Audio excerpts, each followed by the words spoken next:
Introduction. The disparity in wealth may not matter as much as one might think. Wealth is often acquired through seizing opportunities, while managing a household relies on frugality. Yongjia had initially intended to stay and accompany Luo Yongsheng, who was experiencing his first outing with a young lady, feeling somewhat shy and bashful. Had it not been for Luo Yongsheng's nudge, he might have inadvertently neglected Miss Huang. This lad is certainly putting the young lady at a disadvantage, Luo Yongsheng remarked with an apologetic smile towards Ho-san. Brother Situ and Brother Ho, your friend's my younger brother is inexperienced, and I appreciate your assistance in this matter. Helping you is also a favor to myself. Old Huang will have no objections. Chapter 1. Embarrassment. In the nightclub, the lights flickered and the music blared, while Lin Qian downed drink after drink, as if drowning her painful memories in alcohol. At that moment, a handsome man approached her, his eyes deep and captivating, a charming smile playing at the corners of his lips. Under the influence of alcohol, Lin Qian did not refuse his invitation and followed him out of the club to a luxurious apartment. Inside the apartment, the lighting was soft and ethereal, and a faint fragrance lingered in the air. Lin Qian felt a bit dizzy but paid it no mind, gripping the man's hand tightly as if seeking support. They stumbled into the bedroom, where he gently pushed her onto the bed and leaned down to kiss her. Lin Qian's mind went blank. She forgot about Lin Qian and her painful past, immersing herself in the tenderness and passion brought by this stranger. Their kiss was fervent and lingering, as if they sought to merge their very souls. If Li Haoran could decisively abandon 6 years of companionship, turning to embrace a socialite and leaving her behind, then she too could allow herself to be completely liberated for once. Under the intoxicating influence of alcohol, she surrendered to an unexpected encounter. As passion ignited like wildfire, she nestled against the man's chest, and the world around her seemed to fade away. Like a drunken fawn, she softly called out the name of her past, Li Haoran. Each word emerged from the depths of her heart, laden with endless sorrow and resentment. Yet all the warmth and tenderness froze at that moment. A slight sound broke the silence, and the lights blazed to life, illuminating the man's face. It was a visage she had never anticipated, both familiar and foreign.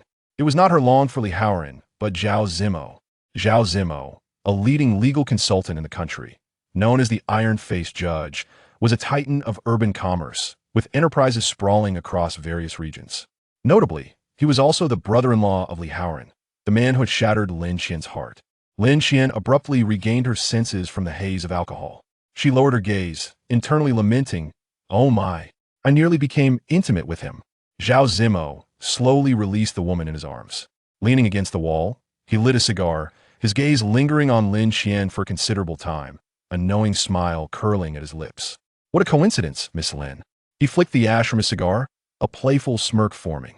"What were you thinking when our lips met? Perhaps you wished to borrow a kiss to strike Li Haoran a fatal blow and make him despise you?" Zhao Zimo's penetrating gaze left Lin Qian feeling exposed. Her denial felt superfluous, as his reputation was well known, even through her drunken haze. She understood she could not contend with such a powerful figure and humbly admitted, "Mr. Zhao, I have acted inappropriately." Zhao Zimo did not take offense after finishing his cigar. He stood and offered her a coat. "Put this on, I'll take you home." Grateful, Lin Qian whispered her thanks. Zhao Zimo drove an Audi, and during the journey, both remained silent, not exchanging a single word. Lin Qian occasionally stole glances at him. His profile was impeccably handsome, with sharply defined features, and although the brand of his shirt was indiscernible, it exuded an air of elegance. Lin Qian speculated that a man of his stature must be surrounded by admirers, akin to stars orbiting the moon. Once the car came to a halt, Zhao Zimo turned slowly, his gaze inadvertently grazing Lin Qian's long, fair legs before lingering momentarily. He then retrieved a business card from the glove compartment and handed it to her. The implications unmistakable. Lin Qian had not anticipated that after revealing his identity, he still wished to pursue contact with her. Certainly, Zhao Zimo was extraordinarily charming, and spending time with him would undoubtedly be an exceptional experience. However, the thought of his position made Lin Qian apprehensive. After a moment of internal struggle, she gently refused, "Mr. Zhao, perhaps we should part ways here." Upon hearing her words, Zhao Zimo smiled faintly, not overly concerned. Lin Qian was indeed striking, but he would never coerce anyone into an unwanted situation. With an impassive expression, he reclaimed the business card and, with a touch of sardonic humor, remarked, "Someone like you is truly suited to be a virtuous woman." Lin Qian felt a twinge of embarrassment, yet Zhao Zimo maintained his elegant demeanor, a subtle smile gracing his lips as he stepped out of the car, as if the evening's charged atmosphere had never transpired. The black car slowly drove away. A chill night breeze swept over Lin Qian, and suddenly she felt a wave of cold wash over her, realizing she had forgotten to return his coat. As she hesitated, torn between whether to chase after him, her phone suddenly rang. It was a call from the housekeeper, her voice urgent and trembling. Qian, you need to come back quickly. There's been a major incident at home." Lin Qian's heart raced as she urgently inquired. But the housekeeper's words were disjointed and frantic, failing to clarify the situation, merely insisting she return without delay. Chapter 2. Seeking Help. Lin Qian hurriedly returned home, her anxious gaze darting around until she spotted Aunt Bai sitting vacantly on the sofa, her eyes red and puffy, as if she had been crying. Lin Qian instinctively furrowed her brow and asked, "Aunt Bai, what has happened? Where's Dad?"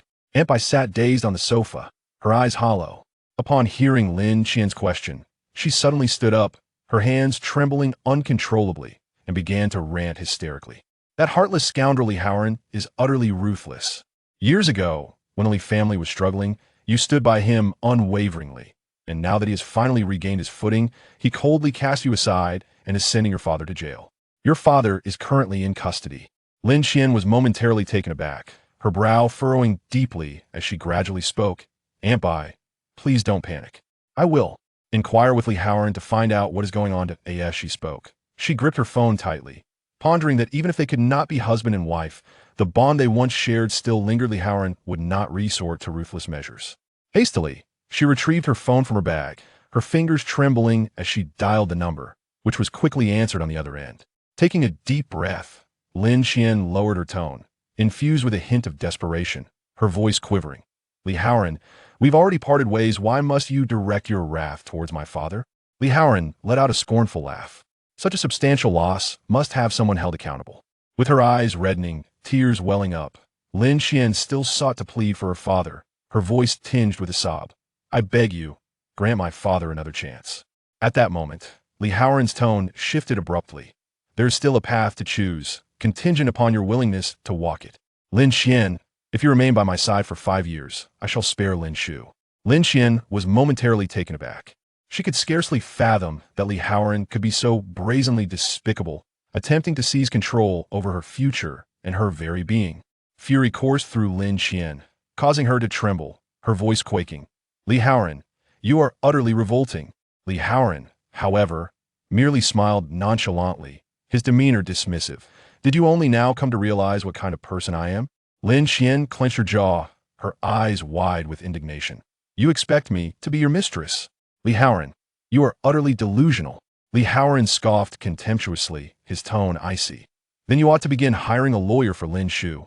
"Lin Qian, do not blame me for not forewarning you. Such a significant sum could easily result in a 10-year sentence." Lin Qian laughed coldly, her gaze unwavering. "I will undoubtedly engage the finest lawyer." "Are you referring to Zhao Zimo?" Li Haoran chuckled dismissively. "Lin Qian, have you forgotten? He is about to become my brother-in-law. Would he jeopardize our relationship to assist you?"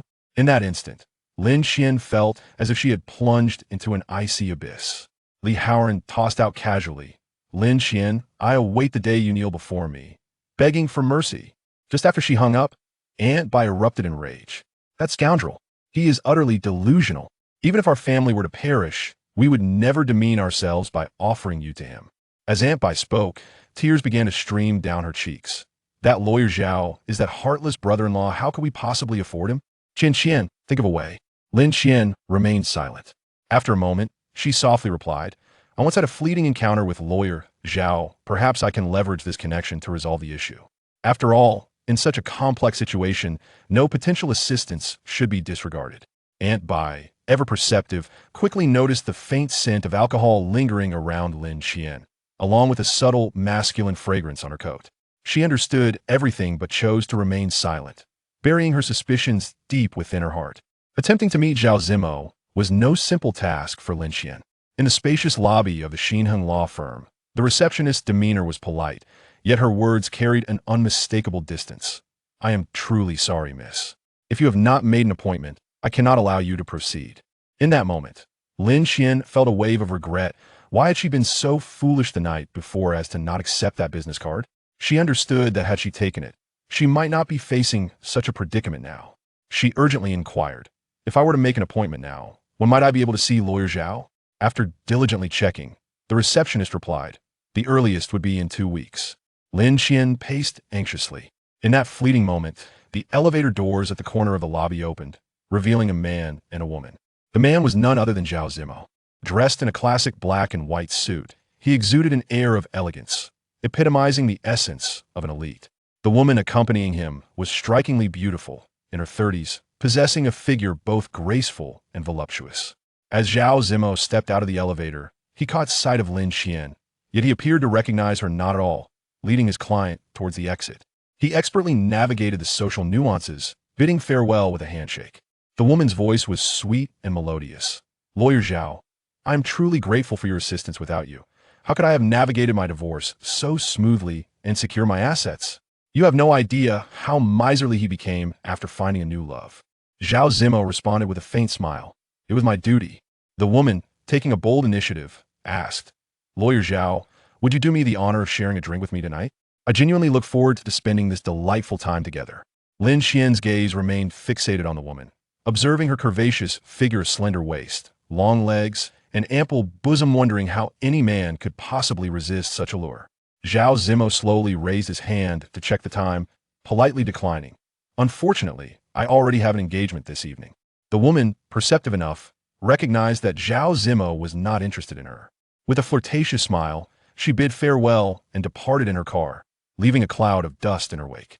After seeing off his client, Zhao Zimo lingered momentarily at the reception area. His gaze was deep and searching as he fixed his eyes on Lin Qian, saying, "Have you reconsidered?" Chapter 3. Addicted Lin Qian couldn't help but feel a momentary shock, a flicker of panic crossing her face. She hurriedly and somewhat anxiously raised the paper bag in her hands, her fingers trembling slightly, her expression tense and somewhat flustered as she said, "I am here to exchange your coat." Zhao Zimo accepted the bag. He nodded gently, a hint of indifference reflected in his deep-set eyes. "Thank you for your trouble." With that, he strode purposefully towards the elevator, his steps resolute, not uttering another word. Lin Qian immediately felt a surge of urgency, hastily following in his wake. "Lawyer Zhao? I implore you." Zhao Zimo, his face expressionless, pressed the elevator button, and the doors opened instantly. With flushed cheeks, Lin Qian shamelessly stepped inside. Zhao Zimo cast her a sidelong glance, leisurely adjusting his shirt in the elevator mirror. His movements were graceful yet distant, his tone as flat as water. "I will not take your case." Lin Qian felt as though her limbs were submerged in icy water, her body involuntarily trembling. It seemed Zhao Zimo was already aware of her family's predicament. Her lips quivered as she softly inquired, "Is it because of Li Haoran?" Zhao Zimo met her gaze in the mirror, offering a faint smile. "He does not hold such influence, Miss Lin. I merely prefer to keep personal and professional matters distinct." Lin Qian stood frozen in place, her brow furrowed, and after a moment of contemplation, she grasped his meaning. He would be willing to indulge in a fleeting romance. But any matters concerning business were off the table. Her cheeks flushed, her eyes evasive, revealing her discomfort. Zhao Zimo did not press her further. Though Lin Qian fit his aesthetic standards, it was not enough to compel him to abandon his principles. Moreover, it was still daylight, and his interest was not particularly piqued. In a few brief exchanges, the elevator reached the 16th floor. As the doors opened, Zhao Zimo's secretary awaited him at the threshold. Upon seeing Lin Qian, she displayed a look of surprise, yet her years of professional training prevented her from losing her composure, and she respectfully announced, "Lawyer Zhao, Mr. Zhang has arrived." Zhao Zimo furrowed his brow slightly, his expression weary as he tossed the bag to the secretary, instructing in a rather cold tone, "Take it for dry cleaning." The secretary promptly left. Zhao Zimo lowered his head to peruse messages on his phone, casually addressing Lin Qian, "You should seek another lawyer. Also, the lady's belt should not be overly loose." His lips curled slightly as he spoke. With that, he exited the elevator, his expression unyielding. Rebuffed by Zhao Zimo, Lin Qian exhausted all her means yet failed to see him again. The anxiety at home grew, with Aunt Bai incessantly complaining, placing immense pressure on Lin Qian. In response, she arranged to meet her university classmate, Zhao Wei. Zhao Wei had married shortly after graduation, her husband being a wealthy heir from one city, known for her extensive social circle. In a coffee shop steeped in rich aromas and adorned with elegant, inviting decor. Lin Qian arrived early and settled into a quiet corner by the window. She appeared slightly anxious, her gaze occasionally darting towards the entrance, her hand unconsciously stirring the untouched cup of coffee before her. Before long, Zhao I, clad in a fashionable dress, entered the CAF with graceful strides. Lin Qian quickly rose to wave, and Zhao I approached with a smile, the two embracing warmly before taking their seats opposite each other. They had arranged to meet at the CAF, where Lin Qian recounted the circumstances of her situation. Lin Qian earnestly requested Zhao I's advice. Enraged, Zhao I vented her frustrations towards Li Haoran, and after releasing her pent-up anger, her lively eyes sparkled with curiosity as she inquired, "So, did you really spend the night with Zhao Zimo?" Lin Qian's face flushed crimson, her delicate hand stirring the warm coffee in front of her. Zhao I lowered her voice conspiratorially, saying, "Lin Qian, you truly possess remarkable capabilities. You must understand, Zhao Zimo's standards are notoriously high, although he is often surrounded by companions. Few rumors ever circulate." A bittersweet smile graced Lin Qian's lips as she replied, "I genuinely have no other options. Otherwise, I would not trouble you." Zhao Zimo held considerable influence within that particular circle, and Zhao I's assistance could easily offend many. However, Zhao I was notably loyal, leveraging her connections to successfully acquire Zhao Zimo's schedule. At 3 o'clock on Saturday afternoon, Zhao Zimo was set to meet friends at the club. Eager to enjoy the unique allure of golf amidst the picturesque greenery, Lin Qian accompanied Zhao I and her husband, unexpectedly encountering Li Haoran there as well. Zhao I sharply pinched her husband, her face a mix of mock anger and reproach. "How could you be so careless? You didn't even bother to inquire properly. How can Lin Qian feel at ease with Li Haoran present?" Zhao I's husband solemnly apologized. "Lin Qian, I am truly sorry. It's entirely my fault for not being thorough and failing to check in advance." Just as Lin Qian was about to respond, Zhao Zimo spotted them. Dressed in immaculate white casual attire, he stood tall and striking, his handsome features unforgettable amidst the bustling crowd, exuding an air of distinction as if he were the center of attention. Zhao Zimo's expression was indifferent as his gaze swept over Lin Qian, treating her as an inconsequential stranger, feigning ignorance and offering only a casual greeting to Zhao I's husband. Today, Lin Qian wore a loose white shirt and light gray athletic shorts that perfectly showcased her youthful vitality. Her chestnut-colored, slightly curled long hair was playfully styled in a bun, adding a touch of allure to her fresh appearance. Zhao Zimo's deep, somewhat cynical gaze casually traversed Lin Qian's fair and elegantly shaped legs before he nonchalantly asked, "And who might this be?" Chapter 4. The plan to entice Zhao Zimo narrowed his eyes slightly, a calm and composed demeanor masking any hint of confusion, while Zhao I's husband discreetly played along. With a beaming smile and a tone laced with flattery, he introduced, "This is Lin Qian, Zhao I's university classmate, a true prodigy. She has profound accomplishments in the realm of music and is an exceptional piano teacher." Teacher Lin not only possesses exquisite pianistic skills, but also has unique insights in her teaching, having nurtured numerous outstanding students. Upon hearing this, Zhao Zimo's lips curled into a subtle smile, his laughter akin to a gentle breeze caressing piano strings, clear yet elusive. "So it is Teacher Lin. I have long admired your reputation, and it is indeed an honor to meet you today." His voice was leisurely, his expression a blend of mirth and inscrutability, leaving others guessing his true intentions. He slowly raised his arm, extending his hand in a most gentlemanly manner. The distinguished men surrounding them displayed contemplative expressions, their gazes imbued with a sense of intrigue. Clearly, they discerned that Teacher Lin's interest was directed towards Zhao Zimo. At that moment, someone began to jest loudly, "Lawyer Zhao? You are indeed fortunate to have such a beauty captivated by you." Lin Qian, inherently shy and delicate, had never encountered such a lively spectacle. Her heart raced, and her cheeks flushed a radiant crimson, akin to the hues of dawn. Yet, in an effort to avoid appearing overly flustered, she feigned composure and extended her hand with feigned nonchalance. Despite her resolve, her hand trembled slightly, beads of perspiration forming in her palm. His strong grip enveloped her soft hand, and Zhao Zimo released it almost immediately, a charming smile gracing his lips as he said softly yet firmly, "Teacher Lin, shall we play a round together?" With that, he strode confidently towards the golf course, exuding an undeniable aura that left no room for refusal. Left with little choice, Lin Qian followed suit. Behind them, Li Haoran gripped his golf club tightly, his expression dark and foreboding, reminiscent of ominous clouds before a storm. Lin Qian hesitated, murmuring, "I cannot play." Zhao Zimo, in a buoyant mood, wore a radiant smile that displayed no hint of annoyance at her words. I shall teach you, he declared cheerfully. Instantly, those around them grasped Zhao Zimo's intentions, their gazes growing increasingly ambiguous. Lin Qian was no fool. Zhao Zimo's proximity signified one thing. He held no affection for Li Haoran. Standing quietly before Zhao Zimo, she allowed him to embrace her from behind, his hands covering hers. Clad in simple athletic shorts, her long, fair legs pressed closely against him without reservation. Even in this close embrace, she could distinctly and vividly sense the warmth emanating from him, a heat that seemed to possess a certain enchantment, causing her heart to quicken uncontrollably and her thoughts to become momentarily chaotic. Teacher Lin, do focus. Zhao Zimo's sensuous lips brushed lightly against her ear, whispering sweet nothings reminiscent of a lover's intimate murmurs, his voice soft and tender, imbued with endless affection and longing, weaving through her heart and teasing the already tumultuous strings of her emotions. Before she could fully comprehend the moment, Zhao Zimo firmly grasped her hand, his gaze unwavering and resolute, his arms' muscles taut as he swung vigorously, the cue striking the ball with formidable force. The ball arced gracefully through the air, racing towards its target hole. The onlookers collectively held their breath, their eyes fixated on the ball, which sailed unerringly towards the hole before settling in with a satisfying plop. Instantly, the surroundings erupted in thunderous applause, cheers rising in a jubilant chorus. The praises lavished upon them were incessant, bordering on the excessively sentimental.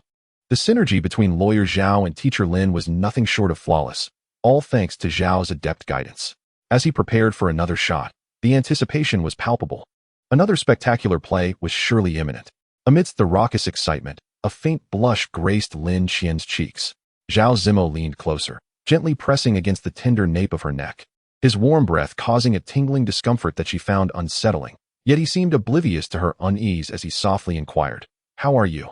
Lin Qian slowly turned her body, gazing like a tranquil stream into Zhao Zimo's strikingly handsome visage, his sharp brows and bright eyes radiating vitality and charm, exuding an irresistible allure. A shiver coursed through her body, her heart racing like a startled fawn. Although she had intended to wield her charm to seize control, she found herself unwittingly ensnared in his whims, wholly relegated to a passive role. During the intermission, Lin Qian lingered beside Zhao Zimo, akin to a persistent shadow. He engaged little with her, primarily discussing business matters with others, occasionally touching upon legal topics. Lin Qian's demeanor was excessively accommodating. She presented refreshing beverages like a docile lamb, fetched soft towels like a devoted attendant, and scurried about like a diligent servant, all of which Zhao Zimo accepted as a matter of course.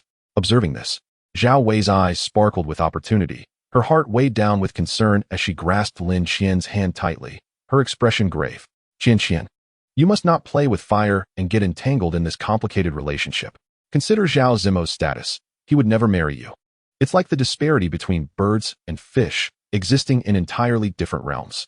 Furthermore, there's Li Haoran complicating matters. This situation is a tangled mess, impossible to unravel. You must remain clear-headed. Lin Qian slightly raised her head, gently parted her lips, and spoke softly. Do not worry. My heart is as clear as a mirror. I see everything with utmost clarity. I am fully aware of my actions and the implications they entail. As for Zhao Zimo, I have never harbored any unrealistic fantasies. Do you truly believe I expect to marry him? My intentions towards him are purely strategic. She sighed softly and continued, at most, it is a matter of physical desire. I am well aware of my own limits. I am not so naive. I will not stake my future on a person who is nearly impossible to attain. I comprehend the risks involved and know precisely where my endurance lies. Upon hearing Lin Qian's words, Zhao Wei scrutinized her expression, confirming that her resolve was not a mere whim, which allowed her to breathe a little easier. Lin Qian, she said, as long as you are aware of your situation, I can find some solace. However, you must protect yourself and avoid harm. Zhao Wei nodded in relief, feeling a weight lift from her shoulders. Just as the two were about to exit, Li Haoran suddenly burst through the door. Upon entering, he forcefully shoved Lin Qian, pinning her against the wall, his expression as dark as the sky before a storm. Zhao Wei immediately panicked, reaching out to pull him away while shouting, Li Haoran, what do you think you are doing? With a swift motion of his arm, Li Haoran easily pushed Zhao Wei aside. The door was then locked with a definitive click. Outside, Zhao Wei was frantic, pounding on the door with urgency, her voice laced with anger and desperation as she shouted, Li Haoran, you scoundrel! How dare you commit such shameless acts? What kind of man takes advantage of women? You are nothing but a disgraceful wretch, morally bankrupt. Do you think you can act with impunity? Zhao Wei's eyes widened in fury, her face flushed with rage. She continued to bang on the door, raising her voice. If you have the guts, open the door, and let us settle this face to face. Hiding away like this, what kind of hero are you? You are merely a coward, preying on the weak. Inside, Haoran was utterly indifferent to Zhao Wei's tirade. His expression remained unchanged, as if everything outside the door were of no concern to him. He let out a cold scoff, thinking to himself, such childish accusations cannot possibly affect me. Lin Qian did not heed my warnings. This is her consequence. If I do not act ruthlessly, shall I wait for her to strike back at me? If I do not make decisive moves, how can I find my footing in this convoluted world? Chapter 5. A few encounters from the beginning to the end. Lin seemed shackled by invisible chains, utterly powerless, much like their already fragmented relationship that allowed no room for redemption. Her gaze burned with intensity as she fixed her eyes on Haoran, her expression imbued with an abyss of resentment, as if she sought to consume his very soul. Haoran disdainfully shoved her aside, smirking coldly as he remarked, "Humph, you still dare to aspire to be associated with Zhao Zimo? Do you ever ponder the extent of your own capabilities? It is common knowledge within our circle that his discernment is remarkably elevated, and he would never casually involve himself with a woman. Moreover, Lin Qian, consider this. You appeared utterly flustered and stiff even at a mere kiss. Do you truly believe you could withstand a man disrobing you? Cease these unrealistic fantasies." Lin Qian felt an overwhelming aversion, not wanting to cast even a fleeting glance at his detestable visage. She lowered her gaze tightly, her brows furrowed as she declared, "This is my affair, and it bears no relation to you." At that moment, Haoran regarded her from his lofty position, his eyes emanating an unsettling chill. The corners of his mouth twitched slightly, and he spoke in a voice laced with a sinister softness. "Or perhaps you cannot forget me at all." Intentionally drawing closer to Zhao Zimo, parading before me as if I would care? Lin Qian felt a tumultuous churn in her stomach, overwhelmed by disgust. She glared fiercely at him, raising her eyes defiantly, and shouted hoarsely, "Haoran, if it weren't for your malicious schemes against my father, your marriage to Zhao Mingzhu, or anyone else would have no bearing on me whatsoever.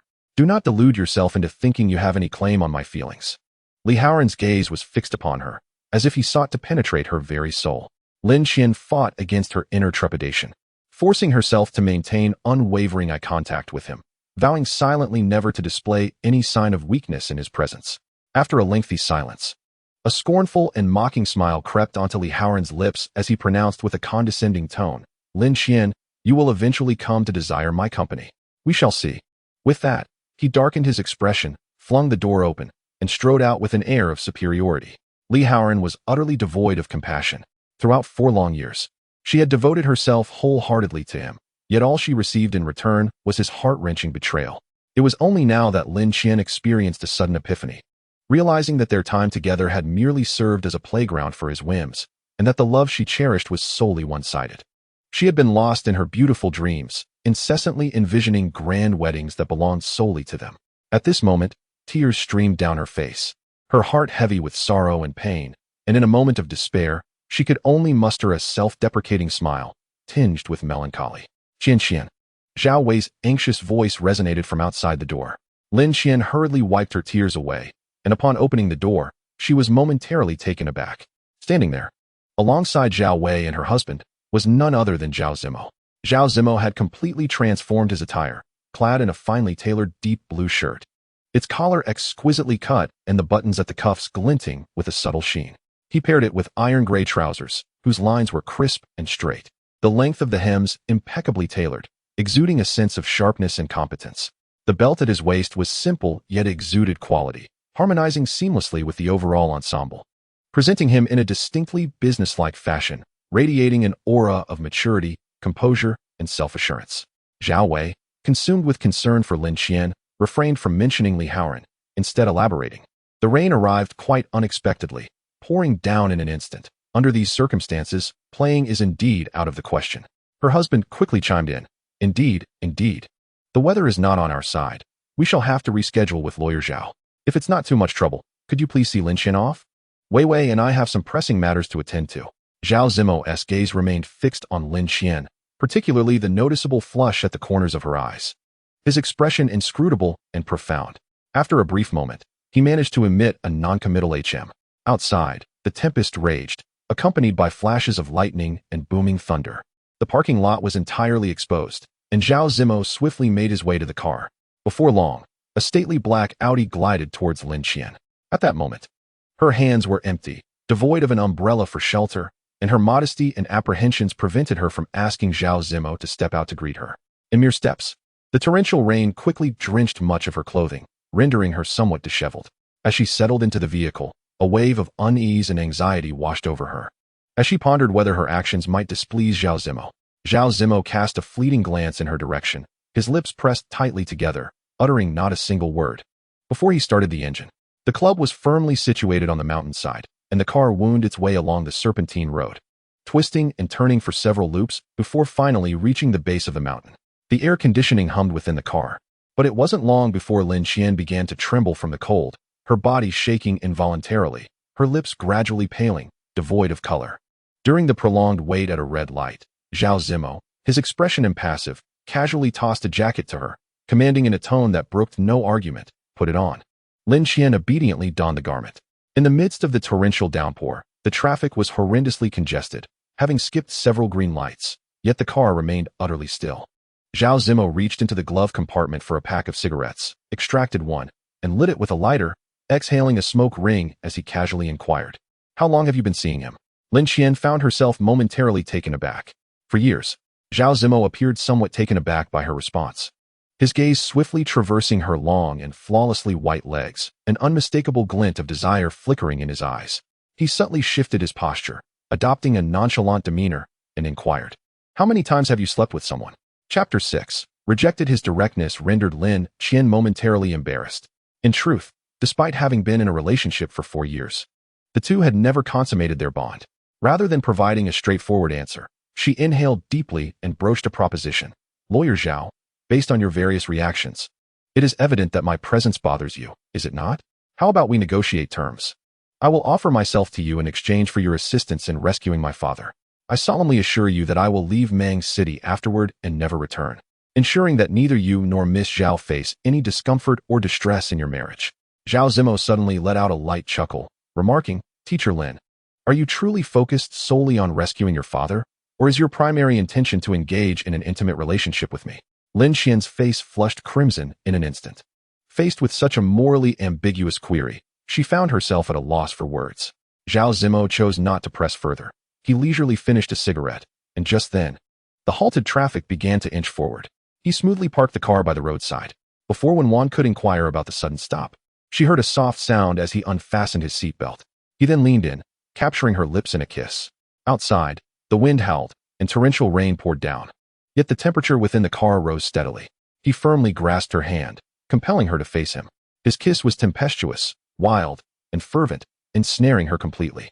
His tongue forcefully invaded her mouth, engulfing her in a wave of passion, rendering her powerless to resist. His fiery lips pressed against hers, each contact sending electric currents coursing through her body, leading her into a state of utter surrender. Dazed, she collapsed into the man's embrace, allowing him to take charge. Zhao Zimo's voice was deep and husky as he leaned closely to Lin Qian's delicate neck, softly proposing, "There is an exquisitely decorated high-end guest house nearby. How about we spend the night there?" Though the fervent kiss had left her somewhat dazed, her wits remained intact. She understood all too well that, thus far, Zhao Zimo's intentions were solely to possess her body. Seizing this rare opportunity, she reached out, affectionately wrapping her arms around his neck, and with a gentle, pleading tone, she said, "Lawyer Zhao." My father Zhao Zimo instantly lost interest. He extended his long fingers to retrieve another cigarette, expertly lighting it and taking a slow drag before coldly replying, "Boring." Lin Qian bit her lip, summoning her courage and steeling herself. She rose and gently kissed him once more. Zhao Zimo remained as still as a statue, showing no response, his deep-set eyes fixated on her without a blink. Lin Qian's face flushed a deep crimson, akin to a ripened apple, as she had never before exhibited such boldness. After merely half a cigarette, he extinguished it without hesitation. His voice returning to its frigid demeanor, akin to the waters of a cold spring, "I will take you home." Despair flickered in her eyes, unmistakable and raw. Her heart was as clear as glass, and she knew that with her ordinary appearance, Zhao Zimo would never compromise his principles. She slowly turned her head, her gaze vacantly trailing the scenery retreating outside the car window, attempting to ease the awkward tension that had just transpired. An extended, Oppressive silence enveloped the vehicle, the atmosphere thickening as neither spoke a word. Upon arriving home, the rain had just ceased, and a faint glimmer of light still pierced the sky. He remained seated in the driver's seat, showing no intention of exiting to open her door, merely nodding slightly in her direction. Lin Qian's eyes radiated determination and reluctance as she implored, "Lawyer Zhao, I beg you for another chance. I truly have nowhere else to turn." Zhao Zimo rejected her without a second thought, his expression cold and resolute as he replied, "That is impossible. I cannot assist you." After a brief pause, his tone softened slightly as he added, "You should consult lawyer Xian. If he represents your father in court, perhaps the sentence could be mitigated." With that, he deftly produced a business card and handed it to her, stating, "This is lawyer Xia's contact information." Lin Qian clutched the card tightly in her palm, feeling as though a heavy stone pressed upon her chest, rendering her nearly breathless as she pleaded, "Lawyer Zhao, I implore you to reconsider." Zhao Zimo remained unmoved, his tone flat, yet laced with a hint of admonition. "Teacher Lin, relying on your body to barter with men will lead you to profound regret in the future." Despite her usual boldness, Lin Qian found herself unable to linger in the car any longer. She slowly exited, and the moment the door clicked shut, Zhao Zimo pressed the accelerator, swiftly driving away. Alone, Lin Qian stood in the dim night, the biting wind howling around her, a chilling sensation coursing through her entire being. Chapter 7. A brief encounter. Lin Qian walked into her home, burdened with exhaustion. Aunt Bai was there, diligently burning incense, and upon seeing her return, her eyes sparkled with eager anticipation. Lin Qian's pale face was alarming, and she slowly shook her head. Aunt Bai, feeling a pang of disappointment, merely remarked, "Look at your clothes. They are completely soaked. Quickly take a hot shower. You mustn't catch a chill." Lin Qian nodded obediently. After her bath and having taken her medicine, she found herself unable to escape the inevitable. She had caught a cold, her head spinning and heavy. The tranquil night was abruptly shattered by the ringing of her phone. A call from Zhao Wei. On the other end of the line, Zhao Wei was in a state of anxious anticipation, eager to ascertain the outcome of the situation. Lin Qian, exhibiting signs of fatigue, slowly reiterated the details in a hoarse voice. Upon hearing this, Zhao Wei was left utterly astonished, exclaiming, "My goodness! Does he have some ailment?" After being so intimately close, how could he possibly restrain himself? Lin Qian fell silent for a brief moment before softly responding, "I don't believe that to be the case. When I was with him, I sensed that everything seemed quite normal." She once again encouraged Lin Qian, asserting that as long as there were no physical issues, she was confident in her ability to captivate him.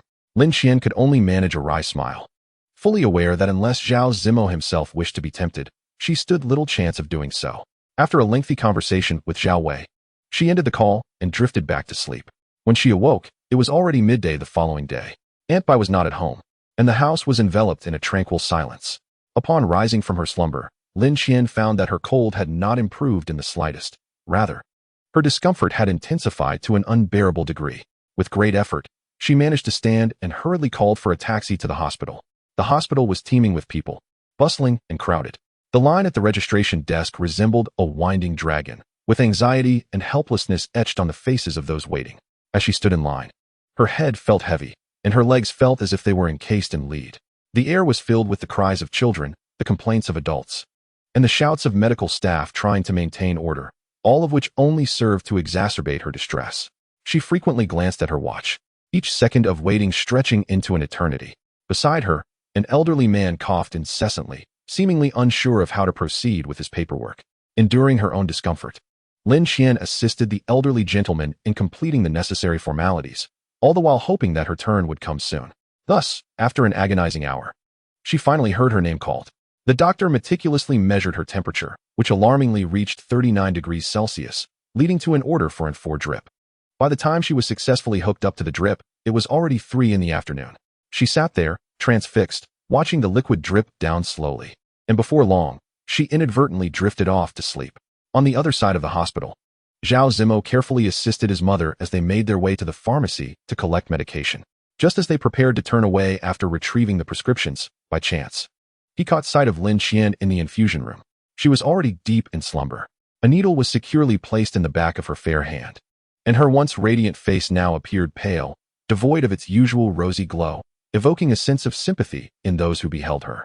Zhao Zimo's gaze lingered on her for several moments, involuntarily captivated. Mrs. Zhao, perceptive as ever, noticed her son's unusual expression and turned her gaze in that direction, inquiring, "Do you know her?" Zhao Zimo quickly averted his eyes, responding in a tone as calm as still water, "It is merely a fleeting acquaintance." Madame Zhao hastily explained to her son, "Just now, I intended to register first, but I never anticipated that the process at the hospital has become infinitely more complex and convoluted than before. I was utterly bewildered. Fortunately, this young lady patiently and meticulously guided me, allowing me to finally comprehend the situation. I truly did not expect that you would know each other." Upon hearing this, Zhao Zimo cast a glance towards Lin Qian, who had just awakened leisurely. The moment she spotted Zhao Zimo, she completely disregarded the 4-needle in her hand, hurriedly rising to her feet. The previously clear infusion tube was suddenly filled with deep crimson blood, causing her to involuntarily let out a low cry of pain before she clumsily sat back down. Witnessing this, Zhao Zimo's brow instinctively knitted in concern. Madame Zhao held a deep fondness for Lin Qian and earnestly said to her son, "Zimo, why don't you keep this young lady company? I noticed her sitting here all alone for her infusion, with no one to assist her. It's quite pitiful. Besides, she just kindly helped me."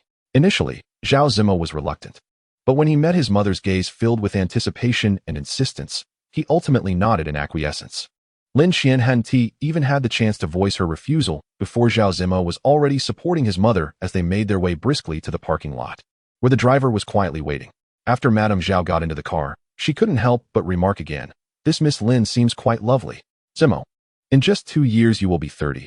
If you meet someone suitable in all aspects, consider settling down." Zhao Zimo, with his hands firmly in his pockets, shrugged lightly and smiled. If only his mother were aware that Lin Qian was Li Haoran's ex-girlfriend, he wondered how her enthusiasm would change. Upon returning to the infusion room, Zhao Zimo found Lin Qian sitting quietly, her gaze vacant, as if lost in profound contemplation, utterly oblivious to his presence. He stood silently beside her, his thoughts swirling. He had to admit that he was indeed attracted to Lin Qian's physical form, particularly her fair, slender legs and graceful lines, her delicate skin. Each thought of her stirred an impulse within him to hold her and indulge in her beauty. Merely envisioning such a scene was enough to set his heart racing. Yet, this attraction was confined solely to the physical. He understood his own intentions clearly. He desired only to share a corporeal connection with Lin Qian and had no interest in her life beyond that.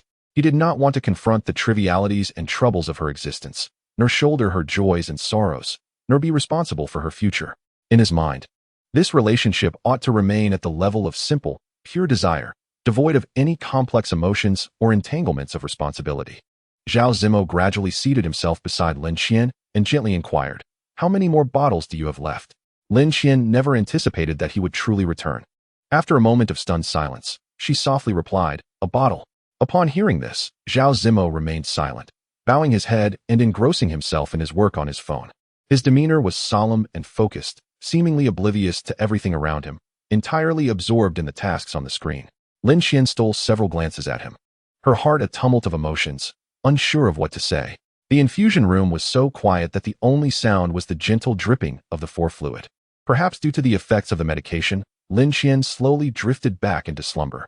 In her hazy state, she seemed to hear Zhao Zimo conversing with a nurse and felt a soft coat delicately covering her legs, shielding them from exposure. Chapter 8. A drunken faux pas. When Lin Qian awoke once more, she was astonished to find herself nestled against Zhao Zimo's shoulder, his broad and warm hand securely resting on her waist. She inhaled his unique scent, an enchanting aroma akin to a potent aphrodisiac, leaving her somewhat dazed. Zhao Zimo was on the phone, his expression grave, his voice slightly subdued yet commanding, as he addressed a matter that demanded immediate attention. Though it was unorthodox for him to take a call in the infusion room, his charisma drew the attention of nearby young women and married ladies. Their gazes fixated on him with a fervent admiration that seemed capable of consuming him whole. After ending the call, he noticed Lin Qian had awakened. Her previously pallid face now bore a light blush, and her drowsy eyes, still clouded from sleep, rendered her irresistibly appealing to men. Zhao Zimo inquired matter-of-factly, "How long do you plan to continue this?" Lin Qian's cheeks flushed crimson as she hurriedly sat up. Zhao Zimo swiftly retrieved his coat and methodically organized his phone before fixing his gaze upon her, stating earnestly, "I will take you home." On the way, he answered a phone call, exchanged a few brief words, and then turned to Lin Qian, saying, "I need to return to my apartment to receive a fax. I will take you afterwards." Upon hearing this, Lin Qian's expression instantly flickered with hesitation.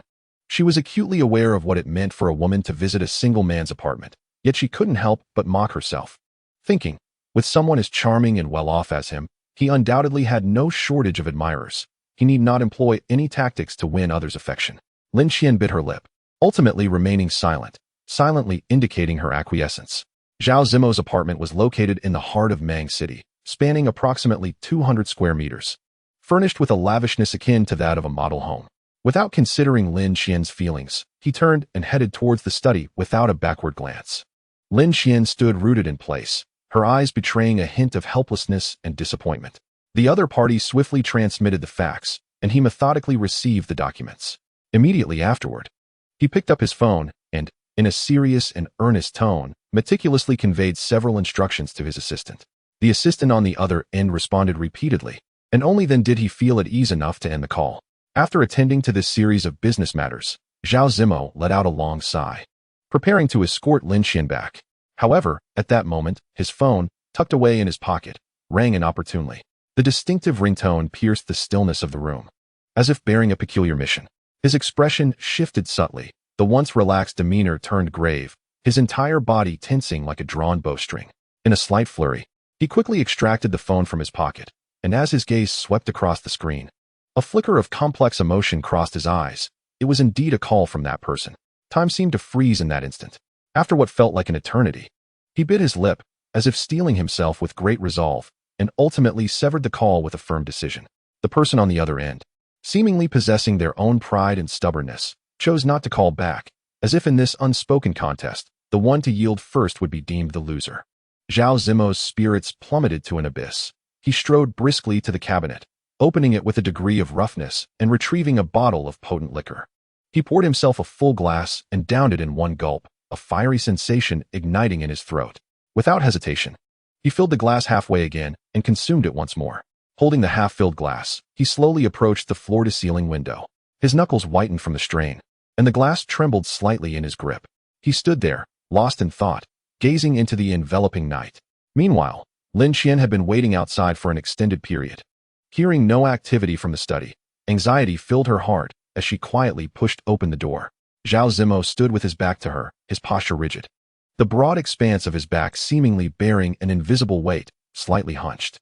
His shoulders were tense, as if battling against something, or perhaps deliberately concealing his emotions.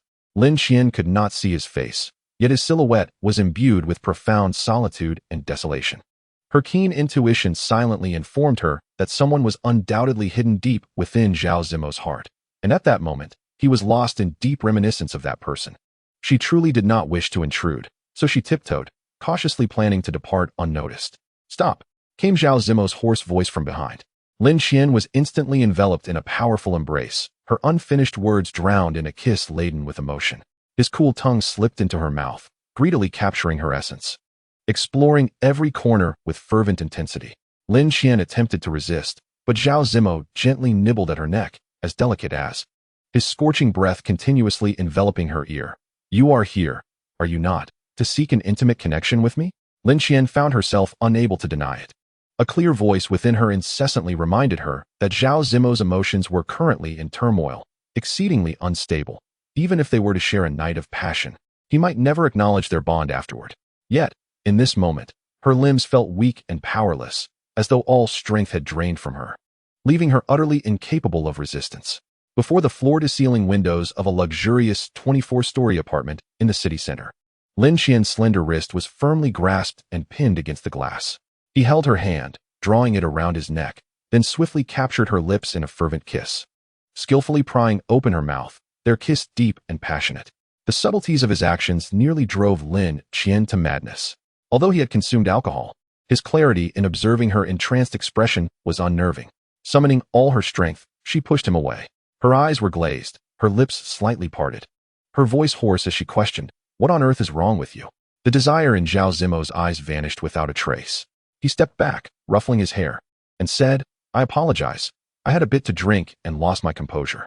Lin Qian's face turned pale, a ghastly sight. Chapter 9. A Gift of Compensation. Zhao Zimo, still possessing some semblance of gentlemanly decorum, extended his hand to help her adjust her clothing. "I can manage myself," Lin Qian replied, her voice trembling. Her fingers fumbled with a button no larger than a grain of rice, but it was too slippery, and no matter her efforts, she could not fasten it. Ultimately, it was Zhao Zimo who secured the button for her. Once again, he expressed sincere regret, saying, "I'm sorry." In an apparent attempt to compensate her as best he could, he personally contacted lawyer Xiechun, providing a detailed account of Lin Qian's father's situation. Xiechun had always held Zhao Zimo in high regard, and upon hearing Zhao Zimo's request, he readily agreed and swiftly arranged a meeting with Lin Qian. After hanging up, Zhao Zimo slowly seated himself behind his desk, calmly lighting a cigarette, and addressed Lin Qian with a steady gaze. "In addition to doing my utmost to assist you with this challenging lawsuit, feel free to voice any other request you may have." Lin Qian was acutely aware that from this point forward, their paths would likely diverge, never to cross again. In the past, Zhao Zimo might have occasionally thought of her in a carnal sense, but the current circumstances were markedly different. He had resolutely decided to establish a firm boundary between them. Lin Qian was always one to understand propriety. She made an effort to appear nonchalant, remarking, "It is merely a matter of fleeting passion between men and women. For me, it truly bears no loss. I must sincerely express my gratitude to lawyer Zhao for his kind assistance." As the conversation drew to a close, Lin Qian felt a subtle sting in her nose. However, she was resolute in her unwillingness to shed tears in his presence. The bond between her and Zhao Zimo hardly even qualified as friendship, and feigning sentimentality before him held no significance whatsoever. With a smile adorning her face and a calm tone in her voice, she bid him farewell, stating, "I can take a taxi back on my own." Zhao Zimo remained silent, continuing to sit there quietly, a cigarette perched between his fingers as he inhaled deeply. His gaze dark and inscrutable, concealing a myriad of emotions. Lin Qian slowly turned away, her steps weighted as she departed. Indeed, she did not head home immediately, for she was reluctant to confront the oppressive disappointment reflected in Aunt Bai's eyes so soon. The night descended like a vast expanse of black silk, enveloping the city in its embrace. Lin Qian wandered alone along the broad avenue, her silhouette appearing somewhat forlorn beneath the glow of the streetlights. The Ferris wheel in the city square loomed like a magnificent halo of dreams, its vibrant lights illuminating in succession, twinkling like brilliant stars. The radiance danced joyfully, casting a splendid hue upon everything in the vicinity. Beneath this enchanting wheel, pairs of young couples nestled against one another, immersed in a sweet atmosphere. They embraced tightly, kissing each other oblivious to the world around them, as if the entire universe had been reduced to the warmth and breath of their connection. Observing this tender scene, Lin Qian couldn't help but feel a wave of melancholy wash over her. A black Audi sped past her, and within, Zhao Zimo caught an inadvertent glimpse of Lin Qian. She stood beneath the Ferris wheel, gazing up at the twinkling lights, her eyes filled with longing and tenderness. Zhao Zimo would never indulge in the delusion that she was pining for him. He knew well who occupied her thoughts. Suddenly, he pressed down on the accelerator, and the Audi shot away like an arrow released from its bow. The following day, Lin Qian went to work as usual. Upon her arrival at the office, her colleagues were already aware of the troubles at home, and they approached her to offer their condolences. At 10 o'clock, a delivery person arrived with a package, handing it to Lin Qian while saying, "This is from a lawyer named Zhao." Lin Qian accepted the item and proceeded to unwrap the exterior. Inside, she discovered an exquisitely crafted velvet box, and upon opening it, she found a diamond necklace resting within. The necklace sparkled with an alluring brilliance, indicating its considerable value and luxury. At that moment, a colleague leaned in and whispered to Lin Qian, "Sister, let me tell you. A necklace of this brand and carat should cost no less than $1 million. Lin Qian glanced at the necklace and smiled. After work, Lin Qian hurried to the law firm. With great care, she placed the velvet box on the front desk, earnestly requesting the receptionist to pass it along to lawyer Zhao. Though the receptionist's face was etched with confusion, she maintained a professional smile and readily acquiesced. Just as Lin Qian was about to turn and leave, Zhao Zimo emerged alongside a youthful girl. Lin Qian had seen her in a magazine. She was Zhao Mingzhu, the cherished darling of the Zhao family and the sole biological sister of Zhao Zimo. 6 months prior, Zhao Mingzhu had returned from her studies abroad and soon fell head over heels for Li Haoran, embarking on a passionate romance. At that moment, Zhao Mingzhu affectionately clung to her brother's arm, playfully pouting as she said, "Brother, I've asked you so many times. Can't you spare a moment to meet Haoran? If this continues, I might just get upset." Zhao Zimo frowned slightly, his gaze wandering as he replied nonchalantly, all right, I know. Don't bother me here. I have a mountain of tasks to handle. I'll meet him when I have time, okay?" His tone was laced with indifference. Zhao Mingzhu feigned anger, playfully bantering with him, yet anyone with discernment could see the deep bond shared between the siblings. Lin Qian observed quietly from the side, her expression calm, devoid of any resentment towards Zhao Mingzhu. A subtle smile graced her lips, tinged with a hint of self-deprecating irony. What had she once believed? To think that Zhao Zimo would advocate for her in court, despite such profound sibling affection? With a soft sigh, she lowered her head and gradually moved away. Slipping out quietly, Zhao Zimo inadvertently cast his gaze in her direction and spotted her. A flicker of surprise crossed his eyes before he swiftly regained his composure and hastily dismissed Zhao Mingzhu with a few hurried words. "Mingzhu, you go enjoy yourself for a while. I have matters to attend to." After speaking, he turned without hesitation and strode briskly towards the reception desk. Upon seeing Zhao Zimo approach, the receptionist's face instantly brightened with a smile as she quickly extended her hands, presenting a jewelry box. "Lawyer Zhao? This was left by that young lady earlier." Zhao Zimo received the box with an impassive expression, merely nodding in acknowledgement without uttering a word. Once back in his office, he carelessly tossed the box into a drawer, which thudded shut with a resounding bang. For a considerable time thereafter, he almost completely forgot about Lin Qian, only recalling her vague presence in fleeting moments when his body craved solace and suitable companionship was absent. Chapter 10. A meeting of rivals in the days that followed. Lin Qian felt as if she were ensnared in an unending tempest, overwhelmed by incessant busyness. Each day, she departed early and returned late, shuttling between the firm and the company, utterly fatigued yet unwilling to relent for even a moment. Lawyer Xie Chun, renowned in the industry, was an exceptionally capable individual. Upon their first encounter, Lin Qian could sense his extraordinary nature through his piercing gaze and confident discourse. In the subsequent encounters, Lawyer Xie Chun exhibited remarkable professionalism and acute insight. He consistently grasped the crux of the issues at hand, deftly unraveling the intricate threads of the situation. Through just a few exchanges, he elucidated the entire matter with clarity. The setting was a spacious and well-lit office, where sunlight streamed through large floor-to-ceiling windows, casting golden patches of light upon the floor. Seated behind an expansive desk, Lawyer Xie Chun appeared focused and earnest, meticulously reviewing the materials submitted by Lin Qian, occasionally furrowing his brow or nodding slightly. After a considerable pause, he lifted his gaze, a warm and amiable smile gracing his face as he slowly remarked, "You were referred by Zmo, and in light of that connection, I shall brief you on the situation. Considering the current circumstances, if we are to adopt an optimistic outlook, the final verdict may be reduced to 2 years." Upon hearing this, Lin Qian's emotions became a complex tapestry. With his hands naturally clasped, Xie Chun sat comfortably, then chuckled lightly as he continued, "It is peculiar that Zmo personally sought me out for assistance. One must wonder why he did not take on this case himself. Given his abilities and experience, he stands a considerable chance of successfully overturning the verdict and achieving an acquittal." His gaze held a hint of curiosity and scrutiny, fixed intently upon Lin Qian. Feeling the weight of his words, Lin Qian's face flushed with embarrassment, unable to articulate the true reasons behind the situation. Her eyes darted away, and after a brief hesitation, she hastily concocted an excuse, saying, "Lawyer Zhao has been exceedingly busy lately, with his schedule fully booked, and likely has no time to handle this case." Her voice quivered slightly, betraying a lack of conviction. Xie Chun listened to her with a faint smile still adorning his face, though it now bore an inscrutable quality. He displayed remarkable courtesy, escorting Lin Qian to the door, filled with profound gratitude. Lin Qian remained acutely aware that the attentiveness she received was ultimately a courtesy extended due to Zhao Zimo's influence. After exiting the elevator, she was preparing to hail a cab home when suddenly, someone called her name. Turning towards the source of the voice, she recognized it was Xie Tao.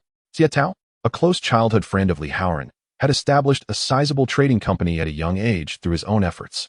Lin Qian had encountered him several times during gatherings with Li Haoran. Xie Tao approached her with steady strides and casually inquired, "Are you here on business?" Lin Qian, maintaining her composure, answered without a hint of concealment, "I came to seek out Lawyer Xie Chun."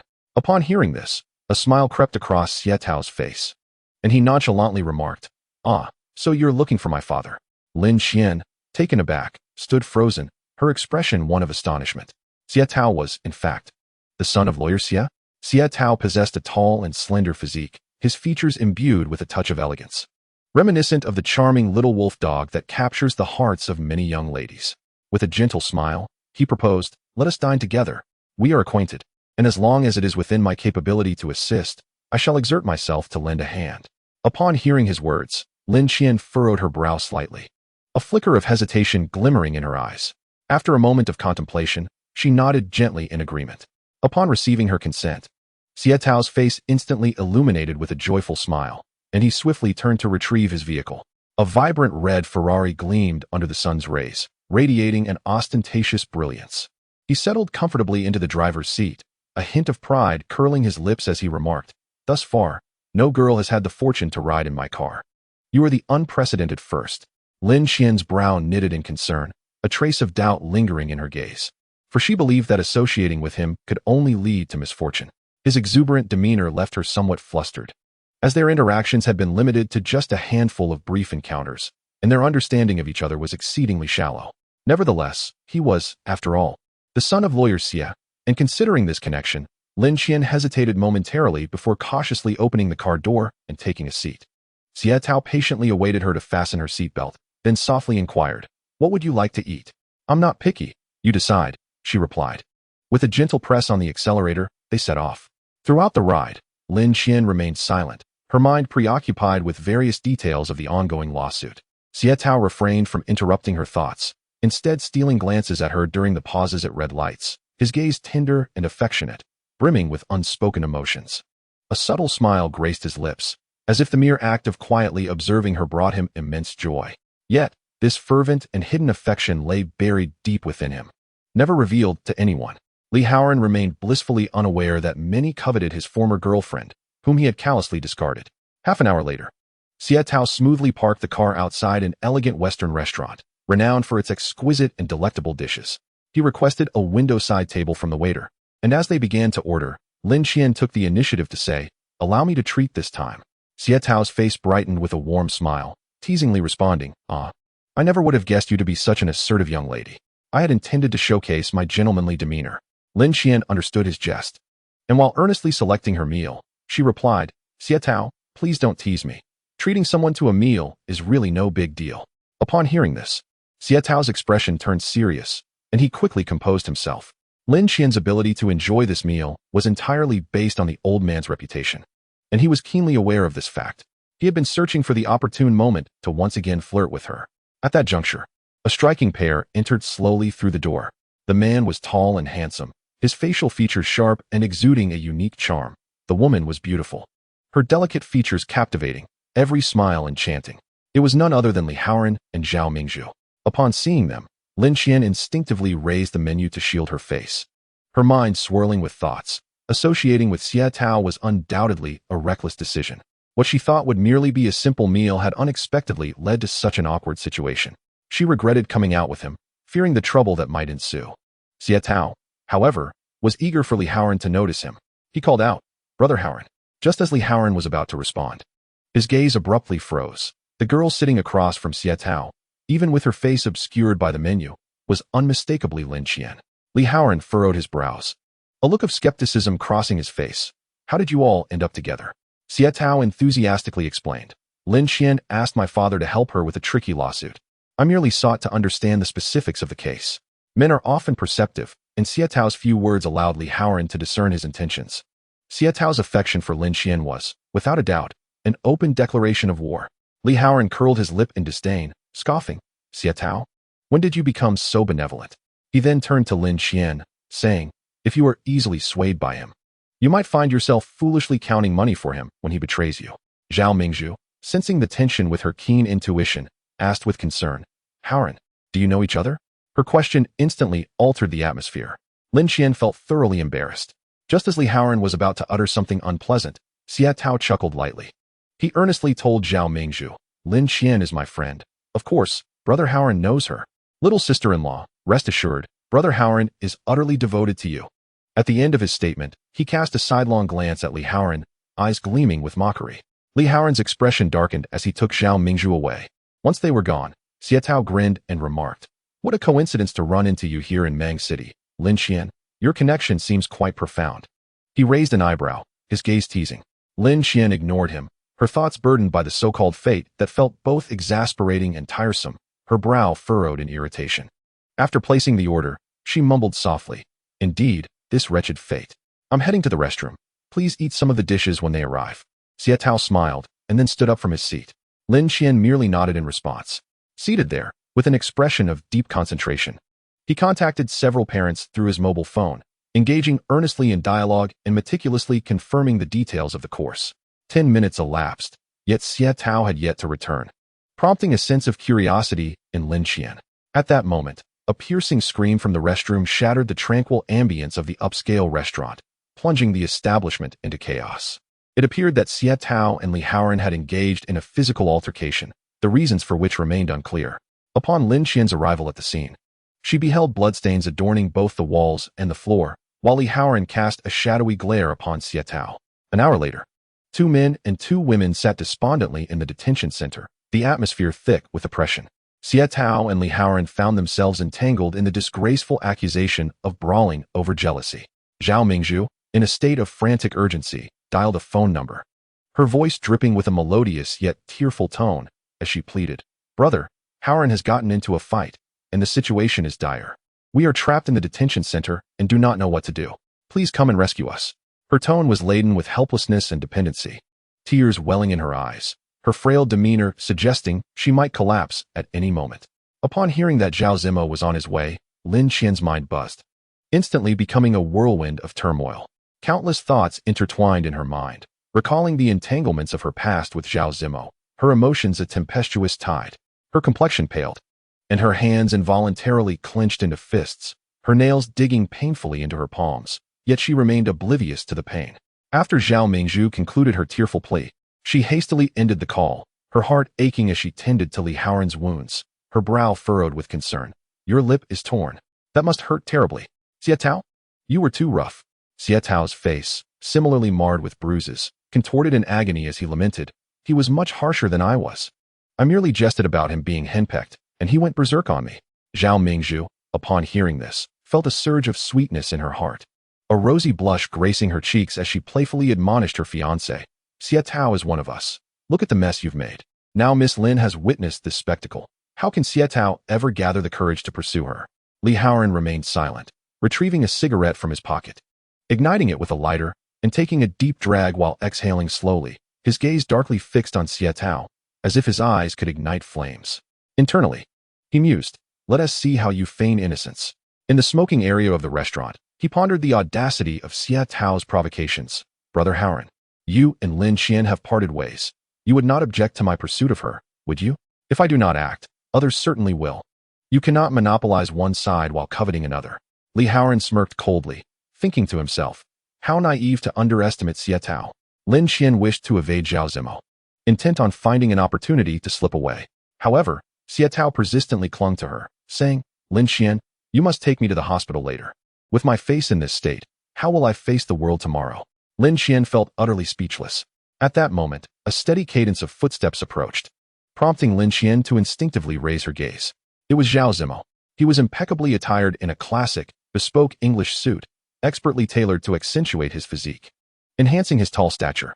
The exquisite fabric shimmered with a delicate luster, and the craftsmanship was evident in every stitch. Beneath the suit, he wore a pristine white shirt, adorned with a deep blue tie, embodying simplicity intertwined with elegance. His face resembled a meticulously sculpted work of art. His profound eyes were like tranquil pools, and his prominent nose resembled majestic mountains, appearing as flawless as a male deity stepped out of a magazine.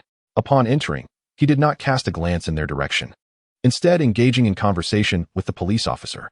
"Good day. I am here to bail out Xie Tao and Li Haoran." Recognizing his identity, the officer courteously offered him a cigarette, saying, "Lawyer Zhao, we truly apologize for bothering you with such a trivial matter. The situation regarding these two, stemming from romantic entanglements leading to a brawl, has indeed left a poor impression." "Jealousy, perhaps?" Zhao Zimo inquired casually, his gaze drifting toward Lin Qian. Today, Lin Qian's attire was rather conservative. Her champagne-colored silk blouse was tailored to fit, with pleats at the collar adding a touch of sophistication. The mermaid skirt she wore flowed gracefully, swaying gently with her movements, exuding elegance. She was entirely covered, with not a hint of skin exposed. Yet, such an ensemble imbued her with an air of innocent allure. Zhao Mingzhu anxiously defended Li Haoran, exclaiming, "Brother, Xie Tao mocked me first, and Haoran only intervened to defend my honor. This is not a matter of jealousy." Zhao Zimo slowly withdrew his gaze, seemingly nonchalant, as it briefly brushed over Li Haoran. his tone flat yet tinged with skepticism as he replied, "Is that so?" His expression betrayed no discernible emotion, making it difficult to fathom his true thoughts. "Of course. Haoran loves me dearly.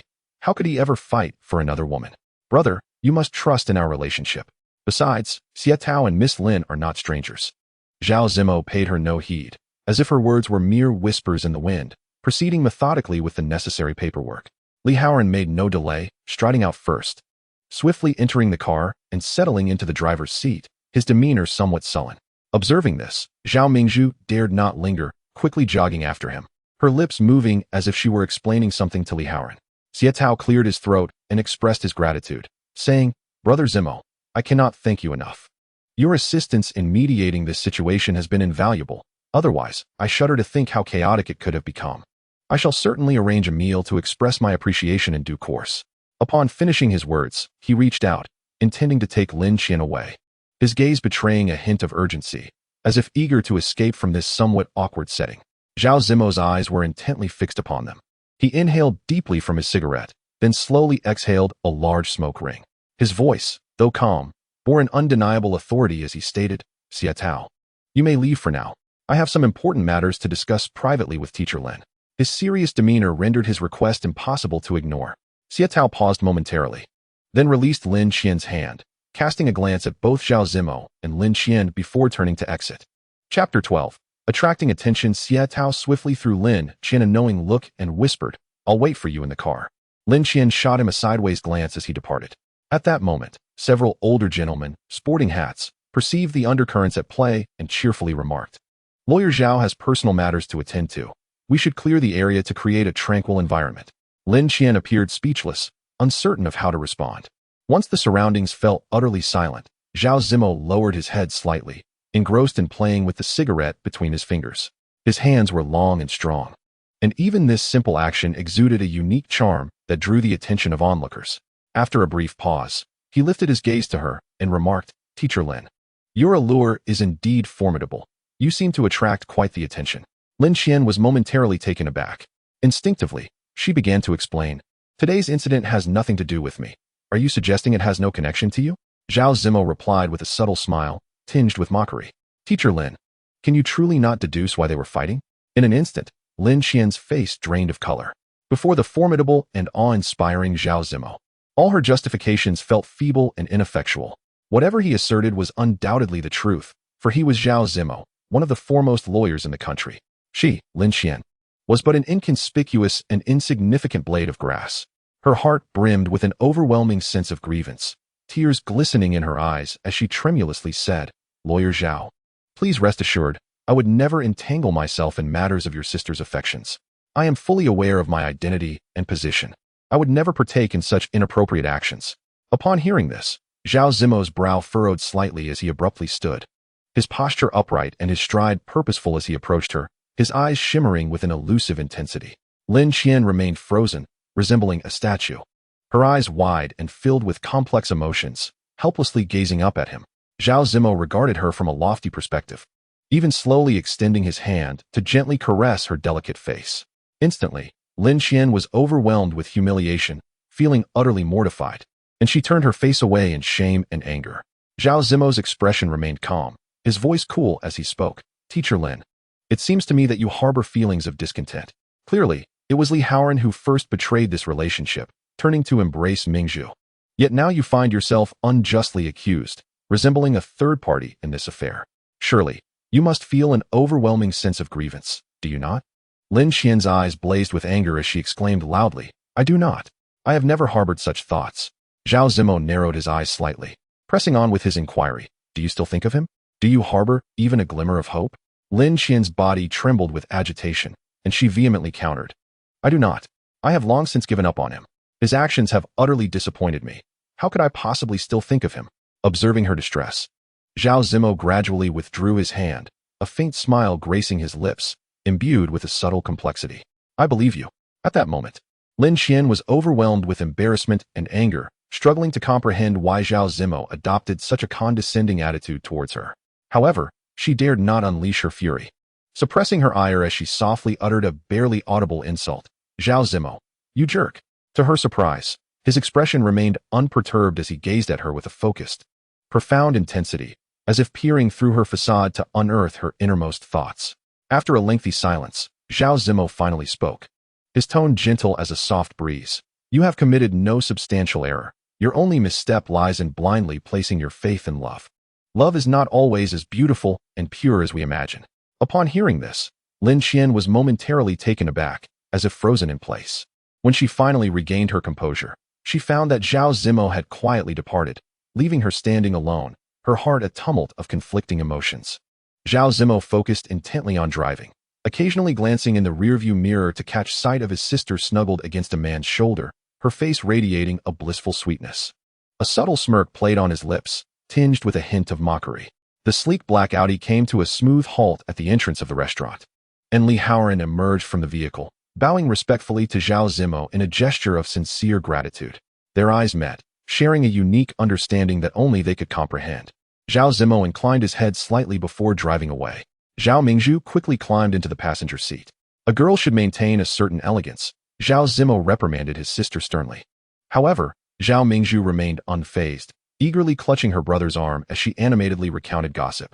Today, Miss Lin is truly stunning. I never expected Xie Tao to be drawn to this type of girl. I think her proportions are quite remarkable. Hua shouting slowly lowered the window, suddenly feeling a warmth enveloping his body. Zhao Mingzhu was incessantly murmuring to herself, she is so extraordinarily beautiful. I cannot help but harbor doubts about whether there are any clandestine matters between her and Haoran. However, it is fortunate that she belongs to Xie Tao, otherwise, my heart would be in a tumult. Zhao Zimo remained silent, not engaging with her. After a prolonged silence, he finally inquired in a subdued tone, when do you two intend to marry? Instantly, Zhao Mingzhu became bashful, replying softly, that depends on Haoran. He is currently at a pivotal stage of his career, and I dare not trouble him too much. If it were to affect his work, it would be rather unfortunate. Thus, matters of marriage must wait for now. As they approached a red light, Zhao Zimo gradually brought the car to a halt. He turned slightly, adopting a casual demeanor, and asked, does he love you? Of course he does. What kind of love? Zhao Mingzhu was not at all perplexed by the question. She extended her delicate, fair hand as if counting her treasures, saying, he loves me because I come from a prestigious family, have a high education, am beautiful, my parents are well respected, and I have an exceptionally capable brother. Zhao Zimo couldn't help but chuckle softly. Chapter 13. Not selling my daughter Lin Qian was initially reluctant to go to the hospital. Yet Xie Tao was insistent, gripping her arm tightly and refusing to let go, adamant about accompanying her to the hospital. Left with no choice, Lin Qian begrudgingly followed him. Throughout the journey, she complained incessantly, asserting that such a minor injury did not warrant a trip to the hospital and could be managed at home. Yet, they ended up spending 2 hours at the hospital for that trivial injury. By the time Xie Tao returned her home, it was already 9 p.m. Lin Qian felt quite disheartened, yet she still expressed her apologies to Xie Tao. I'm truly sorry for dragging you into this today. Xie Tao's feelings were even more tumultuous than hers. He had been filled with anticipation, firmly believing that once Lin Qian and Li Haoran had parted ways, a rare opportunity would present itself. In his mind, as soon as Lin Qian became single again, he would seize the moment to enter her life, winning her over with his sincerity and care, allowing her to see his worth. However, reality dealt him a heavy blow. Who could have predicted the sudden emergence of Zhao Zimo? The appearance of Zhao Zimo completely disrupted his plans. Though Zhao Zimo appeared to be earnest and respectable on the surface, it was evident that, shortly after his arrival, his gaze roamed over Lin Qian with unabashed intensity, as if he sought to penetrate every inch of her skin. The complex emotions reflected in his eyes were unmistakable to Xie Tao. From Lin Qian's hair to her exquisite visage, from her slender waist to her long legs, Zhao Zimo's gaze spared no detail. Xie Tao was certainly not blind. He perceived everything, and his heart was ablaze with frustration. However, in the presence of Zhao Zimo, he dared not openly compete with him. Perhaps it was the formidable aura that radiated from Zhao Zimo, or perhaps it was his own timidity and lack of confidence. In any case, he could only bury his dissatisfaction and resentment deep within his heart, too afraid to express it openly. Xie Tao turned his head to glance at Lin Qian, teasingly remarking, Lin Qian, if we both remain single in a few years, how about we consider each other? Inspired by Zhao Zimo's hints, Lin Qian had, to some extent, deduced his intentions. She shook her head and replied, Xie Tao, once my father is out, I will probably leave Mang City. I have no thoughts in that direction at present. Xie Tao silently stared at her, his gaze revealing a complex array of emotions. Suddenly, he broke into a grin, imbued with a playful charm that was rather endearing. "Oh, come on, Lin Qian, I was just joking. Did you take it seriously? It's a bit chilly today. You should head inside. As for your father, rest assured, I will have a good talk with my dad about it." Lin Qian felt a surge of gratitude towards him. And just as she was about to exit the car, Xietao abruptly called out to her, "Lin Qian." She quickly turned her head to look at him. Xietao sat quietly in the car, slowly waving his hand with determination. Inexplicably, Lin Qian felt her eyes moisten. She watched the car gradually pull away before stepping into the foyer. Perhaps due to a faulty bulb, the light on the first floor was particularly dim. Lin Qian hurriedly took out her phone to activate the flashlight. Suddenly, a pair of arms encircled her waist tightly, and a warm hand firmly covered her lips. In a flurry of confusion, she was forcibly dragged into the stairwell of a safe passage. "Let go of me." The man's hand slowly moved away, only for a warm and soft object to swiftly press against her lips. The familiar male scent instantly sent Lin Qian into a state of bewilderment. It was Zhao Zimo. Lin Qian clenched her teeth and slapped him fiercely, the sharp sound resonating, causing the surrounding lights to flicker on ominously. Exhausted, she leaned against the wall, gasping for breath as if she were a fish on the verge of death. Zhao Zimo's expression darkened, seemingly capable of dripping water. "How can you be so shameless? Thinking anyone can be with you?" Zhao Zimo shouted. Lin Qian defiantly lifted her chin, warm tears welling in her eyes. Instead of anger, she laughed hysterically, shouting, "Yes, I am shameless. Anyone but you is fine. Haven't you always believed that? Are you satisfied with this answer?" "Satisfied?" Zhao Zimo's face darkened further, his hands trembling slightly with rage. Suddenly, he reached out and grasped Lin Qian's neck tightly, the veins on his forehead bulging and throbbing. "How dare you?" he gritted out, each word seeming to be forced through clenched teeth. "What is there that I would fear?" Lin Qian stood her ground, unwavering as she locked eyes with Zhao Zimo, her gaze brimming with fearlessness. "What can you do to me?" Zhao Zimo unexpectedly released her grip. With a hint of irritation, he withdrew a pack of cigarettes, hoping to indulge in one to soothe his frayed nerves, only to discover that it was empty.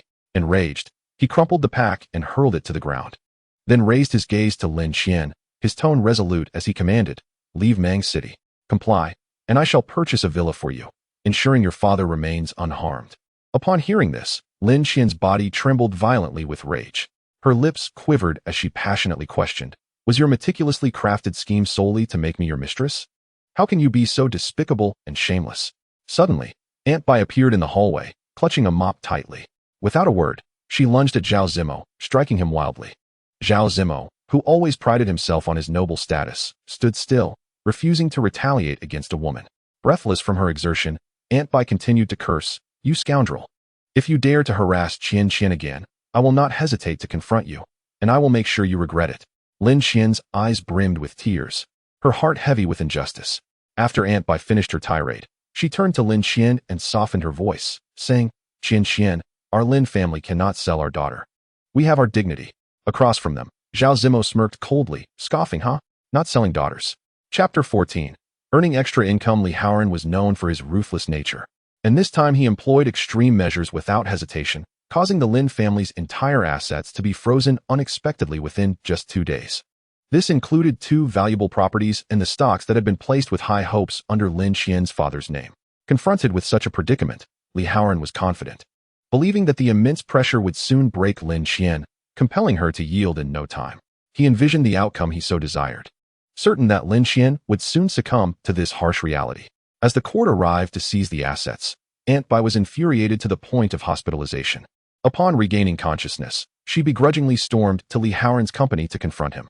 However, Haoran was no longer the same, and despite her prolonged commotion, she failed to see him, nearly landing herself in jail.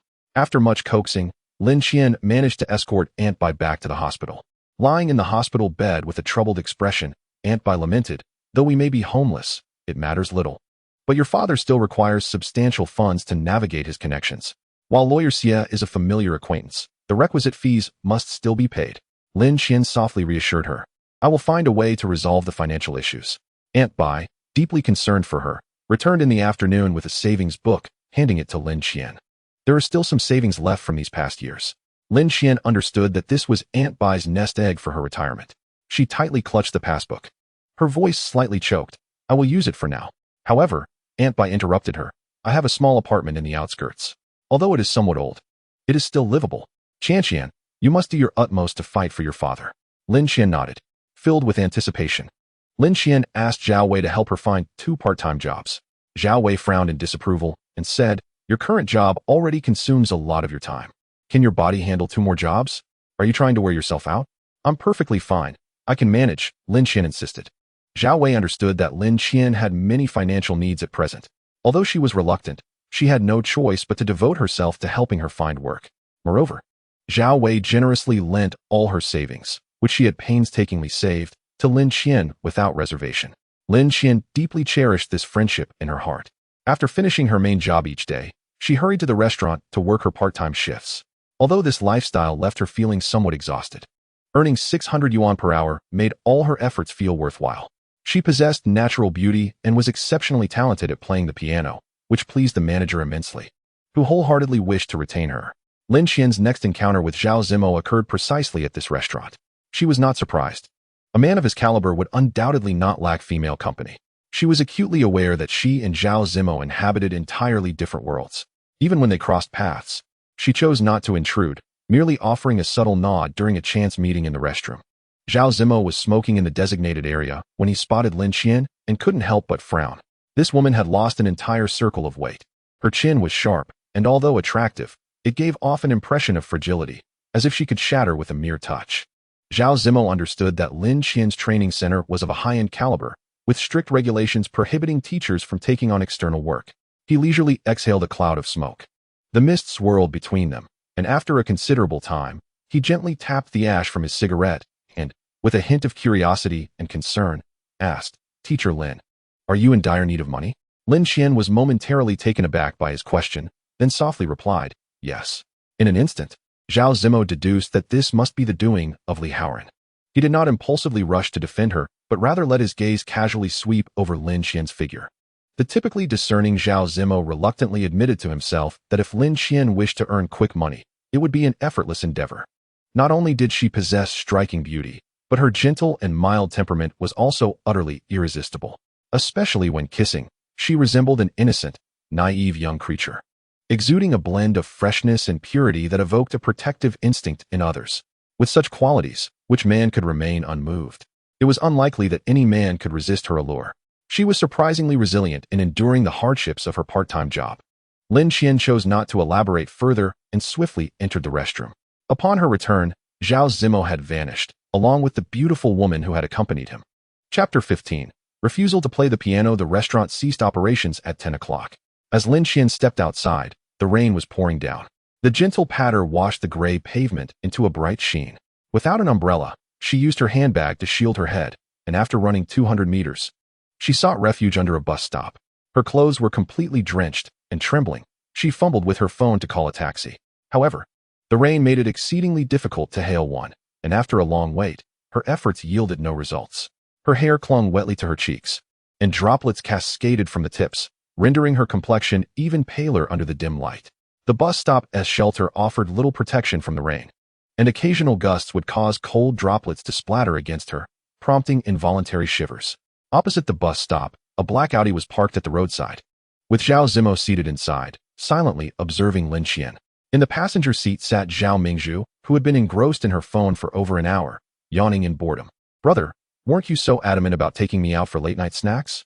Yet, you've spent an entire hour without deciding on a place. I'm nearly dying of boredom. Oh, look, isn't that Xia Tao's girlfriend?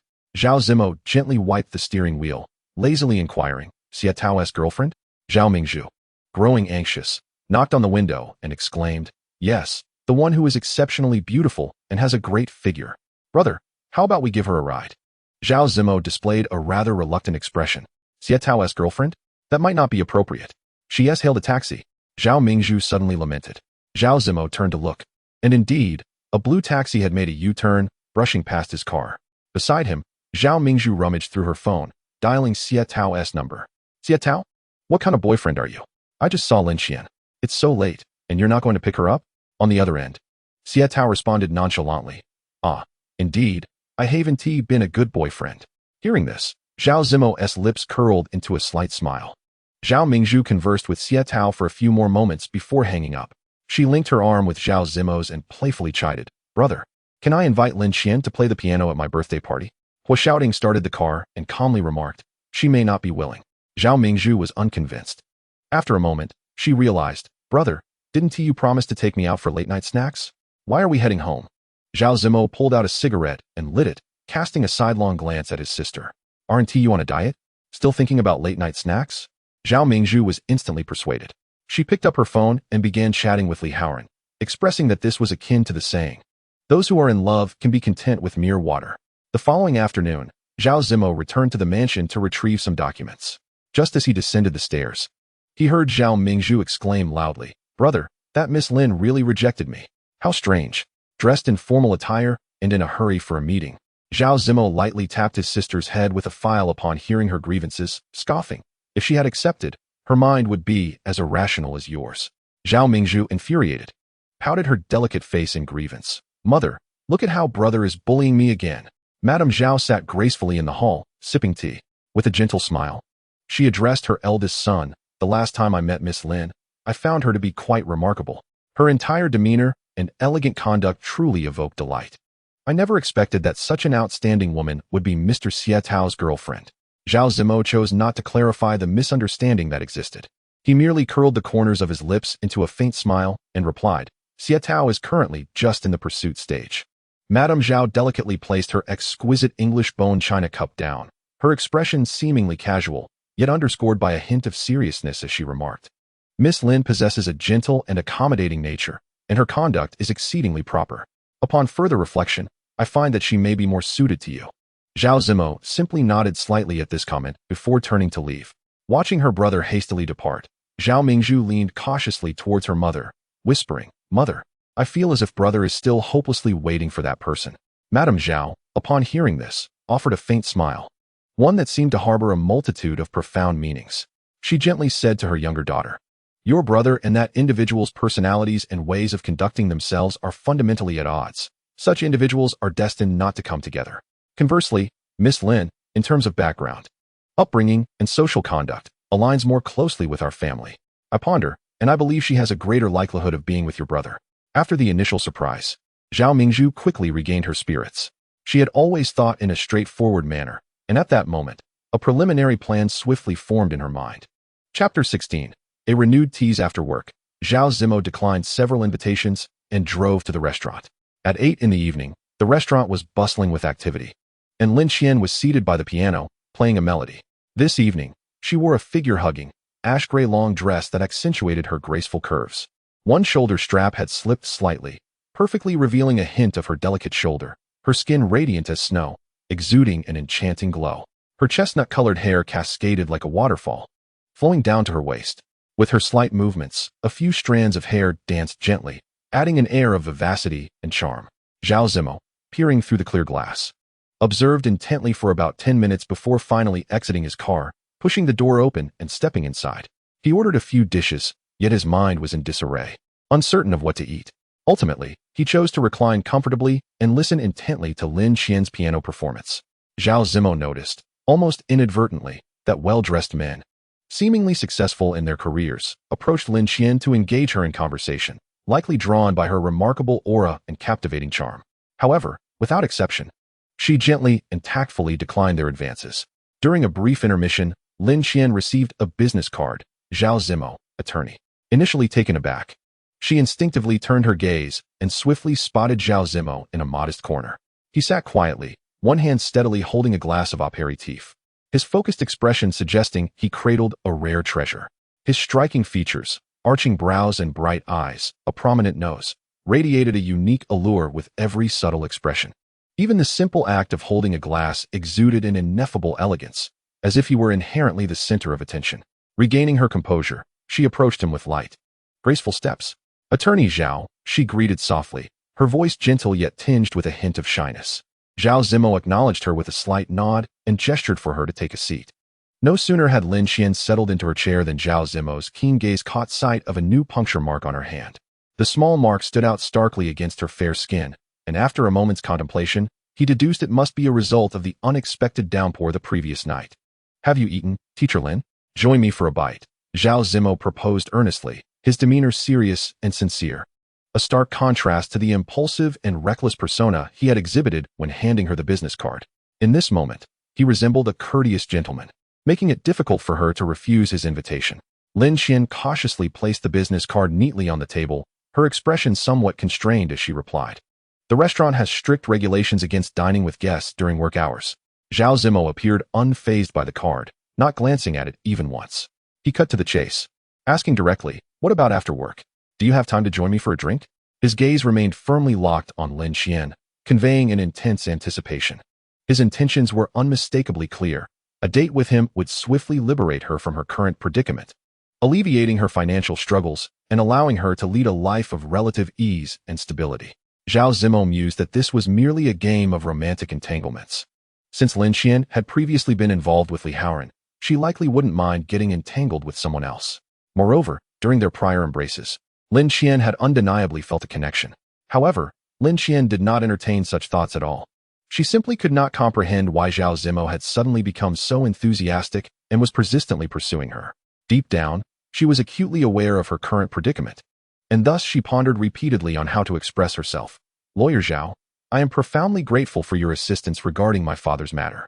I assure you that I will find a way to repay this immense kindness." Zhao Zimo was taken aback by her words. He contemplated that he understood her intention. She was unwilling to engage in that kind of relationship with him. Money could not sway Lin Qian. Zhao Zimo was not fixated on Lin Qian, yet her graceful demeanor while playing the piano had stirred something within him. Compounded by a man's inherent tendency to linger on what he has not truly possessed, he tucked his business card away with an air of sophistication. Choosing not to press the issue further, Lin Qian softly expressed her gratitude to him. Just as the atmosphere grew particularly awkward, Xie Tao approached with a girl of about 16 or 17 years old. "Brother Zimo," Xie Tao called out with an affectionate familiarity, devoid of any tension typically found between competitive males. Zhao Zimo gestured for him to sit, and with newfound courage, Xie Tao took a seat, eagerly introducing Lin Qian to his sister. "This is my sister, Xie Xiang, a true prodigy. She is in need of a reliable piano teacher, Lin Qian. You must take her under your wing." Such words left Lin Qian feeling quite embarrassed. Zhao Zimo dismissed Xie Tao's little scheme entirely. He retrieved his wallet and placed approximately 2,000 yuan on the table, saying, "Lin Qian has other matters to attend to, so I shall not intrude further." Out of basic courtesy, Lin Qian accompanied him to the restaurant entrance. Zhao Zimo lingered for only a moment, nodding to her before departing in his car. Upon returning to the restaurant, Lin Qian glanced at the time and realized it was her turn to take the stage. She adjusted her state of mind and stepped onto the platform with the lightness of a young deer. This time, Xie Tao displayed a commendable gentlemanly demeanor, refraining from any further pursuit. He quietly waited for Lin Qian to finish her performance, showing no signs of impatience. Afterwards, they found a quiet corner to discuss matters thoroughly. Xie Xiang, the young girl, was exceptionally well-behaved and endearing, and Lin Qian felt a rush of affection for her, promptly agreeing to teach her. Xie Tao was remarkably generous, offering a tuition fee that was quite astonishing, and he even paid 2 months in advance. Instantly, Lin Qian, who had been financially strained, felt a newfound sense of abundance, as if the burdens of life had lightened considerably, and the clouds of worry began to dissipate. She understood that this was Xie Tao assisting her in a different manner. Had this been in the past, Lin Qian might have rejected such help, yet at that moment, her pride was of little concern. Upon returning home from work, Lin Qian found that Aunt Bai was absent. After making a phone call, Aunt Bai returned approximately half an hour later. Just as Lin Qian was about to serve her a bowl of supper, she noticed that Aunt Bai's arm was swollen. What had happened to her arm? Lin Qian's face was etched with concern as she gently supported Aunt Bai, carefully urging her to sit down. However, Aunt Bai appeared nonchalant, casually remarking, "One simply cannot bear the burdens of age. After doing just a bit of work, my arm has swollen like this." Upon hearing these words, Lin Qian felt a rush of emotion, her eyes welling up with tears. She could hardly contain herself as she immediately examined Aunt Bai's palm. To her dismay, she discovered that the once delicately cared for skin was marred by several large, glistening blisters, each one painfully conspicuous. Tears streamed down her cheeks like pearls cascading from a broken string, and in her frantic attempt to wipe them away, she could not suppress the overwhelming emotions within her. Tenderly, she applied medication to Aunt Bai's injuries and meticulously bandaged the wounds. Then, she hurried to her room, retrieving a thick stack of money from her drawer. She handed it to Aunt Bai, saying, "Aunt Bai, please take this for household expenses. Do not hesitate to spend it. You have sacrificed so much for this family." No matter what, she resolutely refused to allow Aunt Bai to continue working. The next morning, upon awakening, Lin Qian noticed pronounced dark circles under her eyes. Despite the use of copious amounts of concealer, the signs of fatigue were unmistakable. During breakfast, Aunt Bai expressed her concerns, advising her, if your body can no longer endure, please reduce your workload. Do not overexert yourself. If it becomes unbearable, I will sell that small apartment. It could help support you. Hearing this, Lin Qian hurriedly reassured Aunt Bai, please do not worry. Things will gradually improve after this period. Aunt Bai gazed at her in silence, her eyes revealing deep concern and affection. After a hurried breakfast and a brief tidying of her bag, Lin Qian rushed to work at the music center. No sooner had she clocked in than a colleague discreetly informed her, Lin Qian, Miss Zhao is here to see you. If you truly wish to avoid her, we can tell her you took a leave of absence today. Lin Qian was taken aback by this news, her mind racing with thoughts. Before she could gather her composure, she spotted the elegantly dressed Zhao Mingzhu standing nearby, her expression inscrutable. Taking a deep breath, Lin Qian endeavored to calm herself as she prepared to confront this unexpected visitor. Zhao Mingzhu approached with poise and confidence, her demeanor imbued with charm and allure. Lin Qian, I sincerely wish to understand why you are so adamant about not performing on the piano at my birthday party. Do you harbor discontent towards me? Do you dislike me? After posing this question, an abrupt silence enveloped the surroundings. The colleagues at the music center were all too familiar with the tumultuous history between Lin Qian and Li Haoran. At this moment, Li Haoran's fiancé still naively hoped that Lin Qian would harbor some affection for her, which was an unbearable torment for Lin Qian. Truly a cruel predicament. The gazes filled with sympathy and profound pity felt like countless needles piercing Lin Qian's heart, rendering her utterly distressed. With a resigned expression, Lin Qian lowered her voice and said to Zhao Mingzhu, I have prior commitments that day. I truly cannot assist you. Perhaps you should seek help from someone else and not waste my time. Upon hearing this, Zhao Mingzhu furrowed her brow and anxiously replied, that won't do. I cannot trust anyone else. I am counting on you to help me. Lin Qian shook her head and insisted, I am genuinely powerless in this matter. Please do not make this difficult for me. However, Zhao Mingzhu was unwilling to relent. While Lin Qian was working, she quietly sipped coffee in a nearby CAF. Her eyes fixed on Lin Qian's workplace until Lin Qian finished her shift at noon, hurriedly rushing over to intercept her. Lin Qian, let us go have a cup of coffee together. Zhao Mingzhu trailed closely behind Lin Qian, her face filled with urgency. Her voice tinged with a hint of pleading as she persistently pursued her. I said I'm not going. Stop following me. Lin Qian frowned and quickened her pace in an attempt to shake off Zhao Mingzhu. Yet, Zhao Mingzhu was undeterred. She quickly stepped ahead, blocking Lin Qian's path with outstretched arms, urgently stating, Lin Qian, just one cup of coffee won't take much of your time. Lin Qian's expression grew increasingly grim as she turned to the side, attempting to bypass Zhao Mingzhu and continue walking. But Zhao Mingzhu swiftly repositioned herself, once more obstructing Lin Qian's way, persistently murmuring, Lin Qian, just agree to help me. Typically, Lin Qian possessed a good temperament, yet faced with Zhao Mingzhu's relentless entanglement, she could no longer maintain her composure. Without looking back, she strode directly towards the casual dining establishment where she usually had her meals. Clad in expensive designer attire and adorned with exquisite high heels, Zhao Mingzhu closely followed Lin Qian, irritatingly saying, Lin Qian, the fact that you cannot attend my birthday party has already left me quite disheartened. But surely, you can assist me in choosing a wedding dress? Xietao mentioned that your aesthetic and taste are exceptional. Please lend me your insight. I am truly conflicted and unsure about the style and color to select. Furthermore, Haoran will be joining us for dinner shortly. Could you also provide some suggestions for our wedding plans? You are so clever. I am certain you can offer us brilliant ideas. Listening to Zhao Mingzhu's incessant stream of words, Lin Qian's brow furrowed tighter, her heart filled with vexation. She halted her steps, casting a cold glance at Zhao Mingzhu, and stated, Zhao Mingzhu, I genuinely do not have the time to assist you with these matters. My own affairs are already overwhelming enough. Could you please seek help from someone else? Yet, Zhao Mingzhu seemed to disregard Lin Qian's refusal, persistently retorting, Oh, come on. Lin Qian, don't be like that. We have known each other for some time. Can't you help me with this small favor? Moreover, Haoran hopes you can assist us as well. Lin Qian bit her lip, her complexion growing increasingly pale, unable to utter a single word. She had suffered the betrayal of Li Haoran. Her father was on the verge of imprisonment, and she was being coerced by Li Haoran to act as his mistress. Yet Zhao Mingzhu remained blissfully ignorant, persistently demanding that Lin Qian shower her with affection like everyone else. Such behavior was nothing short of heart-wrenching cruelty. Chapter 18. Kidnapped by bandits, Lin Qian took a deep breath, striving to calm her tumultuous emotions. With a cold demeanor and icy gaze, she addressed Zhao Mingzhu, "Do not seek me out again. You must understand that not everyone bears the responsibility or obligation to contribute to your romantic endeavors. Each individual navigates their own path in life, and I neither wish to nor am I able to engage in your emotional affairs. Therefore, I implore you to cease your disturbances."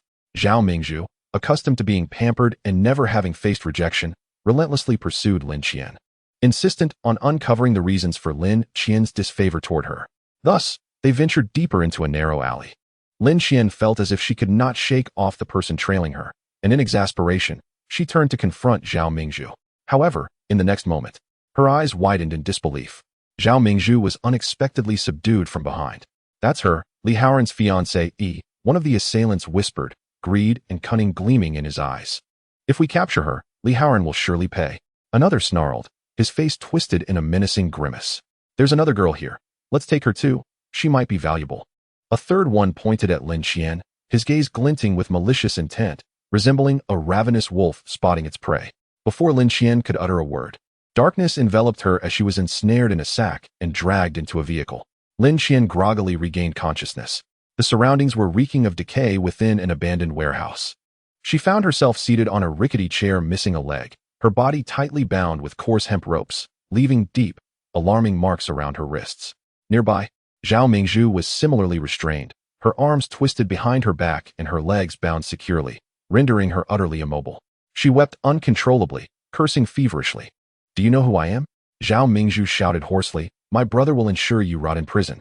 Her tear-streaked face continued to plead. "Let me go." A wiry man, resembling a nimble monkey, frowned with evident impatience at her incessant noise. Abruptly, he raised his veined right hand and, in a swift motion, delivered a resounding slap to her face. "Be quiet, or I shall strip you of your clothes," he warned. Zhao Mingzhu's cries grew even louder. The slender monkey furrowed his brow, his round eyes filled with fury, yet he dared not act excessively towards her, for the Zhao family was not to be trifled with. Especially that lawyer named Zhao Zimo.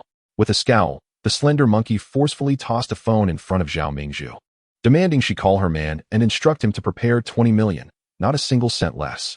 Furthermore, she was to tell him to come alone and warn him against any tricks, lest they unleash their ruthless nature. Zhao Mingzhu was taken aback. With trembling hands, she picked up the phone and dialed Li Haoran. The atmosphere at the Zhao residence was heavy. Zhao Mingzhu had been kidnapped, and the elegant Mrs. Zhao wept anxiously. Zhao Zimo and Li Haoran awaited the call, both men tense. Mr. Zhao felt discontent. It was those scoundrels brought forth by Li Haoran, and he demanded an explanation. After what felt like an eternity, every minute stretching unbearably for Zhao Zimo and Li Haoran, Zhao Mingzhu's phone finally rang, igniting hope among the anxious group. On the other end, Zhao Mingzhu's voice, choked with anguish, broke through the air, fragmented by sobs and gasps as she struggled to relay the slender monkey's demands. Li Haoran quickly responded with gentle patience, his voice soothing enough to mend the deepest wounds. Under his comforting words, Zhao Mingzhu's emotions gradually steadied, her sobs diminishing until she was finally silent. Deep down, she was unwavering in her belief that Haoran's feelings for her were genuine, that he could not bear to see her harmed even in the slightest. Just as their conversation seemed to reach a conclusion, a woman's terrified voice suddenly pierced through. "Don't touch me, don't touch me." Li Haoran's hand holding the phone trembled violently. The voice was hauntingly familiar. It was Lin Qian. Confusion and shock flooded his heart, his brow furrowing as thoughts raced. How could Lin Qian be with Mingzhu? The thought of those filthy hands potentially roaming over her ignited a murderous rage within him. His eyes bloodshot, teeth clenched, fists unconsciously balled. He felt like a volcano on the brink of eruption. Yet, when he lifted his gaze to meet Zhao Zimo's profound eyes, the surging fury within him was doused with cold water, restoring his rationality. Zhao Zimo was astute. If he sensed something amiss, all of Li Haoran's painstaking efforts to forge a connection with the Zhao family would come to naught. Li Haoran was acutely aware of his own ruthless nature. He feigned ignorance of Lin Qian, shouting towards the assailants, "I will bring the 20 million, but not a single hair on my fiancée is to be harmed." After uttering those words, he fell into a daze, his mind blank, as if his soul had momentarily departed, standing there in a stupor, unable to regain his senses. After hanging up the phone, Li Haoran took a deep breath, striving to compose himself, and then earnestly addressed the Zhao elders. "I must sincerely apologize for my oversight in not safeguarding Mingzhu. which has led her into such perilous circumstances. Uncle, aunt, please rest assured, I assure you that I will bring Mingzhu back safely, no matter the cost. Upon hearing this, Mr. Zhao nodded in acknowledgement. Li Haoran then drove swiftly away from the villa district, leaving the Zhao family behind in their grand residence. Once everyone had departed, Mrs. Zhao felt a slight sense of relief. She gently dabbed at the corners of her eyes with a handkerchief, still glistening with a few tears, and turned to Zhao Zimo, asking, Zimo, did you hear that? I thought I heard Miss Lin's voice. Could it be that my hearing has failed me? Zhao Zimo, holding the car keys and appearing calm as he prepared to leave, glanced at his mother and replied, Mother, do not overthink it. I will go and check. You stay here and rest, do not worry. With that, Zhao Zimo opened the door and left the villa, leaving Mrs. Zhao to ponder the earlier events. Chapter 19. An unusual meeting. Li Haoran arrived at the predetermined location, carrying a substantial sum of cash amounting to 20 million yuan. He entered the warehouse where a scarred thug known as Mr. Monkey was awaiting his arrival. Despite Mr. Monkey's fierce appearance, he displayed remarkable caution and professionalism while verifying the authenticity of the cash Li Haoran had brought. He meticulously examined several stacks of bills, and upon confirming their legitimacy, a glint of greedy satisfaction sparkled in his eyes. Mr. Li indeed possesses remarkable wealth. It is quite admirable, Mr. Monkey remarked, his words laced with flattery, serving as an opening for the transaction. Had Miss Zhao recognized the gravity of the situation sooner, she might have been spared this unnecessary suffering. Li Haoran's anxious tone revealed his profound concern for Zhao Mingzhu's safety. After this exchange, Mr. Monkey slightly nodded and exchanged a subtle glance with his subordinates. Without the need for further instruction, they promptly and efficiently released the detained Zhao Mingzhu. Upon her release from that unfortunate situation, she rushed into Li Haoran's embrace, sobbing uncontrollably. Why did you come so late? Do you have any idea how terrified I was during those few hours? As she spoke, she pounded her fists against his chest, as if attempting to expel her lingering fear. Li Haoran, deeply pained by her distress, held Zhao Mingzhu tightly, softly comforting her. Yet, his gaze was magnetically drawn to Lin Qian, who found herself in a dire predicament. She struggled with all her might to resist, but with a piece of torn cloth stuffed in her mouth, she could not utter a sound, helplessly watching the unfolding events with wide, desperate eyes. She understood that Li Haoran was ruthless. For the sake of wealth, power, and status, he cast aside Lin Qian as easily as one would discard a mere hair. Throughout the ordeal, Li Haoran remained utterly silent, resembling a wooden figure, watching Lin Qian exhaust herself in her futile resistance, only to eventually succumb to fatigue. Both mentally and physically, Lin Qian's eyes gradually dulled, once sparkling with brilliance, now devoid of any light, akin to a desolate well filled with despair and helplessness. Her lips trembled, seemingly expressing a silent complaint against the unfairness of fate.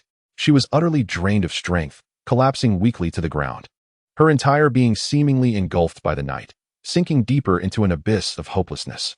At that moment, a sinister grin spread across the face of a sneering figure, who brandished a knife and gently lifted Lin Qian's chin, speaking in a light, mocking tone. Mr. Li, just look at this girl, she's quite the beauty. Surely worth 2 million. Now that you wield power and wealth, why not seize the opportunity and claim her for yourself? Otherwise, she may fall into the hands of my brothers, and we could dispose of her as we please. 2 million was indeed within his means, yet he could not afford to give it. Zhao Zimo had begun to harbor suspicions about him. At this juncture, he dared not take any risks. Should Mingzhu also grow suspicious and believe there was something amiss between him and Lin Qian, leading her to break off their engagement, then all his carefully laid plans over the years would be rendered futile. Thus, faced with the choice between power and a woman, he did not hesitate to choose power. Li Haoran averted his gaze from Lin Qian's eyes, which were filled with resentment, turning away coldly to declare, I hardly know her. Zhao Mingzhu looked at him in astonishment. Aren't you old acquaintances? Besides, she is Xie Tao's admirer, and you and Xie Tao are friends, aren't you? Li Haoran's response to her inquiries was evasive. Deep down, Lin Qian had already anticipated this outcome, so it did not surprise her. Li Haoran, with Zhao Mingzhu in tow, made his way toward the vehicle outside. Zhao Mingzhu tugged at him gently, whispering, Isn't this a bit excessive? At the very least, you should inform Xie Tao. Li Haoran awkwardly scratched his head, fabricating a rather clumsy excuse. Mingzhu, she belongs to another man. Would you not feel hurt if I spent money to save another woman? This line of reasoning caused Zhao Mingzhu to consider Li Haoran's feelings first, leading her to overlook the matter, only requesting that he place a call to Xie Tao. Li Haoran agreed verbally, but did not follow through with the call. He cautiously assisted Zhao Mingzhu into the car, his movements gentle yet swift. Fearing he might cause her pain, as he slowly straightened up, his gaze inadvertently lingered one last time on the warehouse. Lin Qian, do not harbor resentment towards me. This is a cruel twist of fate, a reluctant choice made in the balance between power and emotion. I know my actions will hurt you, but I have no other options. Immediately, he hastily entered the vehicle, starting the engine almost as soon as he settled into his seat. He was acutely aware that he must expeditiously vacate this treacherous place. With each passing second of delay, the repressed emotions he harbored surged violently against the dam of his reason. Within the abandoned warehouse, the face of the slime monkey was rife with disdain and avarice. His lips curled downward, his eyes narrowed into slits, resembling a cunning serpent. With a contemptuous spitting sound, he forcefully expelled saliva that arced through the air before landing on the ground. As he shook his head, his sharp, piercing voice erupted in a tirade. This worthless piece isn't even worth 2 million? If that's the case, it shall be a boon for us brothers.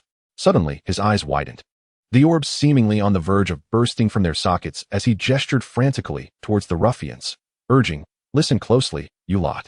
While revelry is permissible, be swift and nimble. Do not let fleeting amusement jeopardize our grand scheme.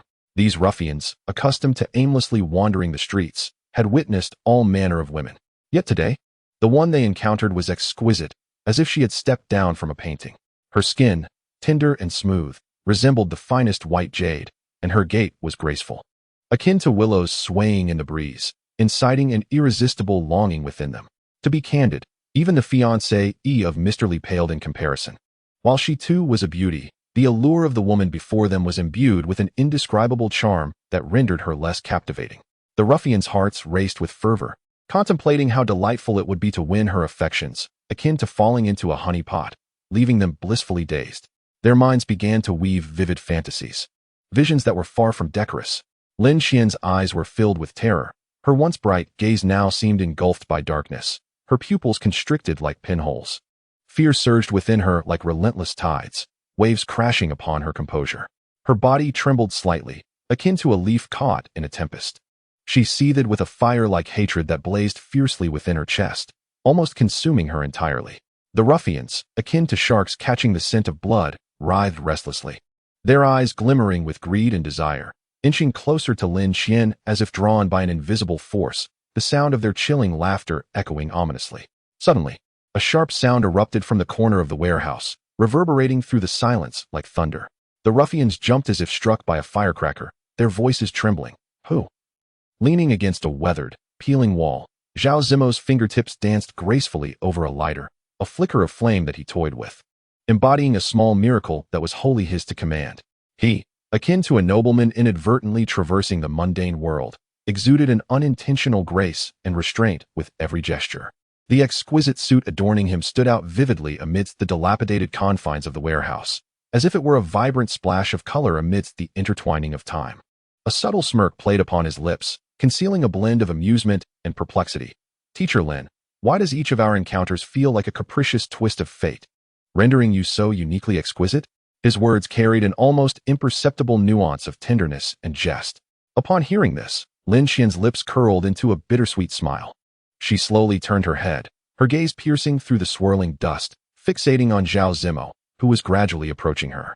In that fleeting moment, the clamor of the outside world seemed to hit the pause button. The surrounding air was suddenly saturated with the sharp and urgent wail of sirens, akin to a belated savior or perhaps a symphony of destiny, adding a touch of dramatic flair to this unexpected encounter. A warm surge of gratitude for Zhao Zimo's timely presence enveloped Lin Qian. In the midst of this chaos and unease, she felt as though she had discovered a sanctuary where she could anchor her soul. Never before had she so profoundly realized that sometimes the mere appearance of an individual could illuminate the darkest corners of one's existence, transforming feelings of despair into something more bearable. Zhao Zimo emerged as a redeemer from another realm, carrying an ineffable charm that enabled Lin Qian to uncover a fragment of peace and hope amidst the tumult of sirens. Chapter 20. I shall manage myself in the tumultuous fog. Lin Qian seemed to find herself enveloped in a solid and warm haven, Zhao Zimo's embrace. His chest radiated the gentle warmth of spring sunshine, exuding a unique and reassuring masculine allure that gradually provided her heart with solace. As the outlines of the abandoned warehouse blurred from her view, receding like an unwelcome dream, the the tension in Lin Qian's heart finally began to dissipate. She slowly closed her eyelids, permitting her weary spirit to rest under Zhao Zimo's protection. Yet, an overwhelming sense of lightness ensued, as if the entire world were spinning around her. Zhao Zimo, she murmured softly, her voice barely above a whisper, fingers instinctively clutching the fabric of his shirt. Hearing her, Zhao Zimo glanced down, only to find Lin Qian's face as pale as snow, her eyes shimmering with unshed tears. A pounding headache assailed her. Nestled against him, her voice was faint yet unmistakably conveyed her discomfort. In an instant, Zhao Zimo's heart swelled with an inexplicable emotion. Without a moment's hesitation, he swiftly took action, driving hastily toward the hospital. In the back seat, Lin Qian felt as if she were adrift in a tempestuous sea, waves of discomfort crashing over her, nearly rendering her breathless. Her stomach churned violently, an indescribable nausea relentlessly assaulting her defenses, igniting an urgent desire to escape this sensation. Everything will be fine. We'll reach the hospital soon. Zhao Zimo's voice resonated from the front, akin to a powerful tonic, granting Lin Qian a sliver of tranquility amidst her discomfort. Zhao Zimo effortlessly gripped the steering wheel with one hand while dialing a number with the other.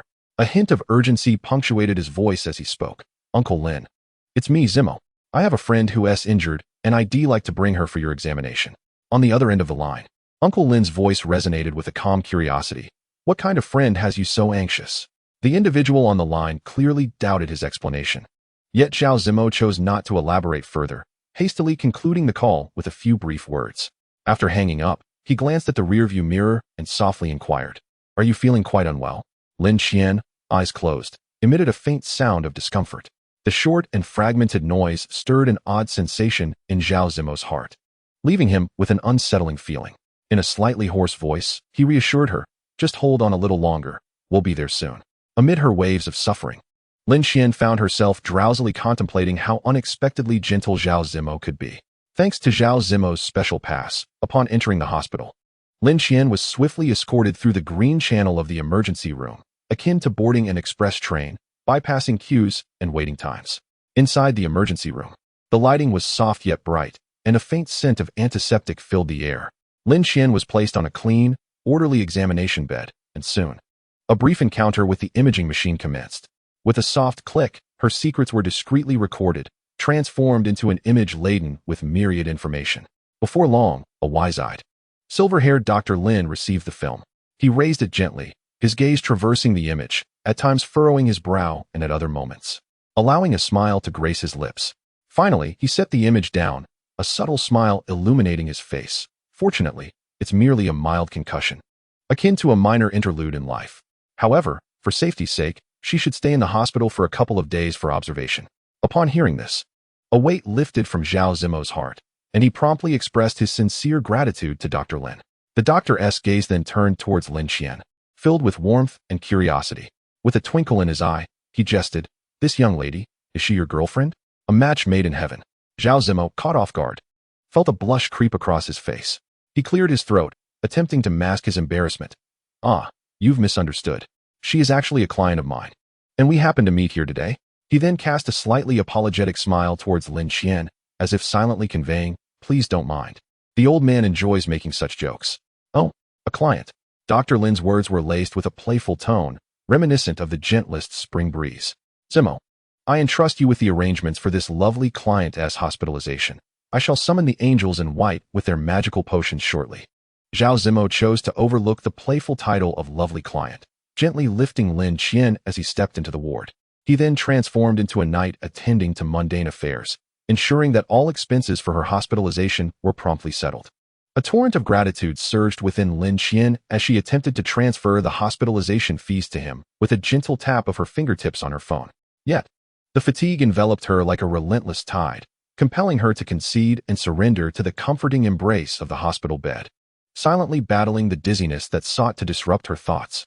Ultimately, she succumbed to this unspoken war, drifting into the tender embrace of slumber. As the first glimmer of consciousness pierced through the mist of her dreams, Lin Qian slowly opened her eyes, only to find that her guardian had quietly retreated, leaving behind faint traces on her arm that narrated the events of the recent past. She cautiously turned her neck, as if engaging in an elegant dance, and the scene outside the window unfolded before her. Nightfall had stealthily descended, draping the world in a veil of mystery. bathed in the soft glow of the window's light. A tall silhouette stood silently, clutching a phone and murmuring softly. It was Zhao Zimo, a man imbued with an alluring magnetism and graceful demeanor. Lin Qian, half reclining upon her plush pillow, quietly absorbed this moment. Her gaze, akin to delicate brushstrokes, gently sketched the tall figure of Zhao Zimo, standing at 186 centimeters. His height was not merely a numerical value, but rather an aura that seemed to bestow a sense of security and comfort to every inch of space around him, as if tailored specifically for the tender hearts of Eastern women seeking refuge and warmth. Lin Qian and Zhao Zimo had crossed paths several times, enough to earn her silent admiration. This lawyer, though not the archetype of a wealthy man adorned with gold and silver, exuded an inner charm and wisdom that captivated many hearts. At last, as Zhao Zimo concluded his call, he turned and their eyes met. She lay there, as quiet as a snowflake drifting to the ground. Her face, fair as snow, rested lightly on the pillow, her skin delicate as mutton-fat jade, nearly translucent, with faint blue veins barely visible. Her long, thick eyelashes resembled exquisite little fans, gently resting on her eyelids, casting a subtle shadow beneath her eyes. Her breaths were soft and slow, with her chest gently rising and falling, creating an image as fragile and breathtaking as a beautiful painting. Zhao Zimo felt as though his heart had been lightly stirred by a feather, yet his expression remained as calm as still water. He simply inquired, "How much longer do you wish to gaze?" Lin Qian's face flushed suddenly, the warmth spreading like flames from her cheeks to her ears, which turned a vivid shade of red. A flicker of shyness and confusion danced in her eyes as she bit her lip, striving to compose herself. Finally, in a voice as fragile as a falling feather, she murmured, "I would like some water." The sound was as faint as the soft rustle of leaves stirred by a gentle breeze. She had anticipated that Zhao Zimo would summon a nurse to assist her, but to her surprise, he promptly poured a glass of warm water himself. His movements were fluid and natural, as if he had performed this task countless times before. He approached the bedside with deliberate steps, gently lowering himself onto the edge of the bed, which responded with only a slight tremor, emitting scarcely any sound. He then extended his arm, effortlessly enveloping her in an embrace, catching Lin Qian off guard.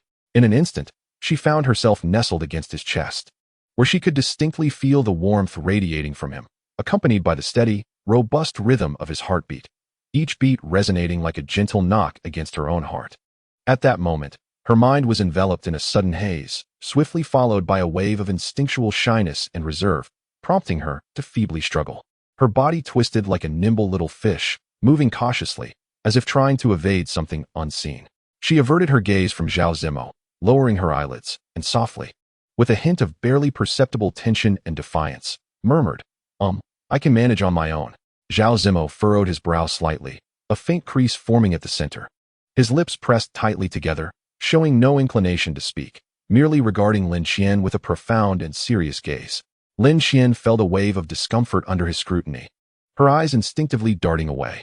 Her lips quivered slightly, as if she wished to voice her thoughts, but swallowed them back.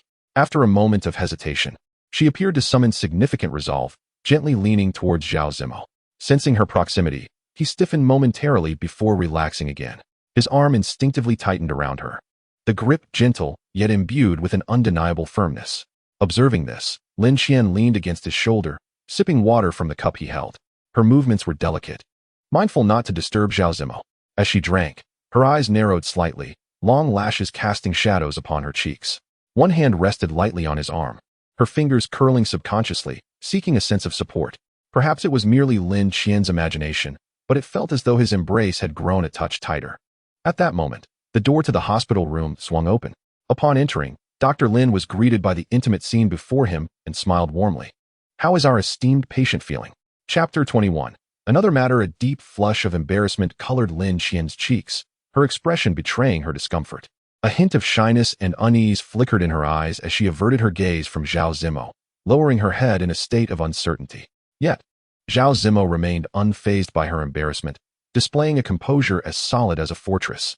He held the cup steadily, his movements unhurried as he persisted in ensuring she finished the entire drink.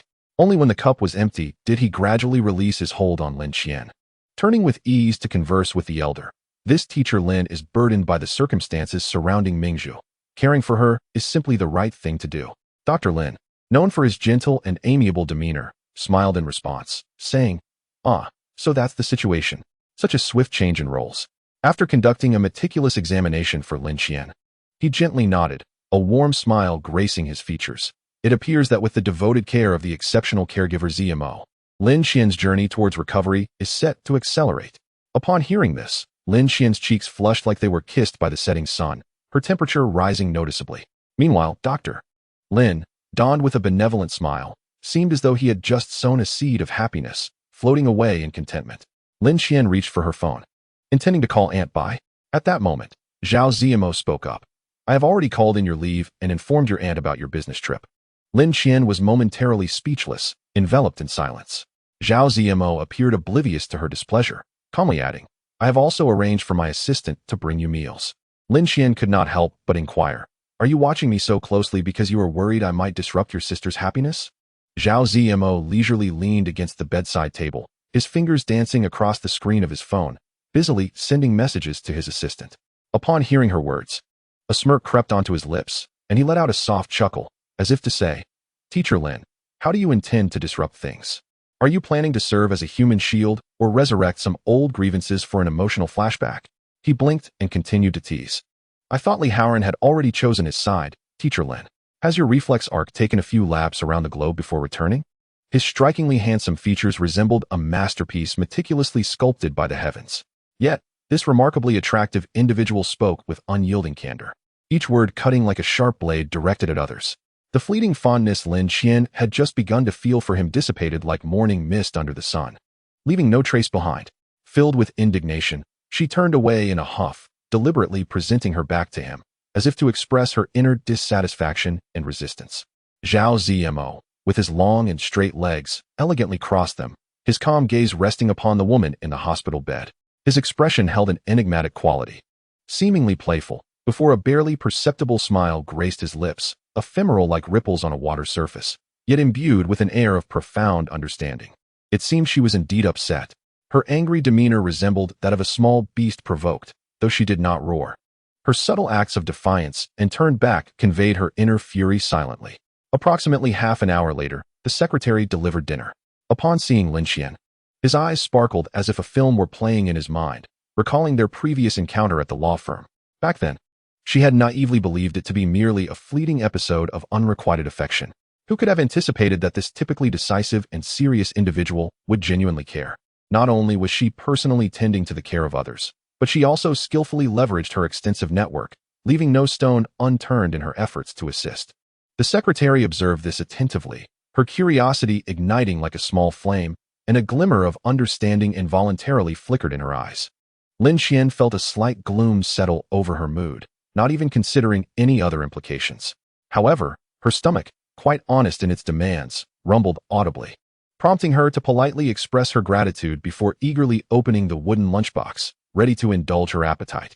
Within lay a nourishing meat porridge, specially prepared for patients.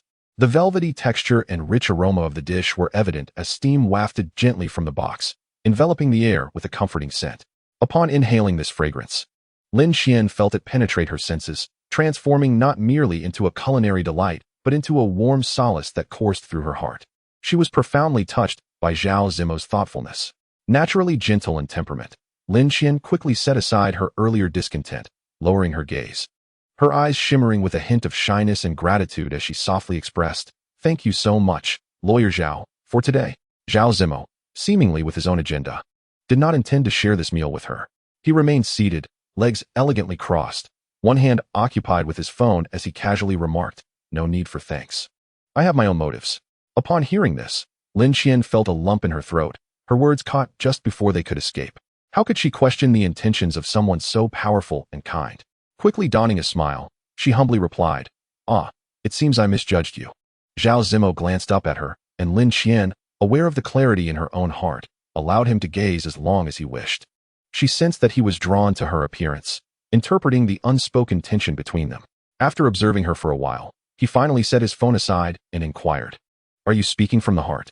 Zhao Zimo's commanding presence rendered Lin Qian unable to meet his gaze, so she feigned focus on her porridge, mumbling, From the heart, truly.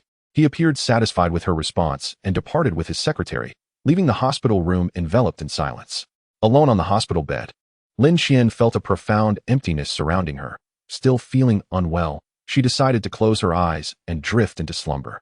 When she awoke again, it was already 9 in the evening. The hospital ward was exceptionally quiet at night, with only the rustling of leaves and the distant chirping of insects breaking the stillness. Lin Qian approached the window and opened it. Below lay a garden, lush with verdant foliage, a vibrant array of flowers blooming brilliantly in the early summer. A sudden desire to stroll downstairs seized her. Before long, Lin Qian stepped onto the soft verdant grass, akin to treading upon an exquisite green velvet carpet. She lowered her head and inhaled deeply. The scent of the grass was as refreshing as the fragrance of nature after a cleansing rain, filling her heart with an indescribable comfort. Raising her gaze to the sky, she noticed the moon, round and luminous like a grand silver platter, while the stars hung sparsely above, rendering the world so tranquil that the only sound discernible was the rhythm of her own heartbeat. Lost in contemplation of her exceedingly ordinary future, she pondered how to navigate the days ahead. At that moment, a delicate, mellifluous voice drifted into her ears, sweet enough to be almost cloying. "Haoran, will you kiss me once more?" Chapter 22. A derisive glance. Zhao Mingzhu. She too was in this hospital? Lin Qian slightly lifted her eyelids to behold a couple entwined under the moonlight, lost in their affectionate embrace, sharing kisses that seemed reluctant to part. Li Haoran, with his strong arms, held his fiancée's slender waist tightly, his hands gently cradling her face as though he were safeguarding the most precious treasure in existence. His gaze brimming with adoration. At that moment, his demeanor resembled one coaxing an innocent child, as he softly murmured to Zhao Mingzhu, "This is the last time for tonight. Look, it's quite late, and you ought to rest well." Zhao Mingzhu, with a tender grip around his neck, appeared pure yet hinted at a playful allure. Tilting her head slightly, her eyes sparkled with curiosity and anticipation as she sweetly asked, "Haoran, we are already engaged. Why do you still hesitate?" Just as Li Haoran was about to offer a casual reply, he inadvertently caught sight of Lin Qian standing quietly in the corner. Lin Qian remained still in the corridor, unaware of how long she had been there or when she had arrived. Li Haoran abruptly pressed Zhao Mingzhu closer to his heart, his movements fraught with urgency and anxiety. Desperate to ensure she did not notice Lin Qian nearby, yet his own gaze fixated on Lin Qian, filled with a tumult of emotions, surprise, confusion, and an indescribable sentiment. He could hardly fathom that Lin Qian had been saved. Previously, he had resolutely decided to sacrifice her, weighing the pros and cons and deeming her a pawn that could be relinquished. Yet now, witnessing Lin Qian's unscathed return, his heart was awash with conflicting feelings. Unbeknownst to Zhao Mingzhu, who was immersed in the tender affection of her fiancé, Li Haoran, was the intricate turmoil swirling within him. As her heart was entirely devoted to the man she adored, her delicate and fair fingers flitted about like a mischievous little butterfly, gently caressing her fiancé's heart as she blushed with a hint of shyness. In a soft, playful tone, she urged, "Haoran, what are you hesitating for? Look at this beautiful night, just the two of us. Why not be a little more proactive?" Li Haoran replied with a perfunctory acknowledgement, seeking to gauge Lin Qian's reaction. Yet, she merely offered a faint smile before swiftly turning to leave. A sudden pang gripped Li Haoran's heart. In the past, Lin Qian had adored him deeply. Even the slightest hint of his displeasure would sadden her for days, as she devised countless ways to cheer him up. Yet now, as he prepared to share his bed with another, she seemed indifferent. He could hardly fathom that Lin Qian felt nothing at all. Was this truly what he desired? His voice emerged as calm as a still lake, concealing a tumult of inscrutable emotions. Gradually, he extended his hand, gently grasping the girl's cascading hair. A gesture that appeared tender, yet bore an irresistible force. Then, he suddenly leaned down, like an enraged beast, and fervently kissed her. His kiss was urgent and fierce, as if he sought to release some pent-up emotion, or perhaps to prove something to someone. Zhao Mingzhu, overwhelmed by his fervor, frowned and lightly pounded his shoulder with her small fists, playfully complaining, "Haoran, you're hurting me. Why must you be so rough? Can't you be a bit gentler?" At her words, Li Haoran gradually ceased his actions. His gaze deepened, resembling an unfathomable ancient well, the darkness in his eyes thick as unyielding ink, casting a chill upon those who dared to look. Without warning, he bent down, using his arms to lift Zhao Mingzhu effortlessly. She trembled slightly. Her cheeks flushed as she shyly pressed her face against his shoulder, her heart racing like a wild deer. After a moment, she summoned her courage and, in a near whisper, asked, "Do you truly wish for this? You know it means the world to me. I don't want you to feel even a hint of reluctance." Li Haoran responded with a soft, singular sound, a low his tone revealing little emotion. He then turned, cradling Zhao Mingzhu as he made his way toward the VIP ward. As he entered the corridor, he instinctively glanced back, only to find that Lin Qian had vanished, as if she had never been there at all. In an instant, the light in his eyes dimmed, overshadowed by a gloomy haze that enveloped him. Upon entering the hospital room, he unceremoniously tossed Zhao Mingzhu onto the bed, then leaned down to press against her. His movements were wildly frantic. He gripped her tightly, his lips fervently sealing against hers. His scorching fingers lifted the hem of her dress, his heated palms shamelessly caressing her delicate skin. His burning lips and tongue slowly traversed her pristine neck, lingering at her slender and alluring collarbone, where they voraciously sucked, leaving a multitude of red marks, both large and small. Noticing a slight resistance from her, he did not relent. Instead, he became even more brutal, devoid of tenderness, engaging in an unprecedented frenzy of conquest. This was the first time he and Zhao Mingzhu had been intimate, and while Haoran could not claim to have been entirely devoid of enjoyment during the experience, a sense of something lacking lingered deep within him. By the time it ended, the clock had struck midnight, and the world seemed enveloped in a tranquil atmosphere, with the majority lost in slumber. Only he remained, troubled by an ineffable emotion. Haoran sat quietly on a wooden chair on the terrace, a box of cigarettes resting on the small round table before him, serving as a silent companion. He had smoked 4 or 5 cigarettes in succession, and with each plume of smoke that rose, his thoughts appeared to drift further into an ethereal haze. He had indeed acquired everything he once desired, a fiancée as radiant and alluring as Zhao Mingzhu, akin to a blooming flower exuding captivating charm. Moreover, her presence brought numerous advantages: wealth, status, and social connections, like enticing gifts laid before him. From a physical standpoint, he had found satisfaction, yet within his heart lay a vast emptiness, a gaping void that nothing could fill.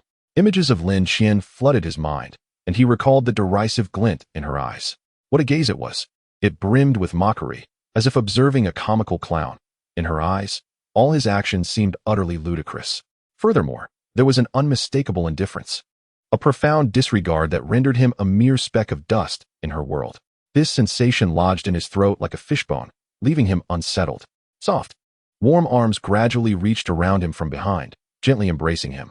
Zhao Mingzhu nestled against his broad back like a docile kitten, her face brushing against him as she inquired, "What are you thinking about?" Haoran slowly extinguished his cigarette, then drew his fiancée into his embrace. Lowering his head, his lips brushed against her ear as he murmured softly, "Mingzhu, there is no one in this world more beautiful than you." Zhao Mingzhu snuggled closely, taking his hand in hers, her gaze playful as she teased, "You must treat me well, you know? You must love me eternally, accommodating my every whim." Haoran's Adam's apple gently rolled up and down. He was utterly unfamiliar with the art of loving another. His affections were solely reserved for power. Neither Lin Qian nor Zhao Mingzhu were exceptions. He merely chose the one that favored him more. After a considerable pause, Zhao Mingzhu, as if struck by a sudden realization, spoke up. "Just a moment ago, I spotted Miss Lin. Haoran, are you still secretly blaming yourself for not rescuing her back then? In truth, there is no need for that. Look, my brother has already saved Miss Lin and is personally attending to her well-being. You needn't dwell on this matter any longer. You can put your mind at ease." "Put my mind at ease?" Haoran regarded her words as absurd, a smirk forming on his lips, followed by a disdainful scoff. Subsequently, his spirits plummeted as if he had plunged into an unfathomable abyss. Memories of Zhao Zimo's peculiar demeanor towards Lin Qian involuntarily surfaced in his mind. Chapter 23. Are you ready? The following morning, Haoran arrived at Lin Qian's hospital room. Lin Qian merely cast a sidelong glance at him, remaining silent as she focused on her phone. He positioned himself beside the bed, softly uttering 3 words, "I'm sorry." Lin Qian, taken aback, retorted, "What does saying that accomplish?" Annoyed, she added, "Get away, don't linger in my sight." With that, she closed her eyes, refusing to grant him even a single glance. Haoran seemed poised to say more, but at that moment, the door to the ward swung open once again. In strode Zhao Zimo, impeccably dressed in a classic black and white suit, his crisp white shirt meticulously ironed, accentuating his strikingly handsome and charismatic presence. The atmosphere in the room became palpably tense, yet Zhao Zimo appeared oblivious. He offered Haoran a slight nod, a gesture so subtle yet imbued with an indescribable politeness and distance. He then approached Lin Qian's bedside, reaching into his pocket, the fabric slightly yielding, and slowly produced a payment slip, which he held delicately, the paper rustling softly in his grasp. "Teacher Lin," his voice was gentle and calm, "your medical expenses total 12,600 yuan. Please transfer the funds to me. At that moment, Lin Qian's emotions were still in turmoil, her heart tangled in a web of anger and grievance. Before she could react, Zhao Zimo extended his hand, effortlessly taking her phone from the side. His actions were so natural, as if he were merely performing a mundane task. He slightly leaned to one side, resting beside Lin Qian's hospital bed, his weight gently pressing down on the edge, causing it to sink ever so slightly. With practiced ease, he opened the WeChat interface on his phone, directing the camera towards the QR code on Lin Qian's device, initiating the process of adding her as a contact. How impoverished you are, with only 9,000 in your WeChat wallet. Lin Qian felt a rush of warmth spreading across her face, as if engulfed by flames. Zhao Zimo, however, maintained a serious demeanor as he remarked, "You still owe me 3,600. How about you join me for a round of golf sometime? That would settle the debt." Lin Qian lifted her head slightly. Her waist-length, tea-colored curls cascaded down gracefully, giving her an air of gentleness and delicacy. She placed her hand on Zhao Zimo's arm and whispered softly, "I can accompany you right now." Zhao Zimo glanced at her with a sidelong look, then shifted his gaze to Li Haoran, who wore a faint smile and humorously suggested, "Shouldn't you step aside? With you standing here, it seems as if Teacher Lin is frozen, unable to move." Li Haoran clenched his fists tightly, his knuckles turning white, before managing to force a smile. "Then I shall not intrude any longer." He opened the door and exited, leaving without a backward glance. Once the door closed, Lin Qian felt as though all her strength had been drained, leaning against the headboard and murmuring softly, "Thank you." Zhao Zimo gently placed her phone on the nearby table, a slight smile gracing his lips as he teasingly inquired, "Didn't you just say you would accompany me? How is it that your resolve has changed so swiftly?" Upon hearing this, Lin Qian slowly lifted her gaze, her eyes reflecting a hint of surprise as she replied, "No, please don't misunderstand. What I said was merely to play along with your little act. I never truly intended to accompany you." Zhao Zimo remained fixed on her, his dark eyes resembling an unfathomable abyss, so deep that it was impossible to discern the emotions swirling within. He was already remarkably handsome, his exquisite features appearing as if meticulously sculpted, and as he focused intently on her, it was bound to evoke something extraordinary in any woman. Lin Qian suddenly felt an involuntary flutter within her, a feminine instinct awakening like a seed nourished by spring rain, quietly and gradually coming to life. Zhao Zimo slowly bent down. Rather than kissing her directly, he gently cupped Lin Qian's face with one hand, his slightly rough fingertips gliding over her delicate cheek. As soft as a feather, he then grasped her hair, treating it as if it were a rare treasure, caressing and kneading it with a tenderness that seemed imbued with an invisible enchantment. This kind of teasing, akin to a dull knife slicing through flesh, was the most tormenting of pleasures. Lin Qian had never encountered such a situation before. She felt as though her heart was ensnared by an invisible hand, her body weakening under the pressure. Unable to restrain herself, she called out his name, "Zhao Zimo. Why not call me Lawyer Zhao anymore?" His tall, straight nose pressed firmly against hers, the distance between them reduced to an infinitesimal degree, their breaths intertwining chaotically. With the slightest movement, Zhao Zimo could kiss her. Lin Qian clutched the fabric of his shirt tightly, her heart racing like a fawn trapped in a cage, instinctively wanting to close her eyes. However, Zhao Zimo would not allow her to do so. He gently tugged at her long hair and, in a husky voice, urged, "Lin Qian, open your eyes and witness our kiss." It was the first time he had uttered her name, and for reasons unknown, Lin Qian felt her heart swell with an indescribable emotion, a sensation so intense it was almost overwhelming. Her eyes remained open as her trembling red lips gradually approached his, ultimately meeting in a soft embrace. Zhao Zimo suddenly tightened his embrace around her. The setting was likely within a hospital room, and although their kiss began as a tender peck, it gradually ignited into a fervent conflagration. Zhao Zimo struggled to contain himself, lowering his voice to inquire, "Lin Qian, have you truly made your decision?" For a fleeting moment, clarity washed over her. Instinctively, she wanted to push Zhao Zimo away, but the years of emotion she had invested felt like an absurd joke, rendering her previous restraint meaningless. With this realization, she leaned in, her lips meeting his once more, and amidst her haze, a sense of exhilaration emerged. Yet, unexpectedly, Zhao Zimo took the initiative to end this kiss filled with complex emotions. His intrinsic pride, a powerful force within him, acted as an invisible barrier, resolutely preventing him from succumbing further to the kiss. Thus, he slowly released his hold on Lin Qian, leaning against a nearby object as he began to straighten his disheveled shirt. His gaze held an ineffable emotion as it scrutinized Lin Qian, who appeared utterly bewildered. With a calm tone, he remarked, "Teacher Lin, look at your current state. Perhaps it's best to take a step back." Upon hearing Zhao Zimo's words, Lin Qian felt as though a bucket of cold water had been doused over her, instantly jolting her back to reality. Recalling her recent actions, an overwhelming sense of embarrassment surged within her, accompanied by a rapid spread of humiliation, leaving her feeling ensconced in an excruciatingly awkward predicament. Zhao Zimo reached into his cigarette pack, extracting a pristine white cigarette, his slender fingers adeptly grasping it as he absent-mindedly toyed with it between his fingers. After a prolonged silence, the air surrounding them seemed to solidify, and he suddenly spoke. "You must be curious about Li Haoran's character and demeanor. How could I bear to watch Mingzhu become engaged to him?" Lin Qian sat quietly, her gaze fixed on Zhao Zimo, her silence urging him to continue. A flicker of complex emotion crossed Zhao Zimo's face as his demeanor shifted abruptly, his hands becoming somewhat aggressive. With a sharp crack, he broke his cigarette in half, the fragments scattering at his feet.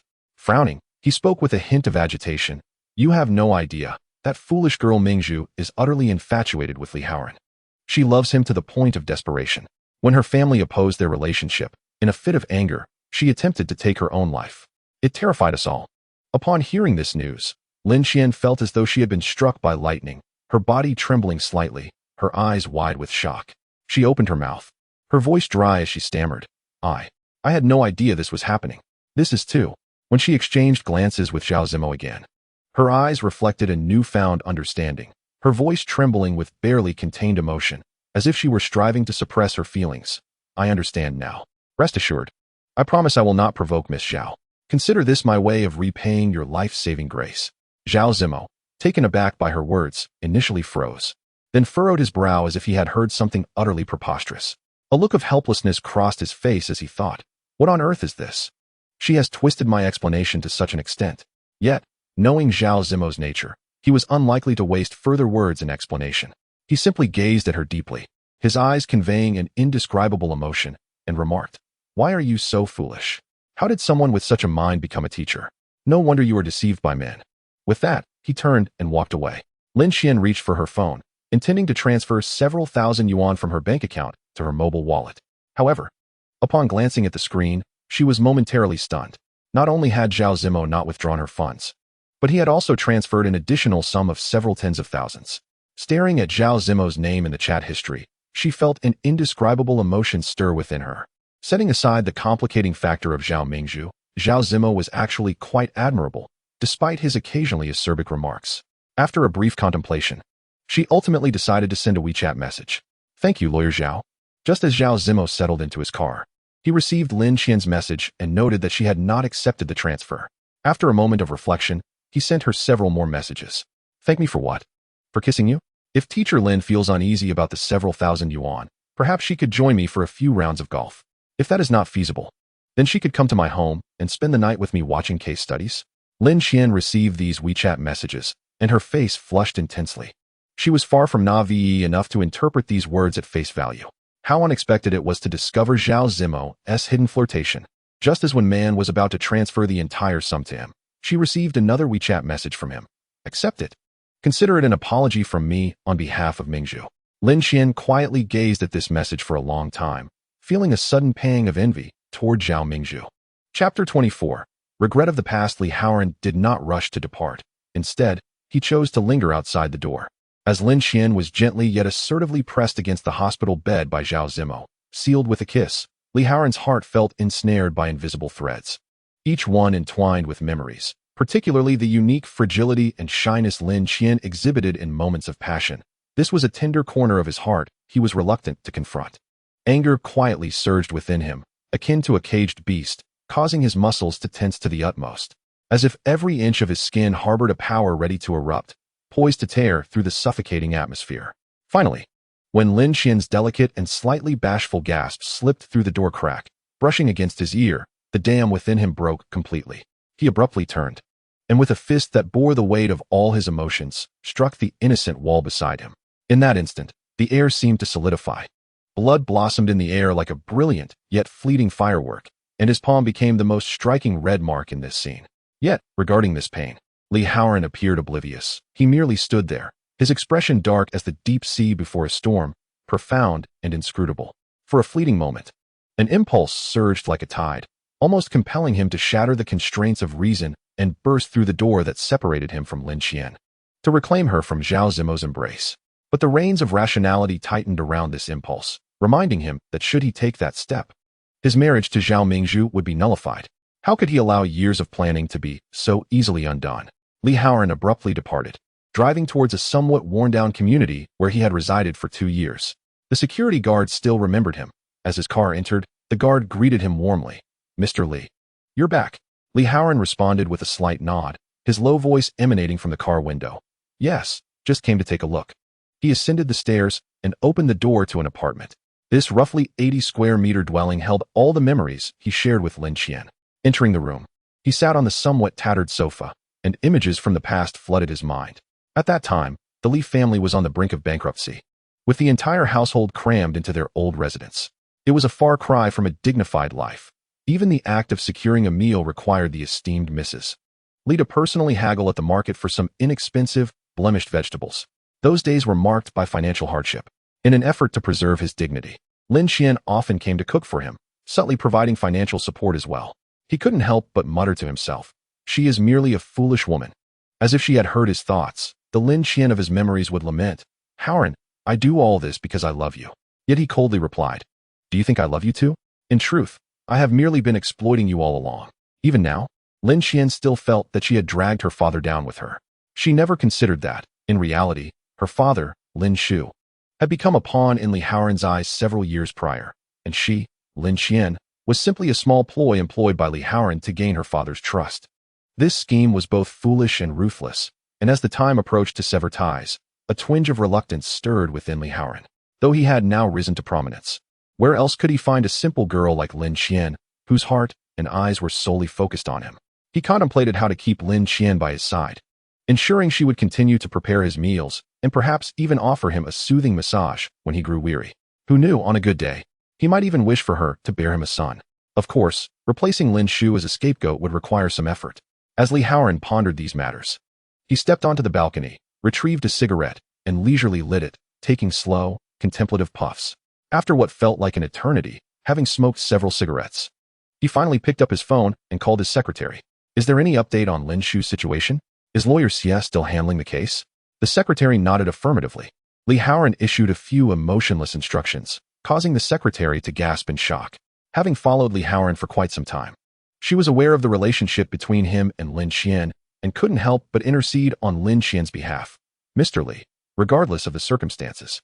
Li Haoran's tone remained icy. "Do as I say. Handle it decisively." The secretary fell into silence for a moment before responding with a reluctant understood. Just then, Zhao Mingzhu's call came through. Li Haoran, feeling as disheveled as a tangled ball of yarn, initially hesitated to answer, but as Zhao Mingzhu continued to call, he ultimately pressed the answer button. "Haoran, where have you been?" Zhao Mingzhu inquired. "My hand hurts. Could you come over and help me apply some medicine?" She continued. "Also, my parents are coming over tomorrow, and we might need to discuss our marriage. Please ask your mother to join us." Li Haoran's mind was consumed with the image of Lin Qian being affectionately kissed by Zhao Zimo like a little kitten, leaving him feeling quite strange. Zhao Mingzhu pressed for answers, and he could only manage a reluctant, "Got it." After hanging up, he pondered to himself, let it be. Men, once they attain a certain status, find that there is little they cannot conquer. Even 20 years hence, they shall not regret the decisions made today. Chapter 25. Reaching for higher branches on a sun-dappled afternoon, Lin Qian finally experienced the day of her discharge from the hospital.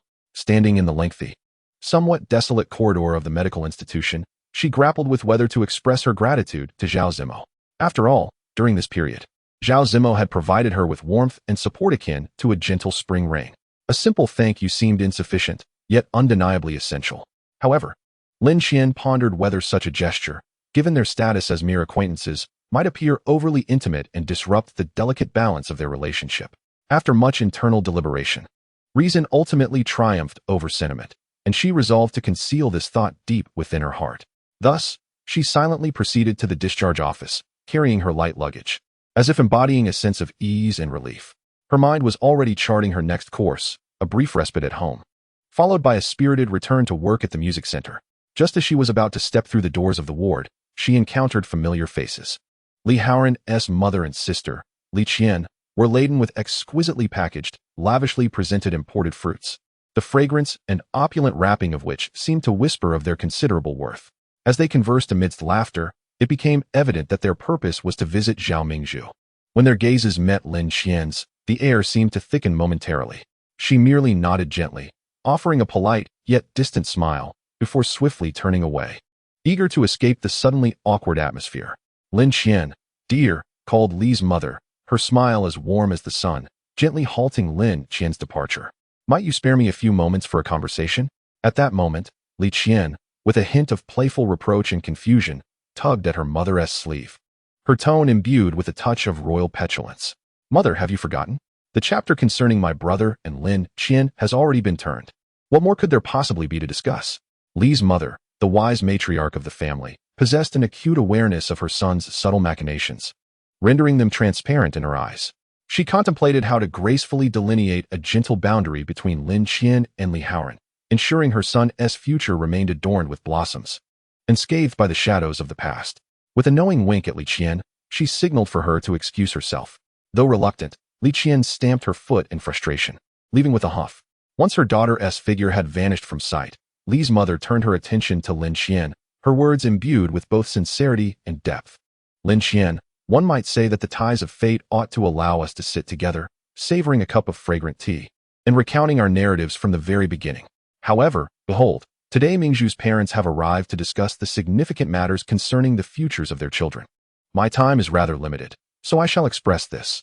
The journey of life is long and winding, and certain landscapes are destined to remain confined to our memories, transforming into the gentlest of pasts. Lin Qian merely smiled faintly. In the past, when the Li family faced hardships, Lin Qian selflessly contributed all her savings to assist them. At that time, Li Haoran's mother vehemently declared that she was the sole daughter-in-law of the Li family, asserting that should Li Haoran ever betray her, she would not let him off lightly. How little time has passed, and now her true, grotesque nature is revealed, which is truly laughable. Li's mother detected the distance that Lin Qian exuded, prompting her lips to curve into a somewhat awkward smile. Yet, she could not refrain from saying, honestly, my dear, you are truly remarkable. Although things did not culminate with Haoran, we must look forward, mustn't we? Haoran has already found his happiness, and you too should pursue your own. Do not cling to a single tree. Youth waits for no one. Upon hearing this, Lin Qian suddenly felt an overwhelming urge to retch. Initially intending to ignore her and turn away, her gaze caught a familiar figure at the corner, prompting her to exclaim, Auntie, I have taken note of your words. I shall undoubtedly find happiness. How could a decayed tree be worth my demise? Upon hearing this, Li's mother beamed with relief, saying, Hearing you say that brings me peace. Just as she prepared to turn and check on Zhao Mingzhu, she was startled to find her son standing not far away, his face darkened with a menacing shadow. Li Haoran had one hand stuffed into his pocket, a chilling glint in his eyes as he fixed his gaze on Lin Qian, coldly stating, Mother, you may proceed. I have some words to exchange with her. I shall join you shortly. Li's mother glanced between her son and Lin Qian, managing a strained smile that bore traces of embarrassment and helplessness before slowly departing. Lin Qian stood rooted to the spot, feeling an icy chill enveloping her, as if caught in a frigid embrace. Deep down, she understood that what she had lost was far more than mere love. Once, she had approached this relationship with a fervent and pure heart, wholeheartedly giving everything she possessed. Yet now, those sincere offerings felt as though they had been trampled underfoot, the humiliation slicing through her heart like a razor's edge. Li Haoran observed Lin Qian's pale visage, a mocking curve forming at the corners of his mouth as he scoffed. What's wrong? Are you in pain? Do not forget, at no point was anyone compelled to make you act as you did. Lin Qian, did you truly believe that was love? It was merely your own selfless devotion, leading to your own emotional turmoil. Look at you now, quite clever I see, knowing to seek higher branches. Each of his words was laced with barbs, piercing Lin Qian deeply. She lifted her head, her eyes filled with disdain and defiance, retorting coldly, I must thank you for your abandonment. Otherwise, I would not have realized there are so many exceptional men in this world. Li Haoran's slender, enchanting phoenix eyes appeared to be gradually infused with a deep, inky hue. He slightly raised his chin, a complex smile curling at the corners of his lips, and with a tone that was more mocking than angry, he addressed Lin Qian. You and Zhao Zimo have reached such a critical juncture. Yet where is he now? At the moment you so desperately wished for his aid? You are far too naive. Do you truly think Zhao Zimo is a simple character? A man of his caliber possesses a convoluted background and profound cunning. Do you believe you can manipulate him? You are akin to an ant attempting to shake a mighty tree. One day, you will come to deeply regret your current actions. His gaze held a trace of disdain, as though he had already glimpsed Lin Qian's tragic fate. Upon hearing these words, Lin Qian's long eyelashes fluttered slightly, her gaze slowly lowering. The corners of her lips lifted gently as she replied in a calm voice, "What do I have to regret? What do you think I have left to lose? I have already lost the most precious thing. Is there anything worse than this?" Having spoken, she straightened her back and departed with resolute steps, devoid of hesitation. Her determined silhouette seemingly narrating her complete severance from the past. Li Haoran remained rooted in place, his eyes fixed on the direction Lin Qian had taken, his fists unconsciously clenching. After a prolonged silence, he finally let out a cold snicker through gritted teeth. "Lin Qian, do not provoke me. If you persist in your obsession and continue entangled with Zhao Zimo, you will regret it." A flicker of harshness crossed his gaze, as though he had been touched on a sensitive spot. At that moment, a call from Zhao Mingzhu interrupted, her sweet voice resonating through the receiver. "Where are you? My parents have already arrived, and everyone is waiting for you." Li Haoran gently reassured her, "I'll be there shortly." Chapter 26. What are we? Lin Qian visited the detention center to see her father. His condition was relatively stable, although his skin had darkened and he had lost some weight. His overall health remained satisfactory, which brought Lin Qian some relief.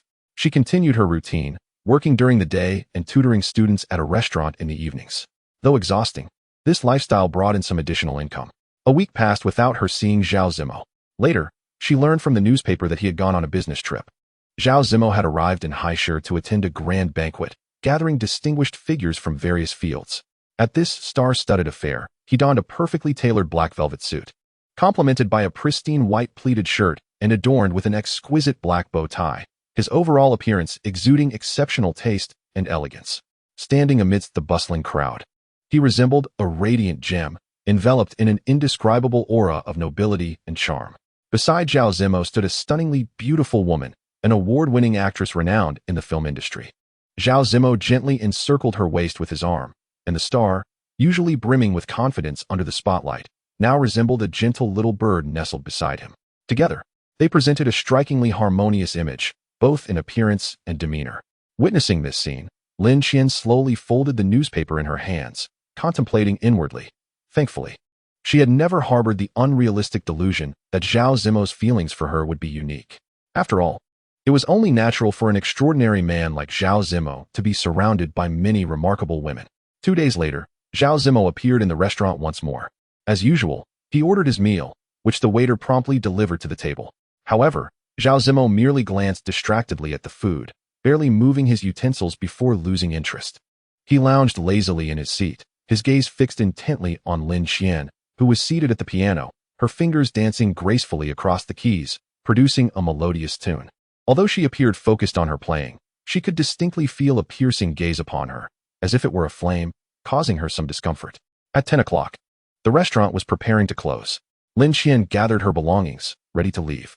As she finished packing and turned to depart, she instinctively glanced at the spot where Zhao Zimo had been seated, only to find it empty, with the untouched meal still laid out on the table.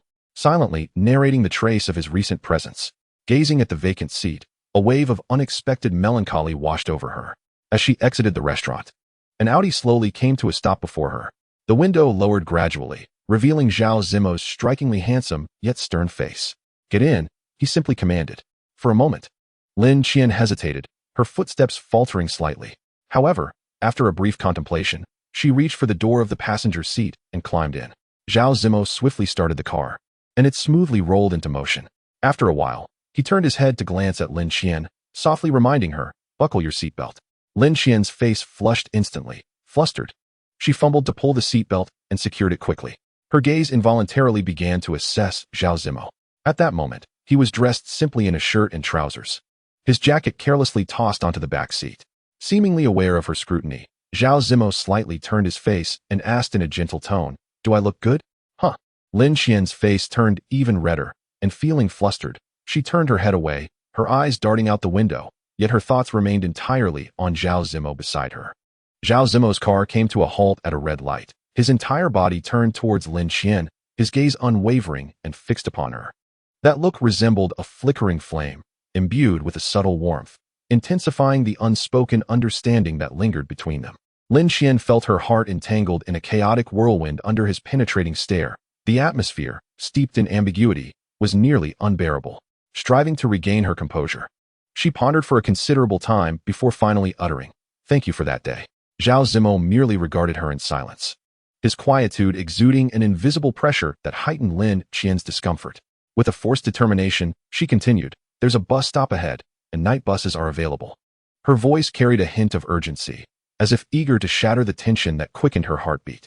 Zhao Zimo's gaze was as profound as an unfathomable abyss, and he eventually spoke softly, "Lin Qian, stay with me for a while." His direct address of her name in such a charged atmosphere felt uniquely intimate, sending a tremor through her heart. Lin Qian found her fingers unconsciously twisting the hem of her clothing, stammering, I'm not really available. It's quite late." She dared not meet his eyes, yet a flicker of anticipation stirred within her, as if two opposing forces were battling in her heart. Zhao Zimo leaned slightly forward, narrowing the distance between them, and Lin Qian could even sense the warmth of his breath. He whispered, "Just for a moment." Ultimately, she succumbed to her own weakness.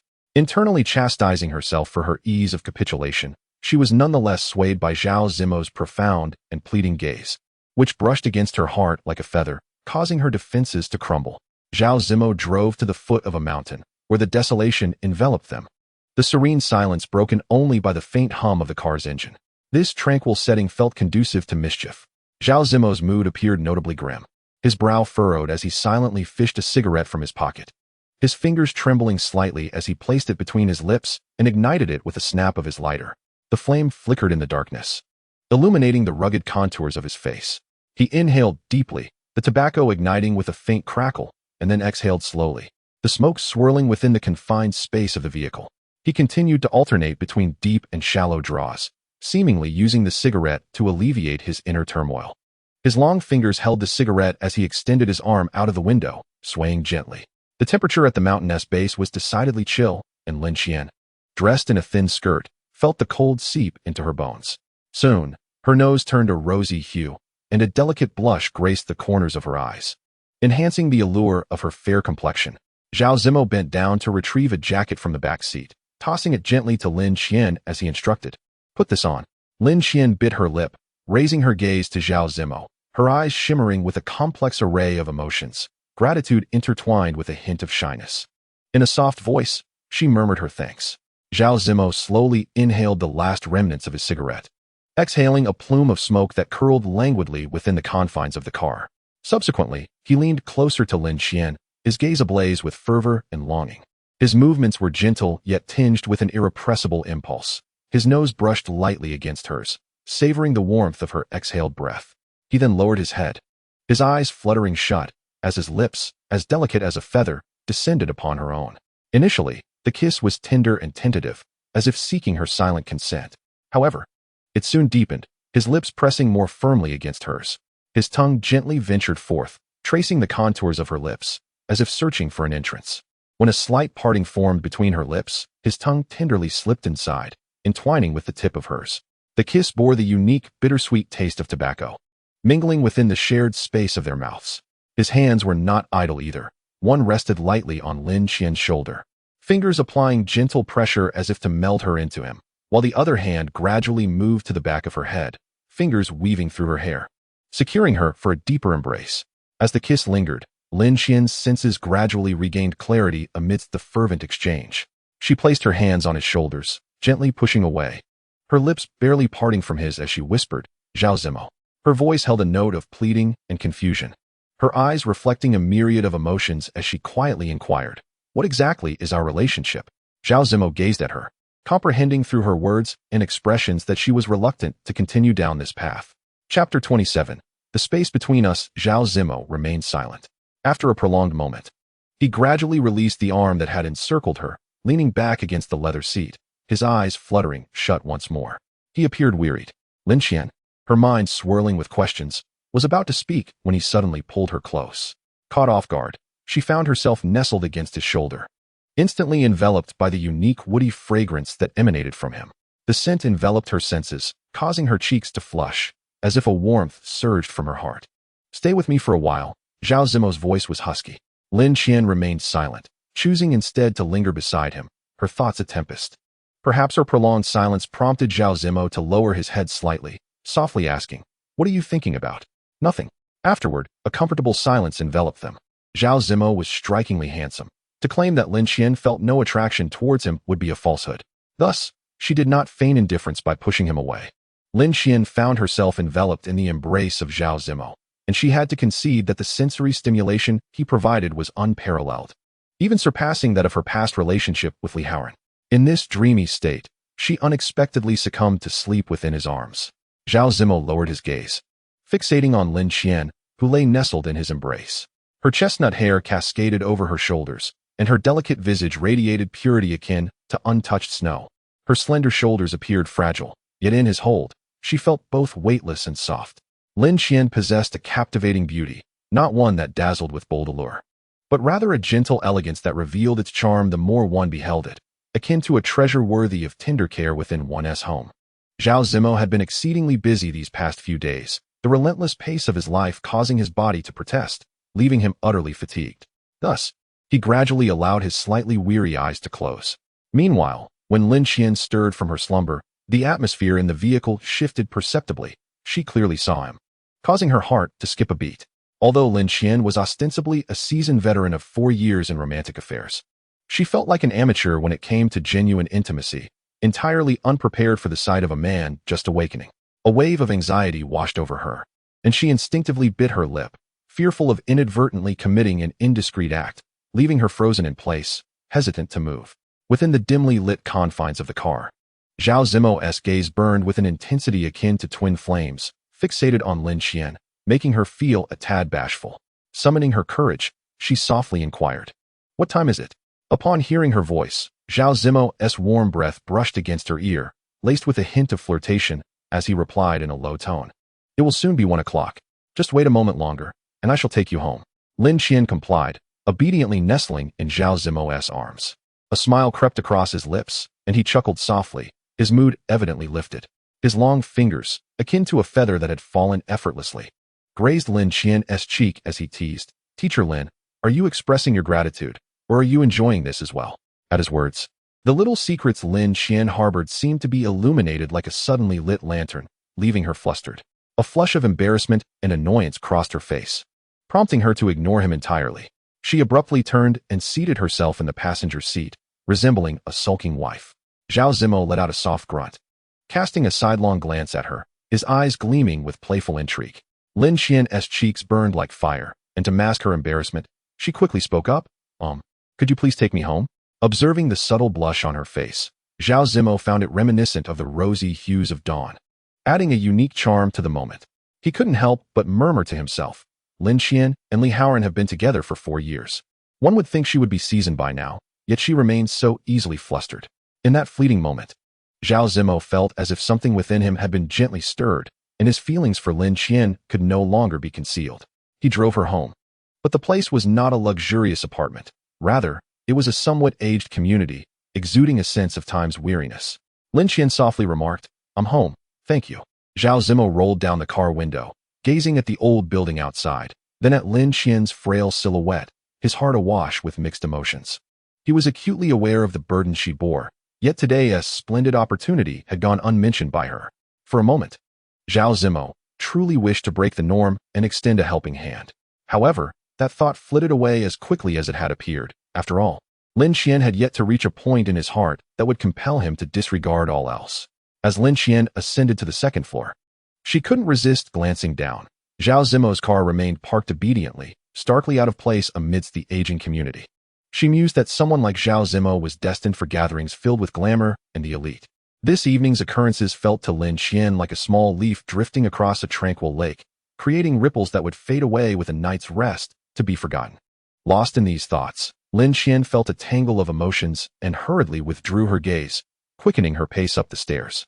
Meanwhile, Zhao Zimo noticed the light flicker on at the top floor before he leisurely started his car and drove off in a hurry. Little did he know, hidden just beneath his nose was a sleek, glossy black sports car, where its owner, Li Haoran, had been ensconced like a statue for over 2 hours.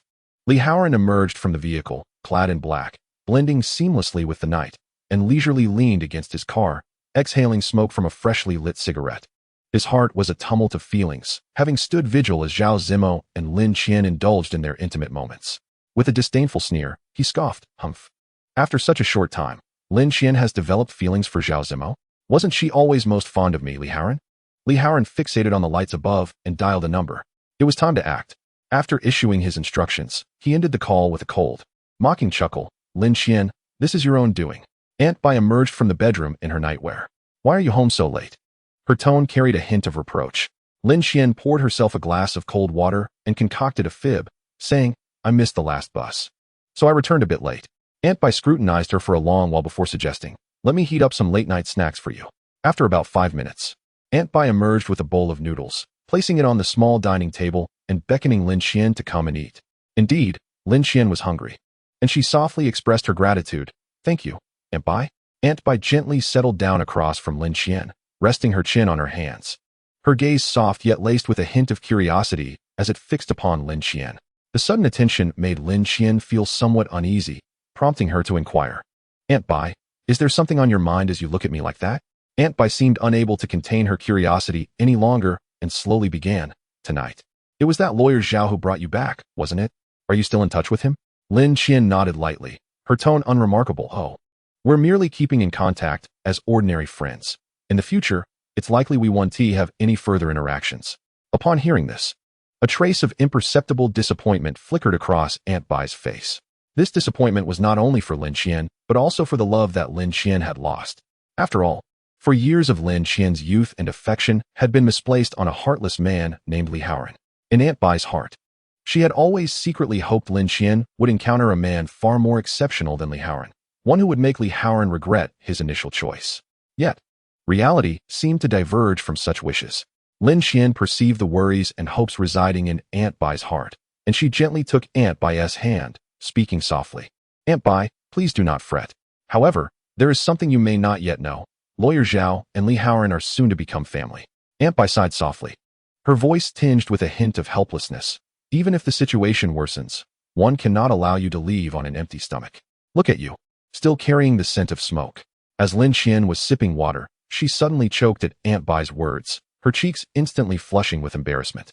Once back in her room, Lin Qian hurriedly bathed and then collapsed onto her bed, yet sleep eluded her.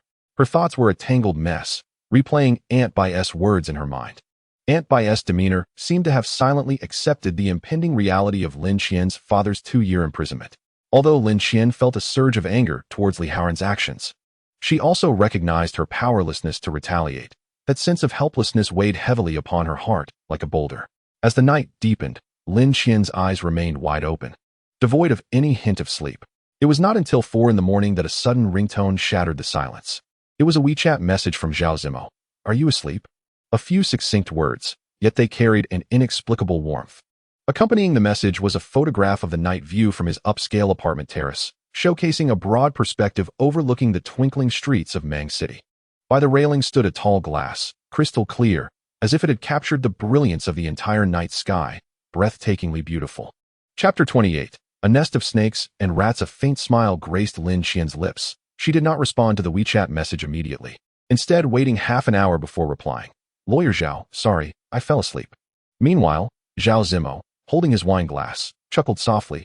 "Teacher Lin, quite adorable." He refrained from saying more, savoring the red wine in his glass. In the following days, although Zhao Zimo did not appear in person, he occasionally sent Lin Qian WeChat messages, whether images or brief words. Lin Qian did not always reply, yet the subtle feelings between them remained unspoken, understood by both. Early that day, Lin Qian was rushing to the office when her phone suddenly rang. Glancing at the screen, she saw it was Zhao Zimo calling. Her heart skipped a beat, and after a brief moment of hesitation, she pressed the answer button. "Hello, Lawyer Zhao, so early?" On the other end of the line, Zhao Zimo was leisurely seated in his car, holding an important document. Indeed, it pertained to Lin Qian's case. He recalled the meaningful smile on Xie Chen's face when he had requested the materials the previous night, a smile that seemed to conceal countless inquiries and playful jests. Xie Chen had remarked, "Zimo, I am quite curious about what has prompted your change of heart. I believe it's largely due to Teacher Lin. I assent to it? You can't deny it. I genuinely think Teacher Lin is exceptional. Look at A Tao. He particularly adores her." Every time Lin Qian is mentioned, there is a sparkle of joy in his eyes. At that moment, Zhao Zimo merely smiled in response, telling Xie Chun, Brother Chun, please don't mention this to Lin Qian just yet. I need to ponder this matter thoroughly. After all, it is quite complex, and I must clarify my thoughts. Now, as he slowly flipped through the papers, the sheets produced a faint rustling sound in his hands. He spoke into the phone. I will be on a business trip for a week. There are quite a few matters to attend to. Let us meet when I return. There are some things I need to discuss with you in person. On the other end, her voice was as gentle as a breeze whispering through the leaves, softly replying, all right. Suddenly, Zhao Zimo felt a warmth blossoming in his heart, akin to the melting of winter's ice beneath the gentle caress of spring sunlight. Lowering his voice to a near whisper, imbued with a unique magnetism, he said, Lin Qian, why are you so obedient and docile? You make it easy for men to take advantage of you. Upon hearing this, Lin Qian's face flushed crimson, akin to a ripe apple. She opened her mouth, wanting to respond, but her throat felt constricted, rendering her speechless for a moment. Zhao Zimo, envisioning her flustered demeanor on the other end, couldn't he help but smile slightly. Thinking to himself, Teacher Lin is quite easily embarrassed. After hanging up, Lin Qian began to ponder what Zhao Zimo would say a week later. Her thoughts wandering so far that she nearly missed her stop. In a hurried manner, she arrived at the music center, only to notice her colleagues watching her with curious glances as she clocked in. Confused, Lin Qian eventually learned from a close colleague that her part-time work outside had come to the attention of the director, and a conversation was imminent.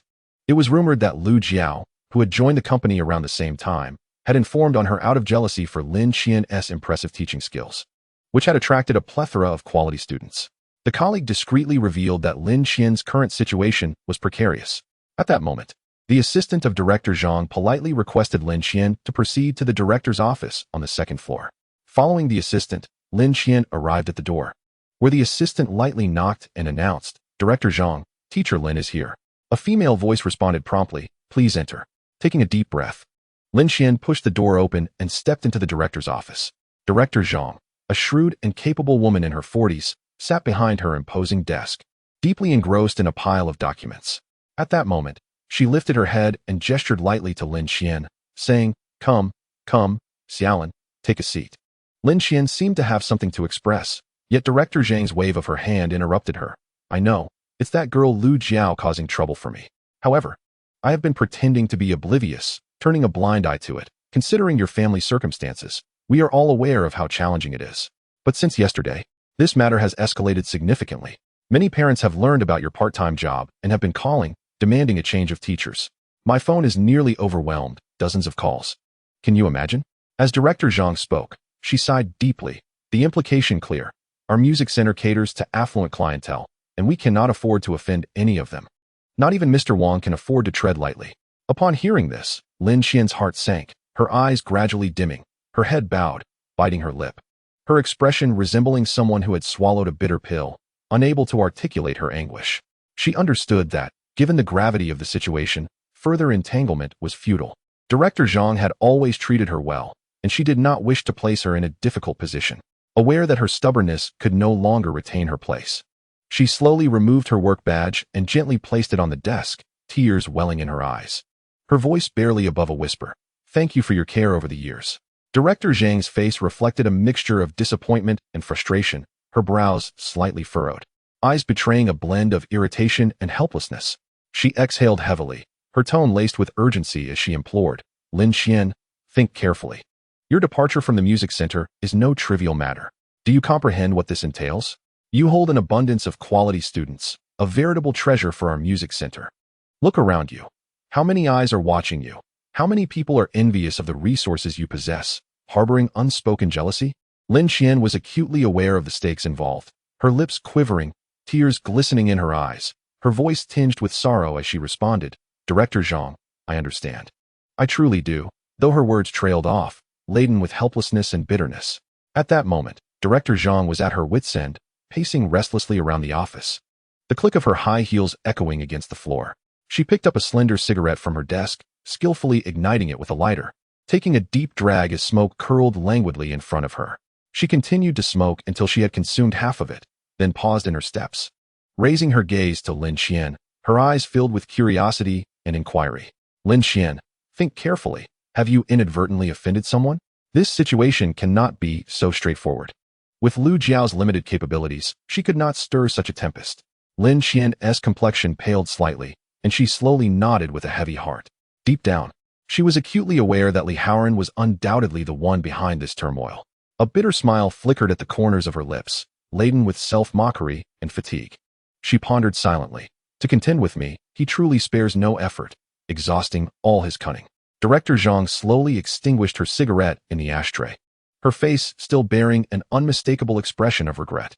After a gentle sigh, she spoke. Lin Qian, you must understand my predicament. The parents are causing quite a stir, and to soothe their tempers and expedite the resolution of this matter, you must temporarily vacate the music center.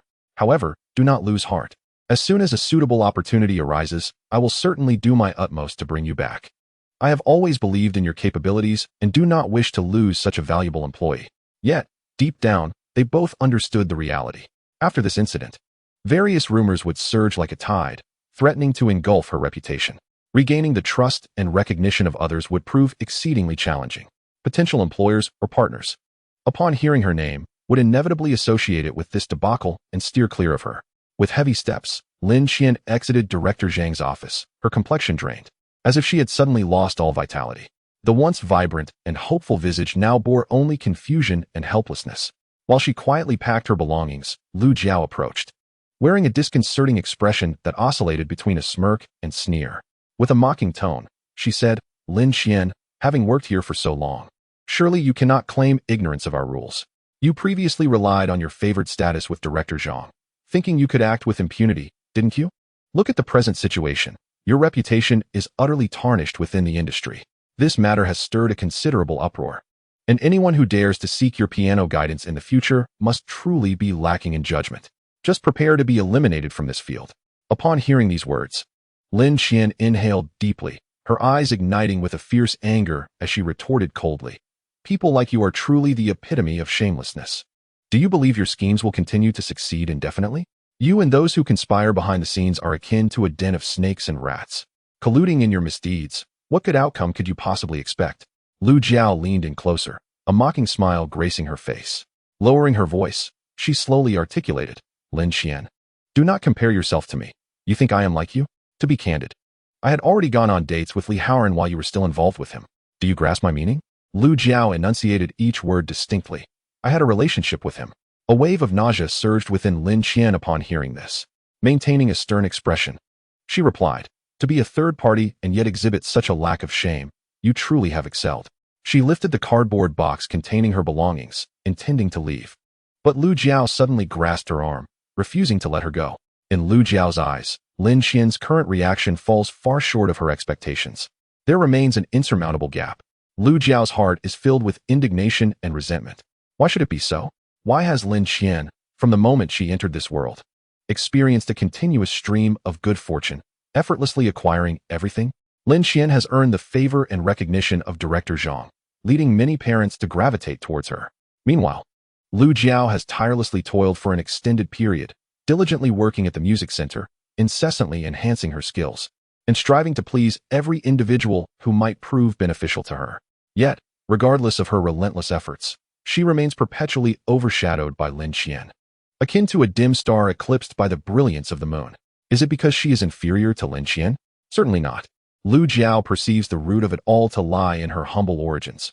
She hails from an obscure city, and in an environment rife with comparison and class consciousness. She is often looked down upon and whispered about behind her back. Now, having finally succeeded in placing Lin Qian beneath her heel, Lu Jiao feels as though someone long oppressed has suddenly risen to power.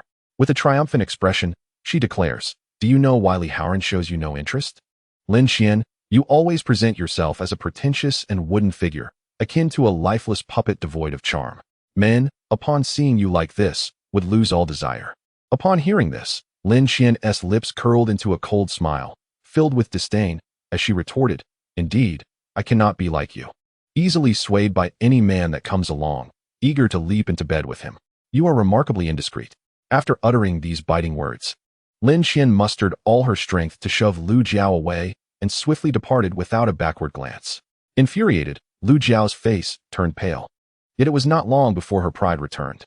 She thought to herself, without her family's protection and lacking a robust lineage to support her, Lin Qian now drifts like a rootless reed in this harsh reality. Furthermore, she has lost her career, being ousted from the music center, akin to a homeless dog. What, then, is there for Lu Jiao to envy in Lin Qian? In high spirits, Lu Jiao settled down, taking out her phone to skillfully send a WeChat message. I purchased a particularly beautiful black silk nightgown today, the kind that is incredibly alluring. Come over and I'll model it for you. I guarantee it will take your breath away. After sending the message, Lu Jiao eagerly awaited a reply. Approximately 2 hours later, the man responded leisurely, his demeanor exceedingly indifferent, extinguishing the fervor she had just ignited like a bucket of cold water. I've been swamped lately. Don't keep messaging me for no reason. Upon receiving such a response, Lu Jiao could not help but feel a tinge of grievance. Yet amidst this sense of unfairness, she faintly sensed a thread of sweetness. She firmly believed herself to be the one capable of truly capturing Li Haoran's heart. Convinced that his relationship with the esteemed Zhao Mingzhu was merely a fade of utility. Only she, Lu Jiao, could genuinely secure his affections. Chapter 29. The unrefined man. After losing her job, Lin Qian refrained from returning home, fearing that Aunt Bai would worry. Instead, she opted for a solitary stroll to the park, where she found a tranquil bench to sit upon, allowing the warm sunlight to gently cascade upon her shoulders. With her eyes closed, her thoughts wrestled with the financial mire engulfing her household. In her mind, she meticulously calculated the family expenses, a significant sum awaited payment to lawyer Xia, while her father also required funds to maintain his connections. As a result, the already meager savings of her family grew increasingly strained. Lin Qian slowly removed a delicate chain from around her neck, its pendant adorned with a soft pink diamond that shimmered gently in the sunlight. This diamond had once been her cherished possession, yet at present, it had transformed into her sole hope for resolution. She caressed it gently, her heart a tumult of emotions. After much internal struggle, she resolved to rise and head toward a nearby pawn shop. The manager of the pawn shop scrutinized the pink diamond for a considerable while before finally offering a price. If it's a live pawn, we can only give you 60,000. However, if it's a dead pawn, we could offer you a bit more, 200,000. What do you think? Lin Qian understood that the diamond's value far exceeded 500,000, yet she was too pressed for time to ponder such matters. In dire need of funds, she was unwilling to let any glimmer of hope slip away. Forcing a bittersweet smile, she quietly replied, "Then let it be a dead pawn." At the moment she received the 20,000 yuan check, Lin Qian felt an overwhelming weight in her heart. She carefully tucked the check away and withdrew her remaining savings, intending to head straight to the office to pay the fees. Just as she exited the pawn shop, Zhao Wei's call fortuitously came through. Zhao Wei had already learned of Lin Qian's job loss and inquired over the phone, "Where are you now? Come over. I'll treat you to a meal." Considering her current circumstances, Lin Qian hesitated but ultimately accepted Zhao Wei's invitation. In the bustling restaurant, as Zhao Wei placed meat rolls into a pot brimming with spicy broth, she vented her anger, exclaiming, "That despicable woman, Lu Jiao. I've disliked her since university. She flirts with every man, whether they are handsome or successful." Lin Qian recounted verbatim the harsh words Lu Jiao had directed at her. Zhao Wei was momentarily taken aback. Yet, upon regaining her composure, a surge of indignation welled up within her, prompting her to exclaim, "What a piece of work! Those two, he is so unrefined, and she is so base. Truly, they are a match made in heaven." After venting her frustrations, Zhao Wei suddenly realized that Lin Qian might feel disheartened by her words. As she too was entwined in this matter, she immediately changed her expression, her face filled with concern as she comforted Lin Qian, saying, "You mustn't let these matters weigh heavily on your heart. Look, Li Haoran is now Zhao Mingzhu's man. Regardless of his character, whether good or bad, he has no bearing on our lives. We should not expend our energy worrying about such a person." As Lin Qian listened to Zhao Wei's words, she suddenly recalled that Zhao Zimo had once mentioned that Zhao Mingzhu had attempted suicide for Li Haoran. She pondered silently. How foolish it was to disregard one's own life for such a man. It truly was not worth it. Lost in her thoughts, Lin Qian became somewhat distracted. Noticing Lin Qian's state, Zhao Wei gently nudged her, speaking with a hint of seriousness, "You must not feel sorrow for that despicable man. He is not worth your tears." Lin Qian quickly shook her head, responding firmly, "I won't, Zhao Wei. Rest assured, I am not that foolish." Hearing Lin Qian's response, Zhao Wei seemed to breathe a sigh of relief. Then, as if struck by a sudden thought, she sighed deeply, saying, "Indeed, in this world, men can often be unreliable. In comparison, money holds greater importance. Money is tangible and can provide a sense of security." As Zhao Wei spoke, She worried about Lin Qian's financial situation. After a moment's thought, she pulled a bank card from her bag and handed it to Lin Qian, saying, Qian, I know you might feel hesitant to ask, but I understand you need money. Please take this card. Lin Qian looked at the card Zhao I offered, gently shaking her head, and replied softly, Thank you, but I truly don't need it at the moment. Zhao I regarded Lin Qian's refusal with some disbelief, suspecting that Lin Qian was merely putting on a brave front. Unwilling to accept her assistance, Lin Qian took a piece of meat and placed it in Zhao Wei's bowl, then quietly said, I sold the necklace. Zhao Wei appeared shocked, her face reflecting disbelief. After a long pause, she regained her composure, her lips trembling as she exclaimed, Qian, how could you do this? Such a significant matter. Why didn't you consult me? You know that necklace was the only thing your aunt left you. You've worn it since you were little. It has always been by your side. It is immeasurably precious to you. Lin Qian reached out, gently patting Zhao Wei's hand, her face marked by a hint of helplessness. Just as she was about to comfort Zhao Wei, her phone on the table suddenly rang. Lin Qian glanced at the screen and informed Zhao Wei, It's the manager from the restaurant where I work part-time. With that, she answered the call. Lin Qian listened quietly to the manager's words, and after a few moments, she slowly lowered the phone from her ear, placing it down gently, and looked at Zhao Wei with a hint of disappointment, revealing, I've been let go from the restaurant. Upon hearing this, Zhao Wei erupted with fury, standing up abruptly and exclaiming, This must surely be the handiwork of that wretched man. Why does he cling to you like an unshakable specter, refusing to let go? We cannot simply let this slide. Come, let us seek him out at once. I must obtain justice for you. Consider this, that shameless scoundrel deceived you for an entire 4 years, and now he seeks to drive you to the brink of despair. What does he truly desire? Is it not enough until he has driven someone to the edge of death? Lin Qian hastily reached out to grasp Zhao Wei's arm, urging her, Do not be so agitated. Confronting him now will resolve nothing and may indeed exacerbate the situation. Lin Qian continued with a measured tone. His actions are merely a ploy to coerce me, to force me into becoming his mistress while he cavorts with others. Zhao Wei, upon hearing this, burst into tears. How could he treat you so cruelly? He is already engaged, yet he maintains an improper relationship with that vile Lu Jiao. How can he, so depraved, still have the audacity to wish for your return? Chapter 30. Regret. Perhaps it is merely pride at play. Haoran does not truly love her. He is simply unable to bear the humiliation brought upon him by the Zhao family and seeks to regain some semblance of dignity through other means, with Lin Qian, a woman who once adored him, becoming his chosen target. One afternoon, as the languid sunlight spilled onto the windowsill, Haoran's call came through. Lin Qian stared at the flashing name on her phone, hesitating briefly before answering. The moment the call connected, silence enveloped them, only the sound of their breaths, light and heavy, intertwined across the line, creating a silent standoff. At last, Lin Qian shattered the stillness, her voice tinged with weariness and disdain. Haoran, do you have any other tricks up your sleeve? Do you truly believe that your incessant scheming and oppression will force me to submit? On the other end, Haoran's lips curled into a devilish smile, his tone dripping with arrogant confidence. Lin Qian, you must plead with me. As long as you ask, all your troubles will vanish. Look at what you have lost. Your job, your precious necklace sold. Yet, if you implore me, I can restore everything you have lost. And you will lead a life far more luxurious than before. Remember the beautiful memories we shared? Lin Qian could not suppress a scoff. Is that what you call joyous memories? Me, eagerly preparing a meal in the apartment, waiting for you to return, while you were entangled with Lu Jiao in sheer delight. What do you take me for? A fool to be deceived and toyed with at your whim? Haoran's voice suddenly tightened, laced with panic and anger. Who told you that? Who is spreading such malicious gossip? Lin Qian retorted coldly, What do you think? How long could such a thing remain hidden? You have committed so many despicable acts and still expect me to feign ignorance? With that, Lin Qian decisively hung up the phone, unwilling to squander another second with this hypocritical, shameless man. After Lin Qian hung up the phone, her heart brimmed with indignation. She thought to herself, Let them tear each other apart. These two duplicitous individuals could scheme against one another all they wished. Meanwhile, Haoran slowly set down his phone, his dark eyes gleaming with a fierce intensity, a chilling aura emanating from his gaze. He pondered silently. Ru Jiao, she must be tired of living. How dare she divulge this matter? Does she think she can stir the pot and reap the benefits? Her naivety was astonishing.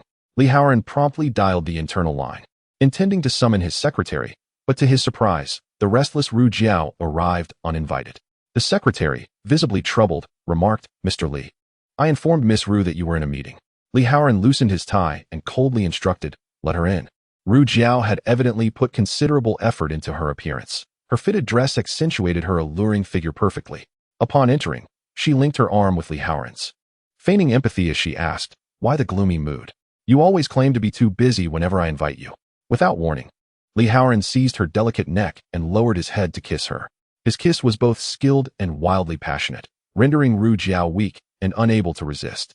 The office soon echoed with the sounds of their fervor, leaving anyone who might overhear blushing and their hearts racing. In the midst of this intoxicating moment, Li Haoran gently tugged at Ru Jiao's long hair. Leaning in as if sharing a lover's whisper, he inquired, "Did you tell Lin Qian about us?" Enveloped in the throes of passion, Ru Jiao, caught off guard, let out a soft murmur. "Why mention her? Indeed, it was you." In an instant, a wave of unprecedented pain surged from her scalp throughout her body, as Li Haoran transformed into a furious beast.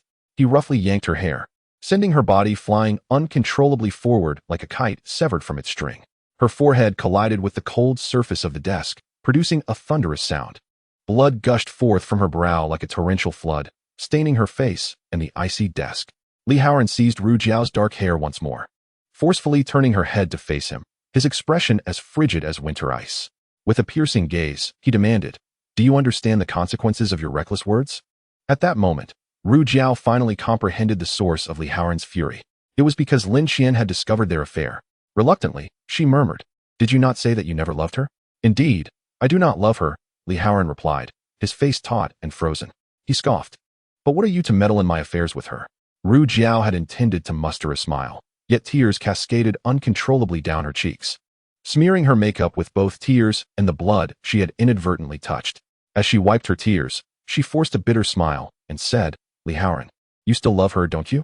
"Not at all," Li Haoran replied with unwavering certainty. "I do not love her. Why are you so afraid of her discovering the truth? Is it because you harbor a guilty conscience, fearing she will uncover the fact that you are nothing more than a lecherous man who cannot resist women?" Lu Jiao raised her voice, imbued with a hint of accusation. "If you do not love her, why expend such effort to deal with her? Moreover, after 4 years, why have you never once grown close to her?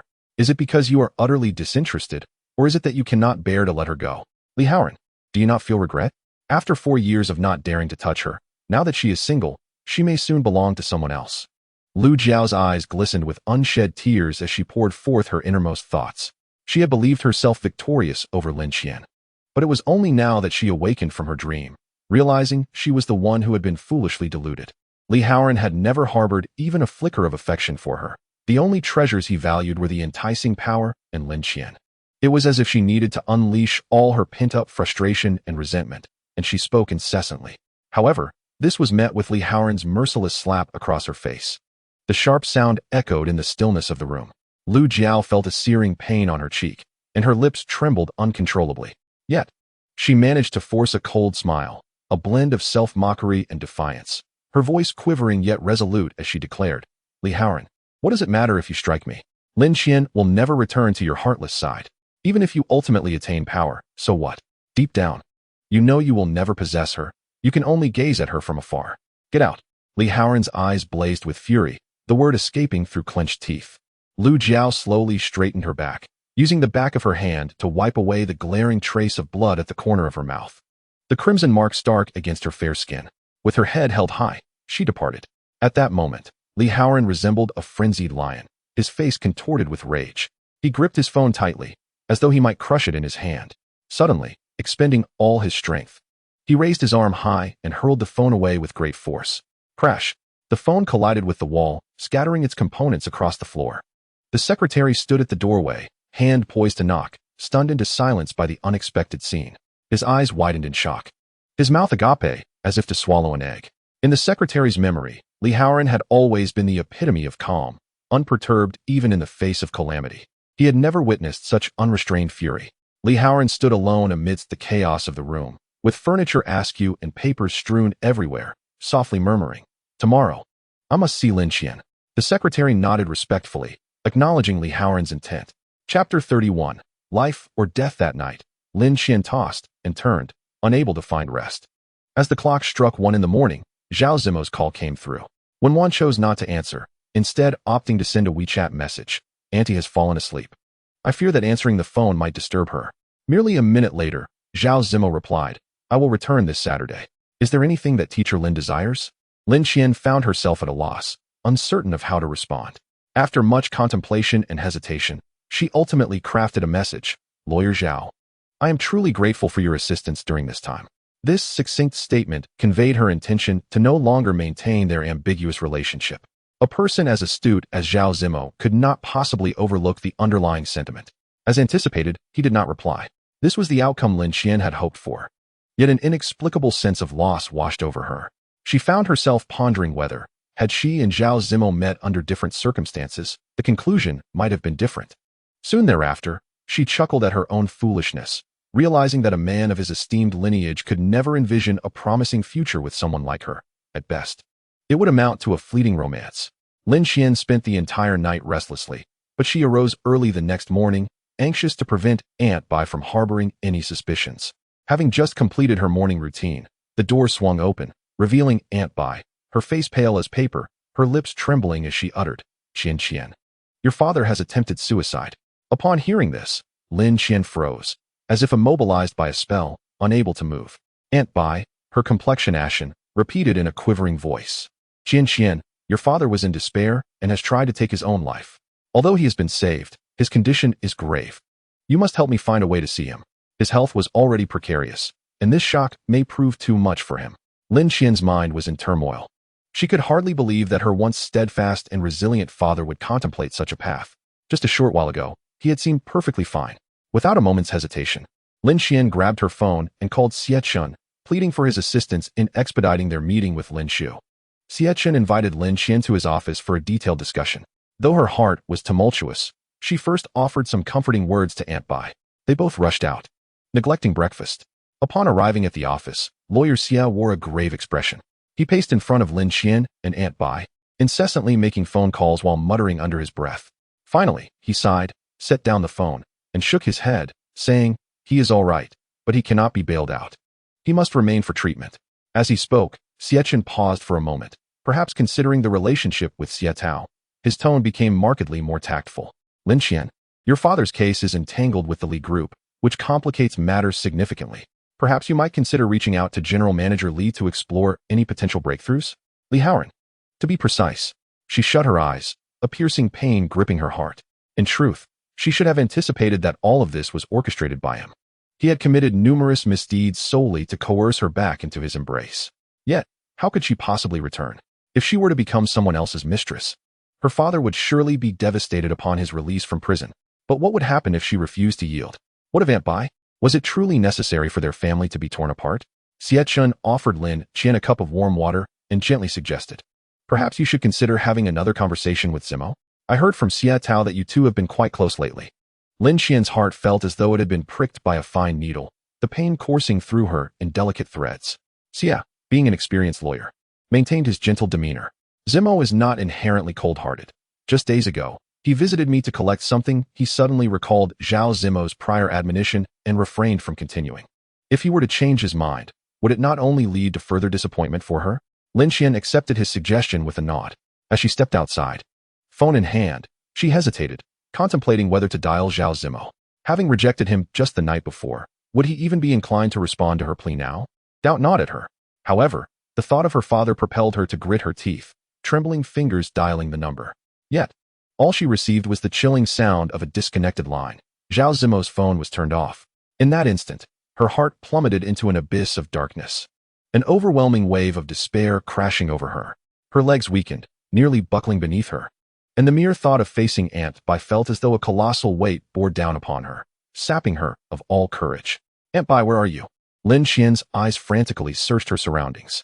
She reasoned that Aunt Bai might have gone to the restroom, and so she scoured every conceivable location in a state of disarray, inspecting every corner of the bathroom, from beside the sink to within the stalls, yet found no trace of her. Her heartbeat quickened, an ominous premonition swelling within her, causing her to feel profoundly unsettled. In a flurry, she retrieved her phone, hastily pressing Aunt Bai's number, her gaze glued to the screen as she muttered, "Please answer. Please answer." The phone rang out into the stillness, echoing through the space, yet time and again, no one picked up. Lin Qian's hands began to tremble uncontrollably, her mind a chaotic tangle. Suddenly, as if struck by a bolt of lightning, a crucial thought surged forth. A flicker of terror flashed in her eyes, and without hesitation, she dashed toward the elevator. She ran swiftly, her hair swirling chaotically in the wind, her eyes filled with anxiety and panic. Upon reaching the elevator, she pressed the button with frenzied urgency, each press amplifying her inner turmoil. When the elevator doors slowly opened, the confined space enveloped her with an overwhelming sense of suffocation. Her body trembled uncontrollably, akin to a leaf caught in a tempest, her teeth chattering as she clasped her arms tightly around herself in a desperate attempt to regain composure. "Don't do anything foolish," she silently implored. Her voice trembled with a hint of despair, her eyes brimming with fear. Lin Qian exerted every ounce of strength to dash towards Li Haoran's office, yet fate seemed to toy with her, and she arrived a moment too late. As she breathlessly pushed open the door, the sight before her left her utterly astounded. Li Haoran was pressing his hand firmly against his abdomen. Leaning against an antique mahogany desk, blood seeping incessantly through his fingers, dripping onto the floor below. Lin Qian's eyes widened in terror as her voice faltered. What on earth is happening? The scene was horrifying beyond belief. Aunt Bai stood nearby, clutching a fruit knife tightly, her expression one of lost sanity, murmuring incantations under her breath.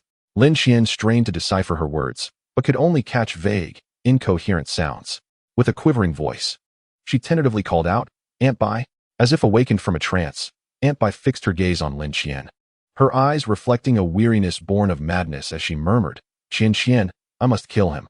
Once he is dead, he can no longer harm us.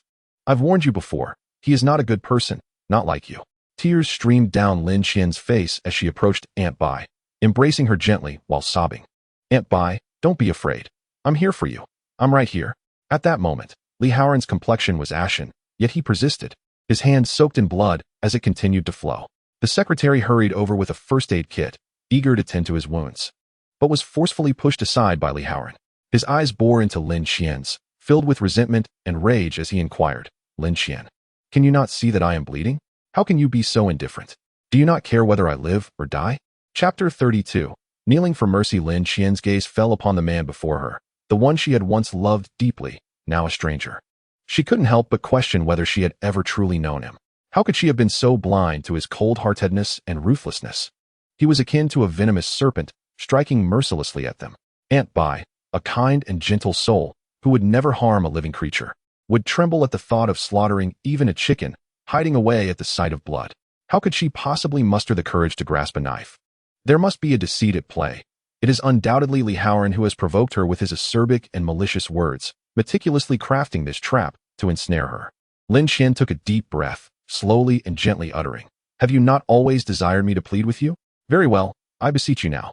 I implore you to show mercy and spare me, as well as my family." Just as Li Haoran opened his mouth to respond, Lin Qian had already knelt resolutely before him. Tears cascaded down her cheeks, like pearls slipping from a broken string, one after another. The tears dampened her face, enhancing the clarity of her already pure eyes, resembling a pristine spring yet imbued with boundless sorrow and despair. Her voice trembled with barely contained emotion as she said, "Mr. Li, President Li, in my youthful ignorance, I was unaware of the complexities of the world, which led me to engage in a relationship with you. It was my naivety that caused our entanglement. Now, I earnestly beseech you, considering the sincerity I once held for you, to spare my father and also Aunt Bai. They are innocent, I implore you." Lin Qian's humble demeanor struck a chord in the hearts of everyone present. Aunt Bai finally emerged from her stupor, tears gushing forth as she choked on her apologies, attempting to assist Lin Qian to her feet. "This cannot be allowed. This cannot be permitted." The surrounding crowd gasped in astonishment and confusion, struggling to fathom how Lin Qian, the cherished only daughter of the Lin family, could kneel before a former partner. Kneeling on the ground, Lin Qian remained steadfast, her gaze revealing an indefinable tenacity, as if proclaiming her resolve to all. Having spent 4 years with Lin Qian, Li Haoran knew her character intimately. Though gentle in nature, she possessed an unrecognized resilience and stubbornness. She had once loved him deeply, yet now, to extricate herself from this relationship, she was willing to pay the price of kneeling. Li Haoran clenched his jaw, his white teeth glinting coldly under the light as he angrily questioned, "What if I refuse to let you go? What can you do about it?" Lin Qian clenched her fists tightly, her nails nearly embedding themselves into her palms, and resolutely replied, "Are you not afraid that I will expose your true nature before the Zhao family? Let your lies and deceit be laid bare." Upon hearing this, Li Haoran's expression twisted in an instant, and he sneered, his tone laced with menace. Go ahead and reveal it. Let us see if Zhao Mingzhu will easily forgive you. Whether your family can emerge unscathed from this turmoil, and whether Zhao Zimo will stand by your side to support you. The mention of Zhao Zimo intensified Li Haoran's pain, as if countless needles were piercing him, and his expression turned grotesque. He transformed into a figure of sheer brutality, his eyes ablaze with the fires of fury, an aura of hostility chilling the air around him. It was only at this moment that Lin Qian truly perceived Li Haoran's true nature. Previously, she believed she understood him to some extent, but now she realized how profoundly mistaken she had been. He endured the pain and stepped forward, each stride seeming to drain every ounce of his strength. Then he reached out, with an irresistible force, pulling Lin Qian closer to him, gently caressing her face. His touch appeared tender, yet bore an unsettling aura of dominance. In a low, hoarse voice, he commanded, "Return to my side. Otherwise, I cannot guarantee what actions I may take. You know well that I possess numerous methods to make life difficult for those connected to you. For instance, I could have Aunt Bai imprisoned for a decade or more on charges of intentional harm. Life in prison would be far from easy for her at her age. Who knows if she could endure it? Or consider Lin Shu. I trust you are well aware of my capabilities." Upon hearing these words, Lin Qian's fury erupted like a volcano, uncontrollable and fierce. Without hesitation, she raised her hand and, with all her might, delivered a resounding slap to his face, the sound echoing in the hushed space. Trembling with rage, her eyes filled with anger and disappointment, she shouted, her voice quivering, "Do you even consider yourself human? How can you be so cruel? You are nothing but a monster." One of his arms grasped her wrist with a force that felt as if it could crush her hand, his gaze tinged with madness. "Do not provoke me further. I have given you a chance." Aunt Bai struggled fiercely, preparing to confront him with all her might. Li Haoran released Lin Qian, summoning security to restrain Aunt Bai, and coldly declared, "Call the police and report that this lady has assaulted me, causing intentional harm." Lin Qian reached out to grasp his hand, but he violently shook her off, lightly licking the blood from his lip as he said, "Lin Qian, you have truly angered me." In the distance, the sound of police sirens gradually approached. Lin Qian's delicate face turned pale. He had succeeded. He was so vile and despicable, a true rogue. After briefly closing her eyes, Lin Qian opened them again, softly stating, "I hope you can quell your anger. I apologize on behalf of Aunt Bai." Li Haoran slowly sank into the sofa, extending his hand toward her. Lin Qian's hand bore his blood, and she hesitantly raised it, slowly reaching out to him. Aunt Ruan, tears mingled with blood, struggled desperately. "Wan, you must not associate with this beast. How am I to explain this to your father?" A commotion outside heralded the arrival of several uniformed individuals. Aunt Ruan paused for a moment, then frantically shouted, "It was I who harmed Gu Chongqing. Arrest me. Take me away. I willingly accept imprisonment for life. Just do not touch Wan. I beg you, do not harm her." Aunt Ruan collapsed to the ground, clutching her head. She loathed her own helplessness, her impulsiveness, and most of all, her susceptibility to Gu Chongqing's provocations, which had entangled Wan in this turmoil. This scene left the newcomers utterly astonished. They turned their gaze towards Gu Chongqing.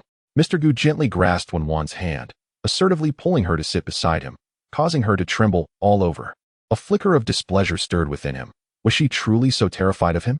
Nevertheless, since Lin Qian had relented, he felt it only fitting to extend her some measure of kindness. Thus, Li Haoran, clutching his abdomen with a tissue, nonchalantly remarked, "The earlier chaos may have inadvertently caused me some harm. Our company has surveillance cameras, but they experienced a malfunction. However, they will be repaired in a couple of days, and I shall provide the complete video footage then." The onlookers exchanged knowing glances. It was merely a matter of emotional entanglements. They posed a few cursory questions before swiftly departing. Lin Qian continued to tremble. She understood that Aunt Bai was only temporarily safe, for the surveillance footage was in Li Haoran's possession, and he could sue Aunt Bai at any moment. In that spacious office, an unsettling silence prevailed. Li Haoran's complexion was as pale as a blank sheet of paper, and he laboriously turned his head, weakly instructing his secretary to prepare the car promptly. He then extended his hand, gently pinching Lin Qian's chin with 2 fingers, his gaze imbued with an undeniable sense of authority, as he softly commanded, "Come to my villa tomorrow evening, understood?" Wan appeared to be oblivious to his words, offering no response as she stood there silently, her eyes reflecting indifference and resistance. Yet, Li Haoran was unfazed by her demeanor. In his mind, it sufficed that her presence lingered near him. He was convinced that, given time, she would revert to the compliant Wan of yore. As for the inappropriate intimacy between her and Zhao Zimo, He believed she would completely forget it with the passage of time. At that moment, Haoran was gravely injured. The excruciating pain radiating from his wound caused beads of sweat to form on his forehead. His secretary and assistants rushed to his aid, carefully supporting him as they hurriedly made their way outside, resembling a retinue escorting a wounded general from the battlefield. Lin Qian assisted the dazed Aunt Bai as they slowly made their way home. Throughout the journey, Aunt Bai's gaze was vacant, her steps unsteady. Had Lin Qian not supported her firmly, she might have collapsed at any moment. Upon returning home, Lin Qian observed Aunt Bai's condition and spoke gently. "You should take a bath. I will prepare some food." As soon as the words left her lips, Lin Qian felt a sharp pain in her arm as Aunt Bai grasped it tightly. Aunt Bai's eyes widened in alarm, her voice laced with urgency as she exclaimed, Qian, I absolutely forbid you from meeting that beast." Lin Qian slowly lowered her gaze, her long eyelashes casting a shadow beneath her eyelids. What difference would it make if she chose not to go? Would she merely stand by and watch her father suffer in anguish? Or see Aunt Bai taken away to prison? No, she had been driven to the brink, with no path of retreat remaining. Lin Qian had no intention of informing Aunt Bai. She aimed to resolve all matters before sending the two elders away, after which she would confront her issues with Haoran. Haoran, it is you who has compelled me to reach such a dire situation." Lin Qian fabricated a lie to Aunt Bai, stating that she would consult lawyer Xie for a solution, or perhaps check if there were any feasible options from Zhao Wei's end. After her repeated assurances, Aunt Bai felt somewhat reassured. Chapter 33. Has she disappeared? In a private hospital in Mang City, after Haoran's wounds were treated, he was admitted to a hospital room. He donned a loose hospital gown, and the white bandages were wrapped around his waist in multiple layers, presenting a rather distressing sight. Zhao Mingzhu hurried over, her eyes red-rimmed, anxiously inquiring, "Haoran, who on earth has harmed you so grievously?" Without a moment's hesitation, Haoran concocted a story, which Zhao Mingzhu believed without doubt, her face etched with concern, resembling someone who was genuinely hurt herself, a truly gullible young lady. The worry that flickered in her eyes was so sincere that it involuntarily reminded Haoran of Lin Qian. Once, Lin Qian had loved him with such fervor. Yet today, despite his grave injuries, there was no sign of concern from her, not even a single tear shed. Haoran's spirits began to wane. He leaned against the headboard, savoring the attentive care of his fiancée. She gently brought food to his lips and offered him a cup of water, her demeanor obedient and gentle, completely devoid of any spoiled rich girl attitude. Zhao Mingzhu was strikingly beautiful, radiant in appearance, and Haoran was not a man to suppress his desires. He gestured for his attendants to withdraw and then pulled his fiancée close, ensnaring her tightly in his embrace. Zhao Mingzhu's cheeks flushed crimson, her slender fingers lightly tapping his chest as she playfully scolded, "Get up, you still have injuries." Haoran's gaze was akin to a bottomless abyss, brimming with primal male aggression. Zhao Mingzhu felt the weight of his gaze, causing her body to quiver slightly. In an instant, the atmosphere in the private room transformed into something fervid and intense. Haoran, ablaze with passion, finally released her after an extended moment of intimacy. Afterward, Zhao Mingzhu nestled shyly in his arms, her voice tender as she cooed, "What has gotten into you today?" With a hint of languor, Haoran replied, "It's nothing. I just suddenly missed you." Zhao Mingzhu's heart soared with joy, and she playfully kissed him on the cheek, leaning in close. Her warm breath wafted towards him like the delicate fragrance of orchids. "In a couple of days, my brother will return, and I would like you to come home for dinner. There are several projects under his company that would suit you perfectly. You must make a good impression." Haoran's expression darkened slightly, akin to the subtle ripples disturbing the surface of a somber lake. Zhao Mingzhu was filled with an overwhelming sense of reluctance, not wishing to part from him. However, she understood that Haoran did not appreciate her clinginess, so she lingered only for half a day before rising to leave. She slowly settled into the spacious and luxurious interior of the black van. Once seated, she could not resist the urge to take out her phone and call Zhao Zimo. On that day, Zhao Zimo had an exceptionally important meeting and had turned off his phone to avoid disturbances. It was only just now that he powered it back on. When the call connected, his deep voice resonated. "Mingzhu, what is it?" Zhao Mingzhu's eyes shimmered with a glistening sheen, reminiscent of a lake caressed by the gentle breath of spring. She extended her slender fingers, lightly tracing circles on a nearby object, exuding a delicate charm as she softly implored, "Brother, you must help me." Zhao Zimo, feeling somewhat fatigued, loosened the tightly knotted tie around his neck, his brow slightly furrowing as concern seeped into his voice. "What is the matter? Is there some fool causing you trouble?" Zhao Mingzhu pouted playfully, her eyes betraying her worry. "Haoran is hurt. I asked him who did it, but he refuses to tell me. Upon hearing the name Haoran, Zhao Zimo merely lifted his eyelids slightly, his expression remaining inscrutable. At that moment, Zhao Mingzhu seemed to drift into her own thoughts, murmuring, "Today has been chaotic, with troubles as tangled as a ball of yarn. Brother, I ran into Xietao today, and guess what? He said Lin Qian's father, the one imprisoned due to the economic case, actually committed suicide. Just thinking about it sends chills down my spine. It's quite frightening."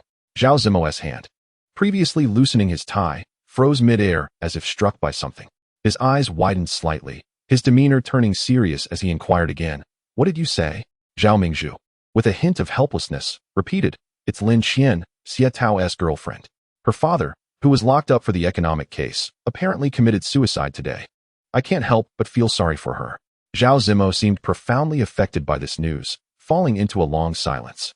After a considerable pause, he abruptly snapped back to attention, his voice tinged with urgency as he said to Zhao Mingzhu, "I have some matters to attend to. I must hang up." Zhao Mingzhu quickly protested, "Brother, I haven't finished." Zhao Zimo curtly replied, "We shall speak later." He repeatedly dialed Lin Qian's number, yet was met with the cold, unfeeling response. "The number you have dialed is switched off. Please try again later." He then decided to call Xietchen. The phone barely rang a few times before it was answered, and Zhao Zimo's voice was laced with evident urgency. "Xietchen, what is happening with Lin Qian? I cannot reach her at all." Xietchen leisurely recounted the situation, then chuckled, adopting a teasing tone. "Zimo, this is a fortuitous opportunity for a heroic rescue." Upon hearing these words, Zhao Zimo's face betrayed a hint of a bitter smile, and with a weary sigh, she remarked, "Even at this moment, you still choose to jest at my expense." She was entirely unaware of her current whereabouts. After concluding the call, Zhao Zimo instructed her accompanying secretary, "Immediately book me a flight for this evening." The secretary, taken aback by this request, hastily replied, "Lawyer Zhao, you have a court hearing tomorrow morning." The mention of the court hearing doused Zhao Zimo's anxious fervor like a bucket of cold water, and she instantly regained her composure. Grasping a pen, she swiftly penned a note and handed it to the secretary. As she wrote, she instructed, "You will take a flight to Mang City tomorrow morning to locate Miss Lin. Here is her address and phone number. Once you find her, ensure she contacts me." The secretary accepted the note, nodding gently. Having previously met Lin Qian, she smiled and remarked, "Miss Lin is exceptionally beautiful. When I encountered her before, I sensed an enchanting charm about her that was truly unforgettable." Zhao Zimo, upon hearing the secretary's words, cast her a sidelong glance, the glimmer in her eyes carrying a warning that seemed to imply it was not the moment for such discussions. The secretary, perceiving Zhao Zimo's gaze, immediately recognized the inappropriateness of her comment and fell silent. After the secretary departed, Zhao Zimo returned to her desk, engrossed in preparing for the following morning's court materials. However, every couple of hours, she dialed Lin Qian's number, only to be met with the monotonous tone of an unanswered call. Throughout the night, she was unable to connect. In the early hours, Zhao Zimo booked a flight for the following afternoon. In the waiting area, the secretary anxiously dialed Zhao Zimo's number, only to be met with a mechanical response. Frustrated and helpless, she lamented the delay of her flight. Inside the courtroom, the hearing was proceeding with intensity, and Zhao Zimo remained wholly focused until its conclusion around noon. Upon checking her phone, she noted several missed calls and messages from the secretary, her brow furrowing in concern. At that moment, the assistant to Mr. Lei approached, saying, "Lawyer Zhao, Mr. Lei would like to invite you to dinner." Zhao Zimo pocketed her phone, smiling politely. "I truly appreciate Mr. Lei's kindness, but I have pressing matters to attend to in Mang City and cannot join you for dinner."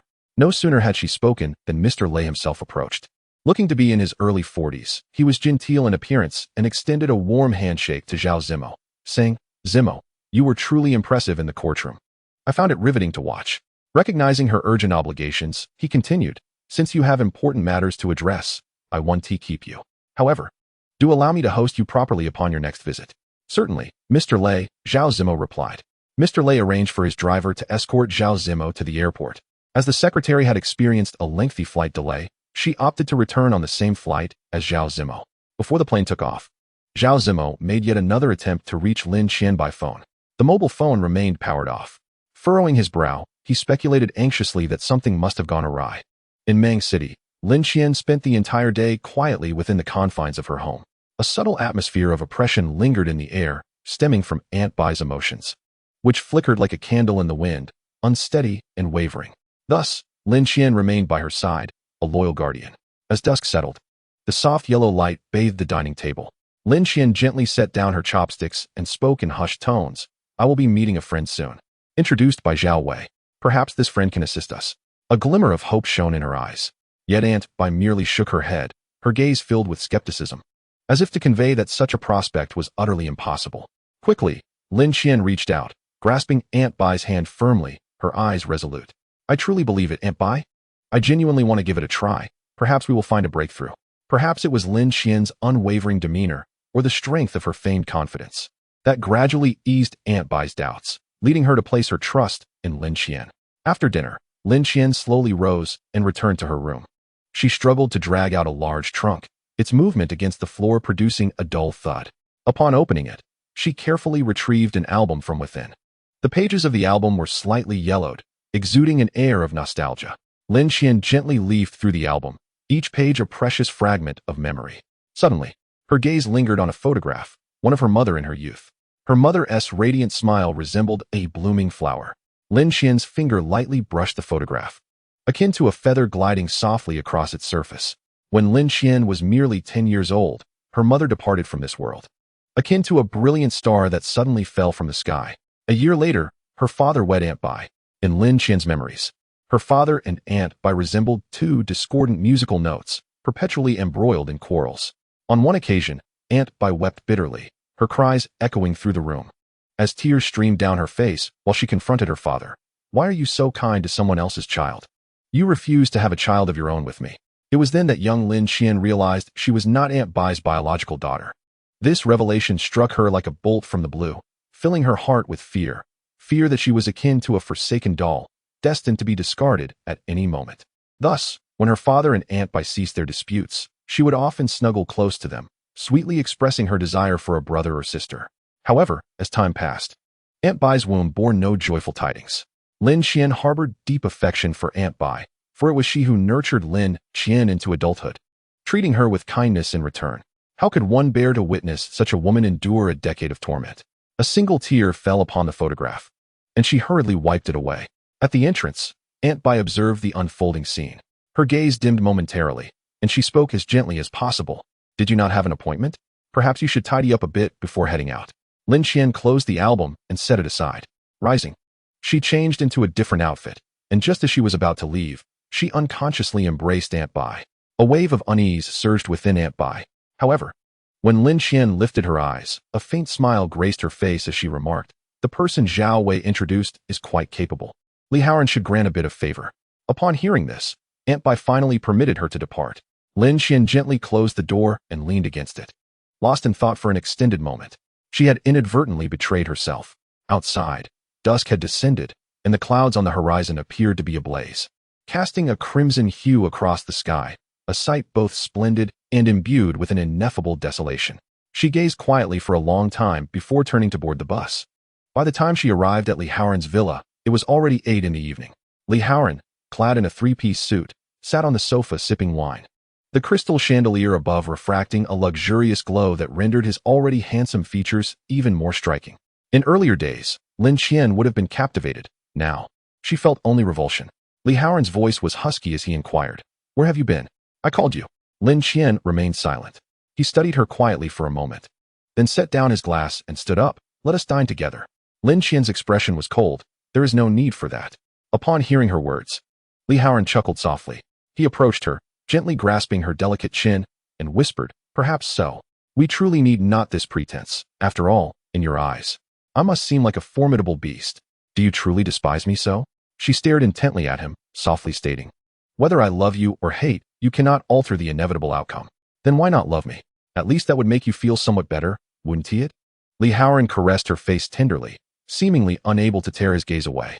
Surrounding him were other women, including a striking fiancée. Yet to him, Lin Qian remained a singular presence, akin to a delicacy refined over 4 years, one he found hard to relinquish and reluctant to savor. In that moment, he yearned to possess her entirely, leaving no remnants behind. Haoran's face gradually approached Lin Qian's delicate cheek, his tone laced with irresistible temptation. "How about we agree on some terms now, and you stay here tonight?" Lin Qian's eyes glistened slightly, yet she replied with an unusual calmness, "I must return home tonight. Furthermore, Haoran, If you genuinely wish for my company, you must wait until my father and aunt have safely left Mang City. Otherwise, there is nothing to discuss between us. Upon hearing this, Haoran involuntarily took a step back, his gaze penetrating as he scrutinized Lin Qian. After a moment, a faint smile curved his lips. When did you become so eloquent? Today, I find myself in an unusually jovial mood, and I will make an unprecedented concession. Very well. Let it be as you say. As long as you are willing to accompany me, I shall ensure that Uncle Lin and Aunt depart Mang City safely, and I will return the Lin family's possessions as they are. Lin Qian silently exhaled in relief. However, at that moment, Haoran suddenly extended his arm, tightly encircling her slender waist, gently resting his chin upon her delicate shoulder. His tone so tender it seemed to drip with warmth. I have purchased a villa for you in the suburbs, and whenever I find leisure, I shall accompany you there. How does that sound? Despite Lin Qian's demeanor remaining as frosty as ever, her words no longer carried the same sharpness as before. Haoran, intent on pleasing her, leaned closer and whispered softly in her ear, "What if we create another child together? Qian, I yearn for a daughter as gentle and obedient as you." Lin Qian felt a wave of nausea wash over her. Zhao Wei's assessment echoed in her mind, affirming that Haoran indeed exhibited traits of a fractured psyche. He could commit atrocious acts, yet don a mask of affection in an instant. Her disdain for him was palpable, her body instinctively stiffening in rejection. Haoran, clearly aware of Lin Qian's reaction, merely smiled with disdain, exhibiting little concern. After all, Lin Qian remained under his control, and he had ample time to guide and mold her. In his eyes, she was akin to an untainted canvas, pure and flawless, upon which he intended to leave his indelible mark. Chapter 35. He has returned. Lin Qian did not linger. As she departed, Haoran escorted her to the door of the villa. In her hand, she held a set of keys to the residence. "I shall withdraw the lawsuit tomorrow. Your father and Aunt will be unharmed," he remarked, a subtle smile gracing his features. "Lin Qian, I do not wish to wait long. Do not disappoint me, okay?" Under the soft glow of the villa's entrance light, Lin Qian's brows and eyes resembled a delicate painting as she spoke in a barely audible tone. "When have I ever let you down?" Having said this, she lifted her gaze to meet his. Once, her eyes brimmed with tenderness and affection, but now, the joy of the past had vanished, leaving only a profound sense of resentment. Haoran was loath to witness such a gaze. He intended to drive Lin Qian home, yet she refused. "It's raining. Can I show you a little kindness for once?" he teased with a hint of mockery. Lin Qian lowered her head and offered a faint smile. "Haoran, I have long said that we need not engage in such displays." With that, she forcefully pushed him away and strode into the drizzling night, gradually disappearing into the hazy darkness. Haoran's palms suddenly fell to void, his gaze closely following the resolute figure of Lin Qian. In that moment, a premonition quietly arose within him. No matter the strategy or means employed to keep Lin Qian by his side, her spirit and emotions could no longer intertwine with his. However, this sense of loss did not linger for long. Deep within, a voice resolutely echoed. Lin Qian might merely represent a desire born from male instinct to conquer, an indescribable impulse driving him. He calmly examined his feelings, concluding that the so-called love had never truly taken root in his heart. Indeed, it had never existed. Lin Qian, her feet encased in high heels, moved stiffly through the frigid rain-soaked night. With each step, the sound of her heels striking the ground seemed to narrate the numbness within her. She continued walking, time flowing slowly beneath her steps, until she lost track of how long it had been. The harsh edges of her high heels had worn her feet raw, crimson blood seeping forth like a winding serpent, trickling down her fair instep, its vivid hue stark against the cold rain. The piercing pain felt like countless needles, each step akin to treading on a blade, the agony shooting straight to her heart. Gradually, she lifted her head, the icy rain mercilessly battering her face, cascading down her cheeks, mingling with what was indistinguishable as either rain or tears, blurring her vision. The love she once held for Haoran now resembled a nightmare, an inescapable curse. At that moment, her heart was filled only with boundless hatred for him, a hatred that blazed like a consuming fire, nearly devouring her whole. She yearned for mutual destruction, willing to sacrifice everything, even if it meant ruin for both.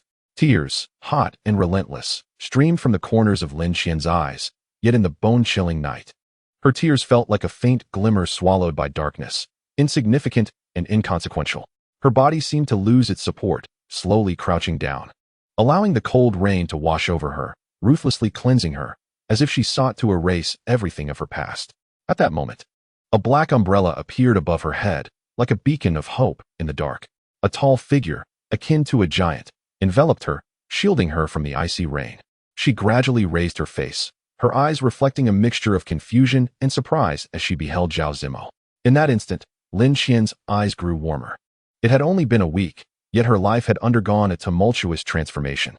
She stared at him, pondering why he always appeared like a savior during her most unfortunate and desperate moments, while she felt as though she had been rescued by an angel. "Teacher Lin, I have been looking for you all night," he said, and at those words, Lin Qian snapped back to reality, gazing at his outstretched hand, yet remained motionless. Zhao Zimo sighed in resignation and, without hesitation, bent down to lift her into his arms. The warmth radiating from him enveloped Lin Qian, and she felt that if she merely tilted her head slightly, she could bury her face in the crook of his neck. The intimacy of this position was overwhelming, almost creating an illusion of closeness that unsettled her. She sensed the inappropriateness of the situation and wished to struggle against it. In a low, slightly husky voice, Zhao Zimo commanded, "Don't move." He gently placed the umbrella handle in her palm, his hand radiating an intense heat that felt as if it could scorch her. A surge of the desire to flee welled up within Lin Qian, yet he would not permit it, swiftly enveloping her delicate hand within his warm grasp, the heat transferring continuously between them. Lin Qian gazed at him in a daze, her attention caught by his slightly parted, rosy lips, reminiscent of a flower poised to bloom. Zhao Zimo thought to himself how enticing she appeared in that moment. Just as the thought crossed his mind, his body acted before he could reconsider. He gradually leaned down and captured her lips with his, engaging in a tender kiss amidst the gentle rain. The raindrops fell incessantly, creating a serene atmosphere where it seemed as though the world had been muted, leaving only the sound of their breaths and the rhythmic patter of rain. At first, Lin Qian resisted, her body tensing slightly as she attempted to evade the kiss. However, Zhao Zimo possessed an undeniable dominance in matters of intimacy, and his kiss was fervent and unwavering, imbued with an irresistible force. Gradually, Lin Qian, like a tame creature, began to relax, surrendering to the moment. The large black umbrella fell to the ground with a thud, only to be whisked away by a gust of wind. Unable to help herself, Lin Qian wrapped her arms around the man's neck, tilting her head back to passionately return his kiss. Her bashful demeanor seemed to signify a complete offering of herself to him, the subtle sounds of her emotions causing her cheeks to flush even more, her heartbeat quickening as if it might leap from her chest. In that instant, no words were necessary. An unspoken understanding blossomed between them. Upon bringing Lin Qian back to his apartment, Zhao Zimo noticed her drenched clothing and hurried to the wardrobe, retrieving a black shirt for her. "Go take a shower and change out of those wet clothes. Just make do for now. I'll have my secretary bring you new clothes first thing in the morning," he said. At 24 years old, Lin Qian was no longer the naive girl she once was. She accepted the shirt and looked up at Zhao Zimo, only to see him take a bathrobe and retreat to the guest room. The unexpected gesture eased her nervousness. It was then that she took a moment to observe his bedroom. He had a penchant for heavy metal and modern art, and the decor was stark and cold, distinctly reflecting his personality. The furniture was deep gray, with black sheets and curtains completing the aesthetic. With a gentle bite of her lip, she turned and entered the bathroom. When she emerged after her shower, she donned Zhao Zimo's shirt, feeling an unexpected sense of comfort in his presence. Zhao Zimo stands at an impressive height of 186 centimeters. When Lin Qian dons his oversized clothing, it resembles a loose-fitting nightgown, the hue complementing her complexion splendidly. Beneath the shirt, a pair of long, fair legs is revealed. As Zhao Zimo entered, this captivating scene unfolded before him, causing his Adam's apple to involuntarily bob twice. Chapter 36. Fondness and shyness. Under the weight of his gaze, Lin Qian felt an unsettling discomfort envelop her. His stare was almost tangible, making her feel utterly exposed, as if every subtle movement of hers was laid bare. Yet, he averted his gaze and extended his phone towards her, suggesting, "Why not call your aunt? She must be quite worried.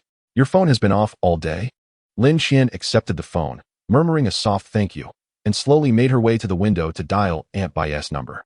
On the other end, Aunt Bai was filled with anxiety, fearing Lin Qian might yield to Li Haoran, prompting her to ask several probing questions. Lin Qian bit her lip, momentarily at a loss for words. Her mind was a whirlwind, and the responses seemed lodged in her throat, refusing to surface. Suddenly, a long, slender hand reached out and deftly took the phone from her grasp. Zhao Zimo's gentle voice resonated. "Auntie, Lin Qian is with me now. My surname is Zhao, and I am a lawyer." Lin Qian was taken aback, her eyes widening in astonishment. Did he truly comprehend the implications of his actions? This unexpected gesture was akin to a stone cast into a tranquil pond, disrupting her previously calm demeanor. Aunt Bai, on the other end, appeared momentarily stunned, as if she had been frozen in place. She pinched herself hard, feeling the sharp sting. This was reality, not a dream. Was it truly Zhao Zimo on the line? The very person who was Li Haoran's insufferable brother-in-law. Aunt Bai felt as if she had been enchanted, her mouth seemingly sealed, rendering her speechless. In contrast, Zhao Zimo succinctly clarified Lin Qian's presence at his side. Once the call ended, he turned to Lin Qian and instructed, "Please help yourself to some ginger tea in the kitchen and rest early. I have some matters to attend to." With that, he strode toward his study. Lin Qian gently tugged at his sleeve, softly calling out, "Zhao Zimo."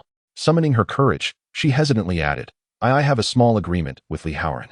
Upon hearing this, Zhao Zimo's expression deepened, and he replied slowly, "I had thought you returned with me already aware of the situation."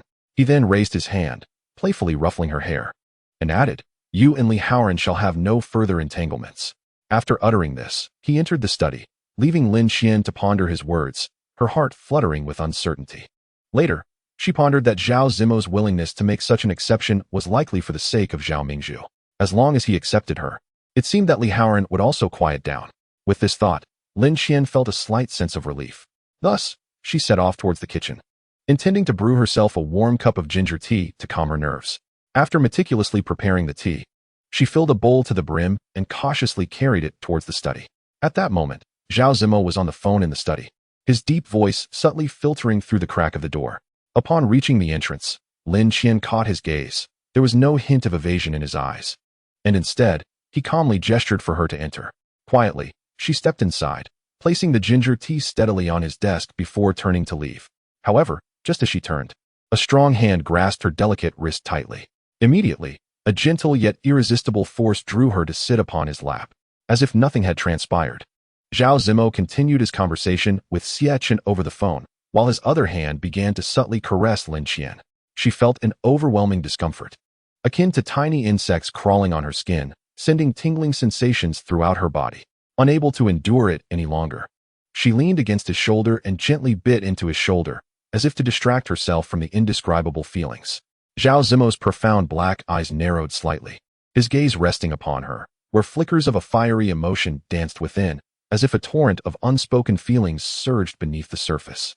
Just then, Xie Chen on the other end of the line seemingly recalled something, shifting the conversation to Lin Qian. A faint smile curled at the corners of Zhao Zimo's lips.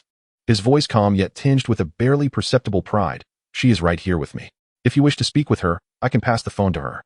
Xie Chen, sensing an intriguing nuance in the conversation, immediately teased, "Well, you certainly act swiftly, leaving no opportunity for others."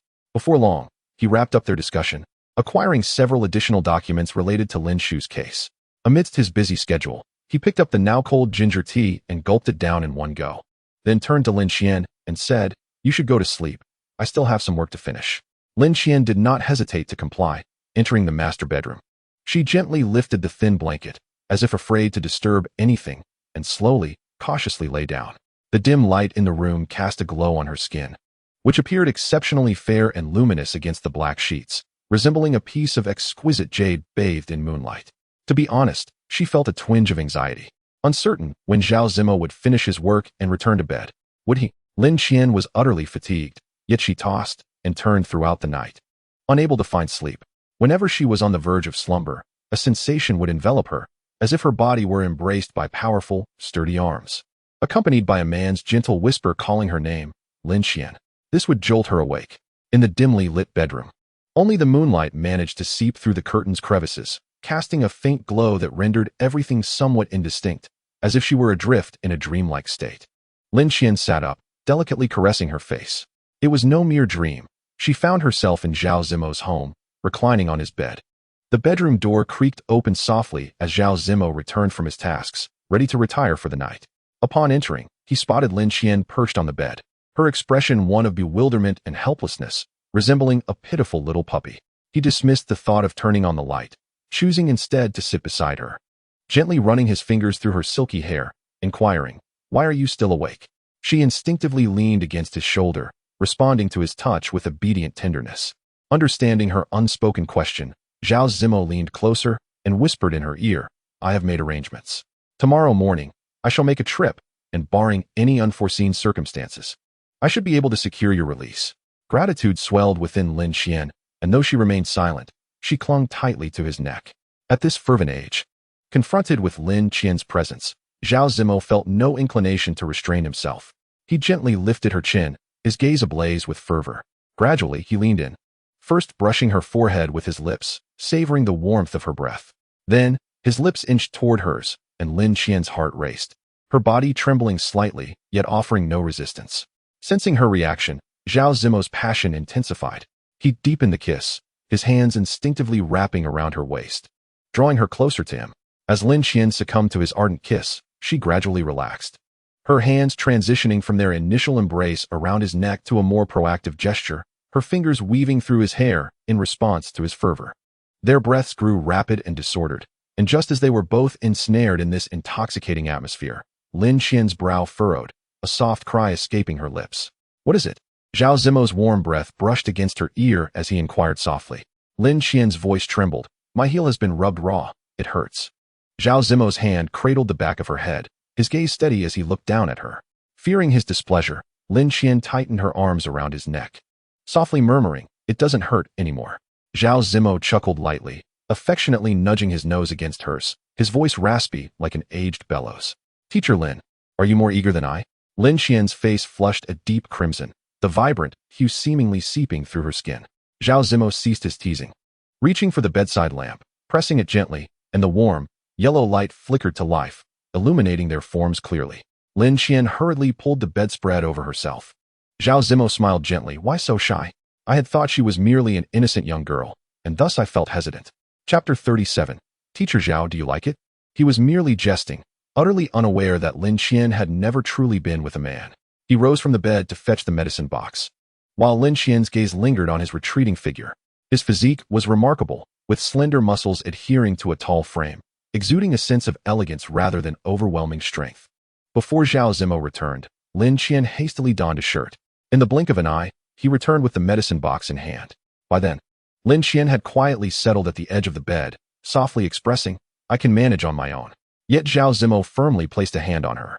He then gradually crouched down, bending his knees, and gently grasped one of Lin Qian's feet, meticulously applying the ointment. Lin Qian's heart was a flurry of unease. Zhao Zimo lifted his gaze to meet hers and softly instructed, "Do not move." He seemed to have discerned her thoughts, and in a gentle tone, he remarked, "I do not favor coercing others. During our time together, we are equals." Lin Qian yearned to inquire how many such relationships he had experienced, but the words faltered on her lips, rendered dull by the realization that, ultimately, their connection was scarcely defined. Although Zhao Zimo did not explicitly articulate it, she comprehended his intent. He would treat her kindly, yet when his interest waned, it would mark the conclusion of their bond. In her heart, Lin Qian mused that she ought to feel gratitude towards him, for in her most destitute moments, he had preserved a semblance of her dignity. Regardless of whether it stemmed from gratitude or the allure of Zhao Zimo's unique charm, Lin Qian reached out, wrapping her arms around his neck and tenderly kissing his cheek. Zhao Zimo gazed at her intently, his eyes ablaze with a fervor that seemed capable of igniting Lin Qian, leaving her flushed and breathless. Summoning immense courage, she asked, "Shall we continue?" Without warning, Zhao Zimo leaned in closer. As he advanced, she found herself retreating until she was compelled to lean back, barely supporting herself with her hands to avoid collapsing entirely. She dared not look at Zhao Zimo, her eyes lowered, long lashes casting delicate shadows in the light, resembling a row of exquisite fans. He grasped one of her hands and guided it to his chiseled visage, urging her to touch and feel. "Teacher Lin, what do you think? Do you still like it?" Lin Qian's eyes widened, her face ablaze as if set aflame, betraying her with an involuntary blush. Zhao Zimo affectionately nudged her nose with his, exuding confidence as he remarked, "When we are together, it is hard to discern who benefits more. Your expression suggests you are quite eager." "I am not. I wish to sleep," Lin Qian retorted, burrowing beneath the covers. Zhao Zimo appeared to wear an expression of regret. In truth, he had been exceedingly busy for several consecutive days and was quite fatigued. However, upon entering, he was momentarily captivated by Lin Qian's appearance in a black shirt. Yet, once that fleeting distraction passed, his interest waned. He neatly organized the medical kit and then climbed into bed. The sudden presence of another in his space was somewhat disconcerting, prompting him to pull Lin Qian into his embrace, their fingers entwined. Trapped within his arms, Lin Qian dared not stir. She had anticipated a restless night, but the steady rhythm of his heartbeat soon lulled her into a deep slumber. This night proved to be the most restful she had experienced in recent days. As the morning sun filtered through the curtain's gap, Lin Qian gradually awoke. Once her awareness returned, she realized it was already 8 o'clock. Startled, she sat up abruptly, her gaze immediately landing on Zhao Zimo, who stood at the bedside, intently tying his tie. Clad in a deep blue shirt reminiscent of the profound ocean, paired with crisp gray trousers, he exuded an aura of maturity and striking charisma, akin to a stately pine tree radiating unique allure. Noticing her wakefulness, Zhao Zimo spoke in a casual tone, "I must head out shortly. You should tidy up at your place today. I'll come to fetch you this evening." Lin Qian responded softly. "Wouldn't it be better if I came over when you needed me?" A faint smile graced Zhao Zimo's lips as he replied, "Staying here would be considerably more convenient." With no further objections, Lin Qian rose from the bed and approached Zhao Zimo, beginning to assist him with his tie. Her fingers moved with dexterity and grace. And before long, a beautifully knotted tie lay before them. Observing her adept movements, Zhao Zimo could not resist inquiring, "Have you always tied ties for Haoran?" A sharp pang of discomfort shot through Lin Qian's heart at the mention of his name. In truth, her proficiency stemmed from frequently helping her father with his ties. Softly, she protested, "Could we refrain from mentioning him in the future?" Zhao Zimo ceased the topic, gesturing toward the paper bag on the bedside table. "The secretary delivered this early this morning. Along with clothes, it contains a set of undergarments. You should try them on." Lin Qian's face flushed a deep crimson, as if it could fry an egg, and she found it difficult to fathom what the secretary might think upon learning of this. Zhao Zimo reached out, gently pinching her rosy cheek, teasing, "Feeling shy again?" Matters of intimacy between men and women are seldom discussed by outsiders. With that, he turned and exited the bedroom. Blushing fiercely, Lin Qian picked up the clothes and made her way to the bathroom to change. As soon as the garment enveloped her form, it felt as though it had been meticulously tailored exclusively for her. Every line and contour harmoniously embraced her body, devoid of any jarring dissonance. Upon glancing at the exquisite and alluring lingerie, the moment she donned it, she sensed that every aspect had been measured with precision, fitting seamlessly as if crafted by the most sophisticated instruments. The thought that these measurements had been provided by Zhao Zimo ignited a blush upon her cheeks. A wave of embarrassment surged within her, threatening to engulf her entirely, leaving her feeling utterly exposed. Lin Qian emerged from the bedroom.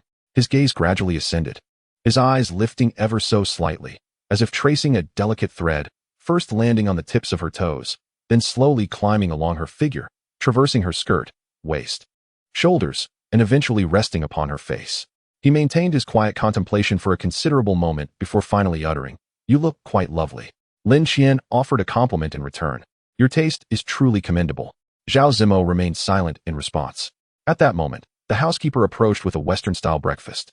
A hint of apology gracing her expression as she said, "I was unaware that there would be so many here today.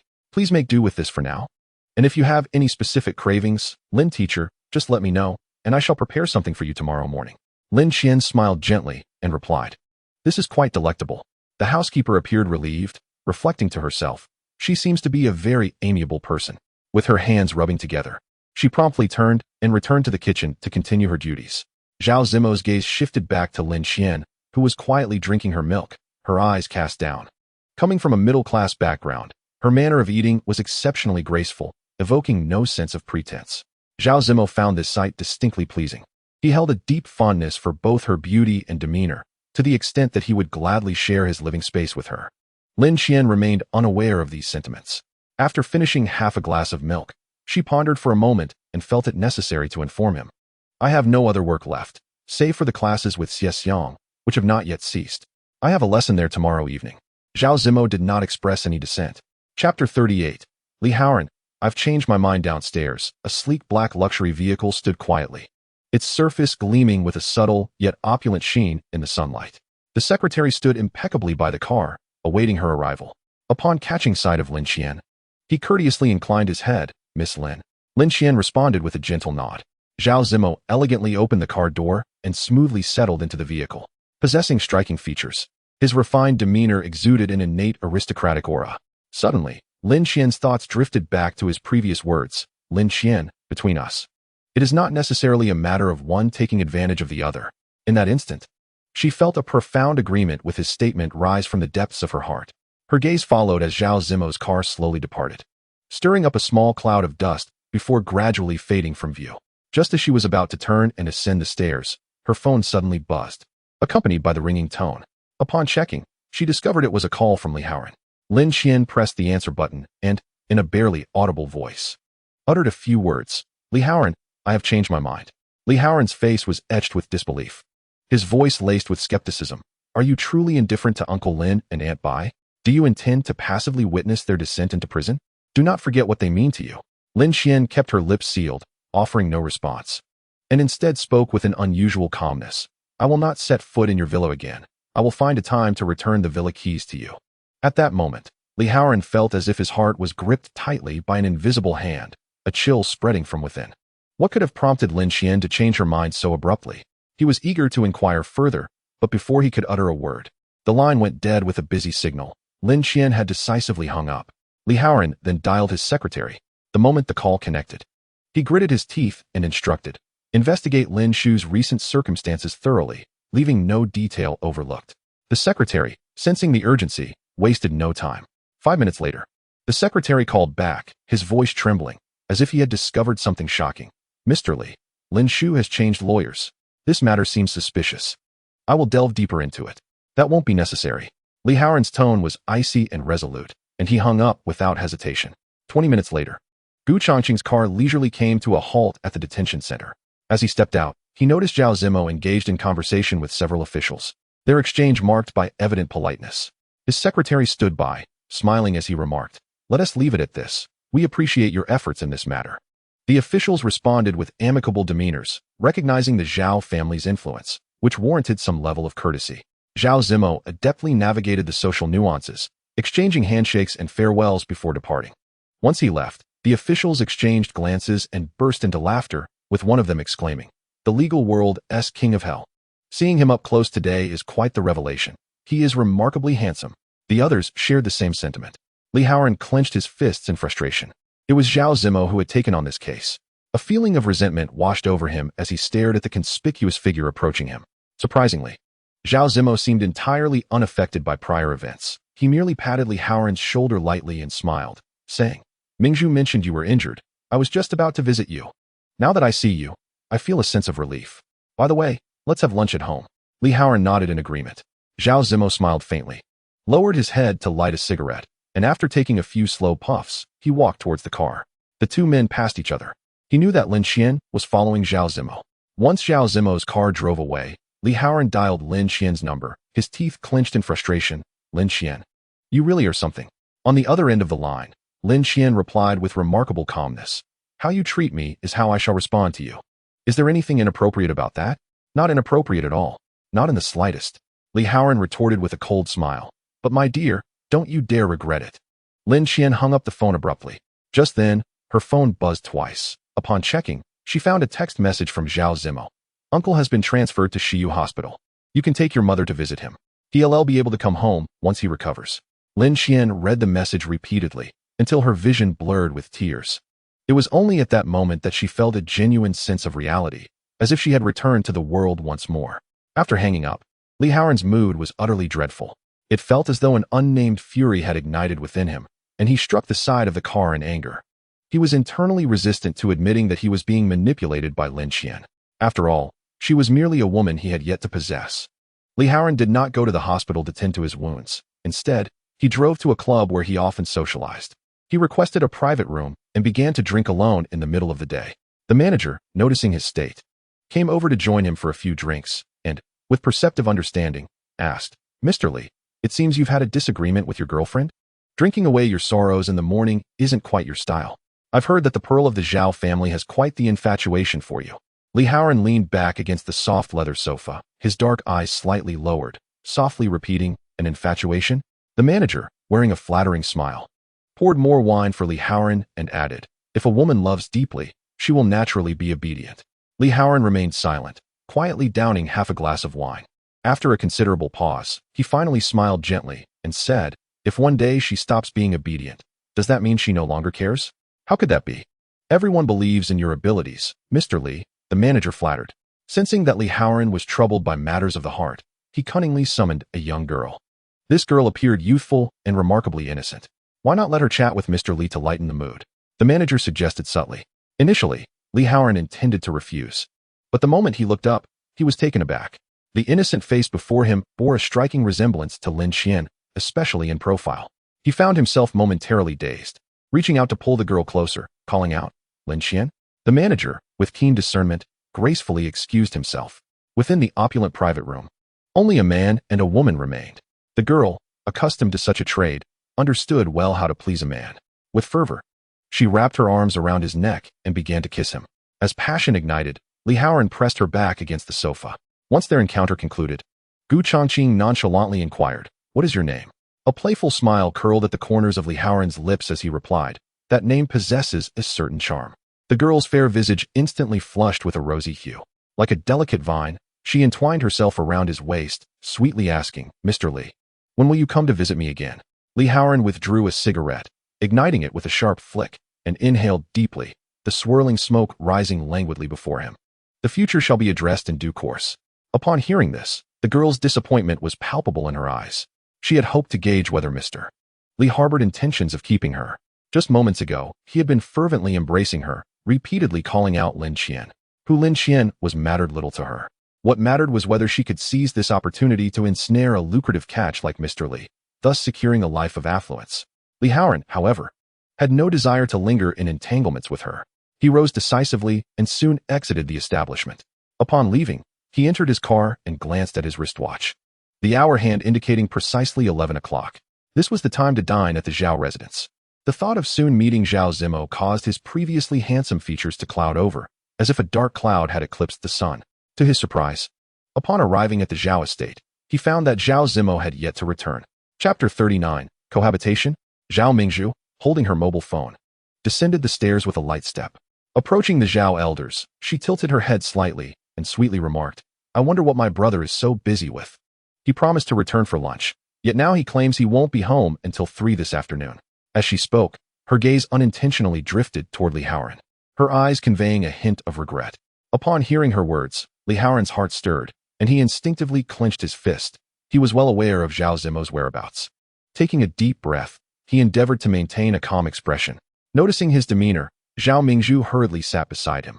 She reached out, gently tugging at his sleeve, and softly said, "Please don't be upset. My brother truly did not mean it." Her eyes sparkled with concern, resembling a clear spring, as she gazed at Li Haoran. Feeling her subtle gesture, he turned to Zhao Mingzhu, a faint smile gracing his lips as he lightly patted her hand that clutched his sleeve, saying, "How could I?" Zhao Dong observed the two with growing satisfaction regarding his prospective son-in-law. With a hint of authority, he cast a sidelong glance at his precious daughter, remarking, "Do you think Haoran shares your penchant for mischief? You seem to lack decorum at every turn. If everyone were like you, how would business ever thrive?" Upon hearing these words, Li Haoran gently wrapped his arm around his fiancée's shoulders, drawing her closer to him, and smiled as he said, "Mingzhu is exceptionally understanding." His gaze was filled with adoration, as if Zhao Mingzhu were the most precious treasure in the world. Zhao Mingzhu felt a surge of sweetness in her heart and was about to speak when she suddenly leaned in closer to Li Haoran's shoulder to catch a whiff of his scent. "Why do you smell of perfume?" she inquired. A fleeting hint of unease flickered across his face, but he quickly regained his composure and replied with a smile, "I must have accidentally brushed against the nurse's perfume while changing dressings at the hospital this morning." Instantly, Zhao Mingzhu's heart sank with displeasure. As she fiddled with her nails, she pouted playfully, "That nurse must be quite young and pretty. You must have felt rather comfortable while she was tending to you." He playfully pinched her cheek and chuckled, "Are you really feeling jealous?" Zhao's father placed a chess piece on the board and remarked, "A young lady should maintain a certain decorum and modesty. What parents do not understand their own children?" Zimo had previously warned that Zhao Mingzhu's naive nature would eventually lead her to be entirely at Li Haoran's mercy. However, Zhao Donglai believed that his daughter's innocent and unpretentious character would benefit from a calculating partner like Li Haoran. Li Haoran effortlessly navigated the conversation, a subtle smile gracing his lips. At that moment, Mrs. Zhao approached with a warm smile, saying, "If Zimo isn't coming back, let us eat first. The servants have already set the table." After the meal, Zhao Mingzhu, blushing with a mix of shyness and anticipation, took Li Haoran's hand and led him to the second floor, directly into her bedroom. With a resounding thud, the door closed, and the atmosphere within the room became charged with intimacy. Zhao Mingzhu's heart raced as she looked up at Li Haoran with sparkling eyes. slowly leaning in to press her lips against his.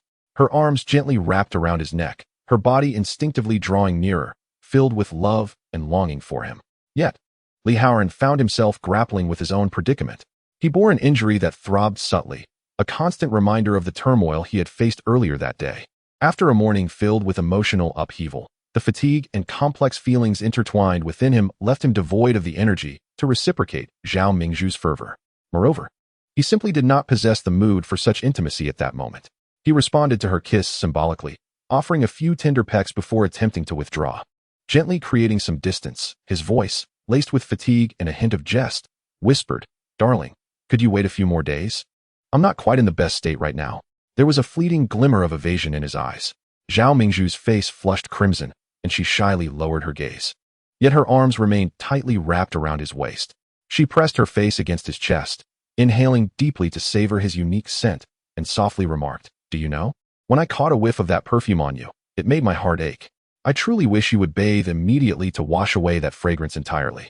However, since you claim it was a mere accident caused by the nurse, I shall not hold it against you. I know your heart belongs solely to me, does it not?" Her voice carried a hint of playful reproach, her eyes brimming with trust and dependence on him. Upon hearing her words, Haoran's gaze darkened slightly, a complex emotion stirring within him. He was unsure how to respond to her unreserved trust, so he gently patted her back and murmured, "Yes, of course."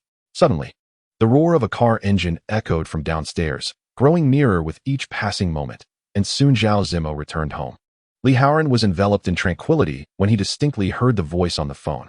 Zhao Zimo was saying, "I just returned to the main residence. I will pick you up around 5. He then added, "Make sure to pack your luggage." Haoran's body tensed as if struck by an electric current, every muscle coiling like a drawn bowstring. He was acutely aware that it was Lin Qian on the other end of the line speaking with Zhao Zimo. Was Lin Qian considering cohabiting with Zhao Zimo? This thought flickered through his mind, akin to a stone cast into a serene lake, sending ripples across his consciousness. In that instant, as if sensing something, Zhao Zimo suddenly lifted his head, fixing his gaze directly in the direction of Haoran. In that fleeting moment, their eyes met, akin to two invisible swords clashing in the air, sparking unseen flames. Zhao Zimo's lips curled into a subtle smile, one that seemed to conceal countless unspoken sentiments. His voice remained gentle as he spoke softly into the phone. "It's nothing. I just saw an acquaintance. I'll hang up now and take care of the things I can't carry. I'll purchase what's needed later." At that moment, Zhao Mingzhu approached him with light steps, her eyes gleaming with delight, and said, "Brother, you're back. Let us head downstairs." Zhao Zimo was seated on the sofa, leafing through a magazine, when Zhao Mingzhu suddenly leaped into his arms, sweetly calling out, "Bro." Zhao Zimo playfully pinched her cheek and teased, "You're all grown up now. Yet you still cling to me. Aren't you afraid that Haoran might get jealous?" "He wouldn't," Zhao Mingzhu replied, wrapping her arms around his, playfully asserting, "Brother, didn't you mention you have several projects on hand? Rather than entrusting them to outsiders, wouldn't it be better to let family handle them?" Zhao Zimo raised his eyes to meet Haoran's, a knowing smile gracing his face as he remarked, "Father once said that a daughter should not be kept at home. It seems there is truth in that." "Brother," Zhao Mingzhu began to whine playfully again. Chapter 40. What can he offer you? Though Zhao Zimo was jesting, he readily agreed, saying, "All right then, we shall proceed as you suggest." At 4:30 in the afternoon, Zhao Zimo rose to his feet. He addressed his parents, saying, "I have matters to attend to, so I must take my leave." The Zhao family, having finally reunited with their son, hastily urged him to stay. "Why not have a meal before you go?" Zhao Zimo affectionately patted his sister's head, replying, "Perhaps next time. I truly have pressing matters." After Zhao Zimo departed, Haoran also declined the invitation to stay for dinner. Concerned that he might feel awkward, Zhao Mingzhu reassured him, "Please don't take it to heart. My brother is always like this, unable to warm up to anyone." Haoran let out a cold chuckle, pondering to himself, unable to warm up to anyone? Then what about Lin Qian? He chose not to say more and directly got into his car, trailing Zhao Zimo's vehicle from a distance.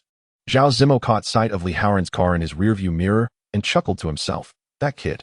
He had no intention of shaking Haoran off. Half an hour later, he received a call from Lin Qian. Judging by her appearance, it was evident she had just met Lin Shu, her eyes slightly red-rimmed. Although Zhao Zimo was not typically attentive, especially towards women, he now asked gently, having met him, "Why are your eyes so swollen from crying? Do they hurt?" "I didn't cry." Lin Qian attempted to conceal her distress. Zhao Zimo smiled softly, leaning slightly closer as he whispered, Could it be that you were already anticipating my bullying, leading to your tears? I haven't even begun, yet here you are. Lin Qian slowly turned her face away. Zhao Zimo chuckled and, as he started the car, glanced casually in the rearview mirror, noting, quite patient, still following behind. During the evening rush hour, the roads were somewhat congested. While waiting at a red light, Zhao Zimo glanced at her suitcase and inquired, "Is your small suitcase packed with everything you need?" Lin Qian pondered for a moment before responding, "I still need a pair of slippers." After half an hour, they arrived near the apartment. Zhao Zimo parked the car by the roadside, unbuckled his seatbelt, and turned to Lin Qian, saying, "There's a home goods store across the street. If you wish to pick up anything, feel free to browse. I'll head to the pharmacy over there for some medicine." Zhao Zimo exited the car and made his way to the pharmacy, directly retrieving 2 small square boxes labeled with numbers. Upon returning to the car, he found that Lin Qian had also completed her shopping. She approached the vehicle, cheerfully carrying a large, bulging bag. After struggling to lift the bag into the car, she let out a sigh of relief. Zhao Zimo's gaze fell upon the hefty bag. Curiosity piqued as he asked, "What did you buy? That's quite a large package." Lin Qian placed the bag at her feet and replied, "I purchased 2 pairs of indoor slippers and 2 bathrobes."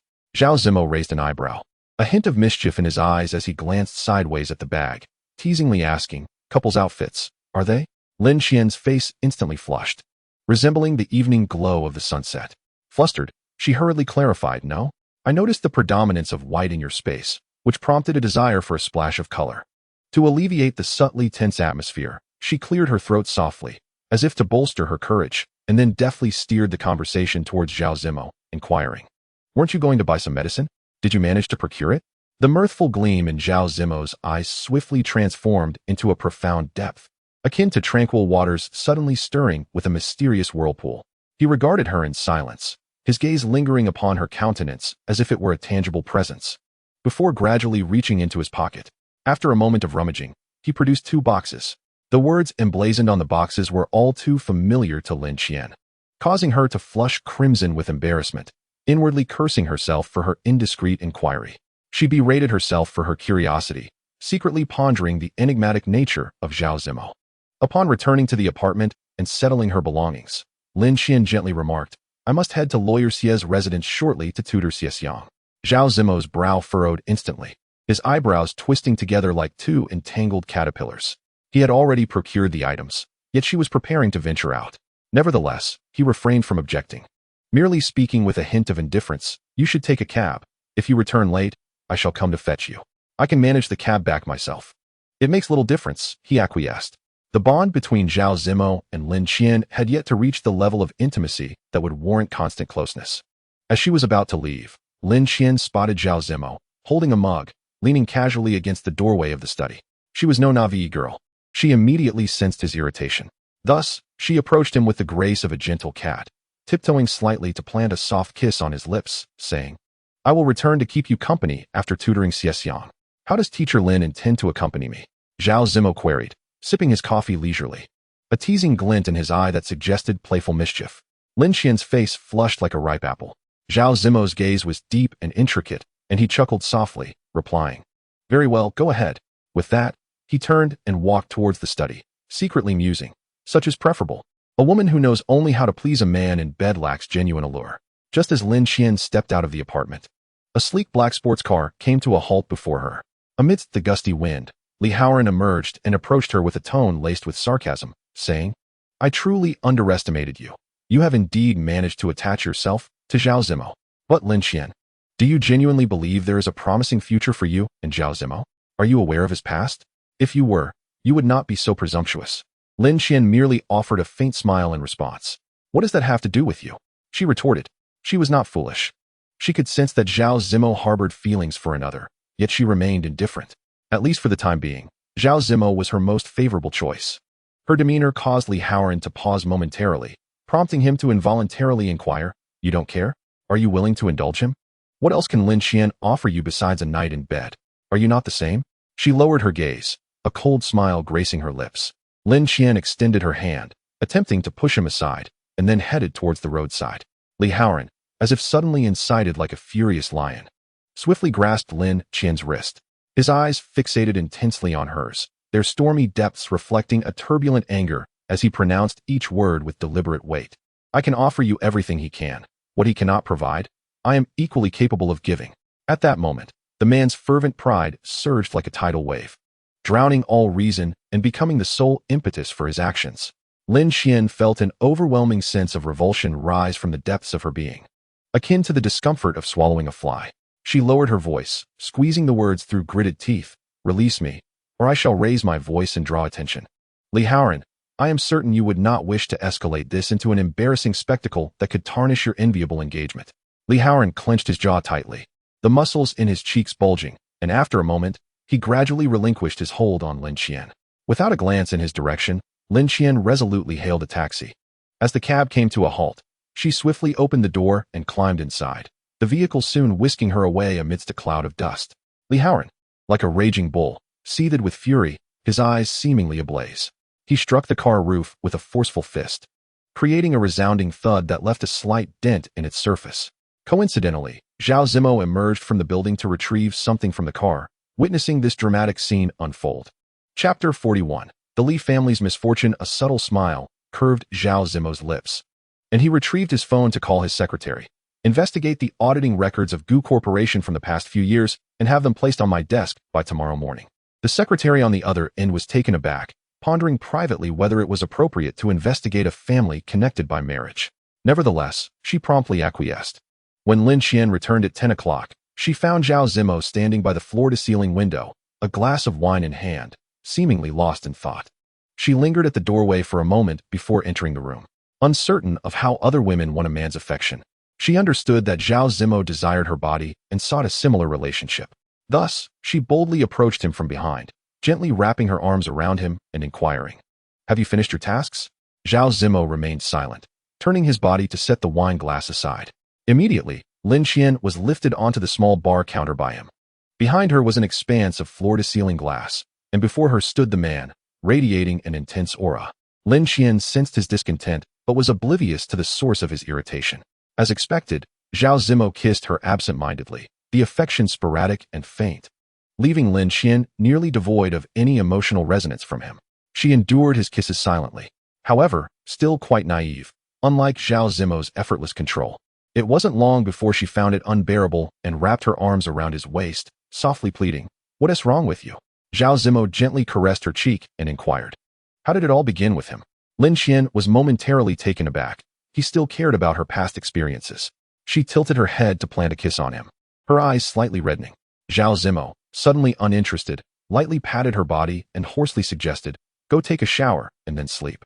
Lin Qian gazed at him quietly, her eyes revealing a hint of hurt. The past was indelible, and without her history with Haoran, she would have never crossed paths with him, nor would they have ended up living together. Summoning her courage, she leaned closer, whispering softly against his lips, "Please don't be like this." Zhao Zimo's dark eyes ignited with fervor, as if he could engulf Lin Qian in an instant. In a nearly predatory manner, he suddenly lifted her onto the bar counter. His movements were swift and powerful. One hand firmly cradled the back of her head, fingers instinctively tightening as he unhesitatingly descended to kiss her.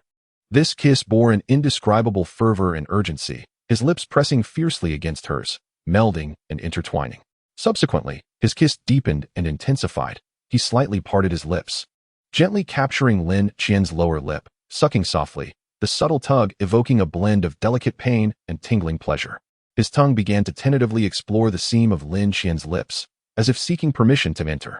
When her lips parted just enough, his tongue swiftly slipped inside.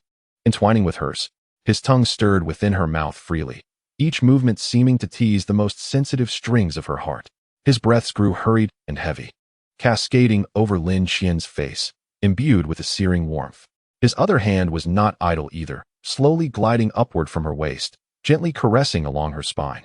That tender touch served as both a silent comfort and an insistent provocation of her emotions. Yet, to her surprise, Zhao Zimo did not go all the way. He leaned close to her ear, whispering softly, "Wait until I bring down the goose. Then we shall ponder whether to braise it or steam it." Lin Qian's face flushed crimson.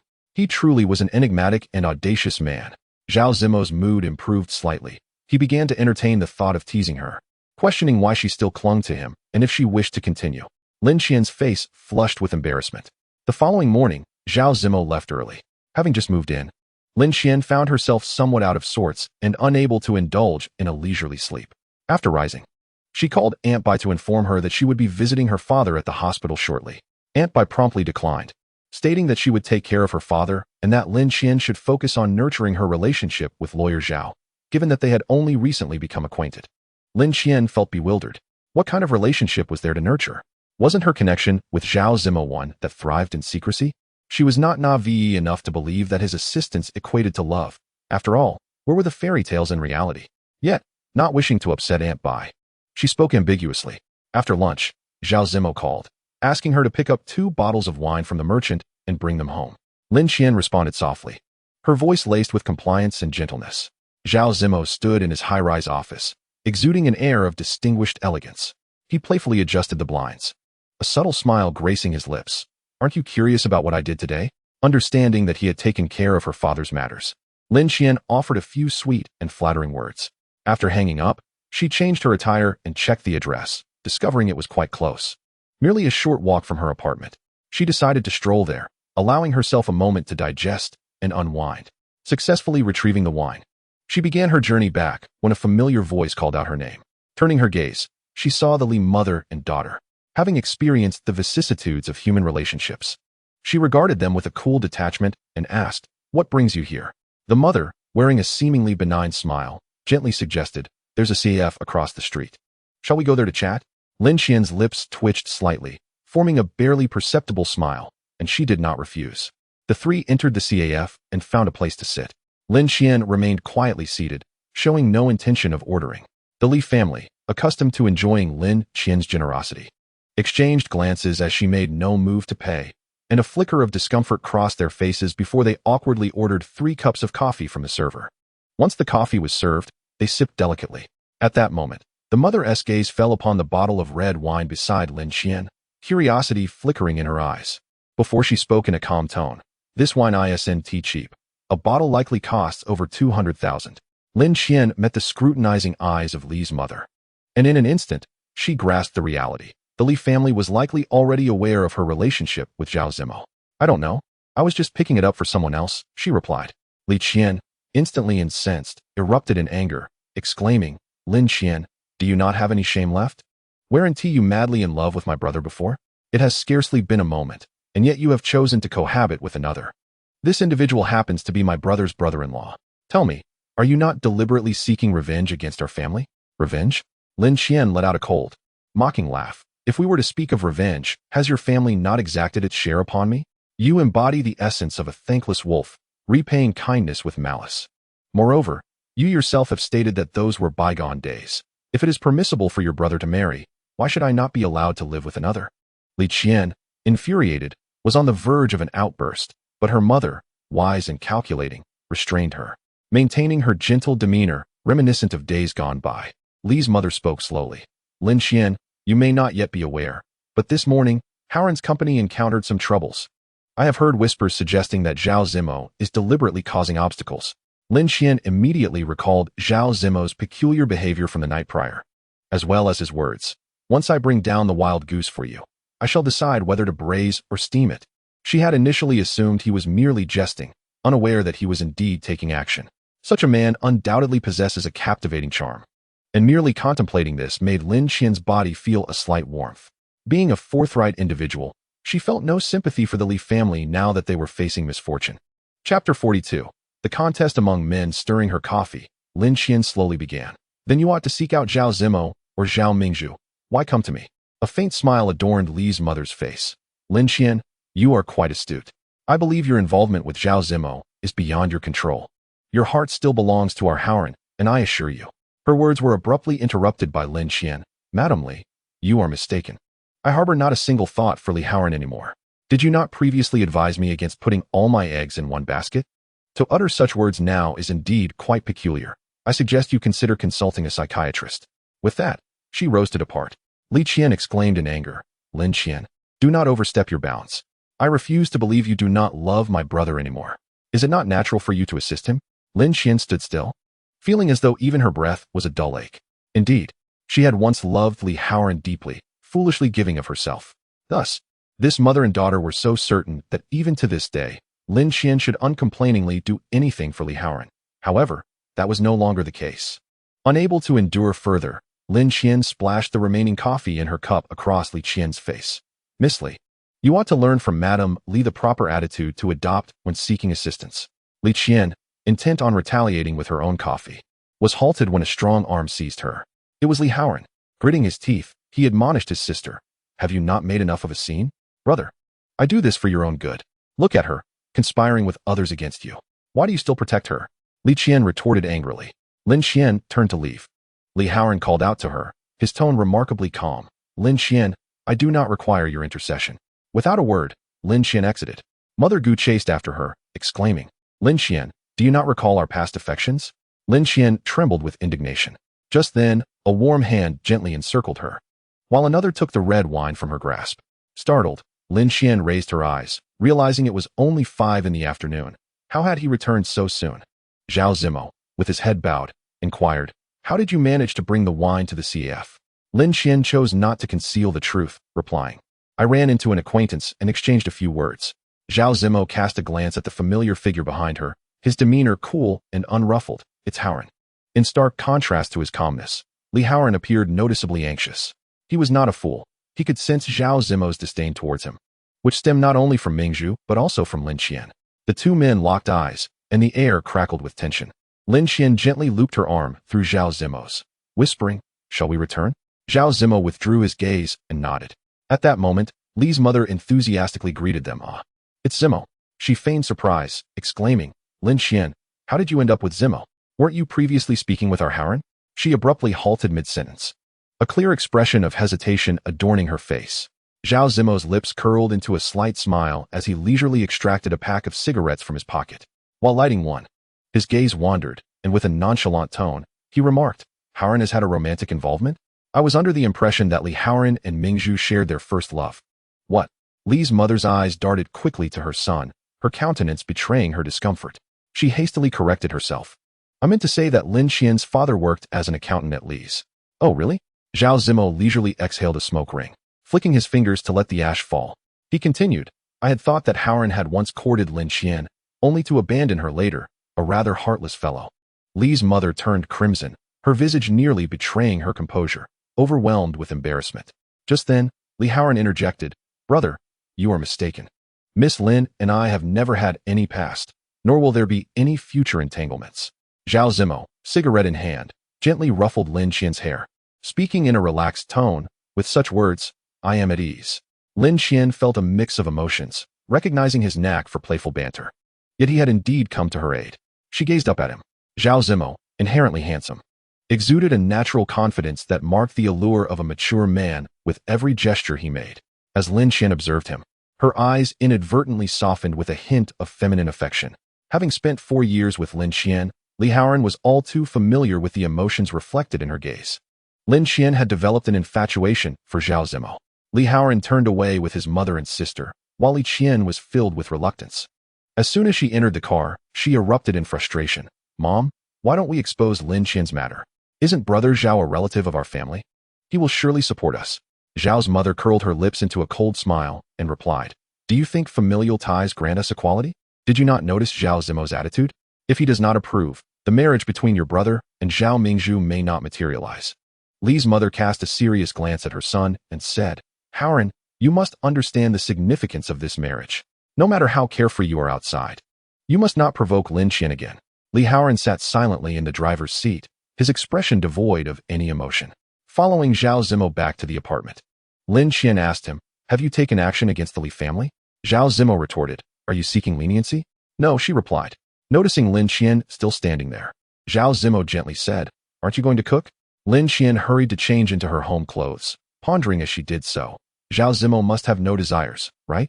My role is merely to cook, clean, run errands, alternating duties with the housekeeper. I never realized he could restrain his desires so well. While Lin Qian prepared the meal, Zhao Zimo was occupied with several phone calls. Just as he set down his phone intending to take a shower, he noticed Lin Qian's phone screen flashing on the coffee table. He casually picked it up, knowing the password, and soon discovered 2 WeChat messages from Li Haoran. It turns out some people's affections are worthless, changing so swiftly. Zhao Zimo let out a cold laugh. How poignant. He expressionlessly replied, If it is truly worthless, then toss it into the trash. After sending the message, he deleted the conversation and blocked Li Haoran. Once Lin Qian finished cooking, she called Zhao Zimo to come eat. After only a few bites, he suddenly frowned and said, "None of these 4 dishes are to my liking." Lin Qian was taken aback, confused as she replied, "The housekeeper told me about your general preferences.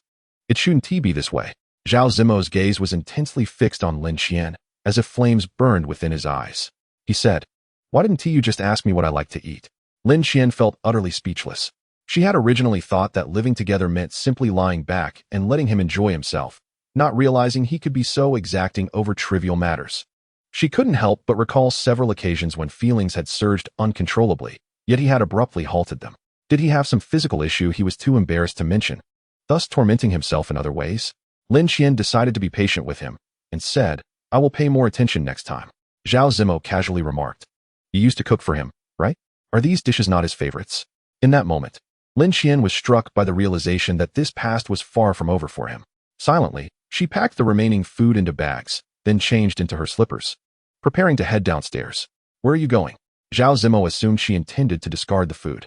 "I'm going downstairs to feed the dog. If you don't like it, there are those who do." He couldn't help but chuckle. She was cleverly chastising him. This side of her was rather endearing. Chapter 43. Quite the charmer. Upon her return, Lin Qian didn't spare him a glance, and, after a quick shower, lay down.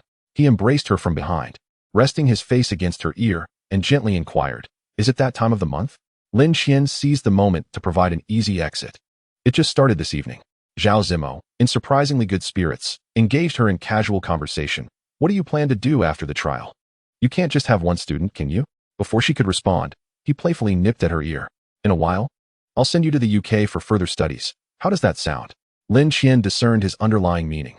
Their relationship would not endure. Once he grew weary of her, he would send her abroad, partly as compensation, partly to distance her from Li Haoran, thus safeguarding Zhao Mingzhu's marriage. She nodded in agreement. The following day, Lin Qian was jolted awake by the ringing of her phone. "You should check the college forum. It's filled with negative news about you," Zhao Wei exclaimed. Lin Qian immediately grabbed her phone to confirm the distressing truth. Accusations of her entanglement with older men, nouveau riche, and mysterious figures painted her as a woman of questionable morals. Zhao Wei furiously attributed the scandal to Lu Jiao's machinations. Lin Qian, fixated on those disparaging articles, felt her face pale like snow. For years of devotion had not only destroyed her career, but also obliterated her reputation. Lin Qian yearned for a drink, hoping to indulge herself until she could forget these troubles. They had arranged to meet, and Zhao Wei brought her to a bar called 7 Seconds of Memory, a name that felt rather dubious. Zhao Wei ordered a bottle of wine, filling 2 glasses and handing one to Lin Qian. She raised her glass and downed it in one go, startling Zhao Wei. "Take it easy. If you get drunk, I want to know how to explain it to Aunt Bai. She's very strict with you." Ignoring the warning, Lin Qian drank nearly half the bottle and, feeling tipsy, leaned on the table, softly lamenting, "Wei, I am unwilling to accept this." Once, Li Haoran had toyed with her like a mere pawn, and now Lu Jiao had laid a trap to ensnare her. Why should she be manipulated by such people like Mirdo? "I will sue Lu Jiao." Zhao Wei hurriedly comforted her. "All right, go ahead." Lin Qian, half drunk and in a hazy state, managed to fumble with her phone, opening the campus network to start recording, mumbling that she needed to leave evidence. Zhao Wei was both exasperated and amused. Even in such a drunken stupor, she was quite resourceful. After this bout of activity, Lin Qian succumbed to her inebriation and fell into a deep slumber. Zhao Wei gently tapped Lin Qian's face. "Qian Qian?" In a drowsy, half-conscious state, Lin Qian seemed to hear someone calling her, and she mumbled sweetly yet indistinctly, "Zhao Zimo, my period came, I can't attend to you." Zhao Wei felt as if she had just heard a thunderclap in clear skies. Her face instantly stiffened in shock. Good heavens, what had she just heard? Zhao Zimo? Period? The implications were staggering. Zhao Wei's mind raced with 1,000 wild thoughts as she roughly shook Lin Qian. "Wake up. I need to know. What exactly is the situation with Zhao Zimo?" Lin Qian's eyes fluttered open slightly, her gaze watery and exuding an alluring haze. "Want to know?" "Of course." Lin Qian replied languidly. "He is incredibly handsome and tall, with a striking physique. I feel like I'm not losing out at all." Zhao Wei was truly incensed, nearly at the brink of an outburst. Just then, her phone rang, and upon checking, she was astonished to see Zhao Zimo's name flashing on the screen. In that moment, Zhao Wei lost her composure. It turned out Lin Qian really had that kind of relationship with Zhao Zimo. Gritting her teeth, Zhao Wei steeled herself to answer the call. Zhao Zimo's voice, rich and slightly husky, flowed through like the deep tones of a cello. Why aren't you at home? Where are you?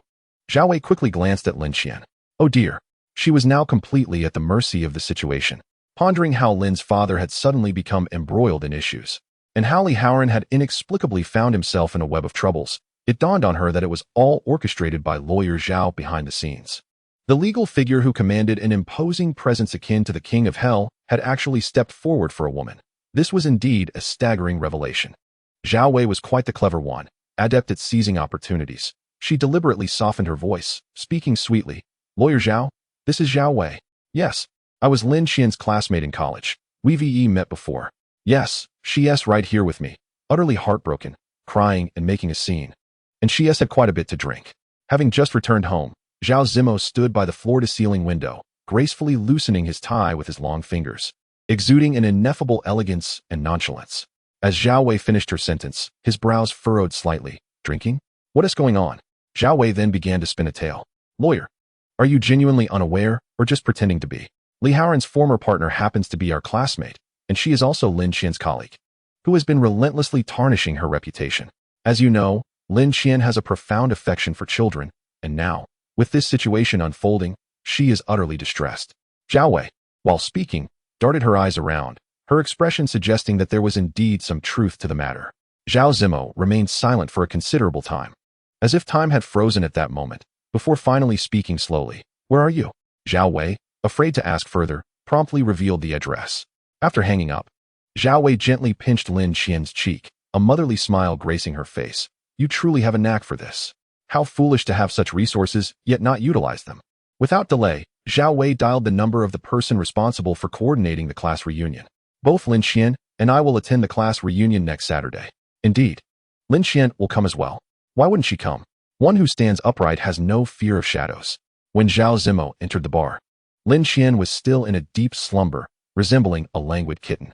Zhao Zimo gave a slight nod to Zhao Wei, then bent down to securely lift Lin Qian into his arms, striding purposefully towards the exit.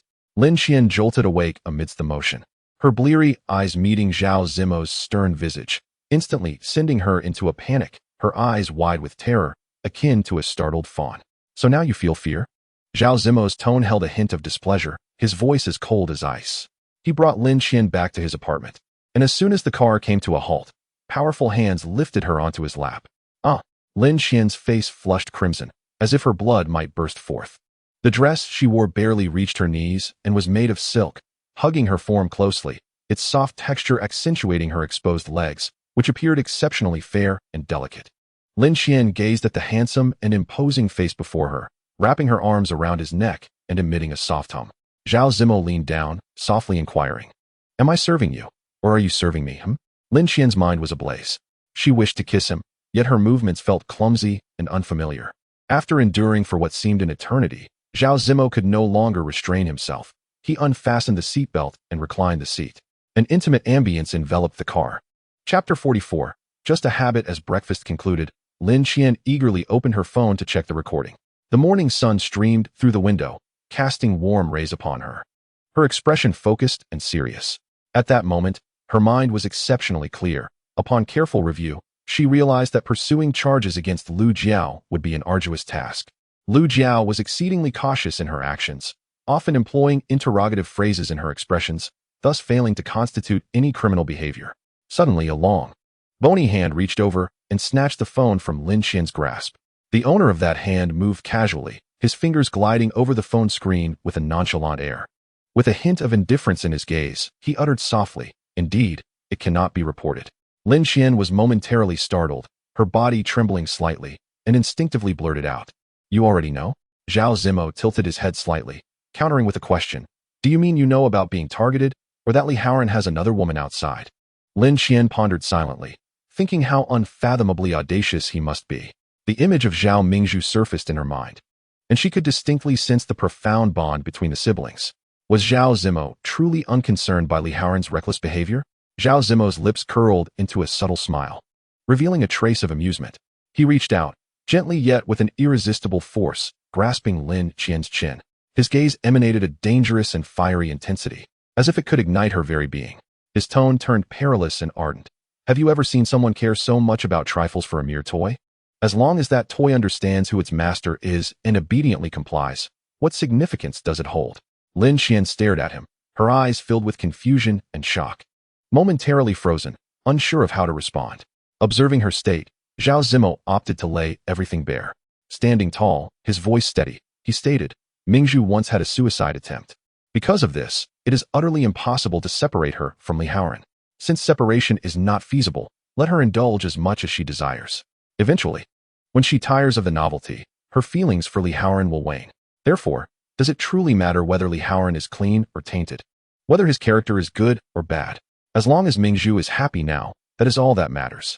Upon hearing his words, Lin Qian felt as if a myriad of emotions were unleashed within her, a chaotic blend of sensations. Although Zhao Zimo spoke of Li Haoran, she too found herself in a similar predicament. Despite Zhao Zimo's countless kindnesses towards her, in the end, it could be distilled to two words: happiness. She remained silent for quite some time, and how could Zhao Zimo, being as astute as he was, fail to perceive the turmoil within her? Slowly, he lifted his hand, which seemed to carry a soothing enchantment, gently caressing her face. His voice flowed softly like a gentle stream as he whispered, "We are different. We are willingly devoted to one another. To put it more beautifully, we are mutually enamored. Lin Qian, do you not find my appearance appealing? Do you not desire my form?" Upon hearing this, Lin Qian gradually closed her eyes. Indeed, she liked him. Deep down, she acknowledged her affection for him. This fondness may stem from gratitude or the sensory allure of his striking appearance, but regardless of the cause, she undeniably cherished him. Moreover, was she not with him solely to bring him joy? Yet now, she was engulfed in melancholy, which seemed utterly unfounded. Lin Qian gently lowered her eyelids and, like a cat, softly uttered the word, like. As Zhao Zimo prepared to leave for work, Lin Qian embraced his neck, calling out affectionately, "Husband." Zhao Zimo was momentarily taken aback, and then a subtle sensation began to ripple through his heart. This emotional fluctuation lingered all the way to his office, where even his secretary noted his unusually buoyant mood. At 10 in the morning, after a gentle knock, the secretary entered and said, "Lawyer Zhao, the legal advisor from the Li Group wishes to see you. I checked your schedule, and you have an opening at 4 this afternoon." Decline. Zhao Zimo replied in a flat tone. The relevant authorities have already initiated prosecution regarding Li's financial issues. They should resolve their own problems. The secretary was slightly taken aback. The young master of the Li Group was related to Zhao Zimo by marriage, yet he showed no regard whatsoever. Maintaining a professional smile, the secretary responded, "Understood." This news, of course, reached Li Haoran. He was not surprised. Zhao Zimo's actions were clearly directed at him. This crisis was neither too great nor too small, just enough to leave him with no energy for other matters. For instance, he had no time to entangle himself with Lin Qian, nor did he have the capacity to deal with Lin Shu. Zhao Zimo was indeed a formidable figure in the legal realm, possessing a remarkable ability to manipulate others.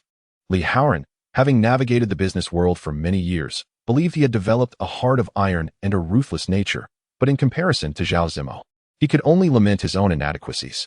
Li Haoran felt a growing irritation as he stood before the floor-to-ceiling window, chain-smoking one cigarette after another. He recalled that during the most severe crisis faced by the Li Group, he had not smoked as incessantly as he did now. At that time, Lin Qian would gently admonish him, saying, "Smoking too much is not good," and would then pop a mint into his mouth, which felt refreshingly cool. Back then, Li Haoran found her bothersome. She was like a tasteless morsel, visually appealing yet utterly lacking in charm. Had it not been for wanting Lin Shu to take the fall, he would never have become entangled with her for 4 long years. Yet now, having truly lost her, he felt an emptiness within. Perhaps he simply had not yet grown accustomed to it. Li Haoran told himself it was merely a matter of adjustment. Around 4 in the afternoon, as Li Haoran visited a shopping mall for an inspection, he spotted Lin Qian. She stood within a renowned men's clothing store, surrounded by racks adorned with a myriad of stylish menswear. She slightly bent forward, her eyes diligently scanning through the garments. Her expression so absorbed that it seemed as though the world around her had faded into oblivion. An aura of gentleness emanated from her, akin to a soft beam of light cascading in that space. In an instant, he comprehended that she was selecting clothes for Zhao Zimo. This scene pierced his heart like a sharp needle, eliciting a pang of anguish within him. Almost immediately, he turned on his heel, hastening out of the mall, his footsteps swift enough to stir a gentle breeze. Once outside, he swiftly entered his car. Li Haoran gently closed his eyes and, in a low voice, instructed the driver to return to the Li residence. The vehicle soon arrived at the Li household, and Li Haoran alighted, making his way inside. His mother was in the living room, and upon seeing him return so early, her face registered astonishment, her lips parting to inquire about matters at the company. Li Haoran, appearing drained of energy, ambled slowly towards the staircase, tugging at his tie to loosen it, and wearily murmured, "Mom, I'm a bit tired and would like to rest." He trudged into his room, slamming the door shut with a resounding thud, as if to confine all his emotions outside. He approached the bedside, collapsing onto the bed, then raised an elbow to heavily shield his eyes. He felt warmth pooling in his eyes, as if something was about to overflow. His mind filled with the gentle visage of Lin Qian, a scene that played in his thoughts like a ceaseless slideshow. Chapter 45. Passionate and proactively Haoran turned over, picked up his phone, and opened it, his gaze landing on a photo of Lin Qian in his private album. It was a late night, and she had fallen into a deep slumber before the meal she had prepared. For reasons unknown, he had captured that moment. Later, he pursued Zhao Mingzhu and decisively ended that relationship, yet he could never bring himself to delete that photograph. Li Haoran himself was unsure why he hadn't discarded it. After all, he didn't believe he had any profound affection for her. Moreover, he hadn't treated her particularly well in the past. He stared at the photo for a long while until a knock echoed from outside, followed by his mother's voice. "Haoran, I need to talk to you." Li Haoran responded softly, hastily concealing his phone. His mother slowly pushed the door open, immediately noticing the weariness etched on her son's face, which stirred a pang of sympathy within her. Nevertheless, sympathy aside, some words were like fishbones lodged in her throat, demanding to be voiced. "Haoran, you and Lin Qian are a thing of the past. It's time to turn the page. You are already engaged to Mingzhu. You must not wrong her. You need to cherish her properly. Look at Lin Qian. She is living with another man now, and her reputation will inevitably plummet like a spoiled fish. How could our family possibly accept such a girl as a daughter-in-law? Wouldn't that be the source of ridicule for us?" Li Mother's words were sharp and biting. At the Angel Novel Network, Li Haoran furrowed his brow tightly, his expression devoid of warmth as he coldly remarked, "She has no desire to be amiable with me." No sooner had he spoken than he seized his coat with a vigor that suggested he was on the brink of storming out. Li's mother hurriedly called after him. "Where do you think you're going?" "Back to the company," Li Haoran replied without glancing back. He plopped into the car, closed his eyes, and felt as though his mind was ensnared by his mother's words, particularly the one stating that Lin Qian was now living with another man. This thought echoed in his ears, making him feel more distressed than if he had ingested a fly. He pondered whether, had he not pressed her so relentlessly in the past, Lin Qian would have encountered Zhao Zimo. If she hadn't met him, surely she wouldn't have moved in with Zhao Zimo. The notion swirled in his mind, leaving him with a tumult of emotions. Meanwhile, Lin Qian returned to her apartment, retrieving from her shopping bag a delightful surprise for Zhao Zimo, 2 brand new shirts and a stylish belt. Instantly, her imagination began to run wild, envisioning Zhao Zimo donning these clothes, looking irresistibly handsome with his remarkable physique. As she indulged in these thoughts, her cheeks began to flush. At that moment, her phone rang. It was a call from Zhao Zimo. "I've got a significant project on my hands and will be tied up at the office for the next few days." His voice came through the line, sounding quite occupied. Lin Qian gently inquired, "So, you want to be home for dinner tonight?" Zhao Zimo responded with a weary his tone betraying his fatigue. Typically, this would be the moment to end the call, yet he seemed to have more to say, adding, "I might only be able to come home for a brief moment to catch my breath and change." After that, his side of the line became a whirlwind again before the call abruptly ended with a beep. Lin Qian slowly set her phone down, her gaze fixed on the shirts hanging on the wall. The flicker of sweetness that had just blossomed in her heart was swept away, as if by a tidal wave. Alone, she silently consumed her dinner, the surrounding silence punctuated only by the sound of her chewing. That night, Lin Qian lay in bed, reflecting on how Zhao Zimo would usually hold her tightly at this hour, the warmth of his embrace lingering in the air. As these thoughts coursed through her mind, a blush crept across her face, and she felt a twinge of shyness. She desperately tried to lull herself to sleep, yet an overwhelming emptiness gnawed at her, causing her to wake in a haze multiple times throughout the night. As dawn broke, sunlight stealthily filtered through the gap in the curtains. Yet Zhao Zimo had still not returned. Early in the morning, Lin Qian arrived at the office, contacting Zhao Zimo's secretary to explain her presence. At that moment, the secretary happened to be in Zhao Zimo's office. She discreetly covered the mouthpiece and informed Zhao Zimo, "Mr. Zhao, Miss Lin has brought breakfast and a change of clothes. She asked me to leave the items at the front desk for her to collect." Zhao Zimo fixed his dark eyes on the secretary for a prolonged moment before leisurely responding, "Then you may go and fetch them." Unable to contain her curiosity, the secretary inquired, "Mr. Zhao, will you not meet with Miss Lin?" Zhao Zimo remained focused on the documents, wearing an air of calmness as he remarked, "We see each other every day. There's no need to make it overly affectionate." The secretary inwardly muttered, "What a reserved flirt." After gathering her things, she invited Lin Qian to join her, but Lin Qian smiled and shook her head, saying, "No, I must hurry to the hospital." Once she had the items in hand, Zhao Zimo promptly sent Lin Qian a message, imbued with a hint of playful mischief. "Did you secretly purchase a shirt for me yesterday? I haven't seen any trace of it." Upon reading the message, Lin Qian felt a delightful blend of surprise and shyness, akin to tasting a lemon, sour yet sweet. She quickly replied, "Oh, Lawyer Zhao, I certainly didn't have the leisure to buy you a shirt." After sending the message, she couldn't help but chuckle. Zhao Zimo, holding his phone, wore a sly smile. Feeling pleased, he adored Lin Qian's coyness. Just as Lin Qian was about to open a ride-hailing app to get some fresh air, her phone buzzed again. To her dismay, it was Zhao Wei, who, upon answering, launched into a rapid-fire rant that nearly caused Lin Qian to drop her phone. After Zhao Wei finally caught her breath, she got to the point. "Guess what trouble Lu Jiao has stirred up this time? She's truly insufferable." Lin Qian's heart sank at the ominous words. What kind of mischief had she concocted now? With a hint of disdain, Zhao Wei smirked and said, "You'd think after Haoran dumped her, she would confront him, but instead, she's come after you. This time, she's serious. She's not only rallied the teachers from the academy, but has even roped in influential parents. It's clear she is determined to make your life miserable." Lin Qian pondered, wondering how deep Lu Jiao's animosity towards her ran to warrant such relentless targeting. Zhao Wei, looking concerned, asked, "What is the situation on your end?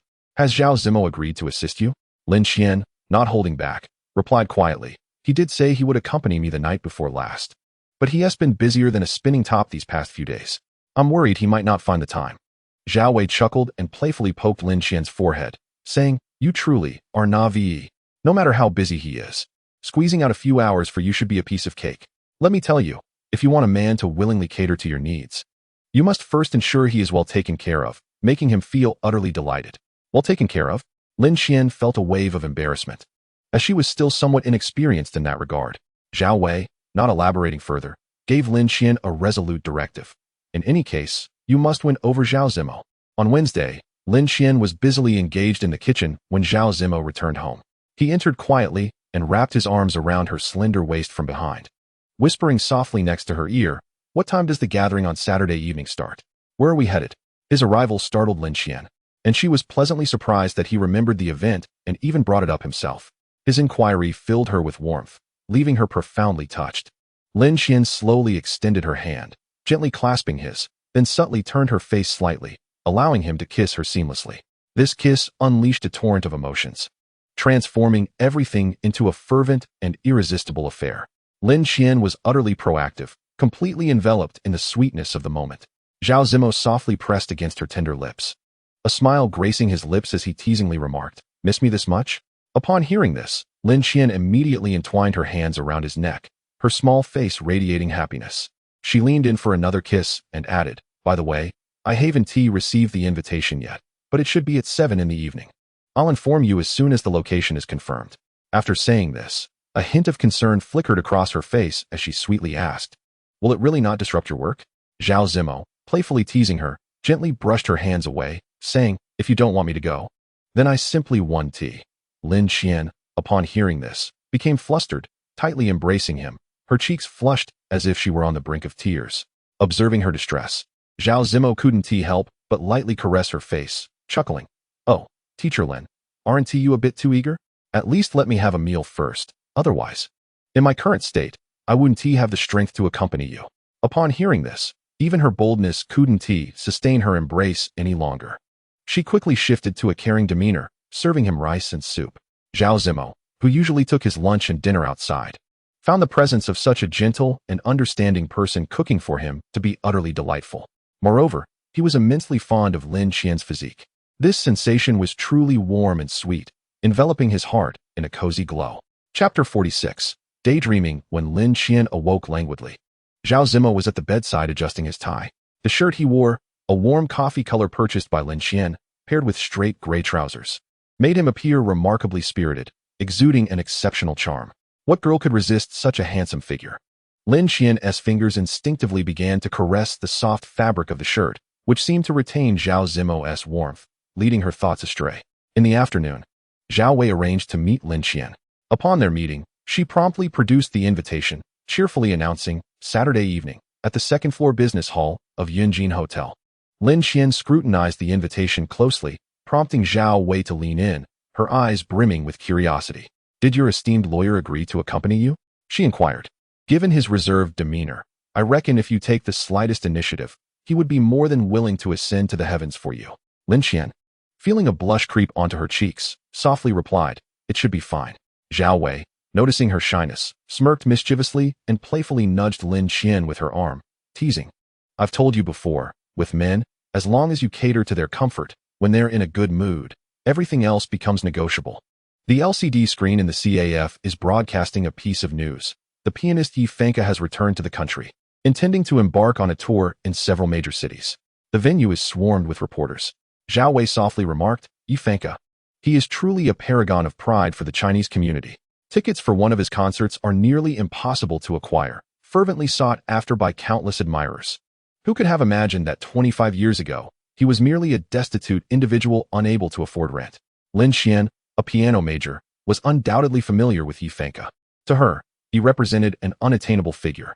Lin Qian held him in high regard. She nurtured a profound love for the piano, and upon seeing such news, she contemplated that once everything settled, perhaps she should pursue further studies in the United Kingdom. Zhao Wei glanced at the screen again and suddenly remarked, Lin Qian, have you noticed how effortlessly Yi Fengke uses his hands while playing? You possess that same quality. Lin Qian nodded slightly in agreement, acknowledging that indeed, Yi Fengke showcased exceptional dexterity with his hands. A smile involuntarily graced her lips as she added, perhaps this is due to the fact that we both have undergone piano training. Zhao Wei, upon hearing this, lightly nudged Lin Qian with her elbow and teased, come now. The probability of that is exceedingly slim. It bears no direct correlation to piano training and can only be regarded as a coincidence at best. Lin Qian responded softly. Yet her gaze remained ardently fixed upon the gentleman on the screen, who exuded elegance and poise. Noticing this, Zhao Wei jested. Were it not for my own eyes witnessing the affair between you and lawyer Zhao, I might think you have fallen for this older gentleman. Lin Qian was on the verge of retorting, but Zhao Wei quickly clasped her hands in a gesture of supplication. Zhao Zimo called Lin Qian to inform her that he had social engagements that evening and would not be returning. Just as he was about to say more, a refined voice resonated from behind. Zimo. Zhao Zimo turned around to find a gentleman in his 40s standing before him, distinguished and graceful. He whispered something to Lin Qian before hanging up the phone. With a gentle smile, he said, Uncle Yi, it has been a long time since we last met. It turned out that this gentleman was Yi Fengke, a longtime friend of Zhao's father. Though ostensibly returning to host a concert, he was actually seeking to reconnect with family. Due to the presence of important guests, the servants at the Zhao residence were bustling with activity. Zhao's father had prepared a lavish banquet to welcome his old friend, and he rose to embrace Yi Fengke warmly, exclaiming, Fengke, it has been years. You remain as vibrant as ever. I, on the other hand, seem to have aged considerably. Zhao Mingzhu chimed in with a delicate tone.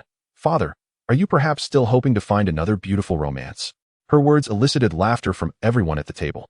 Mrs. Zhao, with a loving expression, playfully scolded, Nonsense.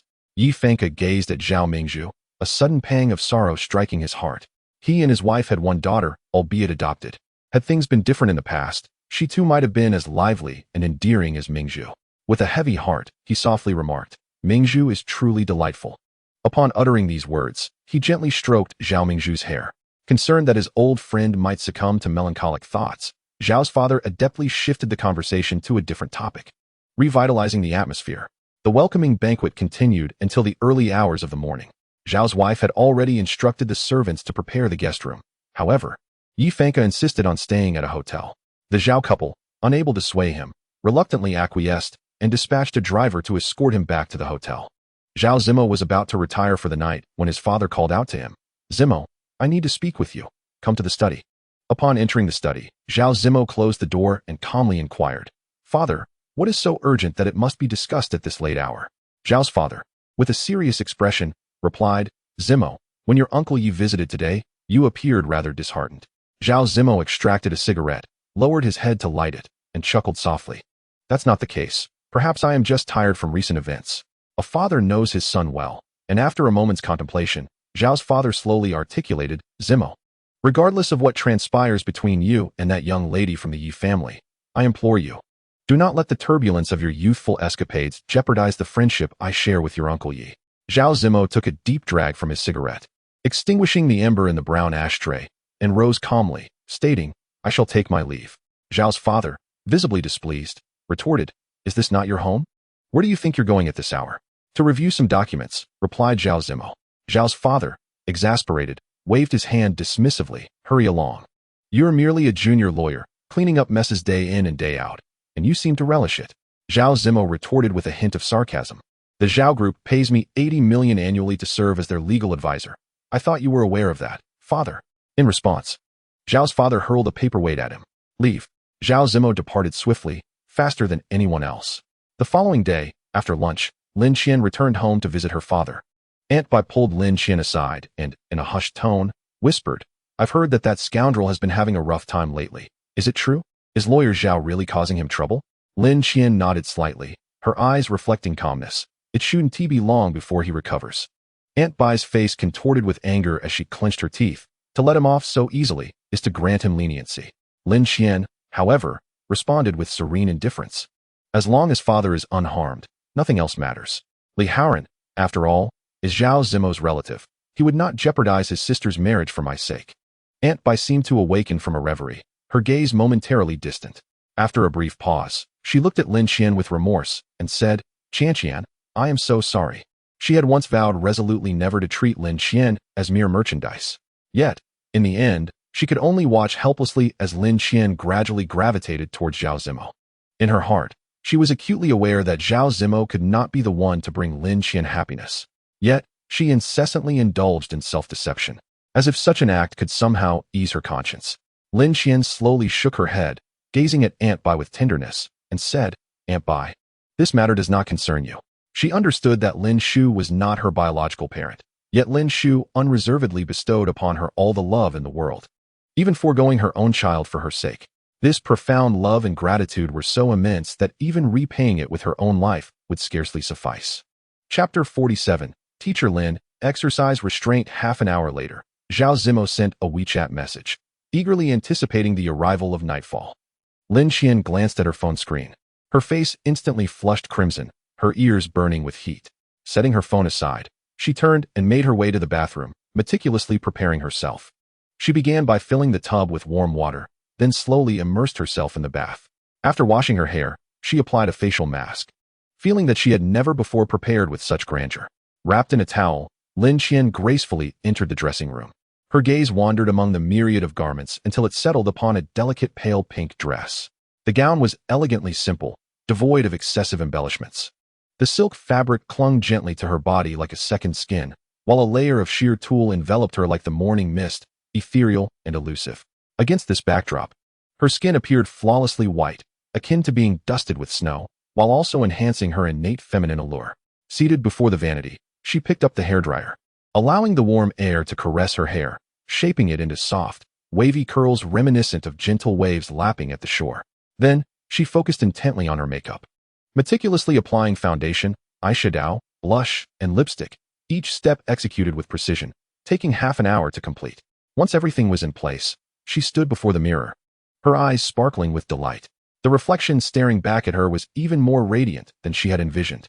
A subtle blush adorned her cheeks as her mind involuntarily conjured images of herself in that exquisite dress, tightly embracing Zhao Zimo, followed by a passionate kiss. Merely the thought of it filled her heart with boundless anticipation. Time was slipping away, and she hurriedly prepared to leave, calling for a taxi to the rendezvous point. However, as she descended the stairs, she caught sight of a pair of long, slender legs casually leaning against a car. Was it Zhao Zimo? Hadn't he gone straight to the hotel? Zhao Zimo leaned lazily against the car, a faint smile playing at the corners of his mouth as he teased. Are you in a daze? Lin Qian quickly lowered her head to mask her embarrassment. Zhao Zimo approached with steady strides, extending his long arm to wrap securely around her delicate waist. With a gentle tug, he effortlessly drew her close. Leaning slightly forward, his warm breath brushed against her ear as he murmured, Your waist is truly slender, and that dress looks particularly lovely. As his words faded, his gaze seemed irresistibly drawn to her long, fair legs, gliding over them gently and slowly. When Lin Qian settled into the car, her eyes instinctively sought Zhao Zimo. He was already strikingly handsome, but today he appeared even more radiant, exuding an undeniable charm that was simply captivating.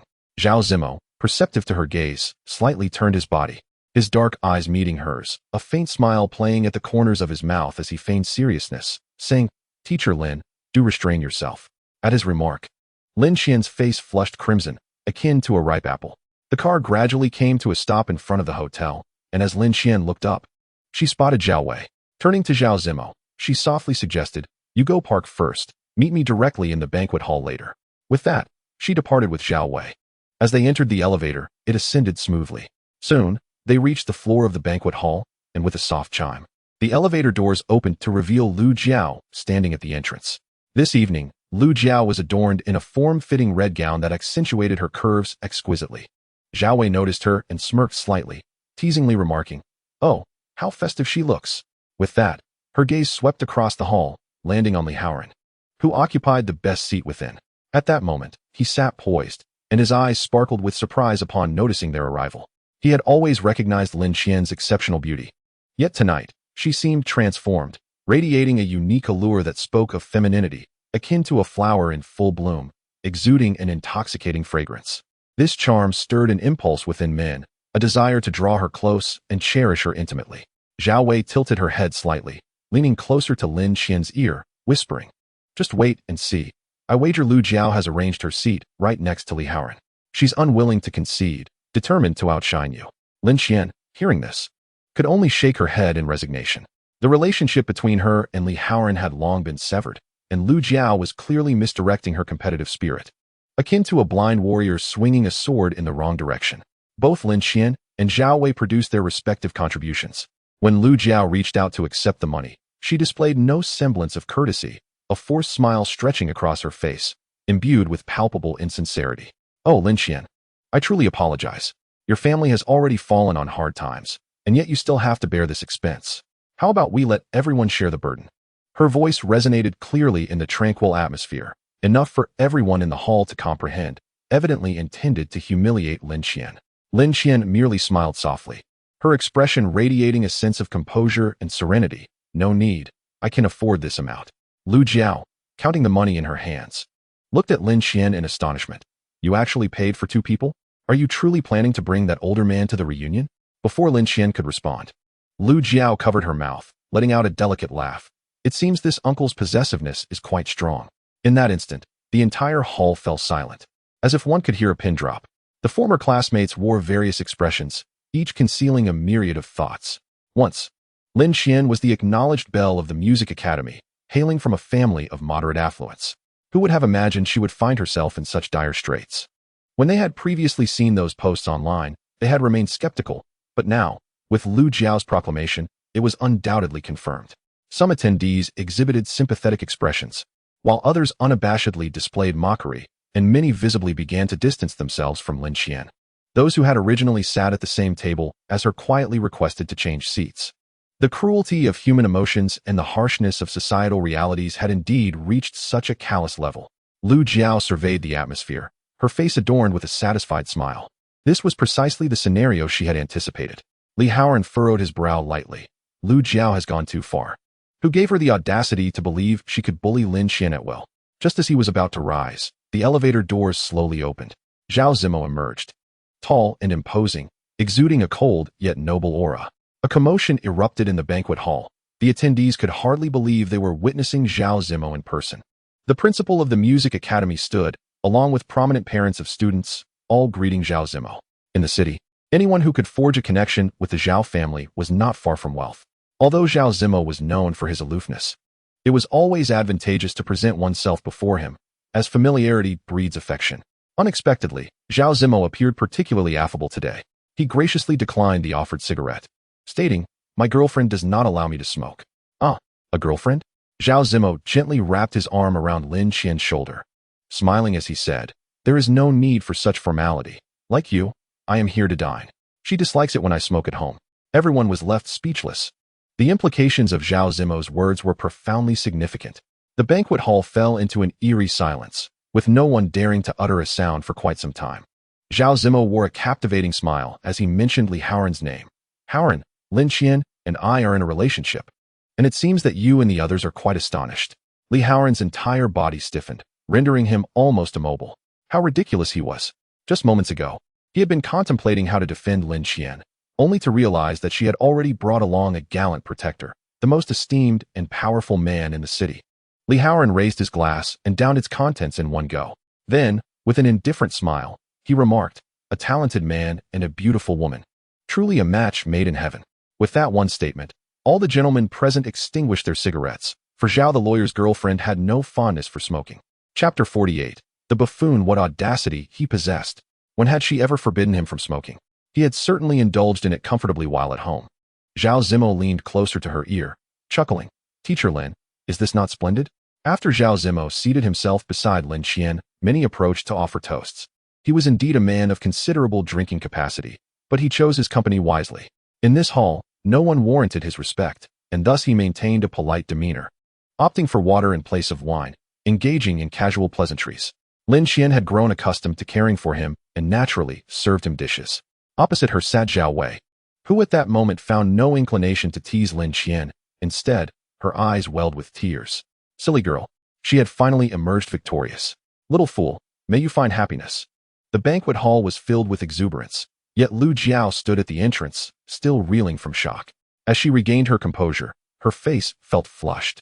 Initially intent on embarrassing Lin Qian, she found herself the one humiliated, and the expensive gown she had purchased with gritted teeth now seemed a source of ridicule. How could Lin Qian have ended up with Zhao Zimo? What made her worthy? What qualities did she possess that Lu Jiao lacked? Jealousy twisted her features as she raised a glass of red wine, approaching Zhao Zimo and Lin Qian with a forced smile, eager to toast him. "Mr. Zhao, I am a college classmate of Lin Qian's. It is an honor to meet you." Zhao Zimo dabbed his hands with a napkin, suddenly glancing at Lin Qian, adopting a demeanor of utmost respect for his girlfriend. "Would you be displeased that I know her?" The words left Lu Jiao at a loss. Lin Qian was well aware of Zhao Zimo's somewhat difficult temperament. She would not fall for his antics. "That is your prerogative." Zhao Zimo gently pinched her cheek, indicating he would no longer press her. He then stood up, showing remarkable decorum as he addressed Lu Jiao. "Miss Lu, I shall accept this drink." Everyone present was taken aback. Zhao Zimo wore a charming smile, and with a shift in tone, he added, "However, I drove here and need to take Lin Qian home shortly. Haoran, you brought a driver, did you not? Please drink this on my behalf with Miss Lu." Upon the utterance of those words, the banquet hall fell into a profound silence, as if the very sound had been muted. Lawyer Zhao was undoubtedly aware of the intricate entanglements between Li Haoran and Lu Jiao. This was clearly an exertion of pressure through one's status. Truly, he is the formidable king of hell within the legal realm, instilling fear in all who hear his name. Under the scrutinizing gazes of all present, Li Haoran rose slowly. Not only was he the future son-in-law of the Zhao family, but even a single casual remark from Zhao Zimo could plunge the Li family into irreparable ruin. Compelling him to extend this courtesy, Li Haoran was not merely ruthless, but also remarkably adaptable.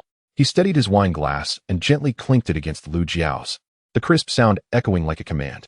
Without hesitation, he tilted his head back and drained the contents of his glass with a decisive flourish. Lu Jiao remained momentarily paralyzed, as if enchanted, unable to respond. Yet, Li Haoran appeared indifferent to her state.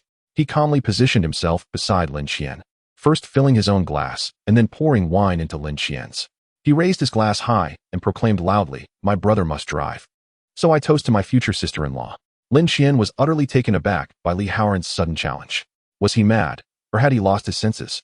Zhao Wei, unable to bear the tension, shouted, "Li Haoran, if you wish to drink, I shall accompany you." Li Haoran raised a hand to silence her. "Miss Zhao, I am engaged in conversation with Lin Qian." The room fell silent, as everyone was acutely aware of Lin Qian's 4-year pursuit of Li Haoran in her youth. His current demeanor was clearly intended to torment her, leaving the audience hesitant to speak. Lin Qian's body stiffened. A light chuckle echoed as Zhao Zimo placed a hand gently on the back of Lin Qian's chair, his demeanor both elegant and composed. He softly inquired, "Can you drive?" Lin Qian, perplexed, nodded slightly, only to have her hand grasped by him. Zhao Zimo stood once more, offering Li Haoran a subtle smile. "Lin Qian is feeling unwell. I shall drink on her behalf." As soon as the words left his lips, whispers began to circulate among the guests. During Lu Jiao's toast, he had claimed he must drive. Now he was able to drink? Such blatant double standards. Zhao Zimo, undeterred by the apparent hypocrisy of his actions, gracefully lifted Lin Qian's glass and consumed a full glass of red wine, while Haoran, gripping his glass, turned pale at the knuckles. He sneered coldly. What depths have they sunk to? In a foul mood, Haoran mirrored the act, tilting his head back to down his drink.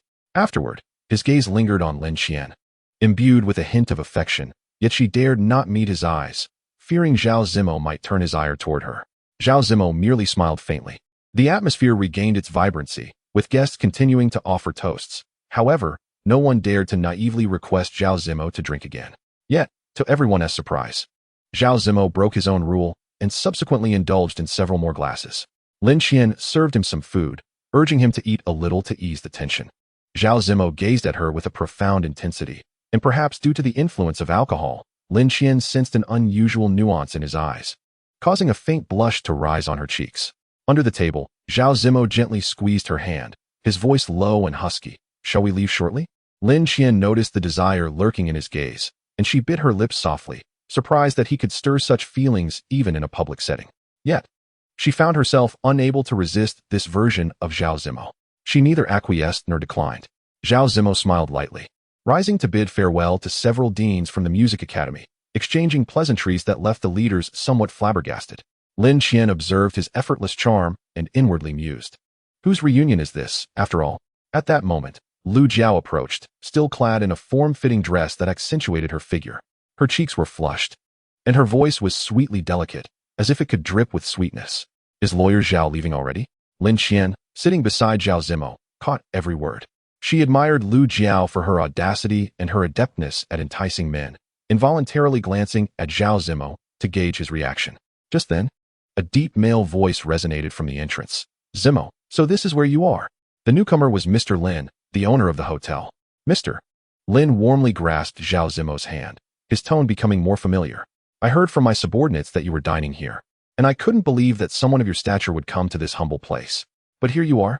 Zhao Zimo smiled elegantly. You're too modest, Mr. Lin. Mr. Lin countered. Calling me Mr. Lin feels rather distant. We have known each other for so many years. His keen eyes then fell upon Lin Qian. Zhao Zimo introduced her. This is my girlfriend, Lin Qian, accompanying me to the reunion. Mr. Lin slightly bowed and gently shook Lin Qian's hand. As a businessman, his words were as sweet as honey. Not only is my sister-in-law beautiful, but her demeanor is also quite exceptional. Lin Qian carried herself with grace and propriety. Mr. Lin, having received a significant favor from Zhao Zimo, who had saved his life and fortune by winning a crucial lawsuit, seized the opportunity to reciprocate. Since it's our first meeting, I haven't prepared anything, so today's meal and drinks are all on me. What a sum to waive. Lin Qian thought it inappropriate, concerned that Zhao Zimo might incur a debt of gratitude. However, Zhao Zimo accepted with composure, wrapping his arm around Lin Qian's shoulder with a smile. Thank you for your hospitality, Mr. Lin. I shall treat you to a meal another day. Seeing him prepare to leave, Mr. Lin, as someone who had been through similar experiences, understood well. It's just the usual matters between men and women. He personally escorted Zhao Zimo to the elevator, not ceasing until they reached the ground floor. Inside the banquet hall, an oppressive silence enveloped the atmosphere, particularly affecting Lu Jiao, who felt an acute sense of embarrassment.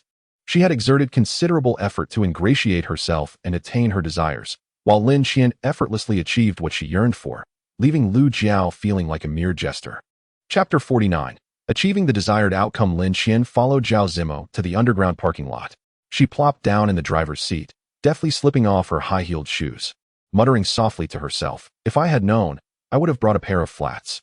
Her legs were long and graceful, their contours resembling a finely sculpted work of art, her feet pale and delicate, resembling exquisite jade bows, their hue reminiscent of the inviting softness of mutton-fat jade.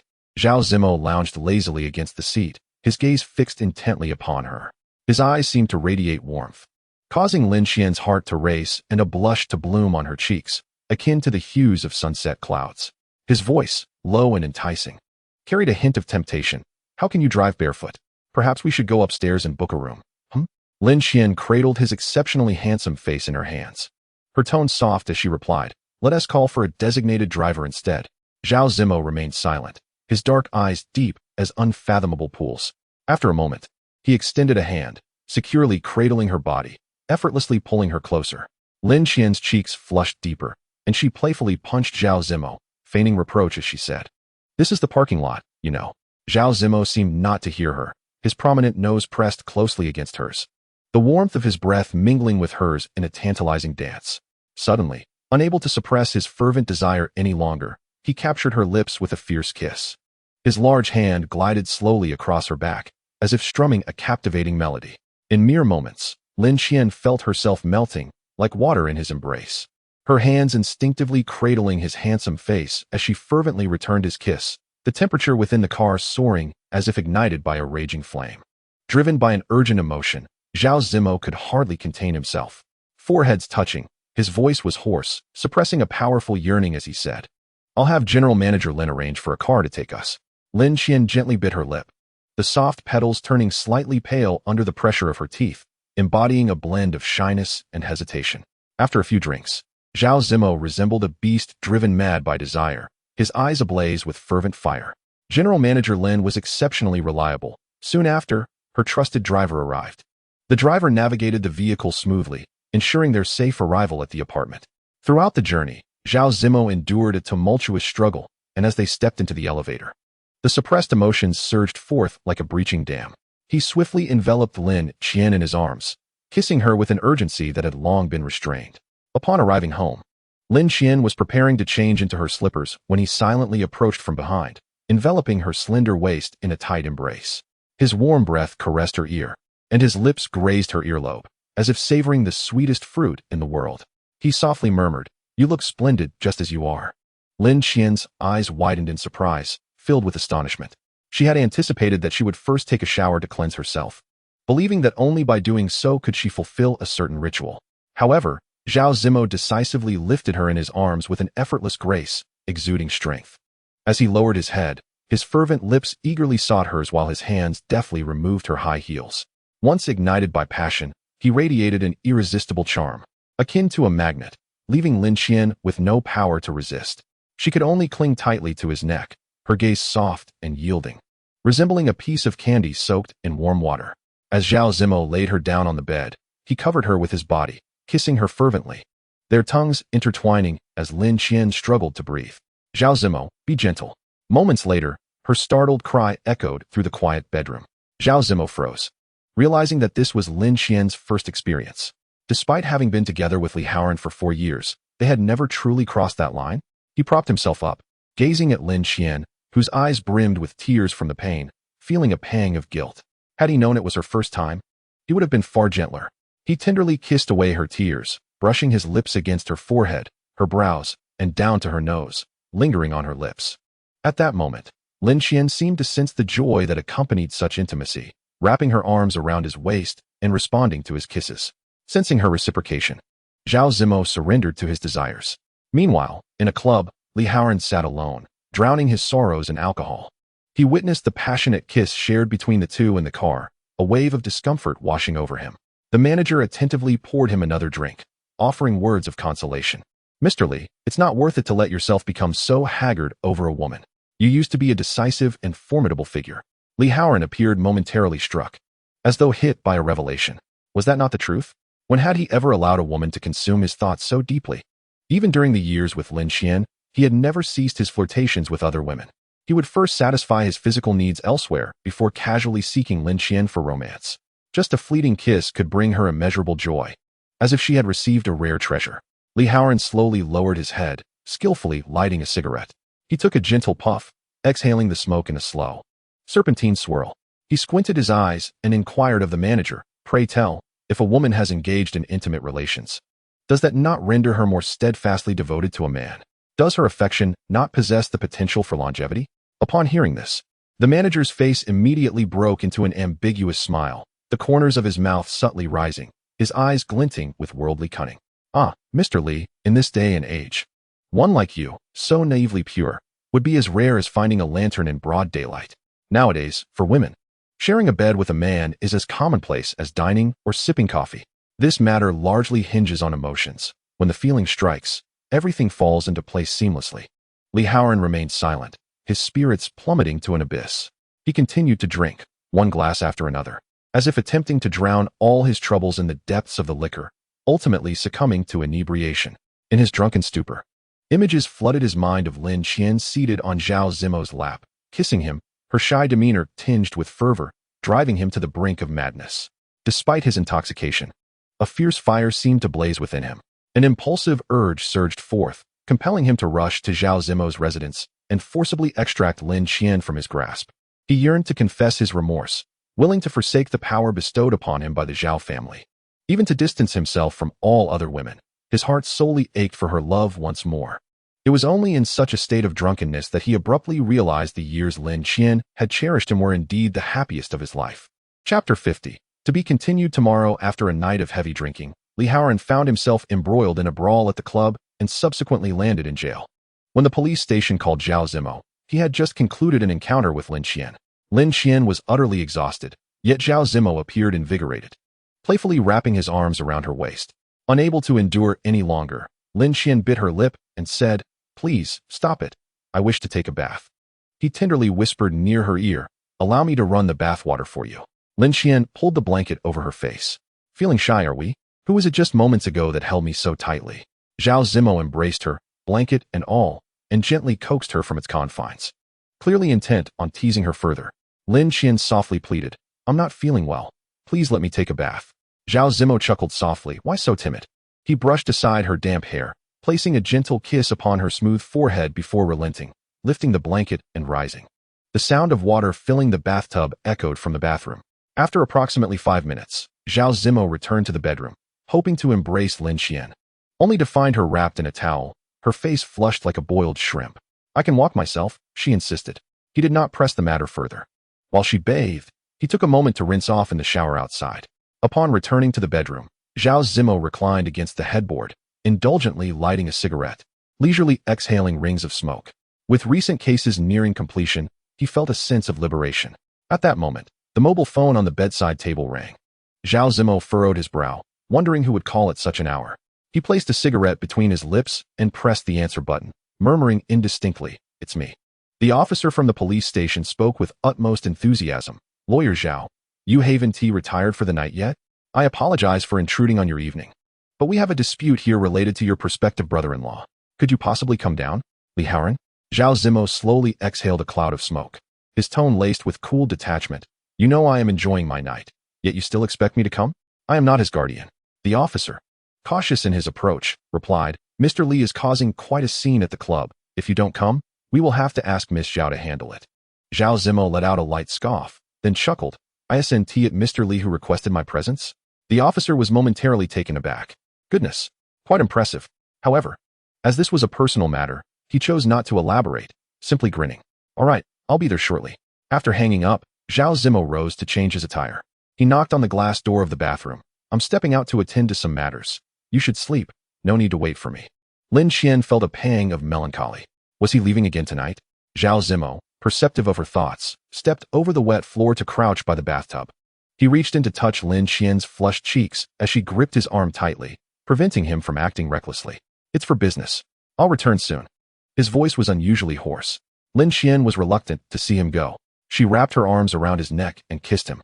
Zhao Zimo kissed her for a moment, then leaned against her rosy lips and whispered softly, "You've dampened my freshly changed clothes." Lin Qian's face turned as red as a ripe apple.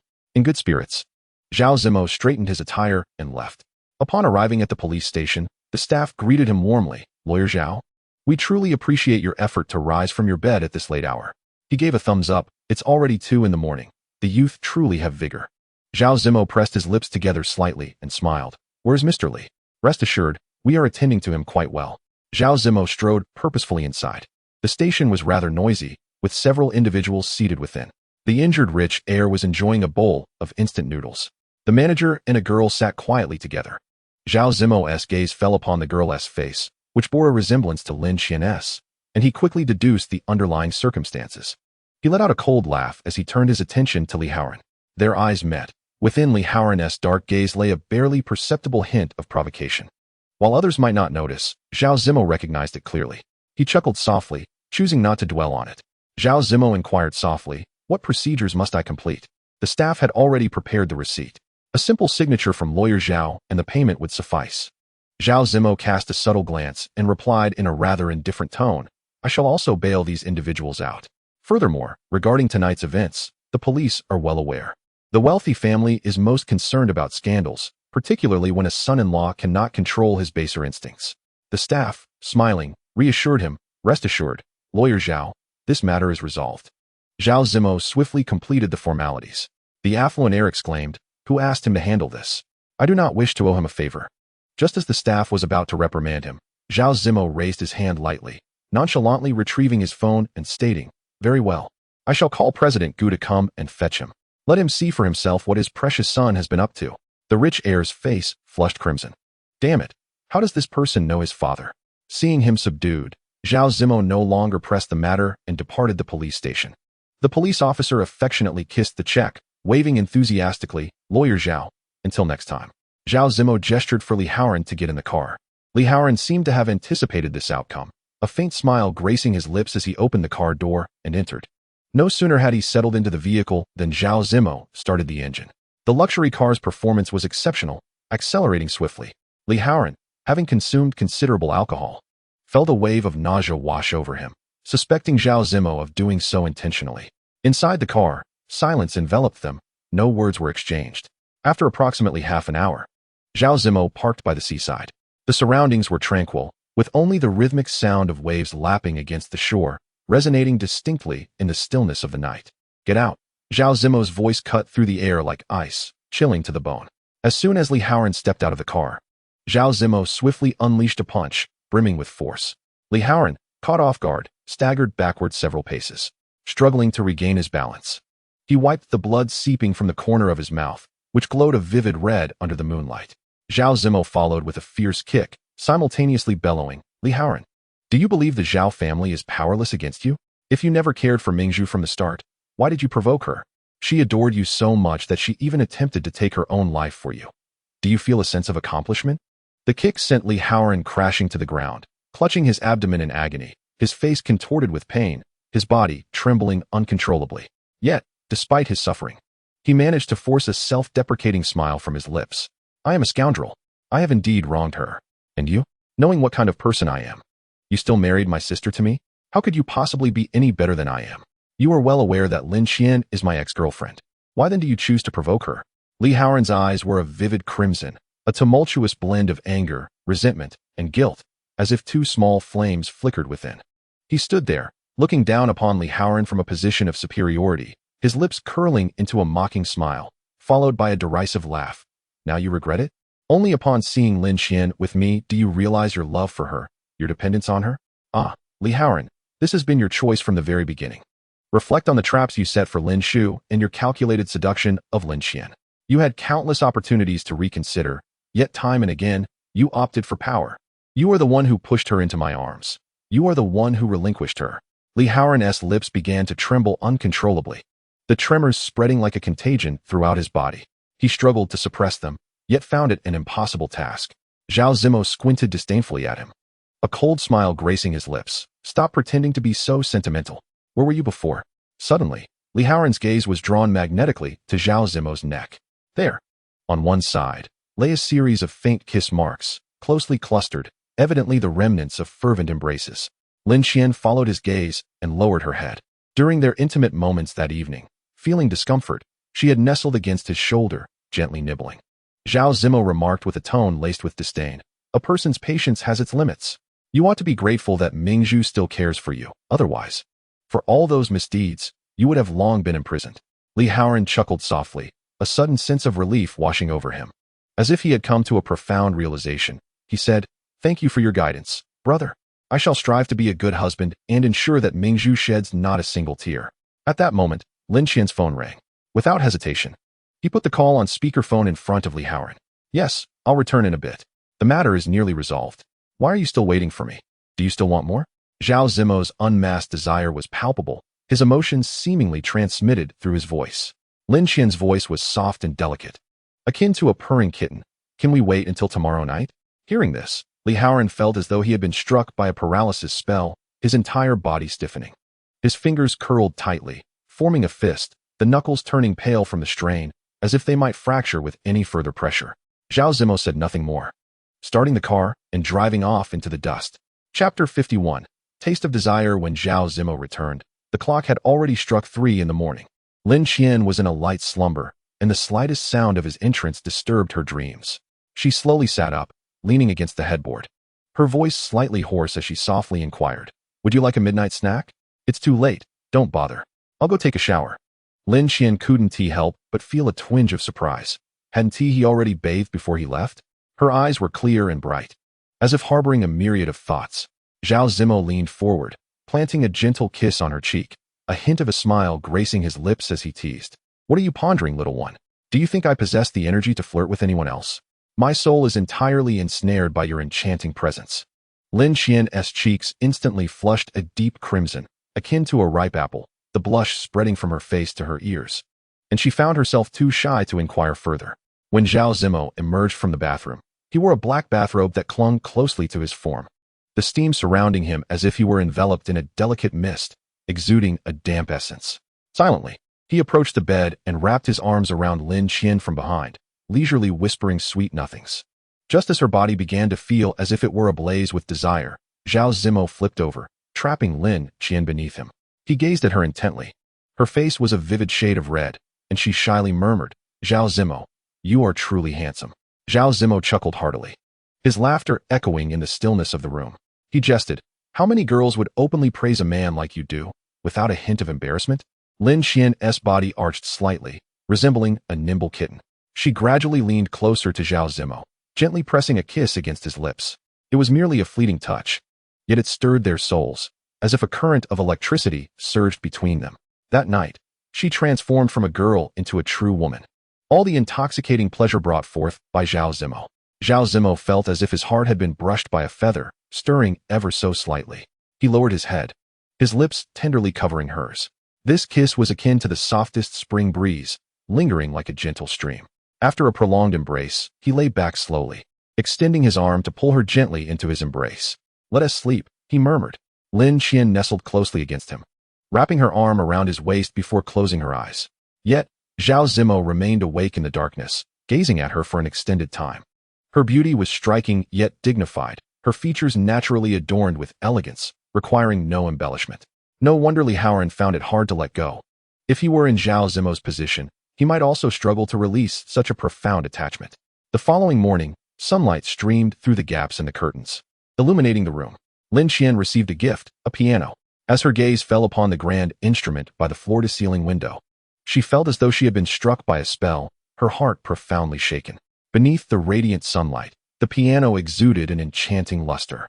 She slowly approached, extending her hand to caress the instrument as if it were a rare treasure, her fingertips gliding over its surface, each touch seemingly narrating her affection for the piano. At that moment, a melodious ringtone echoed from the bedroom, prompting Lin Qian to turn and walk towards the bedside, where she picked up her phone to answer. "Have you received the gift?" came Zhao Zimo's voice on the other end, imbued with a gentle mirth. For reasons unknown, Lin Qian felt her cheeks flush, as if ignited by fire, the hue spreading from her cheeks to the nape of her neck upon hearing his voice. Instinctively, she bit her luscious red lips, her voice barely above a whisper. "This gift is too precious." "I'm glad you like it," Zhao Zimo replied, his tone still tender. "Lin Qian, do you truly like it?" he inquired softly once more. "I do. I like it very much." "Thank you." Lin Qian's words brimmed with delight. "I will await your gratitude tonight."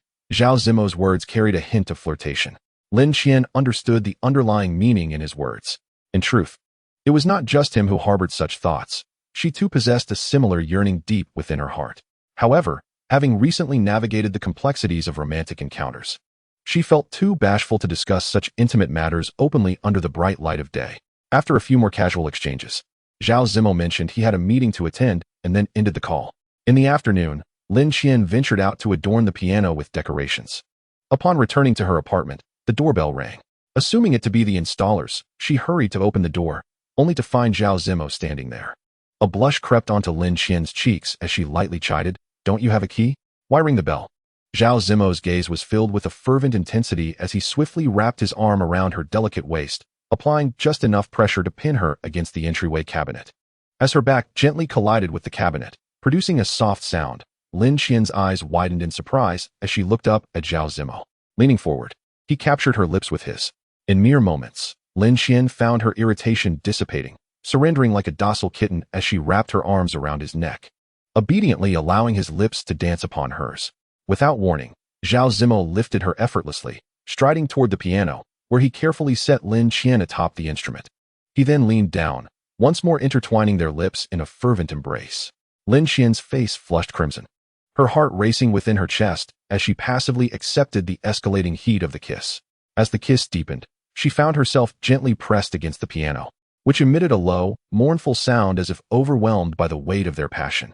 It was only then that Lin Qian began to regain some semblance of clarity from her enchantment. She pushed against his shoulder with force, her teeth lightly grazing her lip. Her voice tinged with a pleading tone, "Not here, please." Zhao Zimo gazed at her with an air of superiority, his piercing eyes fixed upon her entranced expression. Struggling to contain her emotions, in a hoarse voice, he inquired, "Do you dislike this place, or is it that you are reluctant to be affectionate with me?" Lin Qian, overwhelmed by shyness, found herself utterly speechless. Her eyelids fluttered downwards, and her delicate, fair fingers rested on his belt, a male accessory she had never dared to manipulate. After a futile attempt to comprehend it, Zhao Zimo gently placed his broad palm over her hand. "Allow me to guide you," he offered, before tenderly carrying her into the master bedroom. That night, Zhao Zimo exhibited an unparalleled tenderness, as if endowed with boundless patience, meticulously guiding her through each moment. Lin Qian surrendered herself to the experience, reveling in the utmost pleasures a woman could encounter. When all was said and done, she felt utterly exhausted, devoid of any strength to move, content to nestle against him in repose. Her damp, chestnut hair cascaded around him like flowing silk, adding an air of intimacy to the atmosphere. Zhao Zimo reclined against the headboard, quietly smoking a cigarette. As Lin Qian observed him, she found his smoking pose irresistibly alluring. Zhao Zimo lowered his gaze, his eyes brimming with warmth, and softly proposed, "Join me for a dinner party tomorrow evening." This gathering was hosted by an elder, the renowned Chinese musician, Yi Fengke, who had visited their home previously. "Yi Fengke?" Lin Qian exclaimed, sitting up, clutching the quilt. She stared intently at Zhao Zimo, inquiring, "Are you acquainted with Yi Fengke?" Zhao Zimo's dark eyes momentarily clouded, before he casually remarked, "Uncle Yi has long-standing ties with my father." "What of it? Do you admire him?" Lin Qian hesitated to voice her admiration, though her eyes sparkled with clarity. Zhao Zimo extinguished his cigarette, then suddenly rolled over, pinning her beneath him. That night, he did not spare her easily. Like an insatiable beast, he demanded her repeatedly. Lin Qian could sense that it had been quite some time since he had been close to a woman, for his enthusiasm was unmistakably high. Chapter 52. A true prodigal. Lin Qian, having been thoroughly exhausted throughout the night, did not awaken until noon. After a light meal, Zhao Zimo's secretary arrived with a group of individuals including stylists, makeup artists, and employees from several luxury boutiques, all hauling numerous large boxes. The spectacle left Lin Qian somewhat astounded. The secretary, a seasoned professional with a discerning eye, understood the nuances of her boss's relationships well. Although he currently cohabited with Lin Qian, it was entirely possible that she could soon be formally acknowledged. Therefore, the secretary paid particular attention to Lin Qian's affairs. She directed the boutique staff to unveil the gowns, revealing a collection of seasonal ready-to-wear and haute couture dresses, totaling 30 pieces, each tailored to Lin Qian's exact measurements. The secretary, with a smile gracing her lips, remarked, "Lawyer Zhao suggests that you select 5 pieces from both ready-to-wear and haute couture dresses for future use." She lowered her voice, adding, "You will have ample opportunities to accompany Lawyer Zhao to social events. These are merely the essentials, and a complete set of jewelry will follow." After all, Lin Qian was a woman. What woman does not revel in beautiful attire? However, when she relocated, she had never anticipated that her association with Zhao Zimo would entail social engagements. She had believed her role was solely to satisfy his physical needs. The secretary advised her, "Lawyer Zhao possesses an extensive network. Do not squander such a resource." She continued, "As a woman, do not be foolish. What you hold in your hands is the most tangible." Though Lin Qian was not entirely versed in these matters, she recognized the secretary's goodwill. She expressed her gratitude softly and focused intently on selecting the dresses. Upon inadvertently glancing at the price tags of the gowns, Lin Qian was silently astonished. The ready-to-wear pieces began at no less than 50 or 60,000, while the most expensive haute couture gowns surpassed 2 million, and these dresses were typically worn only once. Lin Qian did not wish to embarrass Zhao Zimo in front of others. She maintained a composed demeanor as she selected several gowns suitable for herself, calculating that they totaled over 3 million. What a prodigal expenditure. The soiree was privately hosted, so it need not be overly grand. The stylist chose a dark-hued little dress for her, featuring delicate straps, the bodice perfectly hugging her curves, while the skirt gracefully flared out, revealing her long, fair legs. The stylist praised, "Miss Lin, your figure is extraordinarily enchanting, and your skin is flawless." Upon closer inspection, she noted Lin Qian's petite face, striking features, and hair tinted with a subtle tea color. The stylist suggested, "This dress would be better complemented with black hair. Let me style it for you." Lin Qian gently caressed her long tresses. Her hair color was natural, yet she yearned to experiment with other shades. The stylist worked deftly, straightening her locks and applying a temporary dye before giving it a trim. Once the entire makeup was complete, Lin Qian was taken aback by her own reflection. Was it possible that she could appear so stunning? Was this the enchantment of wealth? After dismissing everyone else, Secretary Zhang, concerned that Lin Qian might smudge her makeup, forbade her from engaging in any tasks, personally arranging a separate cabinet to hang the selected dresses. She logically stated, "In a couple of days, I will bring over a selection of jewelry to match the various gowns." Lin Qian did not decline. She understood this was Secretary Zhang's professional duty. At 7 in the evening, when Zhao Zimo returned and beheld Lin Qian, his gaze was utterly captivated. The dress selection was indeed exquisite. With a gravelly voice, he remarked, gently loosening the buttons of his shirt. Lin Qian handed him the dress she intended to wear for the banquet, yet he hesitated to take it. "I will change later." Unbeknownst to her, his embrace enveloped her. Zhao Zimo held her from behind, his long fingers caressing her graceful waist, while his words playfully teased her. "You look truly exquisite." Lin Qian felt her body weaken under his touch, softly chiding, "We will be late." Zhao Zimo glanced at the time, and with renewed audacity, he drew her closer, even burying his face in the crook of her neck to provoke her. "Just this once." With that, he turned her around and fervently kissed her. The gown fell to the floor, and the fitting room was awash with a romantic hue. After the passion subsided, Lin Qian felt too fatigued to venture out. Zhao Zimo patiently helped her arrange the dress, then retrieved a diamond necklace from his pocket, gently fastening it around her delicate neck. "Do you like it? I selected it myself." He kissed her earlobe, admiring their reflection in the mirror. Lin Qian tenderly caressed him, turned to embrace his neck, and softly kissed his chin. "It's exquisite. I adore it." Zhao Zimo chuckled softly, leaning close to her ear and whispering, "Has your anger dissipated? If so, we shall continue after the banquet." As Zhao Zimo appeared at the banquet with Lin Qian, a soft voice called out, "Brother." Zhao Mingzhu approached, entwined with Li Haoran. Upon seeing Li Haoran, Lin Qian's body tensed slightly, a change that did not escape Zhao Zimo's notice. He glanced at her, then smiled faintly at his sister, saying, "I thought you wouldn't come." Zhao Mingzhu nestled against Li Haoran's shoulder, playfully stating, "It was Haoran who wanted to meet Uncle Yi, so I brought him along." She teased him about his newfound appreciation for art. Li Haoran engaged her with gentle words, yet his gaze remained fixed on Lin Qian. Zhao Zimo smirked disdainfully, fully aware of Li Haoran's intentions. Fortunately, at that moment, Yi Fengke approached, clad in a stylish black tailcoat, exuding charisma. "Zimo, Mingzhu," he greeted. Zhao Zimo politely nodded, then introduced Lin Qian. "This is my girlfriend. She has practiced the piano since childhood and holds great admiration for you, Uncle Yi. Upon learning of your banquet today, she insisted on attending." Lin Qian? Yi Fengke paused slightly, the name evoking memories of his past. Once a struggling young man in his 20s, he had loved a wealthy girl who shared a small 10-square-meter apartment with him for a year, their bond deep. Yet, due to a misunderstanding, he lost her, only to learn later that she had been pregnant at the time of their separation. Regret consumed him as he desperately sought her out, but he never received any news of her again. Upon hearing that she had been cast out of her home due to an unwed pregnancy, Zhao Zimo called out, "Uncle Yi?"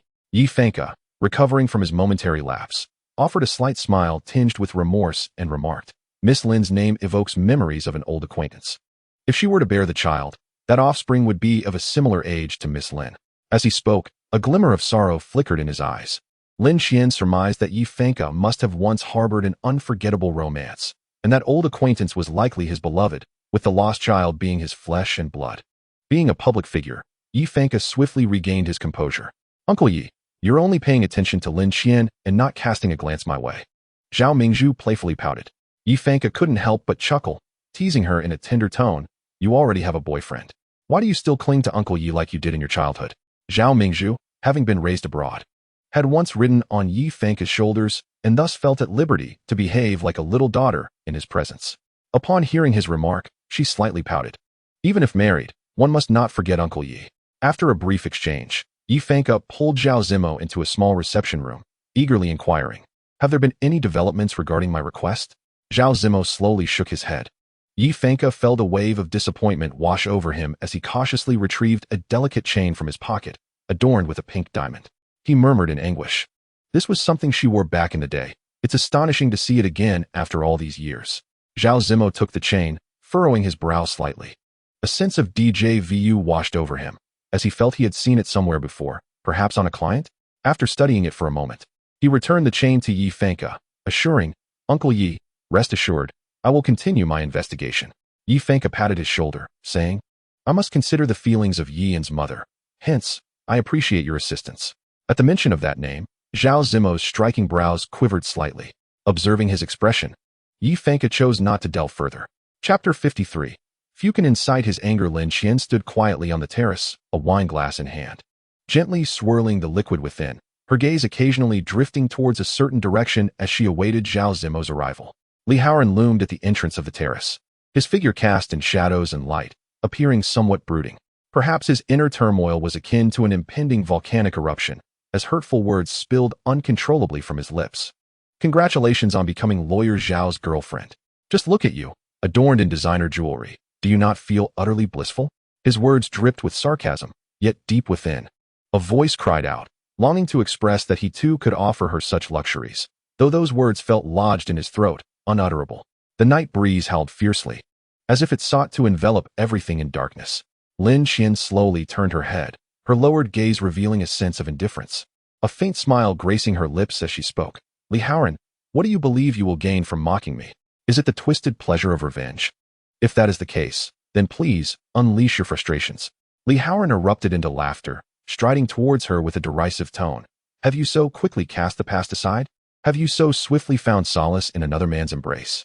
His words were as crude as those of a street thug, prompting a flush of indignation and humiliation to rise in the corners of Lin Qian's eyes. It seemed Haoran had entirely forgotten who had wronged whom, who had betrayed the depths of affection.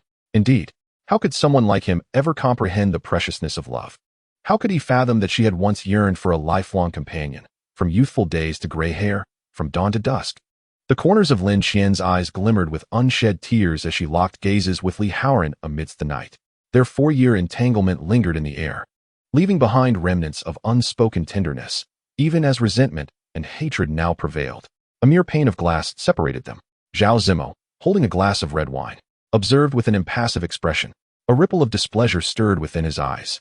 He indeed disliked the emotions concealed in Lin Qian's depths. Although she might have lost her affection for Haoran, that individual remained an indelible scar upon her heart. A self-deprecating smile crept upon his lips, realizing that his possessiveness was perhaps a shared flaw among men. At that moment, Zhao Mingzhu stealthily appeared by his side.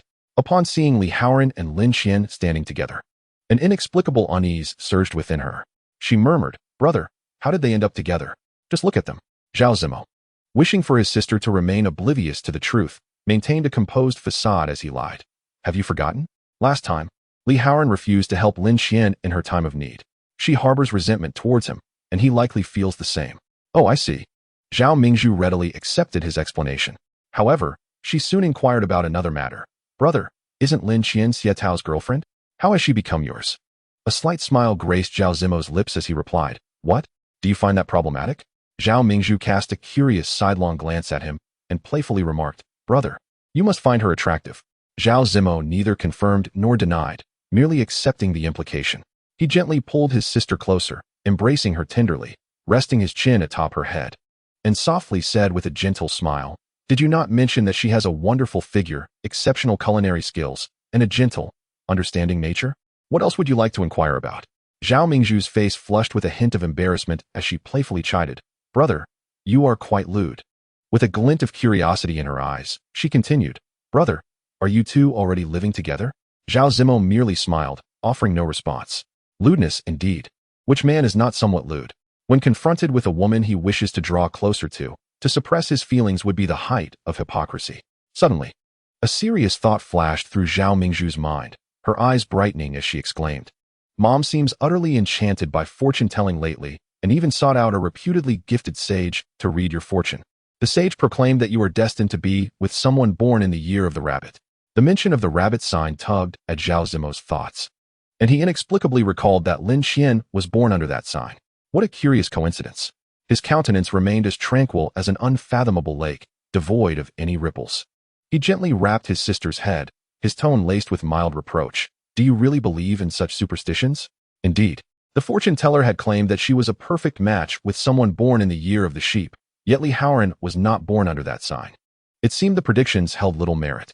At that moment, Lin Qian, feeling increasingly uncomfortable in Li Haoran's company on the terrace, resolved to depart.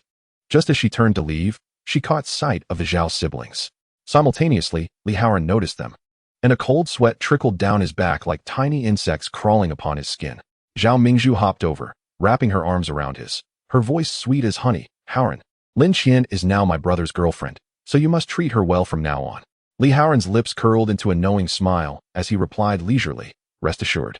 I will certainly treat her with care. Upon hearing this, Zhao Mingzhu's face lit up with joy. She playfully rose onto her toes and planted a kiss on his cheek, exclaiming, I knew you cared for me the most, it's wonderful. Li Haoran charmed Zhao Mingzhu, and she immediately became buoyant. Brother said Lin Qian's cooking is delightful. Shall we go for a late-night snack? Turning to Lin Qian, her eyes brimmed with a pleading expression as she pouted, please. I really can't get used to the food here. Lin Qian was at a loss for words and instinctively glanced at Zhao Zimo. Zhao Zimo caught her gaze, and an ember of anger ignited within him. Was she so eager to spend time with Li Haoran? Was she even considering bringing him home? Li Haoran, feigning politeness, slightly pressed his lips together and asked, wouldn't that be too much of an imposition? Zhao Zimo disdainfully snorted, gently wrapping his arm around Lin Qian's slim waist. Of course not. Lin Qian, taken aback by his acquiescence, could not help but softly inquire when they were alone, are you truly certain? I had thought you were quite agreeable. Weren't we just enjoying a pleasant conversation? Lin Qian suspected he had misunderstood, which was why he spoke in such a sarcastic manner. She chose not to clarify. He was well aware of her past with Li Haoran, and if their encounters in public were to cause him discomfort, there was little she could do. Yet, she couldn't help but feel a tinge of grievance, a faint blush rising at the corners of her eyes. Yi Fengke happened to witness this scene and approached with a smile, saying, are the young couple having a spat? Zimo, as a man, you ought to be more accommodating towards the young lady. After all, she is cherished at home by her parents like a precious gem. You cannot let her feel wronged in your presence. Zhao Zimo held Yi Fengke in high regard and nodded in acknowledgement. As Yi Fengke had other guests to attend to, he left with a meaningful remark directed at Lin Qian. Not many can provoke Zimo's ire. Lin Qian merely offered a faint smile in response. Yi Fengke took a liking to Lin Qian and, as an exception, gifted her 2 tickets to a concert, saying, do come and listen when you have the time. Lin Qian was somewhat taken aback by the gesture, and her soft-spoken thanks made the earlier unpleasantness vanish entirely. On the way back, Zhao Zimo rested his hand on the steering wheel, glancing at her beaming face, and asked in a slightly husky voice, are you that happy? Lin Qian held out the concert tickets for him to see. Did Uncle Yi give these to you? Zhao Zimo expressed his surprise. For Yi Fengke was not one to engage much socially, yet today he seemed quite fond of Lin Qian. Chapter 54. A fall from grace. Lin Qian understood his discomfort stemming from Li Haoran, so she spoke softly, will you accompany me? Zhao Zimo turned his head slightly, his eyes dark and deep like an unfathomable abyss. You wish for my company? Noticing his demeanor had softened a bit, she gently wrapped her arm around his. Speaking in a tender tone, who else could I possibly ask to accompany me? Her voice was melodious and delicate, causing Zhao Zimo's throat to tighten. To divert his attention, he played a romantic tune. Lin Qian sensed his mood had lifted and leaned back in her seat, her gaze fixed intently on his handsome, chiseled profile. In her youthful heart, witnessing a man feeling possessive over her, willing to shed his pride, made her feel perhaps she held a special place in his life. And who knows, they might have a future together. Upon arriving at the apartment, Zhao Zimo removed his coat and carelessly tossed it onto the sofa. Lin Qian softly remarked, I'll go change into something else. Zhao Zimo cast a deep look in her direction without speaking, then called to Zhao Mingzhu and Li Haoran, please, take a seat. Zhao Mingzhu, however, was busy examining the surroundings with Li Haoran. Her fingers glided over the piano, and she exclaimed, brother, you are quite generous. Was this piano airlifted here? The transformation of your apartment compared to before is indeed remarkable. Zhao Zimo retrieved a bottle of red wine from the wine cabinet, along with 4 glasses. As he poured the wine, he cast a knowing glance at Li Haoran and remarked, it is all thanks to Lin Qian. When a woman finds herself with leisure at home, she delights in arranging such things. Zhao Mingzhu looked on with envy. brother truly treats Lin Qian exceptionally well. Yet, Li Haoran felt rather uneasy. Driven by impulse, he had come here, but as soon as he stepped into the apartment, an uncomfortable sensation enveloped him. This place was saturated with traces of Lin Qian's life, constantly reminding him of the woman who had once loved him deeply for 4 years, now cohabiting with another. He lifted the goblet and drank it in one gulp. Zhao Zimo swirled the wine in his glass, in high spirits. At that moment, Lin Qian emerged in comfortable home attire. Preparing to cook, she tied her hair into a ponytail, revealing a delicate segment of her fair neck, strikingly alluring. Zhao Zimo gazed at her for a long while before assuming the demeanor of a host, and said, "Just make whatever you like. Do not heed Mingzhu's words. She has been on a diet, so no matter how much you prepare, she will only take a couple of bites." Zhao Mingzhu felt a lingering guilt toward Lin Qian due to the kidnapping incident. She cheerfully assured, "Lin Qian, I promise to finish everything you make." Lin Qian smiled softly and headed to the kitchen. Zhao Zimo set down his wine glass and hurriedly followed her. He closed the door behind him, only to find Lin Qian rummaging through the refrigerator for ingredients, and in an instant, he pinned her against the fridge. "What's the matter?" Lin Qian asked gently.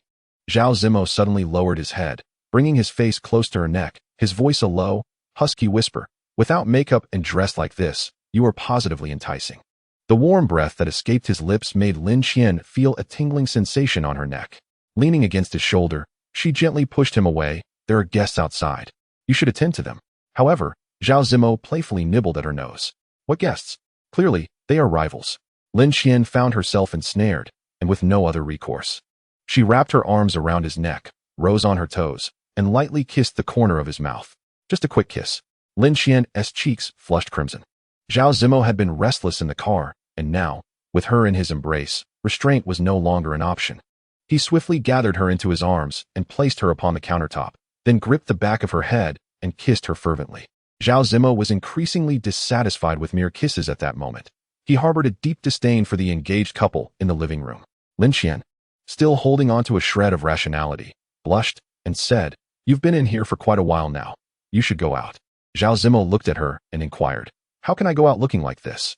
Lin Qian, her face aflame, whispered, "Just say you're going to take a shower. Hurry, and you won't be discovered.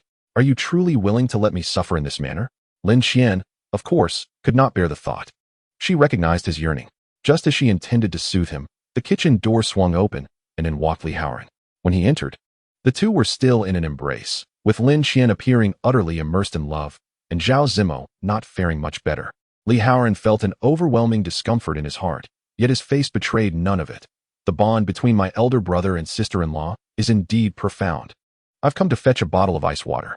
Zhao Zimo, with an arm around Lin Qian, smiled lightly and said, "Haoran, I'll take a shower first. Feel free to make yourself at home." With that, he gracefully left them alone. Lin Qian understood his intentions. Once he departed, she had no desire to engage with Li Haoran and quietly began to prepare the meal. The refrigerator door was held shut. He smiled thinly, saying, "Lin Qian, there's no need for you to be so fearful of me. We still have to coexist as a family, don't we? I can see he cares for you deeply." After speaking, he slammed the refrigerator door shut and strode out. During their late-night snack, Zhao Mingzhu, with her cheeks stuffed, exclaimed, "Lin Qian, I want to come back next time." Zhao Zimo shot her a sidelong glance and retorted, "If you keep eating like that, who would want to marry you?"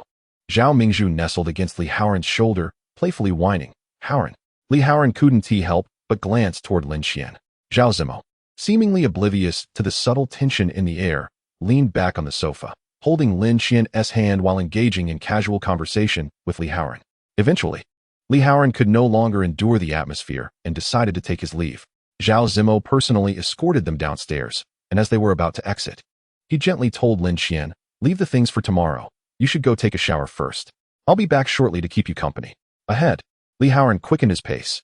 Zhao Zimo, hands tucked in his pockets, watched his retreating figure, a faint smile gracing his lips. Upon returning to the room, Lin Qian tightly embraced him from behind and leaned forward. She tiptoed slightly, her eyes gradually closing, and her warm lips pressed eagerly against his. Her lips initially brushed against Zhao Zimo's, tentative yet teasing. Soon, she began to apply gentle pressure, her tongue lightly licking his lips, as if seeking permission to enter. Understanding her intent, Zhao Zimo slightly parted his lips, allowing her tongue to glide in, intertwining with his. Their breaths grew rapid and fervent, saliva mingling between them, producing soft, sizzling sounds.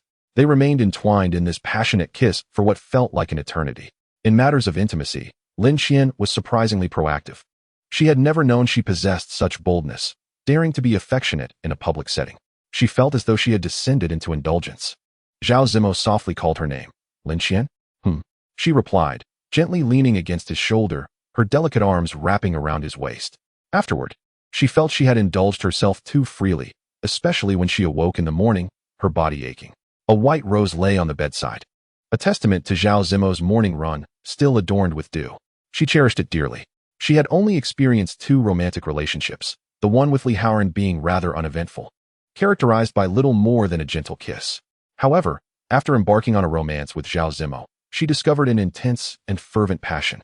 Lin Qian's fingers glided softly over the pristine pillow as she pondered to herself, what woman could possibly resist a man like Zhao Zimo? Although she was acutely aware that such feelings might not be prudent, she remained reluctant to effect any change. After lying down for a while longer, Lin Qian rose to freshen up and tidy her room. Around noon, she sent a WeChat message to Zhao Zimo, reminding him not to forget about the concert. Zhao Zimo replied, indicating that he might not be able to accompany her. A slight disappointment washed over her. After hanging up, she contemplated for a considerable time before deciding to invite Xie Yang to join her. Xie Yang, possessing considerable talent in playing the piano and being her only student, would make the ticket worthwhile for attending Qiao Jingyan's concert. Upon learning of the invitation, Xie Yang leapt for joy, exclaiming her gratitude to teacher Lin. Chapter 55. Let her go to me. Xie Tao drove the 2 of them to the concert venue.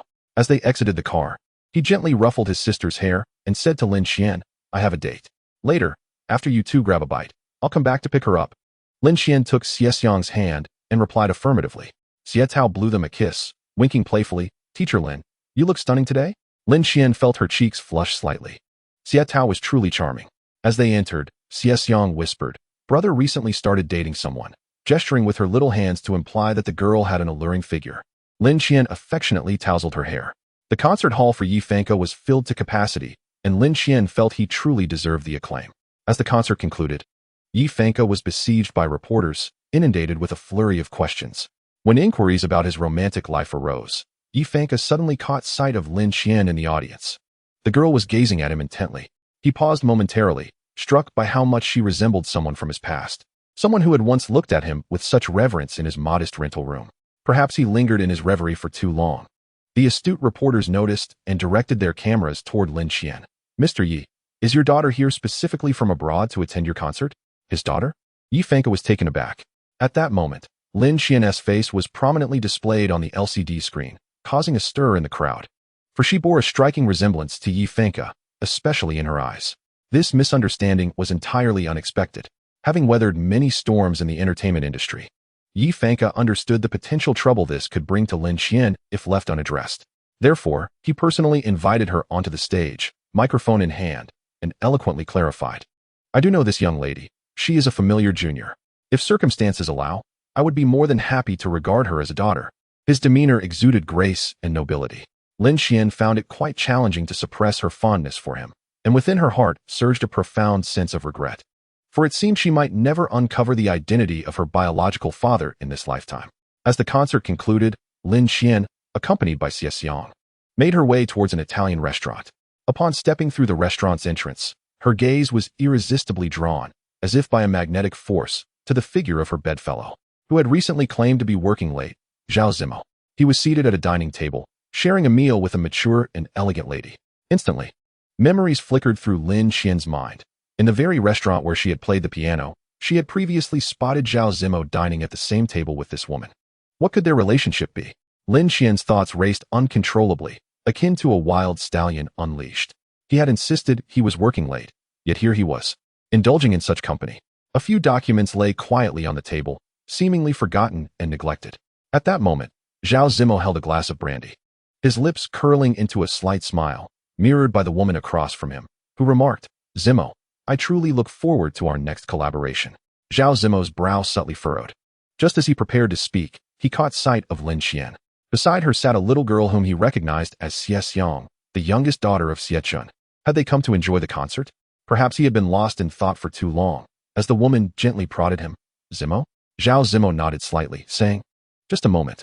He rose and approached Lin Qian, taking a seat beside her, lowering his voice to inquire, "What brings you here for dinner?" Lin Qian, perusing the menu, replied softly, "I didn't feel like fried chicken today. I wanted to try something different." Her words carried a hint of bitterness. Zhao Zimo lightly tapped the table, quietly explaining, "She is merely a client." Lin Qian glanced in that direction, finding the woman scrutinizing her with narrowed eyes, evidently perceiving her as a rival. Hearing the woman address him as Zimo, Lin Qian felt that, beyond a professional relationship, the woman harbored such sentiments. And it was clear that Zhao Zimo tacitly accepted this notion. Otherwise, why would he choose such a venue to discuss work? Lin Qian averted her gaze and began ordering for xiaxiang. Suddenly, Zhao Zimo reached out to cover the menu Lin Qian was looking at, a rare display of discourtesy in public. Lin Qian strove to restrain her emotions, her tone gentle as she cautioned, "Don't frighten the child." Zhao Zimo glanced at xiaxiang, lowering his voice further, "We'll have a proper talk when we get home." With that, he turned and returned to his seat. The woman across the table inquired with curiosity, "Zimo, is that your friend?" Zhao Zimo took a small sip of brandy, maintaining an air of composure as he replied, "That is my wife and daughter." The woman's eyes widened in astonishment. Lawyer Zhao is not yet 30, yet he already has a wife and daughter? The incongruity of his age is striking. The woman perceives that Zhao Zimo wishes to end their entanglement and graciously proposes to conclude the dinner. After bidding farewell, she prepares to depart. Zhao Zimo accompanies her to the car at the door, gently grasping her hand and saying, "Farewell." The woman, leaning against the car door with a hint of melancholy on her face, remarks, "It is truly lamentable that Lawyer Zhao is so young, yet already established a family." A subtle smile graces Zhao Zimo's lips as he kindly holds the car door for her. With a sense of resignation, she enters the vehicle. Just as Zhao Zimo turns to return to the restaurant, a Land Rover screeches to a halt before him. The door swings open, and Xia Tao leaps out. Upon seeing Xia Tao, Zhao Zimo recalls the people in the restaurant and instantly comprehends the situation. Xia Tao still harbors feelings for Lin Qian. He lowers his head to light a cigarette and inquires, "Are you here to pick up xiaxiang?" Xia Tao chuckles softly, having observed everything that transpired. He approaches Zhao Zimo for a light, takes a deep drag, and with a smile, says, "I initially intended to escort Lin Qian home, but since you are here, my services are no longer required. However, Brother Zimo, you aren't on a date with that woman, only to be caught by Lin Qian, are you?" Zhao Zimo frowns and retorts, "What nonsense." Xia Tao glances toward the restaurant, but remains silent, quietly smoking his cigarette. Once he finishes, he softly states, "Brother Zimo, I am serious. If your intentions toward Lin Qian are not sincere, then please allow me to take her." Zhao Zimo's fingers, which hold the cigarette, tremble slightly as he replies nonchalantly, "What is rightfully mine should not be desired by others." Xia Tao, no longer regarding Zhao Zimo, strides into the restaurant. Zhao Zimo stands rooted in place, finishing his cigarette with a cold smile. When he finally re-enters the restaurant, Xia Tao is already seated beside xiaxiang, silently observing their conversation. Xia Tao's eyes betray a hidden affection. As a man, Zhao Zimo, despite having only a physical relationship with Lin Qian, cannot help but feel discomfort at the sight of her being so coveted by another man. "Would you like to eat anything else?" he inquires gently as he takes a seat beside Lin Qian. With Xia Tao present, there is an element of deliberate intention in his behavior. Lin Qian, not oblivious, recognizes his purpose. She wipes her lips with a napkin and affectionately pats xiaxiang's small head. "Teacher Lin is leaving now. See you the day after tomorrow." Xiaxiang, innocent to the complexities of adult relationships, sweetly responds, "Teacher Lin, please come early. I will practice the piano diligently." Lin Qian expresses her gratitude to Xia Tao once more. "You're welcome, as long as Xiangxiang is happy." He gently patted xiaxiang's small head. Zhao Zimo cast a glance at him, rose, donned his coat, and proceeded alone to settle the bill. Lin Qian refrained from contesting him, granting him the respect he desired. Once seated in the car, Zhao Zimo inquired nonchalantly, "How did you end up attending the concert with xiaxiang? What is there to discuss with a child?" Lin Qian discerned the underlying implication of his words, which was merely an aversion to her association with Xia Tao. Her voice floated like a delicate feather. "If you can dine with female clients, why can't I have a meal with my own student?" It was then that Zhao Zimo truly witnessed her temperament for the first time. In that fleeting moment, he appeared as if frozen in place. Lin Qian felt a profound discomfort within her. Since becoming involved with Zhao Zimo, his kindness enveloped her like warm water, gradually leading her to forget their original agreement regarding their relationship. When he worked late, she understood. However, she was acutely aware that a late night like tonight could easily be rescheduled. His abrupt abandonment of her was a clear indication that she was not of significance to him. In his eyes, Lin Qian was merely a woman to share his bed with. Nothing more, nothing less. This seemingly trivial incident poured cold water over Lin Qian, awakening her to the stark reality that she had been naive to invest so much in this relationship. In his life's blueprint, there was no place for her. Their bond was akin to dew that crystallizes briefly in the night only to dissipate swiftly. Whenever he grew weary, their connection would reach its inevitable conclusion. While she foolishly continued to treat it as something substantial, Lin Qian felt a strange admiration for herself. Throughout, she maintained a steady grip on her emotions, displaying no signs of distress. Zhao Zimo listened quietly as she voiced her thoughts. Her arguments were indeed sound, leaving him unable to refute them. Yet a heavy stone lodged in his heart caused him great discomfort. Silence settled between them like a heavy curtain, stretching on for what felt like an eternity. Zhao Zimo's voice, distant and muted, finally broke the stillness. Fine. He slowly pressed the accelerator, and the car roared to life like a great beast awakening from slumber. The journey unfolded in a profound silence, akin to the depths of a lifeless ocean, an oppressive quietness that made it hard to breathe. They resembled two frigid statues, neither willing to initiate conversation. Upon returning to the apartment, Zhao Zimo walked directly into the study. In truth, he had no pressing matters to attend to. He sought refuge in the solitude of the small room, longing for a moment of peace. As the surroundings quieted, his mind replayed Xie Tao's words like a film. Zimo, I'm serious. If you do not genuinely want Lin Qian, let her go. Chapter 56. They are not lovers. Zhao Zimo harbored a fondness for Lin Qian, yet he had never contemplated a future with her. The thought of her possibly accepting Xie Tao after their separation troubled him greatly, leaving his mind in disarray. He lingered in the living room until late into the night before finally retreating to the bedroom. Lin Qian was already asleep. He found no inclination to shower and simply lay beside her, wrapping his arms around her from behind and teasingly kissing her ear. Under normal circumstances, Lin Qian would have responded, but in that moment, she felt nothing. However, she did not reject him, as it was her duty to provide him with satisfaction. She buried her face in the pillow, seemingly lost in thought. What occupies your mind? Zhao Zimo inquired softly. His voice tinged with a hint of displeasure as he embraced her fragile shoulders and kissed her gently. After a brief pause, Lin Qian replied, I was contemplating what to prepare for breakfast tomorrow. Zhao Zimo gazed at her for a considerable time before abruptly rising and heading toward the bathroom, stating, You can arrange it as you see fit.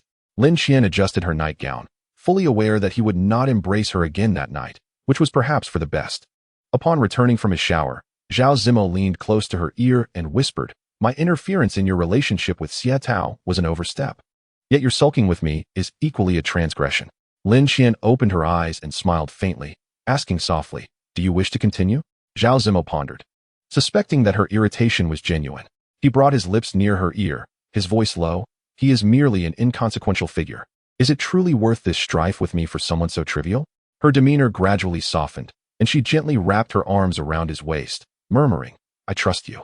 With that, she closed her eyes, and soon her breathing became steady and rhythmic, as if the world around her ceased to exist. Zhao Zimo, however, felt no fatigue. His eyes wide open, illuminated by the cool moonlight, he quietly studied her delicate features.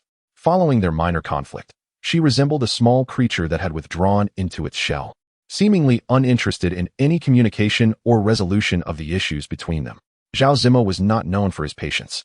Her indifference led him to abandon any attempts to placate her, resembling two children in a standoff, each maintaining their position. Morning arrived, and he awoke to find the space beside him empty. Lin Qian had already left the bed. He lay flat, replaying the events of the previous night in his mind like a film. He sensed that their relationship had veered off its intended path, as quarrels should not have arisen between them. Once he reached this realization, he ceased to dwell on it, rising to wash up before donning formal attire. As he stepped out of the bedroom, he discovered that Lin Qian had prepared breakfast for him. Zhao Zimo took a bite and gazed at the breakfast for a moment longer. Lin Qian then inquired, Is it not to your liking? Zhao Zimo looked at her and, after a considerable pause, revealed a faint smile. It is quite good. Lin Qian chose not to respond further, leisurely sipping her milk. Zhao Zimo also refrained from speaking, donning his coat and heading toward the door. As Lin Qian approached the entrance, she retrieved the leather shoes he intended to wear and handed them to him.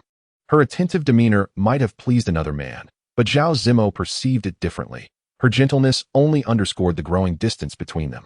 It seemed she regarded him merely as a benefactor to serve. Whether this sentiment was good or bad was uncertain, but it left him feeling somewhat unsettled. He fixed his gaze on her, his tone slightly aloof. I will be on a business trip in a couple of days. Will you accompany me? She pondered seriously and replied, Xiaoxiang has 2 classes this week, so I may not be able to arrange my schedule. Zhao Zimo did not press further and stepped outside. Lin Qian gazed at the closed door, pondering whether this constituted a cold war. In truth, their discord was not irreparable. They had not quarreled extensively. However, after witnessing him on a date with that attractive client, Lin Qian could no longer treat him as she once did. At the very least, she could not bring herself to engage in intimate gestures with him. She was a person of flesh and blood, not an emotionless automaton. At midday, a call came from the pawn shop. Miss Lin, we sincerely apologize. Your necklace was purchased by an intermediary who left no contact information. We have made every effort to locate him, but to no avail. Lin Qian felt a wave of disappointment wash over her. After a long silence, she softly stated, If there are any updates, please be sure to inform me. I am willing to pay double the price to reclaim it. The manager offered her some words of comfort. Lin Qian caressed her slightly warm phone, contemplating whether her bond with her parents was truly so tenuous. Just a few days more, and she could have redeemed that necklace. Lin Shu called her back for dinner, and afterward handed her a savings book containing 5 million, a substantial portion of Lin Shu's lifetime savings. Without hesitation, Lin Qian declined the offer. Aunt Bai's voice trembled slightly. It was a necessity back then. I am so sorry, dear. While you are with him. Despite the Zhao family's wealth, a girl who constantly spends someone else's money may be looked down upon. When you have the time, buy him a few clothes or shoes. Do not be too frugal, lest others think less of you. Lin Qian felt a profound ache in her heart. Aunt Bai continued, You could rent a room to create your own music studio. Given your talents, I am confident you will excel. A girl should ultimately have her own career. Lin Qian lowered her gaze at the savings book. After a long moment, she gently embraced Aunt Bai. Thank you, Aunt Bai.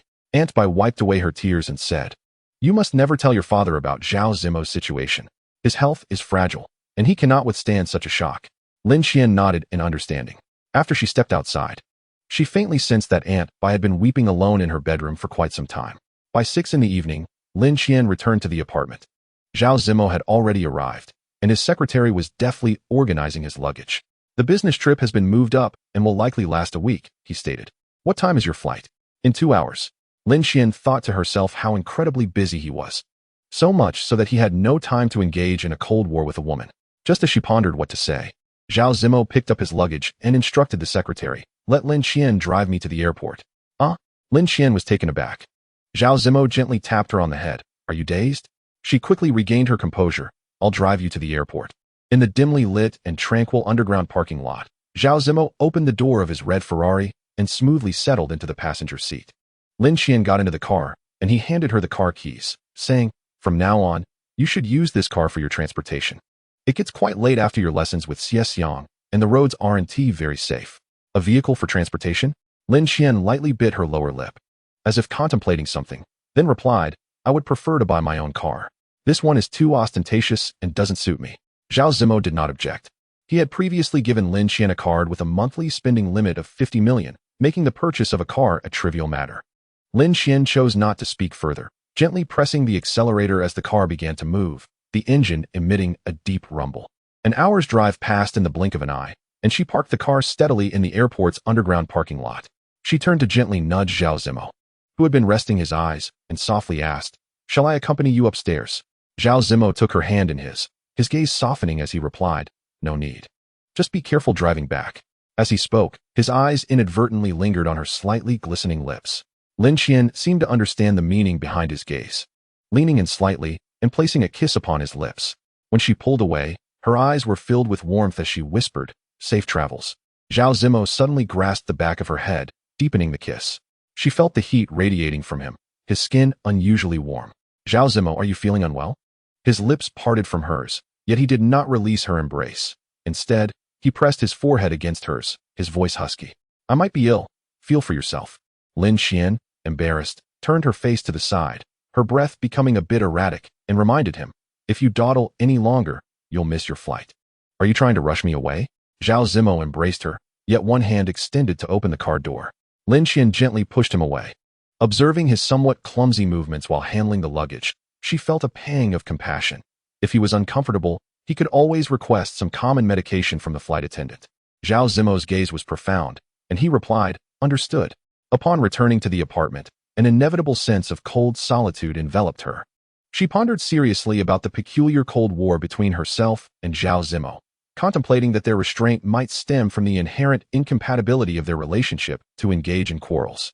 Jealousy leading to disputes was a behavior characteristic of true lovers, yet they were not lovers. Her affection for Zhao Zimo remained intact, unshaken by the Cold War. It merely taught her the necessity of tempering her emotions. Chapter 57. I am just playing around. The following morning, Lin Qian called to arrange a meeting with the former director Zhang. Upon arriving at the restaurant, she discovered that Director Zhang also harbored aspirations of venturing out on her own. Preparations for other matters were already underway, including the verification of initial student sources. They only needed to find a suitable office space. Lin Qian, you have no idea how expensive land is in Mang City. The cheaper areas are far too remote, and parents would certainly be reluctant to go there. In more desirable locations, even a small plot can cost over $1 million, Director Zhang lamented, shaking her head. Lin Qian reassured her, we will surely find a place that meets our expectations. Director Zhang served Lin Qian a piece of meat. So what do you think? Would you like to join me in this endeavor? You can invest according to your available funds, and in due course, you'll receive a salary and dividends. By the end of the year, your earnings will be substantial. Lin Qian contemplated for a moment. If she partnered with Zhang, they could expand the scale significantly.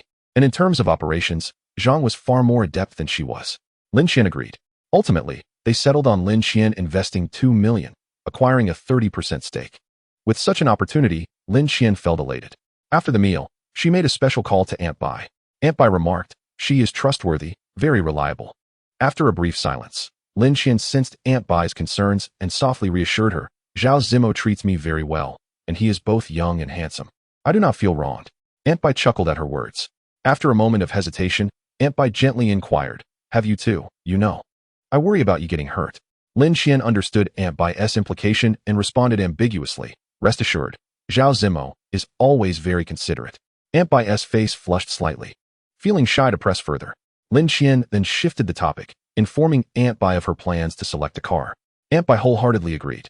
As you embark on your career, it is indeed essential to have a vehicle. Otherwise, it doesn't seem appropriate when you go out for discussions. Aunt Bai once again reminded Lin Qian to utilize the family's finances, advising against spending Zhao Zimo's money on such significant purchases, lest they fall into excessive debt, complicating matters in the future. Upon hearing this, Lin Qian felt a warm surge of affection in her heart. She softly reassured, I am well aware of my limits. Aunt Bai, please rest easy. In the music room, Director Zhang was busy overseeing related affairs, leaving Lin Qian with ample free time. Thus, she decided to venture out to select a vehicle. Within an hour at the dealership, she had finalized her choice of a car. After completing the payment, she lifted her gaze and unexpectedly encountered familiar faces. Initially doubting her eyes, she scrutinized further. It was Lu Jiao and Yang Zi. Yang Zi was Zhao Wei's husband. At that moment, Lu Jiao was tightly clasping Yang Zi's arm, playfully chatting and laughing, evidently also there to purchase a car. For some unknown reason, Yang Zi appeared somewhat hesitant. Lu Jiao promptly bestowed a passionate kiss upon him, prompting Yang Zi to immediately commit to buying the car. Zhao Wei had been in a relationship with Yang Zi since their university days, marrying soon after graduation. Lin Qian's thoughts became a tangled mess. She was at a loss as to how to inform Zhao Wei of this development. Lu Jiao also noticed Lin Qian. The playful demeanor that had graced her face suddenly darkened, and she swiftly pulled Yang Zi away, evidently wishing to avoid any interaction with Lin Qian. After completing the paperwork and exiting the dealership, a voice called from behind, let's talk. Lin Qian turned around, glaring at her in anger. Lu Jiao's gaze fell upon the sports car, tinged with jealousy and mockery as she remarked, Lin Qian, do you look down on me so much? After all, we both rely on men for our livelihoods. Who among us can claim superiority? Lin Qian let out a cold laugh and retorted, so? You believe that ruining someone else's marriage is justified, devoid of any sense of guilt? Lu Jiao smiled and suggested, why don't we sit down at a CAF? Lin Qian, ever since that class reunion, I've been eager to have a chat with you. Lin Qian had no desire to engage with such a person, yet for Zhao Wei's sake, she reluctantly entered the CAF. She refrained from speaking first, fearing that she might impulsively splash her coffee onto Lu Jiao's head. Conversely, Lu Jiao seemed eager to share an abundance of thoughts. After sipping her coffee, she smiled confidently, don't think that Yang Zi and I just got together recently. In fact, we had an affair back in university. Lin Qian was taken aback and filled with rage. Lu Jiao stirred her coffee gently, raising an eyebrow. Don't believe me? You remember that Christmas mixer, right? Yang Zi came to accompany Zhao Wei. He was charming, wealthy, and generous. And Zhao Wei naively introduced him to everyone in our dorm. That very night, I ended up in bed with Yang Zi. He was quite satisfied afterward and even gifted me an iPhone. Subsequently, we developed a steady relationship. During Zhao Wei's menstrual period, I would spend the night with him. He was quite generous, covering nearly all of my college tuition. Lin Qian trembled with rage, her blood seemingly congealed. She could scarcely believe the words she had just heard. After a considerable pause, she gritted her teeth and exclaimed, "Weren't you secretly in love with Li Haoran back then?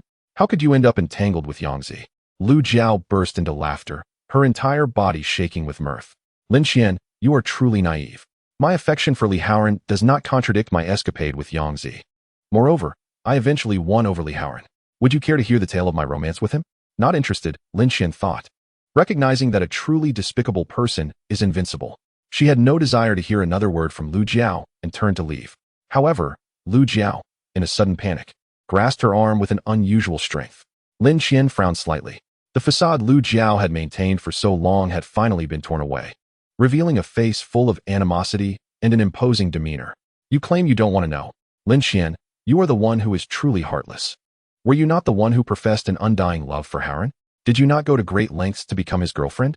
Yet here you are, letting go so easily, while I revel in the fleeting joy of having dated him for a few times. Lin Qian, you professed your love for him. Yet Haoran ended up in the police station twice fighting for you, and he drank himself into a stupor for your sake. Did you feel the slightest pang of emotion?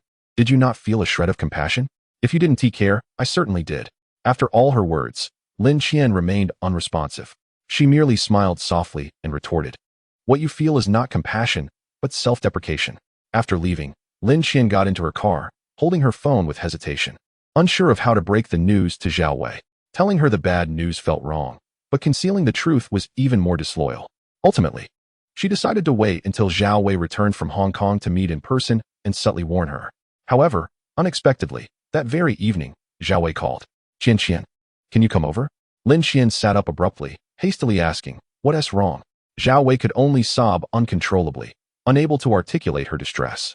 Lin Qian had a hunch about the situation. She threw off her covers and said, "I'll be there shortly." When Lin Qian arrived at Zhao Wei's home, the scene remained unchanged. Lu Jiao was clad in a revealing camisole, her hair a chaotic nest, and her face bore the marks of Zhao Wei's desperate scratches.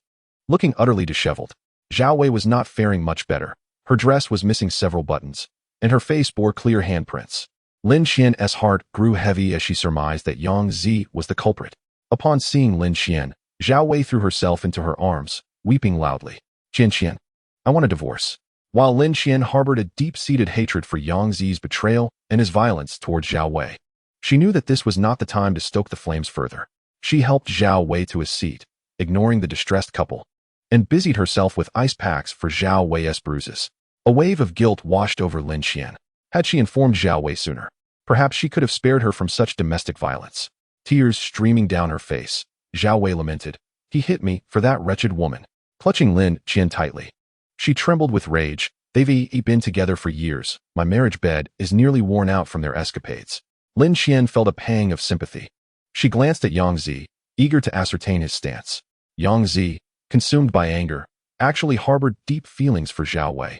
Yet, her tempestuous nature starkly contrasted with Ru Jiao's ever-submissive and gentle demeanor, which brought him immense pleasure. Men, after all, expect some form of return for their investment.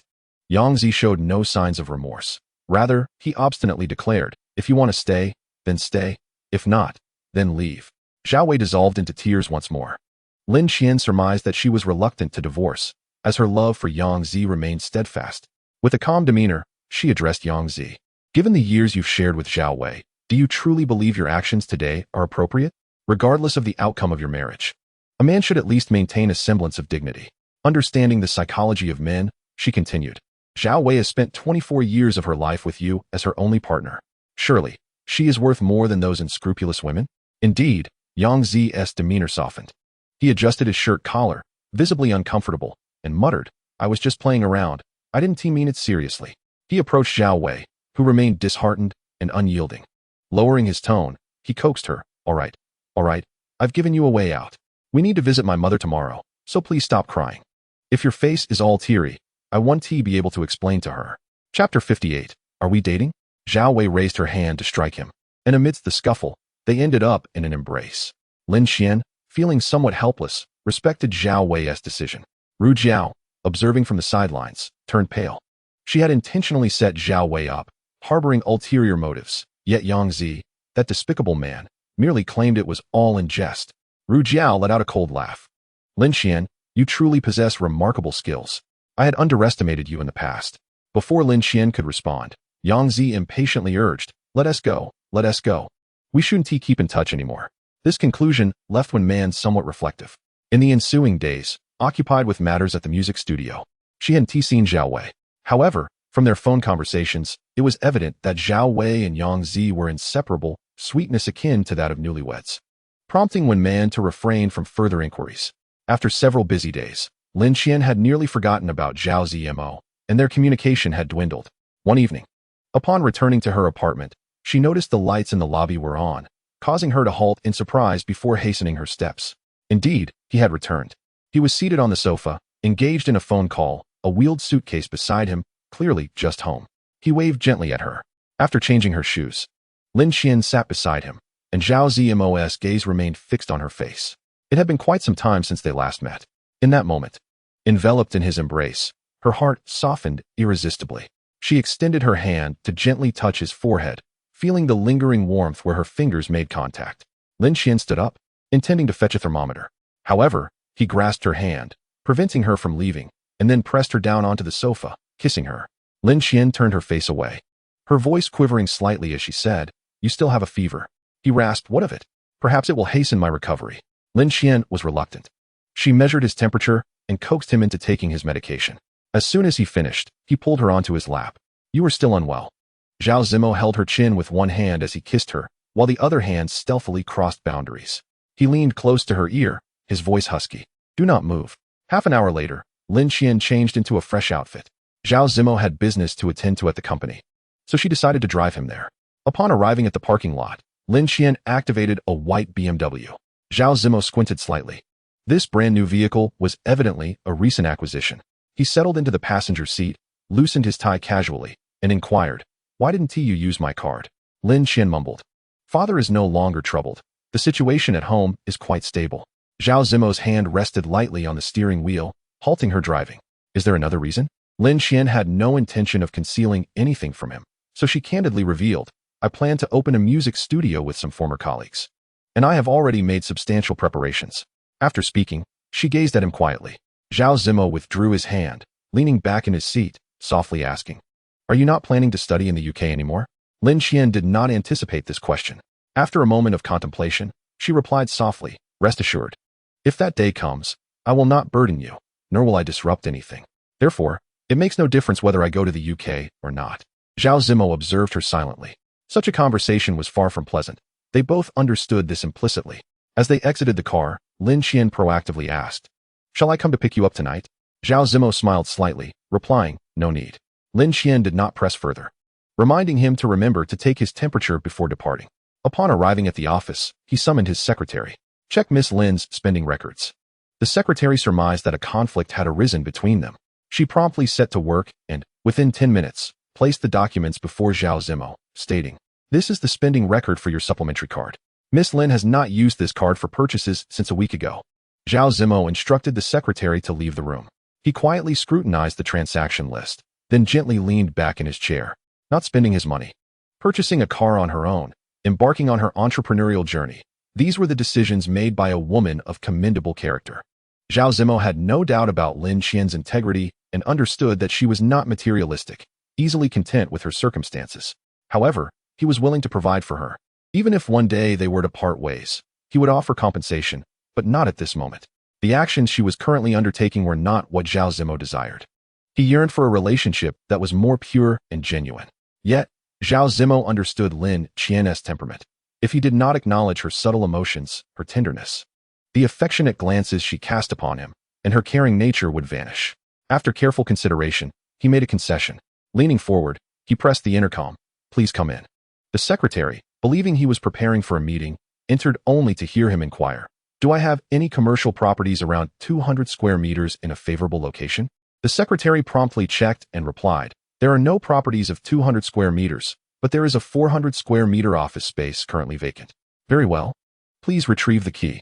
After a moment's thought, he added, also, bring over the latest seasonal catalogs for clothing and jewelry. The secretary was taken aback. She had never witnessed Zhao Zimo employing such methods to woo a woman. Although he was known for his lavishness, this level of thoughtfulness was unprecedented. Once the secretary departed, Zhao Zimo continued to savor his coffee. He held a deep affection for Lin Qian and greatly appreciated her care. If a little effort could cultivate a pleasant relationship, he deemed it an invaluable investment. He selected a collection of exquisite garments and jewelry, instructing his staff to deliver them to the apartment on Saturday. After completing these tasks, he proceeded to the conference room for the meeting. In the early morning, Zhao Zimo set out for a jog, while Lin Qian rose from her bed to prepare breakfast. Just then, the doorbell rang. Lin Qian walked over to open the door, revealing a distinguished lady standing outside.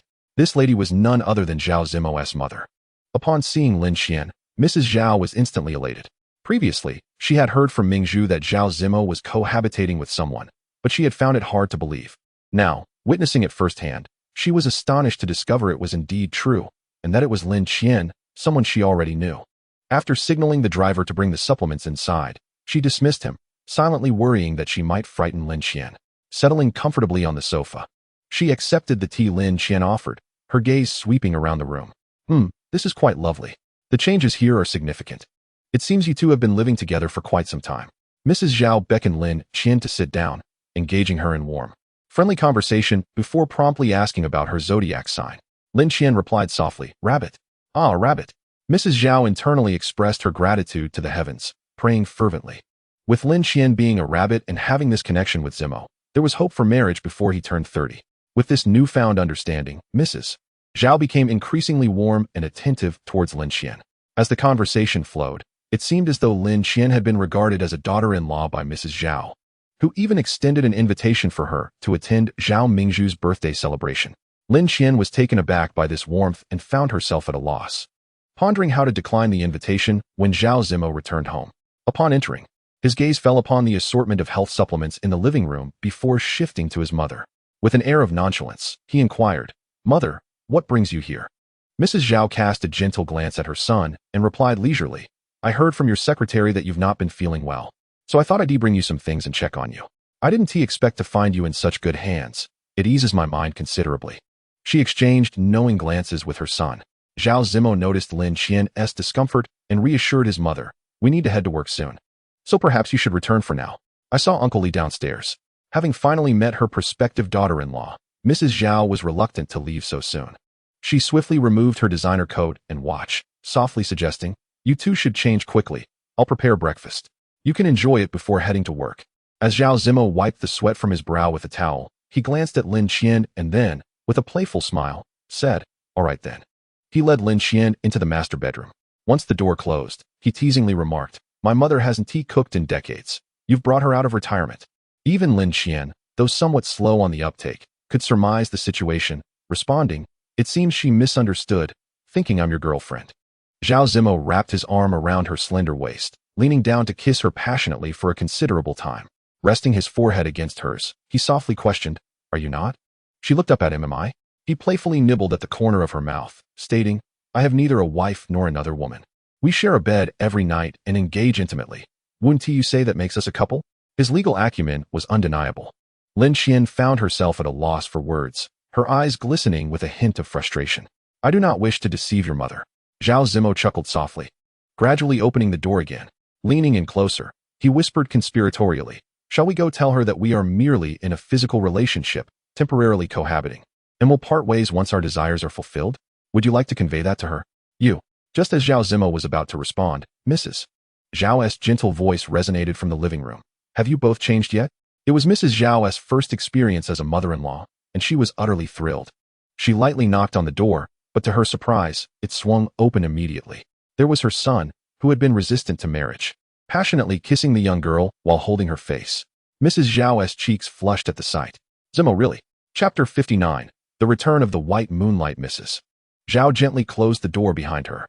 Lin Qian, both embarrassed and indignant, pushed Zhao Zimo away with force, exclaiming, you did that on purpose. Indeed I did. He laughed. Are you truly intent on punishing me? Zhao Zimo's voice seemed to carry an alluring charm. Lin Qian lowered her voice, laced with a hint of urgency. You must get up. Your mother is just outside the door. Zhao Zimo remained still, as if he had not heard, silent and unmoving. Lin Qian, feeling somewhat exasperated, called out to him once more. Slowly, Zhao Zimo lowered his head, lightly brushing his lips against hers like a dragonfly skimming the water's surface. Then extended his arm to retrieve a file folder. Lin Qian quickly sat up straight. What is this? Zhao Zimo also sat up, a faint smile playing on his lips. Open it, and you shall find out. With a heart full of suspicion, Lin Qian gradually opened the folder. Inside lay a housing usage contract for a 400 square meter office located in a prime area, with an astonishingly low annual rent of merely 200,000, accompanied by several photographs and a shiny key. Her eyes widened in surprise as she looked up at Zhao Zimo. This is your office? You want to rent it to me? Such a prime location and expansive space, not to mention for 200,000. Even 2 million would be a bargain hard to come by. Zhao Zimo responded with a soft hum. In that moment, she genuinely felt his thoughtful intentions and the respect he held for her. Women, after all, are often quick to soften their hearts. As he stepped forward, her heart stirred, and she instinctively took a small step closer. Lin Qian's face flushed a deep crimson, resembling a ripe apple, as she leaned forward shyly to kiss him gently. Zhao Zimo kept his eyes open, quietly observing the innocent way she kissed him. Although inexperienced, it stirred something profound within him. As the gentle kiss concluded, Zhao Zimo wrapped his arms around her delicate waist and asked softly, You're not angry anymore, are you? Lin Qian said nothing, her eyes now shimmering with tenderness. Her expression was utterly enchanting, evoking an irresistible desire for closeness. Yet, mindful of his mother waiting outside, Zhao Zimo refrained from any overt actions. His voice slightly hoarse as he said, Let us not complicate things. Let us remain as we were, shall we? With the opportunity laid at her feet, it would be difficult for Lin Qian to resist. After some contemplation, she replied, The rent of 200,000 is far too little. Let us make it 500,000. Zhao Zimo, unperturbed, gave her a quick kiss before heading towards the bathroom. As he opened the bathroom door, he turned back to Lin Qian. As for my mom. Lin Qian's eyes sparkled with affection as she softly replied, As long as Auntie is happy, it's perfectly fine to call her mom or even dad. Zhao Zimo gazed at her for a long moment before chuckling softly. Teacher Lin, you truly are something. As he showered, his mood was exceptionally bright. As he emerged from the bathroom, Lin Qian was arranging breakfast with her mother. The gentle morning sunlight cascaded down, illuminating Lin Qian's serene features, which exuded a charm that was hard to resist. Zhao Zimo quickly discerned his mother's fondness for Lin Qian, prompting him to feel increasingly inclined to be accommodating and yielding towards her. The breakfast was filled with warmth and laughter. Suddenly, Mrs. Zhao inquired, Qian, do you like children? Just as Lin Qian was sipping her milk, she choked slightly, a few droplets staining the tip of her nose. Zhao Zimo gently offered her a tissue, his movements tender, yet his gaze somewhat playful. Embarrassed, Lin Qian replied, I quite like them. Mrs. Zhao, upon hearing this, was overjoyed. You will surely make a wonderful mother one day. Setting down his coffee cup, Zhao Zimo remarked to his mother, She may wish to have children, but it requires the cooperation of the male partner as well. Lin Qian admired Zhao Zimo. He not only knew how to handle women, but also navigated his mother with ease. While Lin Qian went to change her clothes, Zhao Zimo escorted his mother downstairs. Zimo, seeing you settled brings me such joy. Our family doesn't need to rely on marriage for prestige. I only wish for your happiness. Lin Qian is a lovely girl. I can see she truly cares for you. Do be a bit more accommodating towards her. After all, you are 4 years her senior. Zhao Zimo replied gently. Mrs. Zhao then reminded him to take Lin Qian to his sister's birthday party, to which he nodded in agreement. Just as Mrs. Zhao was about to enter her car, she paused and said hesitantly, She has returned. Zhao Zimo's body stiffened abruptly. Returned? There was a hint of melancholy in Mrs. Zhao's beautiful eyes. Your Uncle Yi mentioned that she has matured, settled down, and is now engaged to a magnate in the entertainment industry. Zimo, I know you have never fully let go of the past, but that was long ago. After all these years, it is time to move on. Lin Qian is a good girl. Do not break her heart. Zhao Zimo's fingers tightened momentarily before gradually relaxing, a faint smile gracing his lips. Rest assured, Mother, I understand. Just don't falter. Mrs. Zhao expressed her concerns. With her beauty, gentle disposition, and being a rabbit, she is a rare find. If you were to lose her, I would come to weep at your doorstep every day. Zhao Zimo merely smiled faintly. It was only then that Mrs. Zhao departed. Yan had actually returned. A piercing crimson hue flickered in the depths of Zhao Zimo's eyes. How dare she come back? He and Yian had been childhood sweethearts, entwined by their families' histories. He was captivated by her stunning beauty and fiery passion, holding her in high regard while steadfastly maintaining his boundaries, cherishing every precious moment for their wedding night. On the Qixi festival of their graduation year, he endured an excruciatingly long 18-hour flight, finally arriving in England. As he approached the apartment door, filled with anticipation and joy, he was met with a heart-wrenching sight, Yian entwined with another man. The scene struck him like a sharp blade, piercing deep into his heart. Scattered across the floor were remnants of their shared moments, silent mockeries that stung his eyes. Yian wept, pleading earnestly, repeatedly promising there would be no next time. Yet what did it matter? Their love had shattered like a broken mirror, irreparable, and ultimately, they parted ways. Zhao Zimo, as if bereft of his soul, slowly exited the apartment, his steps mechanical as he ascended the stairs. His expression was devoid of emotion, resembling a marionette stripped of its spirit, numbly retrieving a small velvet box from his pocket. Upon opening it, a diamond ring lay quietly within, once intended as a token of his joyful proposal to Yian. Yet now, everything had dissolved into mere illusions. Nothing held significance anymore. Neither Yian nor any other woman could reignite his dreams of marriage. Zhao Zimo had completely lost hope in the institution of marriage. Over the years, suitable women had crossed his path, yet his heart remained stagnant. Devoid of any thoughts of matrimony, Zhao Zimo returned to the apartment. Lin Qian, noticing his pallor, inquired, "What happened?" Leaning against her shoulder, Zhao Zimo, with a hoarse voice, replied, "Take me to the office." Sensing something troubling him, Lin Qian surmised it was related to the person on his mind. Astute as she was, she refrained from probing further, instead wrapping her arms around his neck and playfully asserting, "As long as you wish, I could drive my esteemed benefactor to work every day." Zhao Zimo smiled faintly, then turned towards the changing room to switch clothes. Lin Qian approached the piano, gently caressing its surface. Reflecting that while Zhao Zimo was a wonderful lover, he was far from the ideal lifelong partner. He would indulge her, yet he would never fall in love with her. When Zhao Zimo emerged, he found her lost in thought. Lin Qian's smile returned as she exclaimed, "Lawyer Zhao, you look especially handsome today." During their journey to the office, silence enveloped them until he quietly remarked, "I might be busy for the next few days." "I understand you're swamped with work," Lin Qian responded, ever perceptive. Zhao Zimo leaned down to place a gentle kiss on her lips.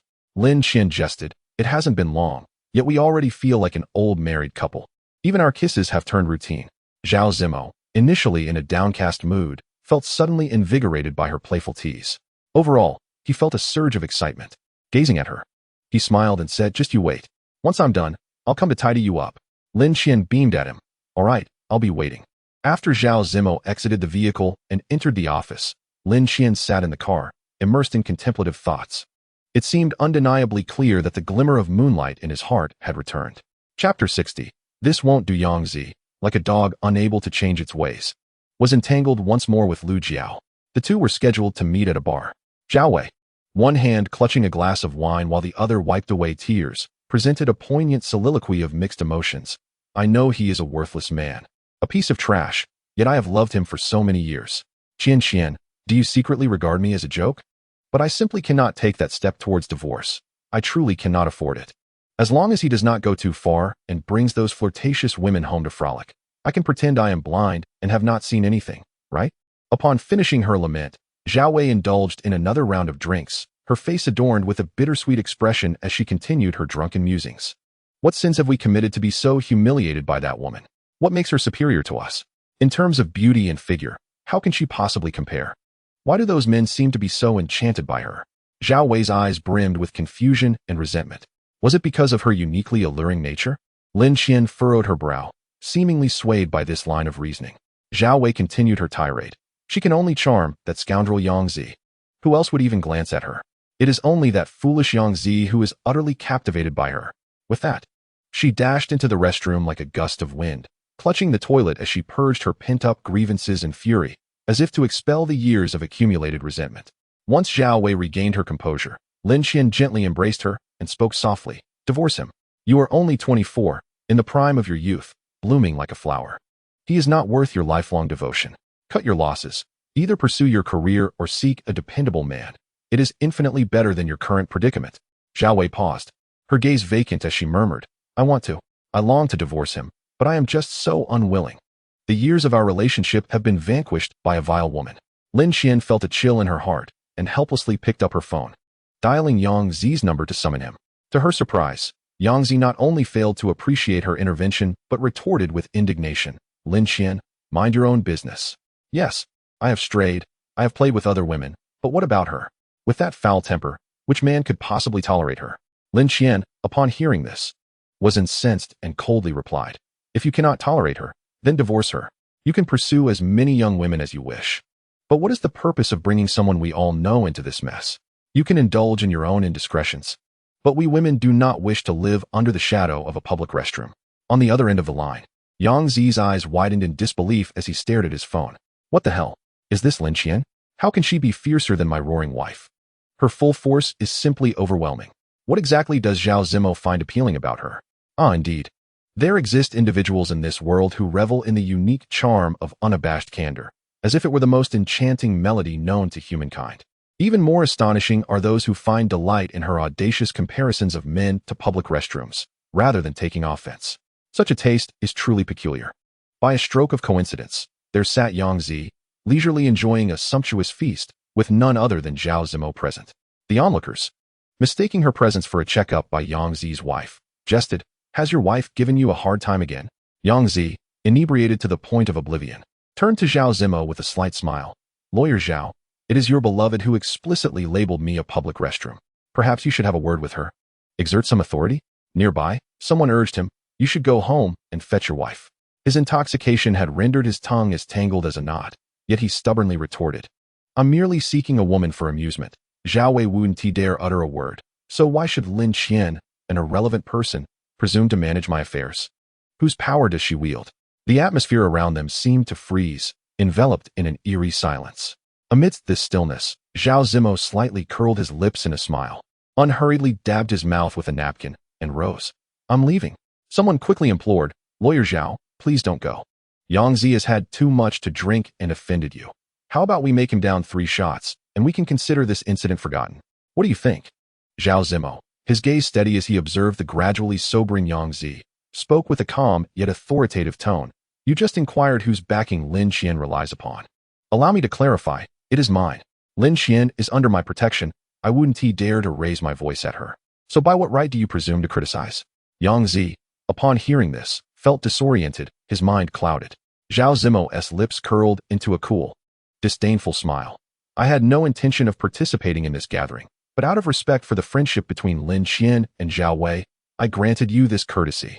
Since you refused to fetch her, I shall fulfill my role as a good Samaritan and escort her home. With that, Zhao Zimo departed without hesitation. Once he left, the private room felt as though it had been muted, steeped in profound silence for an extended period. At that moment, someone gently patted Yang Zi on the shoulder.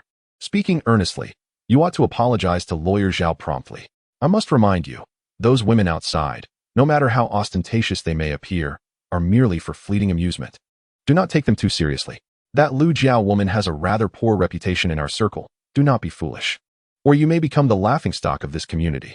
Yang Zi wiped his face, as if attempting to erase the remnants of intoxication and confusion, now thoroughly sober.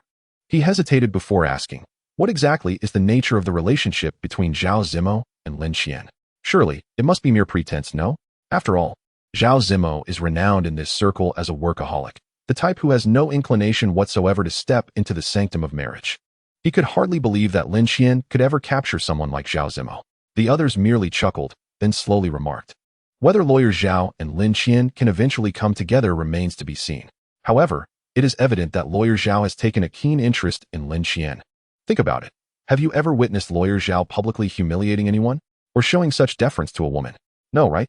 So, my dear brother, consider yourself quite fortunate. As soon as these words were uttered, Yang Zi hurriedly dashed out. Ultimately, he found Lin Qian and Zhao Wei at a bar. Yet, Zhao Zimo was nowhere to be seen. Yang Zi was infuriated, practically seething with rage. He felt utterly deceived and manipulated. However, since he was already there, he couldn't abandon his wife.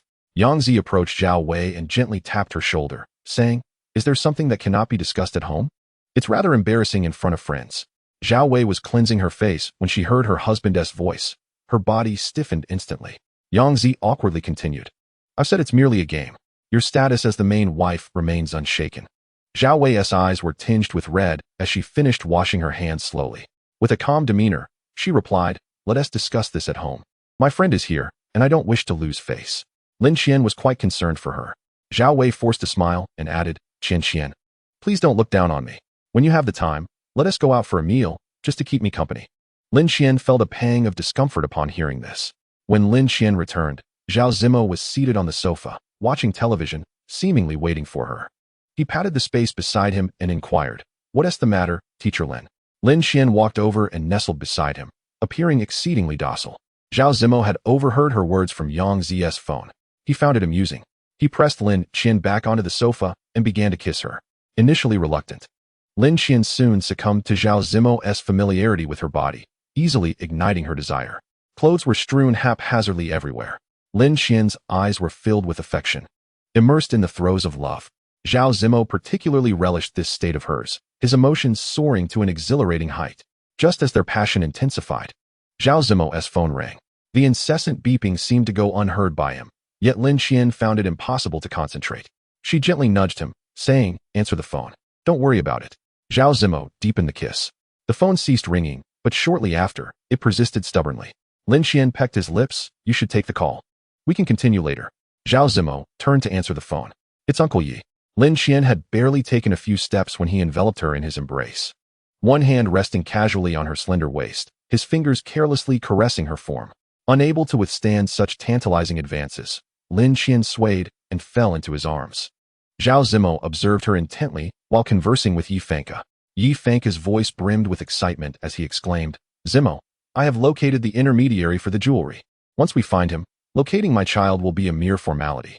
Zhao Zimo gently traced Lin Qian's lips with his fingers, smiling as he replied, "Then Uncle Qiao is indeed deserving of congratulations." Just as Yi Fengke was about to respond, he heard Zhao Zimo inhale sharply and quickly inquired, "Zimo, what is the matter?" Zhao Zimo offered a soft smile. "Just a nibble, nothing to worry about." Yi Fengke continued, "Unfortunately, just a couple of days ago, that individual was involved in a car accident and has been in a coma since. Zimo, I am genuinely concerned he may become a vegetable. If that happens, I fear I may never find Xiao Qian, and my child will remain lost." Lin Qian was gently sucking on Zhao Zimo's fingers, causing him to breathe heavily. Zhao Zimo clenched his jaw, assuring Yi Fengke, "Uncle Yi, there is no need for concern. I will seek the expertise of specialists to ensure his swift recovery, enabling your reunion." Reflecting on the matter, Yi Fengke sighed softly. "So many years have passed, and I am uncertain if she is married. Zimo, I long to see her, to ascertain if she is well, and I have a strong feeling that the child is a girl. Zimo, are you listening?" Zhao Zimo, stirred by Lin Qian, struggled to maintain his composure, breathing lightly. "I am listening." Yi Fengke continued, "By now, that child is already 24 years old, of an age suitable for marriage. I worry. What if she encounters a scoundrel? Zimo, are you listening? Zimo?" A faint sound crackled through the line, laden with ambiguity. Yi Fengke, an experienced man, quickly deduced the situation. He cleared his throat softly. "It is getting late. I shall not intrude any longer." He then ended the call. He missed the child he had yet to meet and pondered inwardly. If it were a daughter, she must not seek out someone like Zimo, though undoubtedly exceptional. He took matters of romance far too seriously. The elder's call had not even ended, and he could not contain himself. This was akin to treating such matters as mundane as daily meals. No, someone like Zimo was absolutely unacceptable. Chapter 61. That was in the past. Yian had returned. Zhao Zimo sat in his study, enveloped in swirling smoke. After finishing the last cigarette, he crumpled the pack and tossed it into the trash. His eyes felt slightly gritty, a reminder that it was quite late. Zhao Zimo rose and walked into the master bedroom, where Lin Qian was already fast asleep. She lay on her side, adorned in a relatively modest white cotton nightgown. Zhao Zimo had once encountered a notion suggesting that a woman's choice of sleepwear might indicate her intentions for the night. Evidently, Lin Qian had no such inclinations this evening. After finishing his shower, he embraced her from behind. Lin Qian wished to remain asleep, yet he was determined to rouse her. "Zhao Zimo." Lin Qian sighed softly, turning to face him, murmuring, "I am a bit weary. I do not wish to engage in this." In truth, Zhao Zimo harbored no such desires either. His only wish was to converse with Lin Qian. Resting his forehead against hers, he reminisced, "I dated Yian for several years. She is the daughter of Uncle Yi." Lin Qian was momentarily taken aback, confirming her suspicions that his cherished past had returned. Pressed against his heart, in a place unseen, she quietly inquired, "Are you planning to reconcile?" "No, Zhao Zimo replied with an air of cool detachment. She is already engaged. Lin Qian refrained from further questioning. She mused that this explanation, which scarcely qualified as one, was perhaps more about his self-reassurance that his history with Yi En was indeed in the past. After all, Yi En was engaged. From beginning to end, none of this bore any relevance to her. Lin Qian understood clearly. She tightened her embrace around his neck and feigned cheerfulness, saying, "That's splendid. I have no desire to be the other woman." Zhao Zimo felt a surge of irritation. At times, Lin Qian could be truly exasperating. Wherever it hurt, she would prod. He did not retaliate. Instead, he gently tousled her chestnut hair and softly remarked, "Tomorrow is Mingzhu's birthday banquet. Wear something beautiful." Lin Qian offered a faint smile. She speculated that Yi En's return ostensibly for Zhao Mingzhu's birthday was, in reality, a pretext for Zhao Zimo. While he might avoid her during ordinary times, encounters with an ex-lover were inevitable at a birthday celebration. The thought of her predicament elicited a wave of self-pity. The following day marked Zhao Mingzhu's birthday. Lin Qian selected a white silk gown and, linking arms with Zhao Zimo, proceeded to greet the elders. Their relationship was not shrouded in secrecy. They were forthright about it. Mrs. Zhao beamed with joy, exclaiming that her son had finally found a partner. When others inquired about marriage, Mrs. Zhao smiled subtly, saying, "Our Qian is still young. She is a rabbit. Let them enjoy a few more years of romance." She appeared magnanimous, yet secretly gazed at her son with a hint of longing. After all, sharing a bed daily, how could there not be any unforeseen occurrences, such as a pregnancy? After a while, Lin Qian's feet ached severely from accompanying Zhao Zimo, prompting her to find an excuse to rest in the small garden. Suddenly, a shadow loomed before her. Lin Qian glanced up briefly before lowering her gaze again. Haoran sensed that Lin Qian was disinterested in engaging with him. He smiled and remarked, "Are you particularly delighted to attend such a gathering with Zhao Zimo? Do you believe you could marry into the Zhao family?" "Lin Qian, did you notice when he introduced you to his father?" Lin Qian fixed her gaze upon him and asked, "What are you trying to convey?" A hint of derision crept onto Haoran's lips as he stated, "You are well aware that Zhao Zimo harbors no desire to marry, aren't you? Do you understand the reasons behind his reluctance?" Before he could finish, Lin Qian's attention shifted elsewhere. She spoke softly, "I understand." Haoran was momentarily taken aback, then followed her gaze to the entrance of the Zhao residence's garden. There, a slender, graceful figure emerged, adorned in a flowing crimson gown that trailed delicately behind her, swaying like a flickering flame upon the ground. Her thick, seaweed-like black hair cascaded smoothly around her slender waist, rendering her as stunning as a blazing fire. Exuding a fervent and enchanting aura, Zhao Zimo, clad in a sharply tailored black suit, stood tall and austere. He remained still, his eyes fixated on the fiery figure, brimming with unspoken words, infused with boundless affection and longing. It was as if they were two lovesick souls ensnared in an intricate web of emotions. The atmosphere thick with a poignant sentiment that tinged the very air with an ambiguous hue. Lin Qian averted her gaze slightly, a faint smile gracing her lips. Yet it carried an undertone of melancholy. To her, Yi En resembled the resplendent red rose in Zhao Zimo's heart, eternally vibrant and captivating. In contrast, she perceived herself merely as a bowl of bland porridge Zhao Zimo once tasted, unremarkable, lacking any unique qualities that could elicit his profound affection. Around them, a profound silence enveloped the scene. Lin Qian witnessed the reunion of former lovers after a long separation. Zhao Zimo's expression was a complex tapestry of emotions, pain, shock, and astonishment intertwined. Lin Qian could not discern whether he still loved Yi En or the depth of that love, yet she sensed a lingering resentment within Zhao Zimo's heart. Hatred, after all, is the antithesis of love. He had never truly forgotten Yi En. Haoran, standing nearby, mockingly interjected, "Are you feeling uncomfortable now?" Lin Qian simply offered a faint smile. "What joy could mocking me bring you? Shouldn't you be radiating a sense of bliss instead, glowing with that saintly light?" Haoran gradually clenched his fists. What had he gained? What happiness could he claim? He had lost the woman who loved him for 4 years, forced to witness her cohabiting with another man. And the architect of all this was none other than himself. Zhao Zimo's words rang true. He had unwittingly placed Lin Qian in Zhao Zimo's path. He had let her slip away. Haoran found himself speaking involuntarily. "Lin Qian, perhaps I could abandon everything. Shall we start anew?" Lin Qian abruptly lifted her gaze, her eyes brimming with disbelief. How could he possibly believe that they could start anew? He had once ruthlessly trampled upon her, only to nonchalantly utter an apology, expecting to rekindle their past and move forward? Such a notion is utterly absurd. Lin Qian's eyes shimmered with a hint of redness. her lips trembling ever so slightly. She fixed her gaze upon Li Haoran, a wave of unprecedented hatred surging within her heart. At that moment, a soft, delicate voice called out from beside her. "Haoran, so this is where you are." This voice startled the former lovers.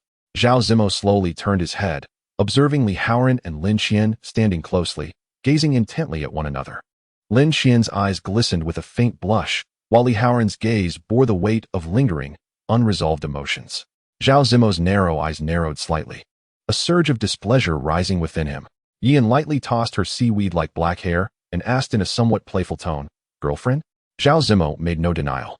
Yian gracefully stepped forward, her lithe figure leaning toward Zhao Zimo's ear, a playful smile gracing her lips as she spoke in a voice as gentle as a soft breeze. "It's been a long time.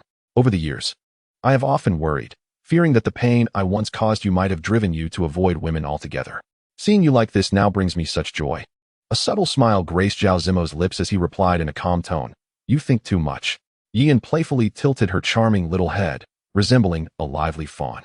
Sunlight cascaded down, enveloping her in a golden glow.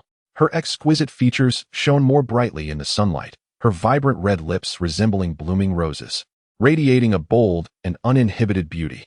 In a moment of daze, Zhao Zimo felt as if time had left no trace upon her. She seemed to be suspended in time, unchanged over the years. Lin Qian's disposition contrasted starkly with that of Yi, and Zhao Zimo turned back to look, only to find the spot where Lin Qian had stood now empty. He pondered, surely she had seen him, and had noticed Yian as well? Zhao Zimo was momentarily taken aback, a complex emotion flickering in his eyes. Yian slightly narrowed her large, expressive eyes, her long lashes fluttering like a fan.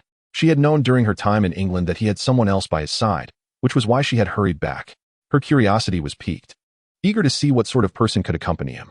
Having taken a glance earlier, she thought her to be merely an ordinary woman, yet now, observing his reaction. "Zimo, aren't you going to give me a tour of the house?" Yian's voice carried a playful tone, as natural and carefree as that of an old friend. Zhao Zimo's voice was calm and indifferent. "There are several elders who wish to meet you." Yian smiled, extending her slender arm to link with Zhao Zimo's, but he, seemingly prepared, subtly sidestepped, his voice as cold as the ice of winter. That would be inappropriate. Yian's expression instantaneously turned somewhat rigid, her smile frozen upon her face. Her voice was low, tinged with a hint of reluctance and grievance. "You used to never refuse me." Zhao Zimo, seemingly unperturbed, strode purposefully towards the grand mansion, his voice drifting back cold and resolute. "As you said, that was in the past." Chapter 62. I haven't had enough fun. A birthday celebration shifted an atmosphere due to Yian's presence. Everyone present was aware of the history between Zhao Zimo and her. Now that the main character had returned, their gazes towards Lin Qian were inevitably laden with significance. Throughout the afternoon and into the evening, Zhao Zimo had not once encountered Lin Qian. Indeed, the Zhao residence was quite expansive, and if one wished to evade, it was easily achievable. Lin Qian leaned against the pavilion, a cocktail resting on the stone table before her, contemplating what excuse she could concoct to leave. Lin Qian, as she lifted her gaze, she spotted Xie Tao, typically dressed casually, embodying the quintessential second-generation style. Tonight he appeared particularly formal, looking notably more handsome than usual. He approached Lin Qian, who met his eyes. Xie Tao's voice was deeper than usual. "Aren't you going to dance inside? You look so beautiful. It would be a shame not to." Lin Qian offered a faint smile. "Not going. I rather enjoy the breeze here." Was it because of Zhao Zimo and Yian? Xie Tao directly posed this question. He rarely exhibited such sharpness, leaving Lin Qian somewhat embarrassed. He leaned closer, their noses nearly touching, whispering softly, "Lin Qian, do you like him? So much so that you dare not appear before him, fearing the pain of witnessing him dance with his old flame? Coward." Lin Qian's delicate neck quivered slightly. She gazed at Xie Tao as though she were meeting him for the first time, gently caressing her face. Xie Tao's voice brimmed with allure. "Are you wondering why I am doing this? Because I wish for your happiness. After all, isn't life meant for joy? As long as you have enough admirers, Zhao Zimo cannot harm you. Lin Qian, let us give it a try." Lin Qian was startled by Xie Tao's words. He abandoned his nonchalant demeanor, watching her retreating figure as he leisurely finished her remaining cocktail, which Li Haoran had failed to cherish. Zhao Zimo, preoccupied with reclaiming his youthful pride, perhaps had no time to attend to Lin Qian. A flicker of fire sparkled in Xie Tao's eyes. "If Zimo bro doesn't learn to treasure women, then I shall take it upon myself to cherish them." As when one entered the banquet hall, she saw Zhao Zimo holding Yian's slender waist, Yian gracefully spinning in his embrace. Lin Qian quietly observed this scene, thinking to herself that she was fortunate not to be too deeply entangled. Thankfully, she and he were not truly engaged. Otherwise, how would she navigate such a sight?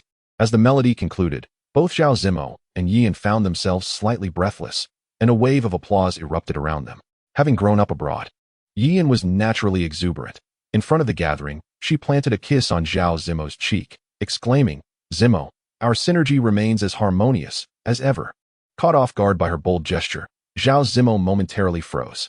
Suddenly, he sensed an unusual gaze and slowly turned to find Lin Qian amidst the crowd, observing them. Though it was unclear how long she had been standing there, as cohabitants, he felt compelled to comfort her, to soothe her emotions, or offer explanations at that moment. However, after contemplation, he decided to consider Yi Fan's dignity. To console Lin Qian in front of so many elders would be akin to announcing their engagement, a constraint he was unwilling to accept. Instead, he simply gazed at her, their eyes communicating an unspoken understanding. Lin Qian was certainly aware. How could she not be? She knew of his affections and was acutely conscious of her desires, which were nothing more than a longing for a one-on-one, enduring, and stable relationship. Yet, he had no intention of granting that wish. At that moment, the music resumed, and the elders began to cheer for them to dance once more. Zhao Zimo had initially intended to decline, but Yian chuckled softly. "Are you afraid your girlfriend might feel jealous? Or perhaps you still harbor lingering feelings for me? Hesitant even to share a dance?" "You're overthinking," he replied, once again wrapping his arm around Yi and slender waist. Yian's dancing was graceful and enchanting. The ambition and possessiveness reflected in her gaze towards Zhao Zimo were undeniably captivating, a profound temptation for any man. Yet, Zhao Zimo's thoughts wandered to the times he had held Lin Qian's waist, feeling an uncontrollable impulse. The memories rendered him uninterested in dancing, and as the final notes faded, he yearned to take Lin Qian home, only to discover she had already left. With polite courtesy, she had bid farewell to Madame Zhao, claiming she felt unwell and requesting transportation home. Madame Zhao was nearly in tears, secretly sending Zhao Mingzhu to escort Lin Qian. Zhao Mingzhu, filled with indignation, lamented that it was her birthday, and Yian had stolen the spotlight upon her return, a most vexing situation. Throughout the journey, she vented her frustrations about Yian, inadvertently revealing the incident of Yian's betrayal to her brother.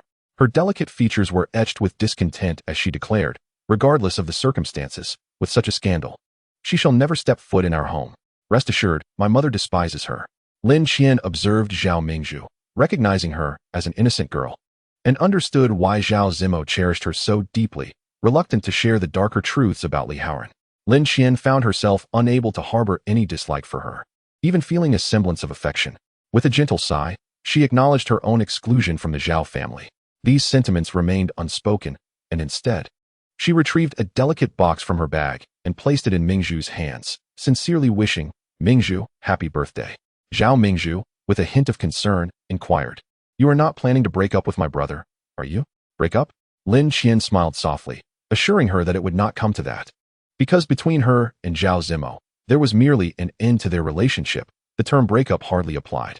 Zhao Mingzhu, however, was oblivious to such complexities. After witnessing Lin Qian board the car, she joyfully returned home, only to encounter Zhao Zimo upon entering. "Where's Lin Qian?" Zhao Zimo asked. Zhao Mingzhu's lips curled into a slight smile. "You scared her away." She waved the box in her hand. "This is a gift she gave me." Eager to see what was inside, she settled on the sofa and began to unwrap the box. Zhao Zimo initially intended to leave, but, for some inexplicable reason, found himself curious about what Lin Qian had bestowed upon Mingzhu. She had not mentioned presenting a gift before. As the box was opened, a bright yellow talisman emerged. Resting atop a scroll of handwritten scriptures, one could only imagine the effort that went into its creation. Zhao Mingzhu's lips quivered slightly as she murmured, "This is the best gift I've ever received." Zhao Zimo gently patted his sister's head, affirming, "Mingzhu will surely be safe and sound for many years to come." With that, he grabbed the car keys and headed toward the parking lot. When Lin Qian returned to her apartment, it was nearly 10 o'clock. After removing her makeup and indulging in a bath, she stood by the floor-to-ceiling window wrapped in a black silk robe. Rarely one to drink, she felt inclined to sip a little wine that night. As the warmth of alcohol enveloped her, she contemplated ending her relationship. It was time to conclude her ties with Zhao Zimo. Yet, the decision to sever this bond ultimately hinged on his perspective, especially with her father's legal troubles yet to unfold in court. Lin Qian pondered various matters, devising plans in her mind. Feeling overwhelmed, she turned to the piano and played a piece titled Moonlight Lover. As Zhao Zimo entered, he beheld Lin Qian seated at the piano, her fingers dancing over the keys. There were no tears, nor was there any emotional outburst, only a tinge of sorrow woven into her melody, remarkably restrained. This was Lin Qian. In stark contrast to Yian's character, the music abruptly ceased. Lin Qian turned her gaze towards him, smiling lightly. "You're back?" Zhao Zimo's eyes fell upon the glass of red wine on the bar, his voice hoarse as he asked, "Are you angry?" Lin Qian remained silent. She was unwilling to lie, yet she also refrained from divulging the truth. Zhao Zimo responded with a soft smile, "Lin Qian, we were clear from the beginning that we would enjoy our time together, and once we grew tired of it, we would part amicably. Why complicate things now?" Lin Qian met his gaze, softly questioning, "Are you tired of me now?" Zhao Zimo, perceptive as he was, immediately grasped her intention. She wished to end the relationship. Was it because of Yian? Suddenly, Zhao Zimo lifted her, placing her atop the piano. Lin Qian began to struggle. Her current predicament felt too embarrassing, and Zhao Zimo's actions felt like mockery. She was clad only in a black silk robe, and with a few struggles, it slipped, revealing her fair skin that made Zhao Zimo's throat tighten. He swallowed hard and leaned closer, whispering in her ear, "Are you so concerned about Yian's presence? Teacher Lin, are you unable to handle this?" Lin Qian was taken aback for a moment. The delicate skin beneath her brows showed faint veins, yet she held her composure. She slowly raised her gaze, her crimson lips parting slightly. "Tell me, what does it mean to be able to handle it?" Before he could respond, she wrapped her arms around his neck, her lips pressing against his with a gentle yet fervent kiss, even deepening the embrace. Zhao Zimo's body jolted. Lin Qian had never been so forward before. He had always relished their intimacy, and now, with desire surging within him, he forgot their earlier dispute and was entranced by her kiss. The piano continued to resonate, as if lamenting, "Lawyer Zhao, is this what it means to be able to handle it?" Lin Qian's voice was unexpectedly calm as she smiled at him, saying, "I'm sorry, Lawyer Zhao, I've overstepped tonight. I shall be more cautious in the future." After a pause, she added in a peculiar tone, "I will learn from you to become someone who can handle it." Zhao Zimo narrowed his eyes, gently caressing her face. In that moment, he found himself at a loss for words. He wished for her to be perceptive, to adhere to their unspoken agreement. Yet when she complied so readily, he couldn't help but recall the moment she had shared with Li Haoran earlier that day. The gaze they exchanged was filled with deep emotion. Had she exhausted all her feelings with Li Haoran, leaving only a mere fragment for him? How foolish he had been to take pride in her affection, thinking she might be suffering. Zhao Zimo let out a cold laugh. He leaned down, pressing himself against her with an expression of determination. The tactics he had previously refrained from using would all be employed tonight. Lin Qian allowed him to kiss her for a while before casually stating, "I have my period." Zhao Zimo halted, his handsome face flushing slightly as he gazed at her. Breathless, perhaps unable to restrain himself, he pulled Lin Qian into his embrace and began to probe. "Zhao Zimo, you scoundrel." Only then did he release her. Slowly sliding down to sit on a stool, pulling out a cigarette and lighting it, taking slow, contemplative puffs. Lin Qian tightened her robe, her body trembling slightly, unsure whether it was from arousal or anger. Zhao Zimo flicked the ash from his cigarette, smiling as he said, "I'm not tired of you yet. I quite enjoy your body." Lin Qian found it laughable. Yian's influence was indeed profound. Upon her return, Zhao Zimo couldn't even be bothered to maintain his facade. He used to patiently coax her, yet now he bluntly stated, "I like your body." What a scoundrel! All those elegant pretenses he had once upheld, he seemed intent on discarding them. This was the true Zhao Zimo. Exhausted, Lin Qian did not wish to entangle herself further and asked earnestly, "Can I go to sleep now?" Zhao Zimo replied hoarsely, "Sure." Lin Qian understood that in just half an hour, their relationship had plummeted to an icy stalemate. She was not particularly concerned. In the subsequent days, Zhao Zimo became exceedingly busy, rarely returning for meals, and sometimes even spending the night away. Lin Qian never called to inquire about his circumstances. They existed as strangers beneath the same roof. She, too, was preoccupied. The preliminary work for the music studio was largely completed, and she and Sister Zhang had chosen an auspicious date, eagerly awaiting the grand opening. On one particular day, as Lin Qian returned from the music studio, she received a phone call from Zhao Wei.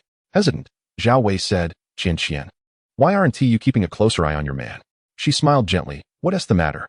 Unable to contain herself, Zhao Wei spilled everything. Zhao Zimo has had several social engagements lately, and Yian has been attending them. That's not all. He even went to Hong Kong on a business trip, and she managed to follow him there. You can check the newspapers for more details. Lin Qian felt a bit confused.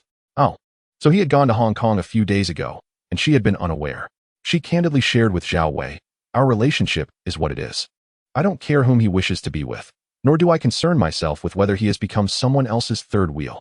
Zhao Wei was momentarily taken aback, and after a long pause, she exclaimed, "Wow, Lin Qian, your mindset is something else." Lin Qian, with a hint of jest, replied, "It's all thanks to lawyer Zhao's teachings." After hanging up the phone and regaining her composure, Lin Qian was about to start the car when Zhao Zimo called. She answered, her voice still warm and gentle. "Hello?" On the other end, Zhao Zimo paused, momentarily taken aback by her soft tone. It suddenly struck him that they had hardly seen each other in nearly a week. By the time he returned home at night, she was already asleep, and when he left in the morning, she had not yet awakened. Zhao Zimo's voice was slightly hoarse as he asked, "Where are you?" "Just on my way home," she replied. "I'll be back later for dinner. Could you prepare something?" Lin Qian remained silent for a few seconds before responding with a simple "all right." After ending the call, she thought to herself that given the state of their relationship, it was rather normal for him to call and ask her to wait for him in bed, but asking her to cook felt somewhat unnecessary. Lin Qian made a trip to the market to purchase some groceries. At the checkout, the cashier handed her a newspaper, which she casually placed in her bag. It wasn't until she returned home that she noticed the front page was filled with gossip about Zhao Zimo and Yian. She stared at it for a while, and when she finally came to her senses, she realized her body felt stiff and her muscles ached. Lin Qian blinked slightly, tossed the newspaper aside, and began to prepare dinner. By the time she finished, it was nearly 7 o'clock. Just then, he called again. "Lin Qian, I want to be having dinner at home tonight. I have a social engagement. I'll return later." Lin Qian felt no anger. She simply replied calmly, "All right." After the phone call ended, Lin Qian stared blankly at the table laden with dishes for quite some time. Eventually, she slowly sat down and quietly began to eat alone. When Zhao Zimo returned, he spotted Lin Qian crouched beneath a tree, feeding a small white dog. He did not approach her. Instead, he stood by the car, lit a cigarette, and quietly observed her. He saw Lin Qian gently petting the puppy and admiring the flowers and plants. Yet he discerned not a trace of sorrow upon her face. After a while, Lin Qian petted the small white dog once more and then ascended the stairs. Zhao Zimo walked to the tree and glanced around. She had prepared lemon fish for dinner. The food that was meant for him had now found its way into the dog's belly. The little white dog, unfamiliar with him, barked excitedly in his direction. Upon returning to the apartment, Lin Qian received a WeChat message. It was a 30-second video sent by Zhao Wei. She gently tapped to open it.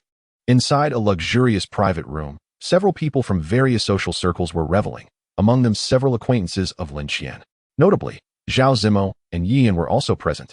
Zhao Zimo lounged on the sofa, smoking, while Yian sat beside him, engaged in a card game with others. After seemingly losing, she turned to him and exchanged a few words. Zhao Zimo offered a slight smile. As the video concluded, the screen faded to black. Lin Qian understood Zhao Wei's intentions were well-meaning, and she smiled helplessly, just as she was about to delete the video when the door lock clicked open gently. Zhao Zimo appeared at the entrance, dressed in the same attire as in the video. Lin Qian regarded him calmly. He changed his shoes, removed his coat, and naturally glanced towards the dining area. Lin Qian smiled lightly. "I've already eaten." Zhao Zimo nodded. He took a seat at the table, flipping through a newspaper, and casually remarked, "Could you cook me a bowl of noodles?" The moment the words left his lips, his gaze froze. The newspapers in his hands were filled with gossip and scandal concerning himself and Yian, some photos even captured in a hotel, appearing quite ambiguous. He turned his attention to Lin Qian, frowning slightly. Lin Qian explained, "They were just tossed into the bag when I went grocery shopping." Zhao Zimo set down the newspaper. Recalling her demeanor downstairs, she indeed seemed indifferent. In the week of their separation, she appeared to have fared well. He scoffed mockingly, "Aren't you curious?" His inquisitive tone made Lin Qian feel uncomfortable. She lowered her gaze and smiled gently. "Rest assured, Lawyer Zhao, I have no intention of meddling in your private life. Whom you associate with or reunite with is entirely your prerogative." Zhao Zimo lowered his head, lighting a cigarette, and looked at her with a hint of amusement. Lin Qian had grown indifferent. She articulated clearly, "As for whether I care or not, that remains my own freedom." Zhao Zimo felt that Lin Qian had matured, becoming eloquent and unwilling to concede an inch. His Adam's apple bobbed as he instructed her to prepare dinner. Lin Qian, having tied her chestnut hair into a bun while cooking, revealed a delicate segment of her slender neck, coupled with her long legs. Zhao Zimo felt a surge of desire after a prolonged period without intimacy. Just as he was about to approach the kitchen, Lin Qian's phone resting on the dining table, flickered. It was a message from Zhao I. For reasons unknown, Zhao Zimo picked up her phone and opened WeChat, where he stumbled upon a video that Zhao I had sent earlier, featuring his encounter with Yi in that evening. Lin Qian had just brought the noodles to the table, and Zhao Zimo still clutched her phone tightly in his hand. The atmosphere grew increasingly delicate. Ultimately, Lin Qian broke the somewhat oppressive silence. Zhao Wei means no harm. Please do not trouble her. Zhao Zimo slowly lowered the phone, a sardonic smile creeping onto his lips. You seem quite concerned about others. Why not consider your own feelings? Lin Qian calmly countered. Do you wish for me to care or not? Zhao Zimo's breath suddenly grew heated, as if something had lodged in his throat, rendering him speechless. Lin Qian understood that meaningful communication with him was impossible. Gently lowering her gaze, a self-deprecating smile graced her lips, regardless of the situation. I can perform as per your expectations. The stifling atmosphere loomed heavily over them, prompting her to shift the subject. Why don't you eat the noodles first? I'll go take a shower. Just a few steps away, her arm was suddenly seized with great force. Turning, she found Zhao Zimo's brow furrowed, as if burdened by an unsolvable dilemma. At that moment, he had no desire to eat. He merely gripped Lin Qian's arm with a force that seemed capable of crushing it, unaware of what he truly sought to hold on to. He felt no regret. The desires Lin Qian harbored were not only ungranted but also unattainable, for he had no intention of marrying. Was he pained? Perhaps not as much as one might think. He merely found this version of Lin Qian unfamiliar, even alien. She appeared cold, as if everything around her was of no consequence, resembling an observer detached from reality. The following day, Zhao Mingzhu invited Lin Qian out for a day of leisure.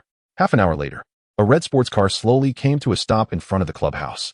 The doorman respectfully called out, Miss Zhao, while his gaze discreetly lingered on Lin Qian, silently marveling at her beauty, having never seen her before. Zhao Mingzhu, noticing this, felt a swell of pride. My sister-in-law. Lin Qian accompanied her to the third floor. Inquiring along the way, have you invited other friends? Zhao Mingzhu halted at the door of box 308. She opened the door and beckoned Lin Qian inside. Feeling a pang of guilt. Yes, I have quite a few friends here. Without a hint of suspicion, Lin Qian stepped inside. Once her eyes adjusted to the light within the box, she was momentarily taken aback. She recognized nearly everyone in the private room. They were all individuals from the circle of Zhao Zimo and Xie Tao, with Yi among them. Lin Qian turned her gaze towards Zhao Mingzhu, who dashed in like a gust of wind, calling out, Sister-in-law, go for it. In an instant, the room fell into a profound silence. The men, who had been drinking and playing cards, seemed to have been struck by a pause button, abruptly ceasing their activities and collectively directing their attention to Lin Qian, who stood at the door. Yi sat closely beside Zhao Zimo, embodying the essence of the room's hostess, radiating an air of authority. At that moment, Lin Qian felt an acute sense of embarrassment. If she claimed to be there for amusement, no one had extended an invitation to her. To assert that she was there to catch someone in the act, it would be misleading, as there was no official standing between her and Zhao Zimo. Yangzi, having had an unpleasant confrontation with her previously, seized the opportunity to strike, his tone dripping with sarcasm. Oh, what brings the illustrious Miss Lin to this place? Care to join us for some fun? His eyes glinted with a hint of provocation as he spoke. Zhao Zimo cast a sidelong glance at Lin Qian, seemingly displeased, showing no inclination to assist her in that moment. Suddenly, Yi leaned forward and planted a kiss on Yang Zi's cheek, then spoke with a smirk. You really shouldn't tease Miss Lin. She doesn't seem like the type to indulge in such games. Her expression suggested she had seen right through Lin Qian. Lin Qian's hands instinctively balled into fists, her heart brimming with indignation.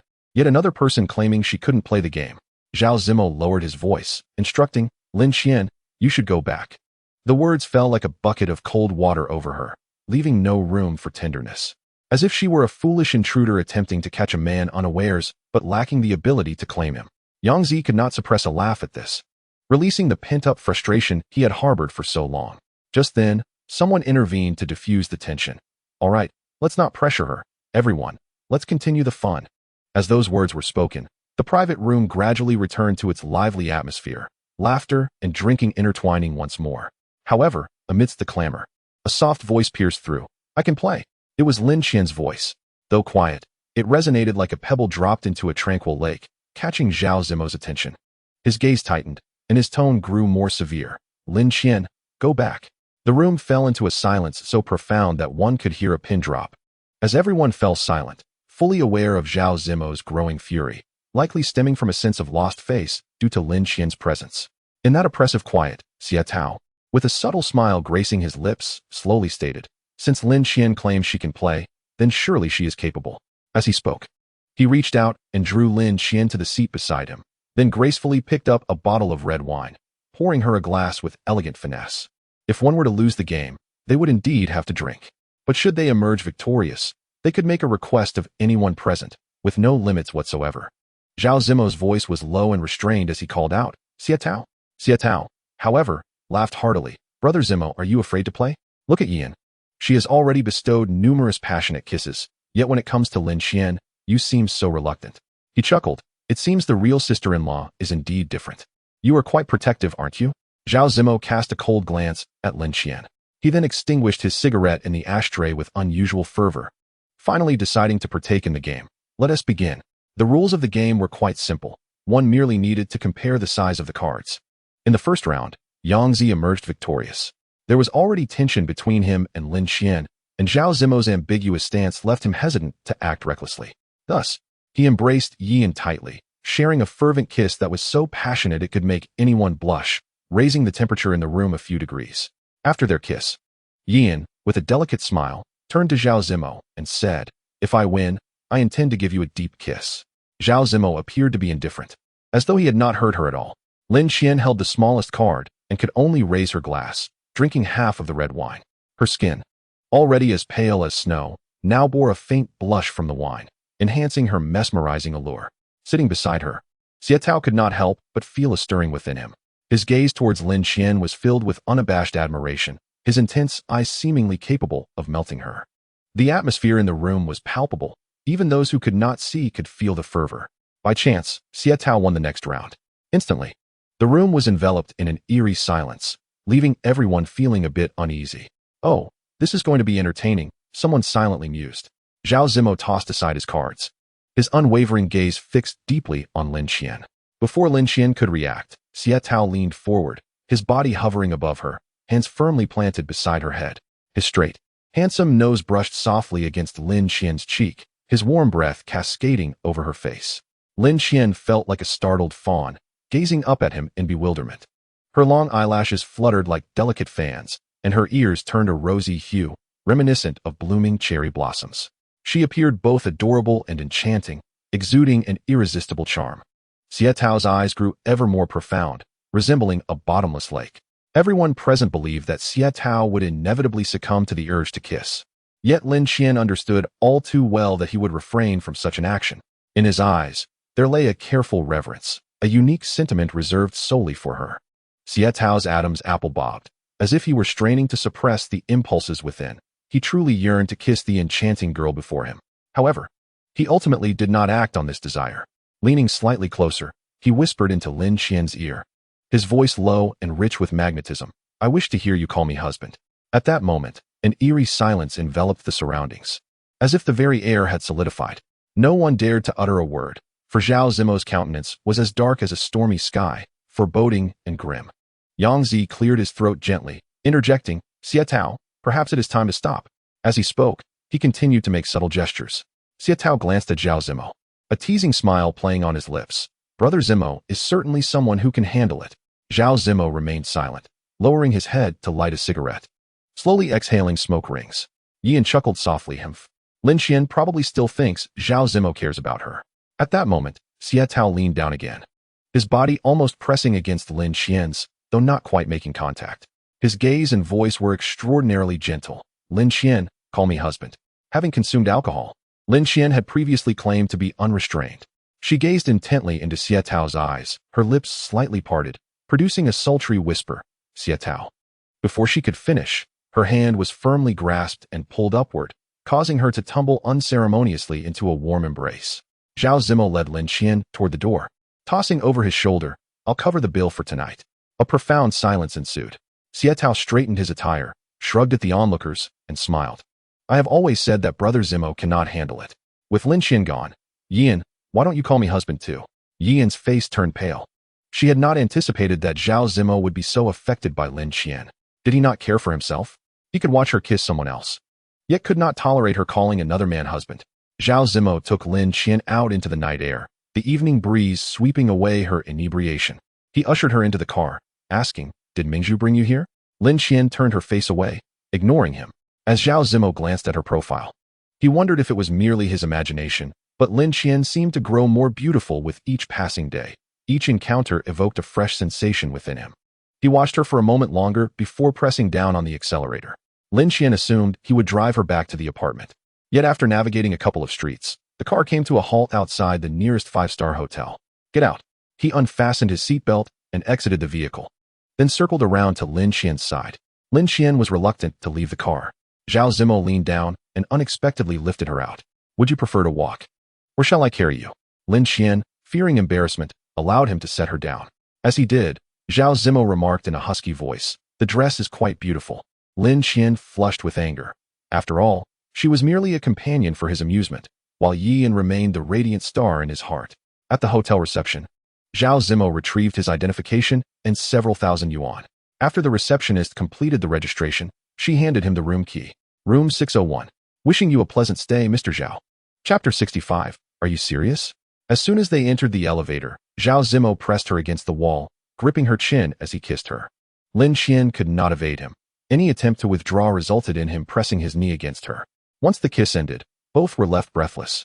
Suddenly, Zhao Zimo recalled the scene of Lin Qian in Xia Tao's embrace at the club. A flicker of displeasure rising within him as he pressed his forehead against hers and asked, "If I hadn't taken you away, would you truly have called him husband?" Lin Qian wrapped her arms around him, her voice soft and melodious as she replied, "Of course I would. If not him, should I call you?" Her words were clearly provocative, yet Zhao Zimo found himself easily incensed. With a chime, the elevator doors opened. Zhao Zimo took Lin Qian's hand and swiped the keycard to unlock the suite. He cradled her face and kissed her, but just as their passion intensified, Lin Qian suddenly turned her head and began to struggle. She felt a deep sense of grievance. Zhao Zimo kissed her chin, his voice low and gravelly. "What's wrong? Didn't we just have a wonderful time?" Lin Qian leaned her forehead against the transparent glass, her voice trembling as she confessed, "I didn't come here for you tonight." "I know, but what does that matter? Don't you desire it?" "Lin Qian, you want it too. Your body is telling me so." In this matter, Zhao Zimo was exceedingly domineering, and Lin Qian found herself powerless to resist. In the throes of passion, he couldn't help but think of Xia Tao's affection for her and Li Haoran's lingering feelings, which inevitably made him more aggressive than usual. Lin Qian was consistently reluctant. Yet Zhao Zimo was fervent, never having felt such impulsiveness before. After everything concluded, Lin Qian felt discomfort and exhaustion, longing for sleep. However, she lay awake for a long while before finally sitting up in bed. "Did you not take precautions?" Zhao Zimo shielded his eyes with one hand while pulling her into his embrace with the other. "It was just an occasional occurrence. Besides, you're in a safe period now." Lin Qian's demeanor was resolute as she softly questioned him in the darkness. "What if I become pregnant? Would you allow me to carry the child?" Her voice was tinged with a sob. "Zhao Zimo, I would never terminate the pregnancy. If I conceive, I will give birth, regardless of whether he wants it or not." The night was deep and tranquil. Zhao Zimo found himself yearning for sleep, having not indulged in such intimacy with her for a long time. Tonight, however, he allowed himself to be carefree. Yet Lin Qian's unwavering insistence on staying awake rendered him unable to lie down. The bedroom light illuminated the space. He rose to dress, declaring, "I shall go to the pharmacy." Lin Qian also sat up, gently biting her lower lip. "Please buy an external ointment. I am feeling unwell." Zhao Zimo's gaze was profound, while Lin Qian averted her eyes. "It hurts a bit." After approximately 20 minutes, he returned with a small box of medicine and a tube of ointment. When he handed the items to Lin Qian, an air of discomfort enveloped them both, as he had never procured such items for a woman before. Conversely, Lin Qian had never taken this kind of medicine nor applied ointment. As dawn approached, Zhao Zimo suddenly felt as though he were holding a ball of fire in his arms. It was so hot. He reached out to touch Lin Qian, her body radiating heat. Clearly, she had a fever. He gently patted her cheek, speaking softly, "You have a fever. I shall take you to the hospital." Lin Qian, in a daze from her fever, slowly opened her eyes. Her gaze, glistening with moisture, resembled a pool of clear spring water. Looking up at him with a pitiful helplessness akin to that of an injured creature, evoking an instinctive compassion within him, Zhao Zimo's heart inexplicably skipped a beat. In a soft voice, Lin Qian murmured, "I do not wish to go to the hospital." After all, the embarrassment of being hospitalized for such a matter was too much for her to bear. Zhao Zimo tenderly caressed her cheek and picked up his phone from the bedside table, dialing a number. Please send a doctor over. Yes, room 601 of the hotel. It's not me who is ill, it is Lin Qian. The secretary on the other end was momentarily taken aback, taking a long time to regain her composure. Why would one forsake a home to reside in a hotel? Lawyer Zhao truly knows how to have fun. After Lin Qian took the medication, by noon, her temperature had subsided. Zhao Zimo held her hand tightly, his thoughts drifting back to the days when they had just begun cohabiting. Those moments were like a warm, beautiful painting. Whenever his gaze fell upon her, Lin Qian's face would blush, as if kissed by the evening glow. He had always understood the affection she harbored for him. Yet now, she seldom displayed such bashfulness in his presence. The sunlight at 4 in the afternoon streamed through the apartment as Zhao Zimo brought Lin Qian home. She still felt unwell, her stomach churning violently, threatening to expel its contents. The secretary hurriedly called for a doctor once more. After the examination, the doctor attributed her discomfort to the aftermath of the medication she had taken. Once Zhao Zimo had seen the others off, he turned back to the bedroom. He approached the bedside slowly, reaching out gently to caress Lin Qian's face, softly saying, "From now on, I shall ensure you never have to take such medicine again." Lin Qian felt an overwhelming sense of embarrassment and quickly turned her face away. Yet Zhao Zimo lowered his head, slowly, tenderly kissing her. The kiss flowed like a gentle stream, lingering until her cheeks blossomed with a delicate blush akin to that of a blooming peach flower. At which point he slowly released her. Lin Qian tilted her head back, her eyes shimmering with glistening tears, her lips trembling as she murmured, "Actually, you should have had enough fun by now." Zhao Zimo remained silent, merely gazing at her with a complex expression in his eyes. How could he possibly have had enough? At this moment, his mind was consumed with thoughts of sharing a bed with her. The air was thick with an unbearable tension. Lin Qian, unwilling to beg him for anything, stifled her sobs and said, "From now on, I will no longer accompany you to hotels." Zhao Zimo's Adam's apple bobbed, and he involuntarily recalled the wild scenes from the previous night. Just as the atmosphere grew as heavy as a block of ice, his phone suddenly rang. It was a childhood friend calling. Zhao Zimo pressed the speakerphone button, his voice cool and detached as he inquired, "What is it? Want to go out tonight?" The voice on the other end brimmed with excitement. "Last night was no fun. Yian has organized another gathering tonight, and at that time, let Xietao apologize to you. By the way, you didn't do anything to Lin Qian, did you? Women can be a bit temperamental. It's perfectly normal for her to feel jealous over Yian. This indicates she cares for you. I understand my temperament. Just give her the cold shoulder for a few days. Don't overdo it." Zhao Zimo's lips curled into a half-smile, his gaze laden with unspoken meaning as it fell upon Lin Qian. A faint blush crept up Lin Qian's neck in anger. She seized a pillow and hurled it at Zhao Zimo with force, shouting indignantly, "Go to hell with your jealousy. You can play with whoever you like. It has nothing to do with me." Zhao Zimo, still smiling faintly, replied, "That was what he said, not what I said." The person on the other end of the line seemed momentarily choked, unable to respond. After a long pause, he finally adopted a more conciliatory tone. "Where's my sister-in-law?" "Haha, I was just joking." Then, lowering his voice, he added with urgency, "Are you coming or not? Just give me a straight answer. Yian rarely comes back. Don't spoil everyone else's fun, okay?" However, Zhao Zimo replied simply, "Not going, it's not interesting." The caller was evidently taken aback, his voice filled with surprise. "Zimo, I came with a mission." Zhao Zimo unhesitatingly stated, "Lin Qian is unwell. I need to take care of her." The other person was momentarily dumbfounded, as if hearing a fantastical tale. It had always been women catering to them. When had it ever been his turn to care for a woman? Zimo, wasn't he even a doctor? The voice on the other end grew serious. "Zimo, are you serious?" Zhao Zimo, mindful of Lin Qian's dignity, let a subtle smile play on his lips before ending the call. "Teacher Lin, is this acceptable?" Lin Qian harbored no desire to engage with him, yet the tense atmosphere between them had considerably softened. During the weekend, Zhao Zimo devoted his time to either meticulously caring for Lin Qian or engrossed in work within the study. Occasionally, one could catch a glimpse of him descending the stairs to feed the little white dog, which wagged its tail joyfully as he bent down to gently place food before it. Lin Qian's health remained frail, and he refrained from overly affectionate gestures. Yet he was particularly passionate about kissing her. Each kiss, as it stirred her emotions into a tumultuous frenzy, elicited a deep, rumbling laugh from him. After 2 days of recuperation, Lin Qian felt her condition had improved significantly and suddenly craved a cup of rich coffee. As the coffee brewed and the aroma began to fill the air, the doorbell rang with a crisp chime. At that moment, Zhao Zimo was in the study, prompting Lin Qian to slowly rise and walk towards the door. She presumed it was Zhao Mingzhu arriving.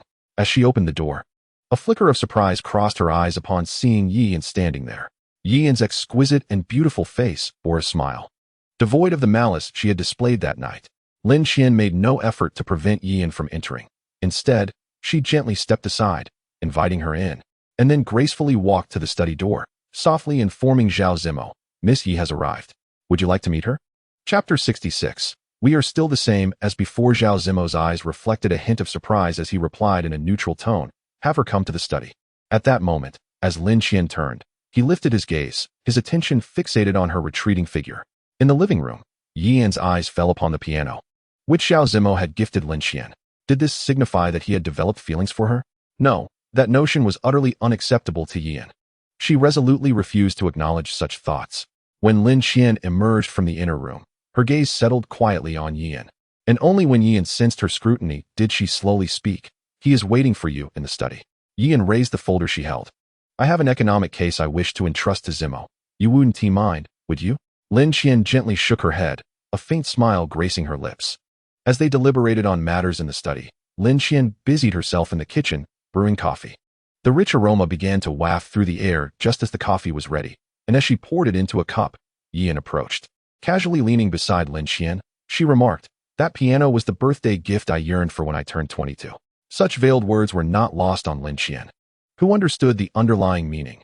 Yi Yan was clearly indicating that she, Lin Qian, had merely taken something discarded by another. Yet, Lin Qian smiled gently and inquired, "The piano is in the living room. Do you wish to play it?" Yi Yan's expression shifted dramatically. Unexpectedly, Lin Qian proved to be quite a formidable opponent. Yi Yan retrieved her phone and unearthed an old photograph. In the image, a 24-year-old Zhao Zimo stood intimately beside 22-year-old Yi Yan clad in a white gown. Yi Yan nestled against Zhao Zimo, reminiscent of a prince and princess emerging from a fairy tale, perfectly matched. Behind them stood a piano, which at that time was being publicly exhibited. Lin Qian's gaze fixated on Zhao Zimo from 4 years prior. Observing her silence, Yi Yan let out a soft, mocking laugh.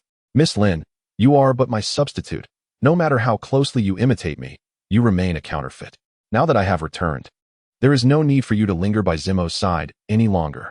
Lin Qian lifted a cup of coffee and took a gentle sip. "Ah, not too hot."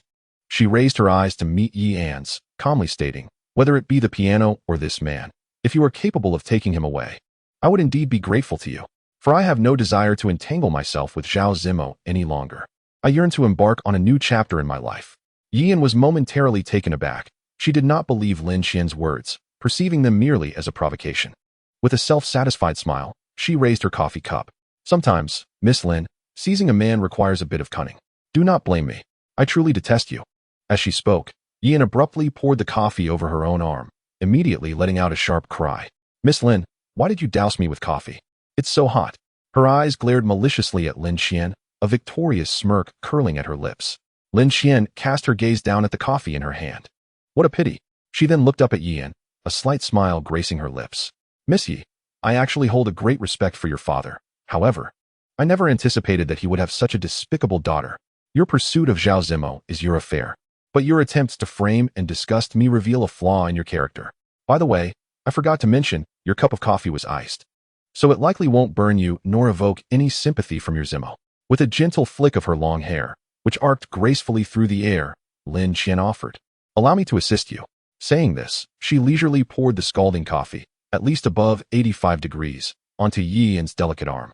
Instantly, the tender skin flushed a deep crimson. Yi Yan cried out in pain, her voice echoing through the living room. Zhao Zimo stood at the doorway, his gaze icy as he fixed his stare upon Lin Qian, an air of frostiness enveloping his eyes. Lin Qian subtly lifted her eyelids. As their eyes met, a hint of a smile lingered at the corners of her mouth. "I plead guilty."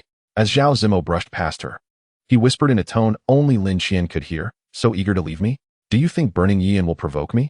Or is it that you truly wish to part from me and be with Xie Tao?" Lin Qian offered no response. She merely felt a pang of regret that he had witnessed everything. Yi Yan was oblivious to the undercurrents swirling between them as she suddenly threw herself into Zhao Zimo's embrace, her voice soft and delicate. "Zimo, Miss Lin doesn't favor me. It hurts so much, please stay with me." Before Lin Qian, Yi Yan brazenly engaged in flirtation, her demeanor reminiscent of a green tea girl, leaving Lin Qian feeling somewhat inferior. Zhao Zimo's gaze remained fixed on Lin Qian for an extended period. Eventually, There were no signs of her intention to explain. It seemed she was resolute in pushing him away. Zhao Zimo lowered his gaze to Yian. Let me take you to the hospital for treatment. Yet, Yian was reluctant. You don't care about me. I need red wine, your comfort. Zhao Zimo gently pushed her aside and walked ahead, speaking in a flat tone. How about letting Lin Qian tend to you?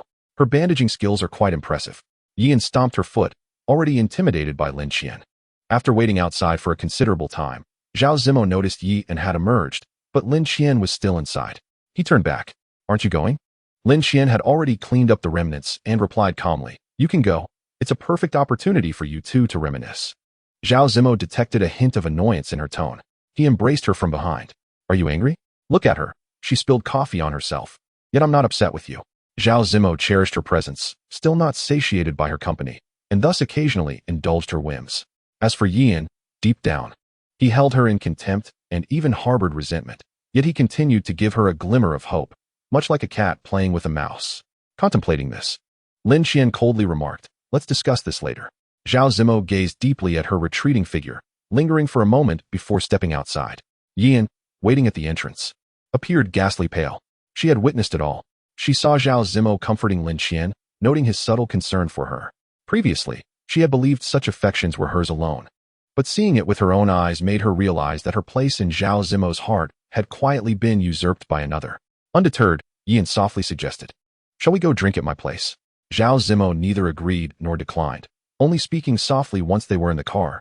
Yian, I won't deny that your pursuit of me has provided a slight thrill for a man, but we both know this is merely a game, devoid of any real significance. Yian's complexion turned ashen. Zhao Zimo lowered his head to light a cigarette, looking at Yian. What we had is in the past. I can no longer have any substantial relationship with you. Although we have parted ways, the bond with your father still exists. Do not make this situation too ugly. Yian's lips trembled. Is it because of Lin Qian? Have you fallen for her?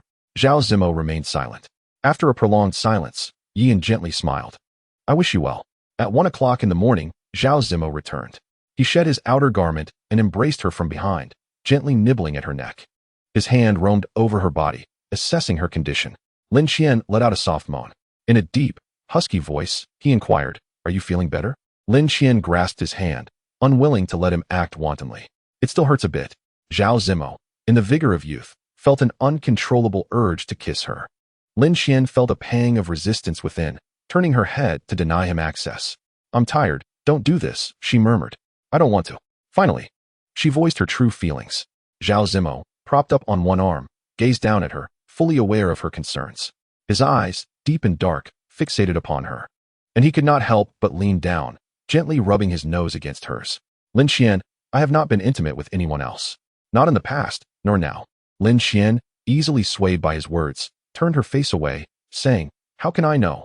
His tone held a hint of male mischief. I have a way to prove it. Would you like to try, Teacher Lin? As he spoke, he took her hand, drawing it towards himself. Lin Qian gasped softly, struggling gently. The more she resisted, the more intrigued he became, fueled by impulse. He teased her, now you see? My energy is not spent on other women. It is all reserved for you, Teacher Lin. Whenever you are willing, just let me know, all right? Lin Qian, feeling tormented, was on the verge of tears, her elegant nose flushed. Zhao Zimo leaned closer to her ear, his voice husky as he made a rather shameless request. Lin Qian was reluctant to agree, yet he was insistent, eventually persuading her with ease. Just as their emotions peaked, his phone rang. The caller ID was unknown, but Lin Qian guessed it was Yian. She turned away and softly said, you can answer the call. Zhao Zimo glanced at it, hung up, and then turned off his phone. I won't see her again. We will return to how we were before, all right? Lin Qian remained silent. However, his commendable behavior that night, coupled with her underlying affection for him, made it difficult for her not to be moved. She endeavored to maintain her composure, refraining from responding. Yet, when he caressed her body once more, she no longer resisted. Chapter 67. Overreaching Lin Qian's life became increasingly busy. Zhao Zimo rarely went out for social engagements anymore. Even when he did not return for the night, he was diligently working late at the office. Lin Qian's attitude towards Zhao Zimo was lukewarm, akin to tepid water.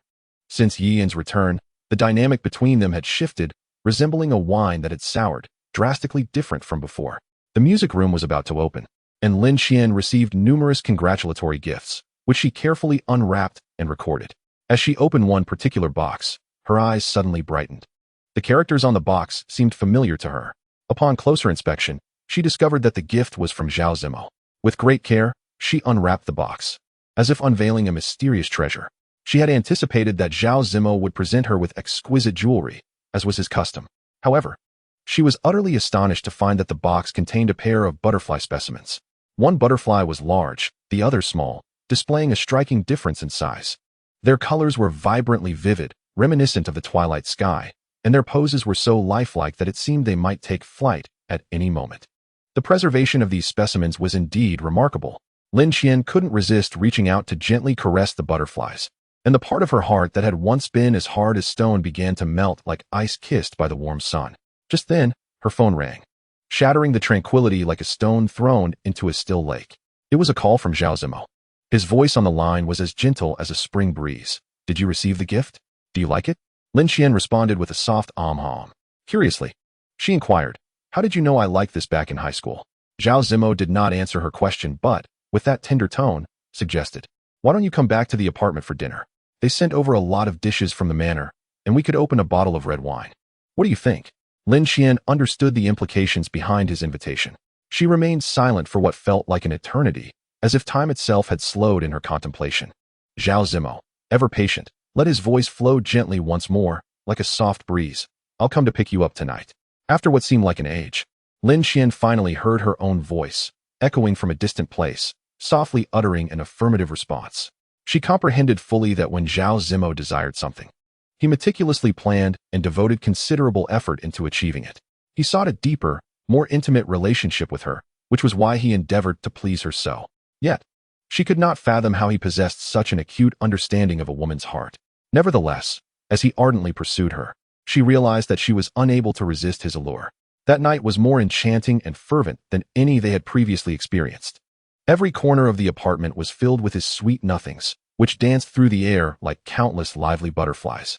He held her tightly, their bodies entwined like two flames, rolling across the room, immersed in a passionate exchange that lasted for most of the night. Lin Qian had to admit that in Zhao Zimo, she found an unparalleled delight, a sensory stimulation that surged through her like crashing waves, each one overwhelming her body and spirit. In the morning, she asked him softly, "Are you truly planning to attend the opening banquet?" After the events of the previous night, her eyes sparkled with renewed brightness. Zhao Zimo replied, "There's a court session that might take a bit longer, but I can certainly make it by 9 o'clock tonight." In the morning, he had a court hearing and soon departed. Lin Qian remained occupied until 6 in the afternoon, finally finding time to return to her apartment and don an attire befitting an evening banquet. She chose a delicate pink gown that accentuated her slender waist, and styled her long tea-colored hair into an elegant updo. Adorning a pair of pearl earrings, she appeared refreshingly graceful, exuding poise. After applying her makeup, she gazed into the mirror, her cheeks flushed with warmth. She recognized that her appearance seemed deliberately tailored to appeal to Zhao Zimo's tastes. She was acutely aware of his preferences, and she knew that adorning herself in such a manner would ignite within him a desire to embrace her. Lin Qian dared not ponder further. Tidying herself up, she descended the stairs, preparing to set forth. This day held immense significance for her, as her father and Aunt Bai would be present, and Zhao Zimo had expressed a desire to meet them. Despite her efforts to suppress her emotions, she was acutely aware of her quiet anticipation. Perhaps his treatment of her was indeed unique. Perhaps, this time, he was genuinely sincere. Seated in the car, Lin Qian sent him a WeChat message. "I am heading to the hotel. Please message me when you arrive." About 10 minutes later, he replied with a single word, "Okay." Understanding that he was quite busy, she refrained from further disturbing him.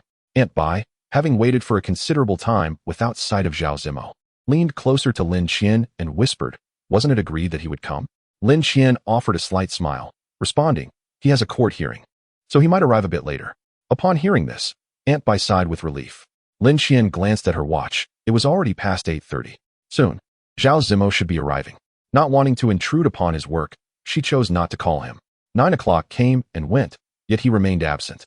By 9:30, Aunt Bai's patience began to wane, and she pulled Lin Qian aside, whispering, "Why hasn't he come yet? Your father is inquiring." Lin Qian stepped onto the terrace and dialed his number. His phone was turned off. The color drained from her face as she managed a strained smile towards Aunt Bai, saying, "Perhaps he is caught in traffic." While Aunt Bai held on a hope, she could also sense Lin Qian's discomfort, gently reassuring her. "I'll think of a reason for your father. Don't let it trouble you too much. Lin Qian responded softly. Once Aunt Bai departed, she hesitated for a moment before calling Zhao Zimo's secretary. The secretary was taken aback by her call, informing her that lawyer Zhao had left at 8:30. Lin Qian thanked her, thinking to herself that he must be stuck in traffic. She still clung to hope. As the lively banquet progressed until 10:30, guests gradually began to depart, including Lin Shu and Aunt Bai, who left under the arranged transportation. Yet, Zhao Zimo remained absent. His phone continued to be turned off. Lin Qian understood the nature of Zhao Zimo's work and was aware of his cautious demeanor. He generally would not easily switch off his phone. A vague sentiment stirred within her, yet she was reluctant to acknowledge it. Suddenly, the night sky erupted into brilliance, as if violently torn asunder, casting an eerie spectacle. Rain cascaded down from the heavens, drenching everything in its path. Lin Qian dialed Zhao Zimo's number once more, but the phone remained switched off. With heavy eyelids, she ignited the car's engine. The rain intensified, pouring down in torrents. After driving for a while, she halted the vehicle by the roadside. A hotel loomed nearby, and she found herself torn between the decision to stay the night and the thought of Zhao Zimo. His phone was off. Could he have met with some misfortune? Lin Qian retrieved her phone, contemplating another attempt to reach him. However, as she raised the device to her ear, her gaze froze. There was his car, parked across the street. At that moment, the door swung open, and a tall, slender figure emerged from the passenger seat. It was Yan. In a whimsical frenzy, she dashed into the rain-soaked night. Moments later, Zhao Zimo exited the vehicle, swiftly catching up to Yan. He reached out, and she tumbled into his embrace. Lin Qian's grip on her phone stiffened, her heart sinking with clarity. This was the reason behind his silence, the cause of his absence. The windshield wipers continued their relentless dance. The scene before her was both vivid and blurred. She observed Yan clinging to his waist, and to her astonishment, he did not push her away. Yan seemed to weep, while Zhao Zimo's hand rested gently upon her head, his expression a mixture of hesitation and anguish. Witnessing the reunion of these once passionate lovers, Lin Qian could not help but chuckle softly, deriding her own audacity. Chapter 68. Bowing low, Lin Qian's laughter soon morphed into tears. What audacity had possessed her to believe she held a unique place in his heart? How could she have convinced herself that his feelings were genuine, or that he truly wished to meet her parents? Her lips quivered as she gripped the steering wheel tightly, her eyes reddened, fixated on the entwined figures in the rain-soaked night. Zhao Zimo, too, caught sight of her. They exchanged glances through the curtain of rain, time seemingly suspended in that moment. The longer she gazed, the more her eyes ached, and she eventually lowered her head, stifling a soft laugh. How utterly humiliating. She yearned to drive away. Yet Zhao Zimo had already disentangled himself from Yan and was striding towards her. He reached for the car door, rapping on the window of the driver's seat, calling her name with urgency. Lin Qian, Lin Qian, open the door.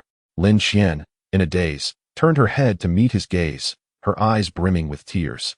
She was acutely aware of how undignified this scene was. Zhao Zimo studied her eyes, astonishment etched across his face, as he knocked forcefully on her door. Lin Qian, open the door.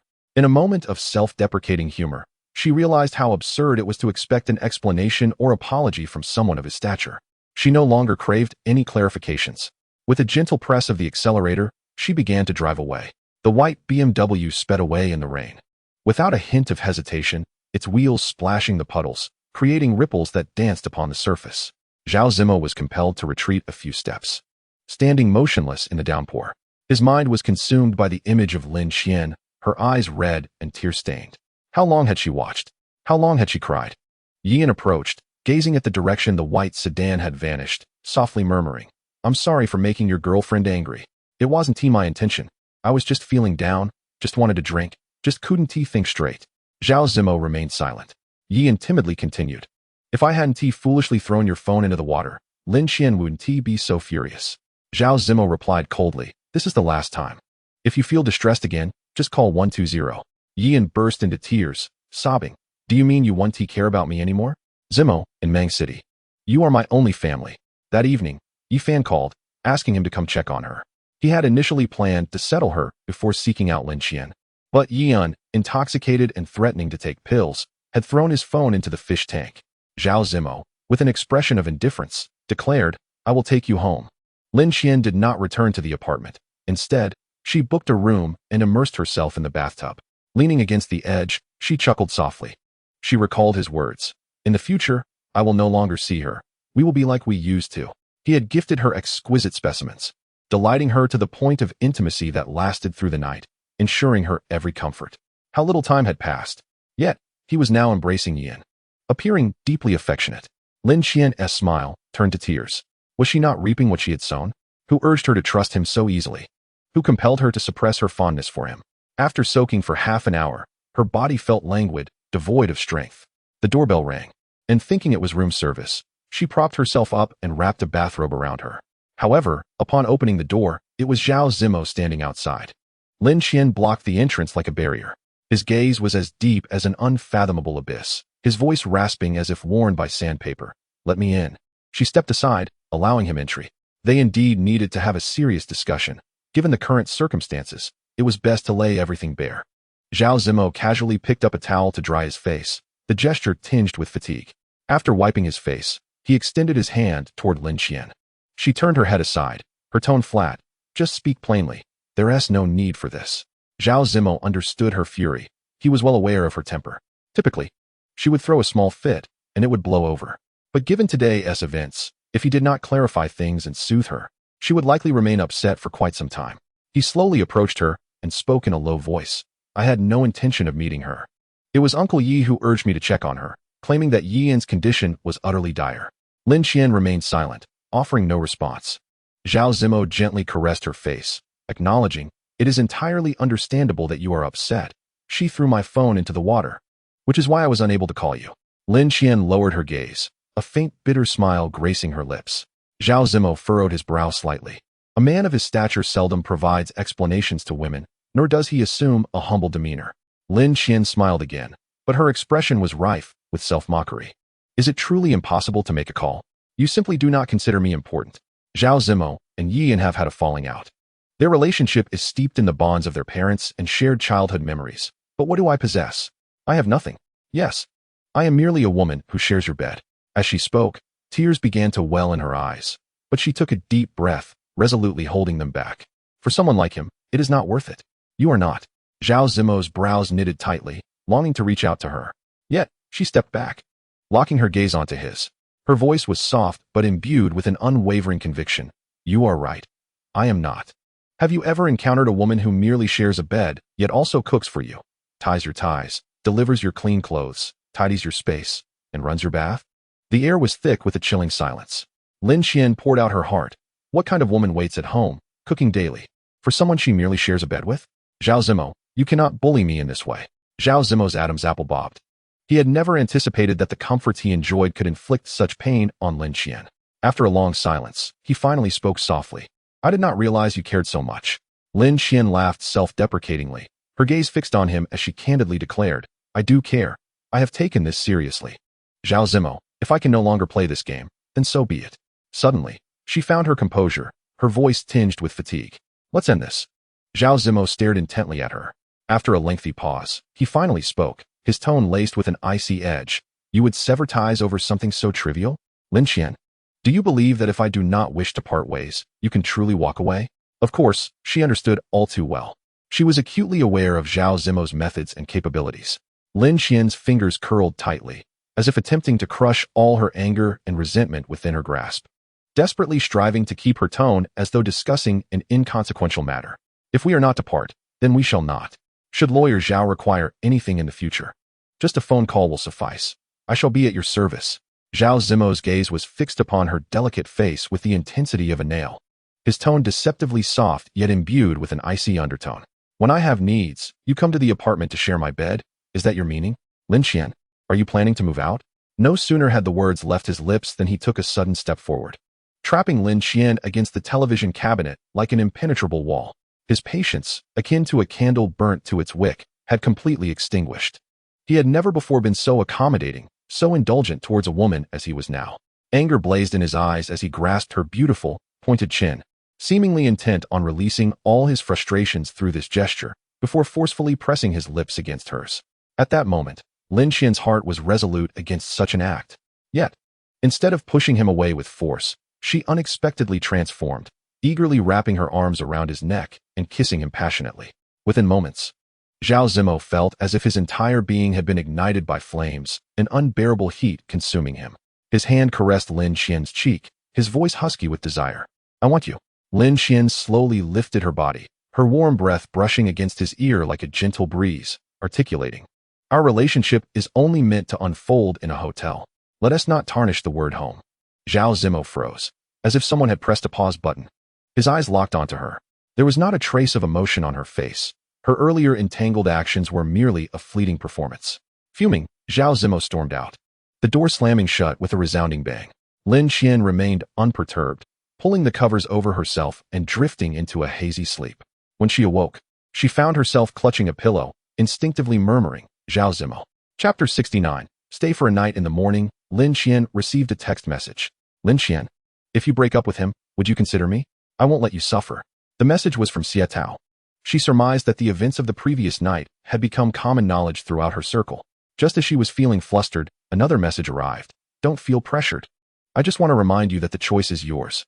Unsure how to reject him, she opted for silence. She rented a 50-square-meter apartment through an agent. Approaching 11 o'clock, she decided to return home to retrieve her belongings, knowing he would typically be absent at that hour. Lin Qian pushed the door open and stepped inside.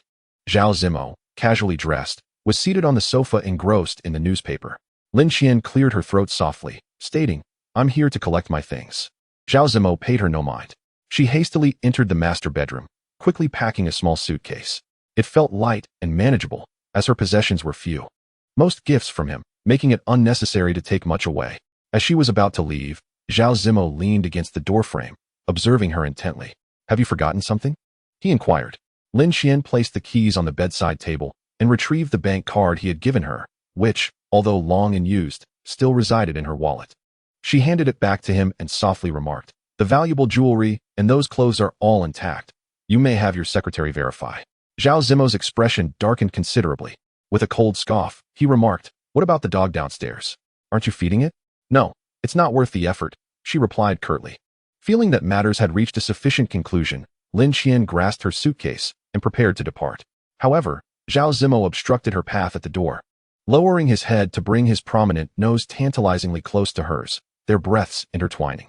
She turned her face away, uneasily stating, "If you require anything, Lawyer Zhao, just call me. I can arrive at any time." Zhao Zimo gazed at her for what felt like an eternity before casually releasing her, a trace of derision playing at the corners of his mouth. "Ms. Lin, you truly are dedicated." In a moment of irritation, Lin Qian kicked him. The unexpected pain caused Zhao Zimo to wince, granting her the opportunity to pull her suitcase out of the bedroom. Yet, with his long legs, he swiftly caught her hand as she was on the verge of opening the front door. "Are you truly planning to leave?" he asked. "Let go," she implored. Zhao Zimo leaned in closer, his tone softening with a hint of vulnerability.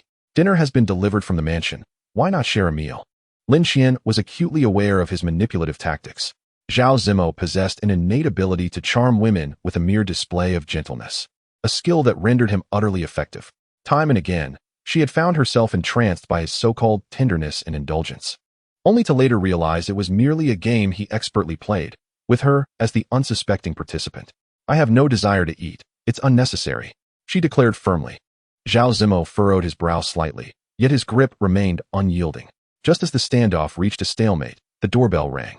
Lin Qian could easily guess who awaited her outside, and with a cold smile, she remarked, "Those who wish to dine with you could queue from the east of the city to the west.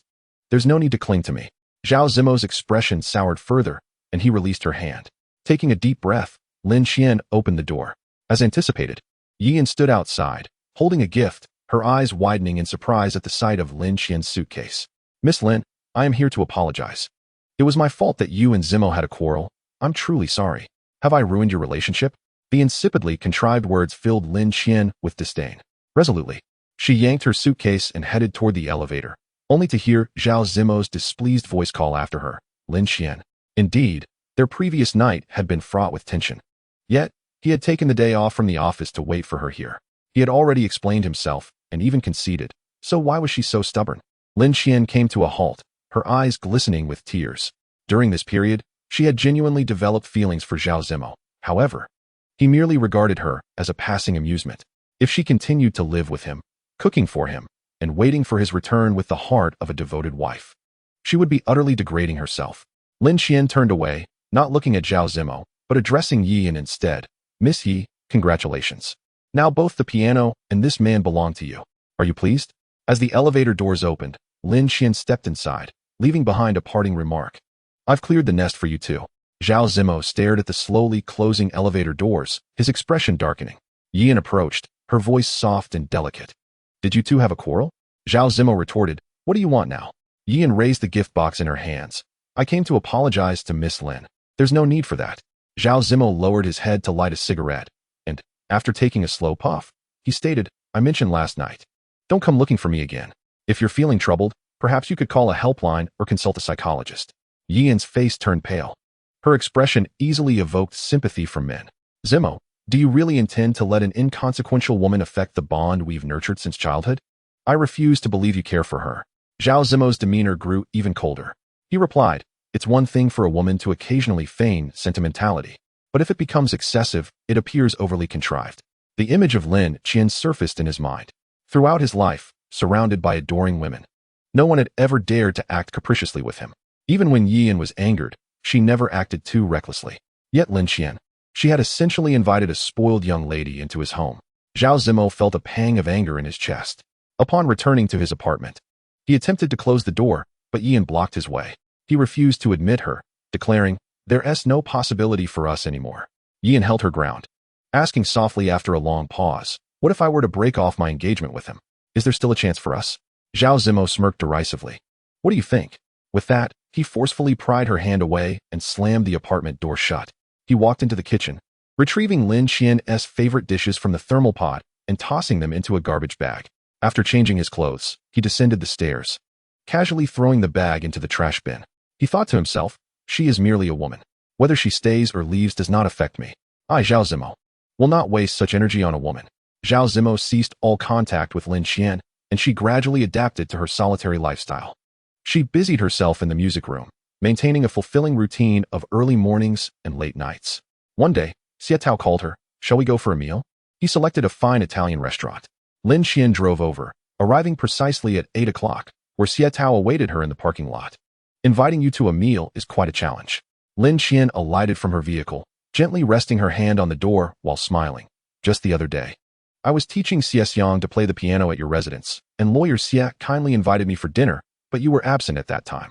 Xietao gazed at her intently before slowly replying, you know, what I desire is not merely this. Lin Qian hesitated briefly before responding, Xietao, you are well aware of my circumstances. We are not suitable.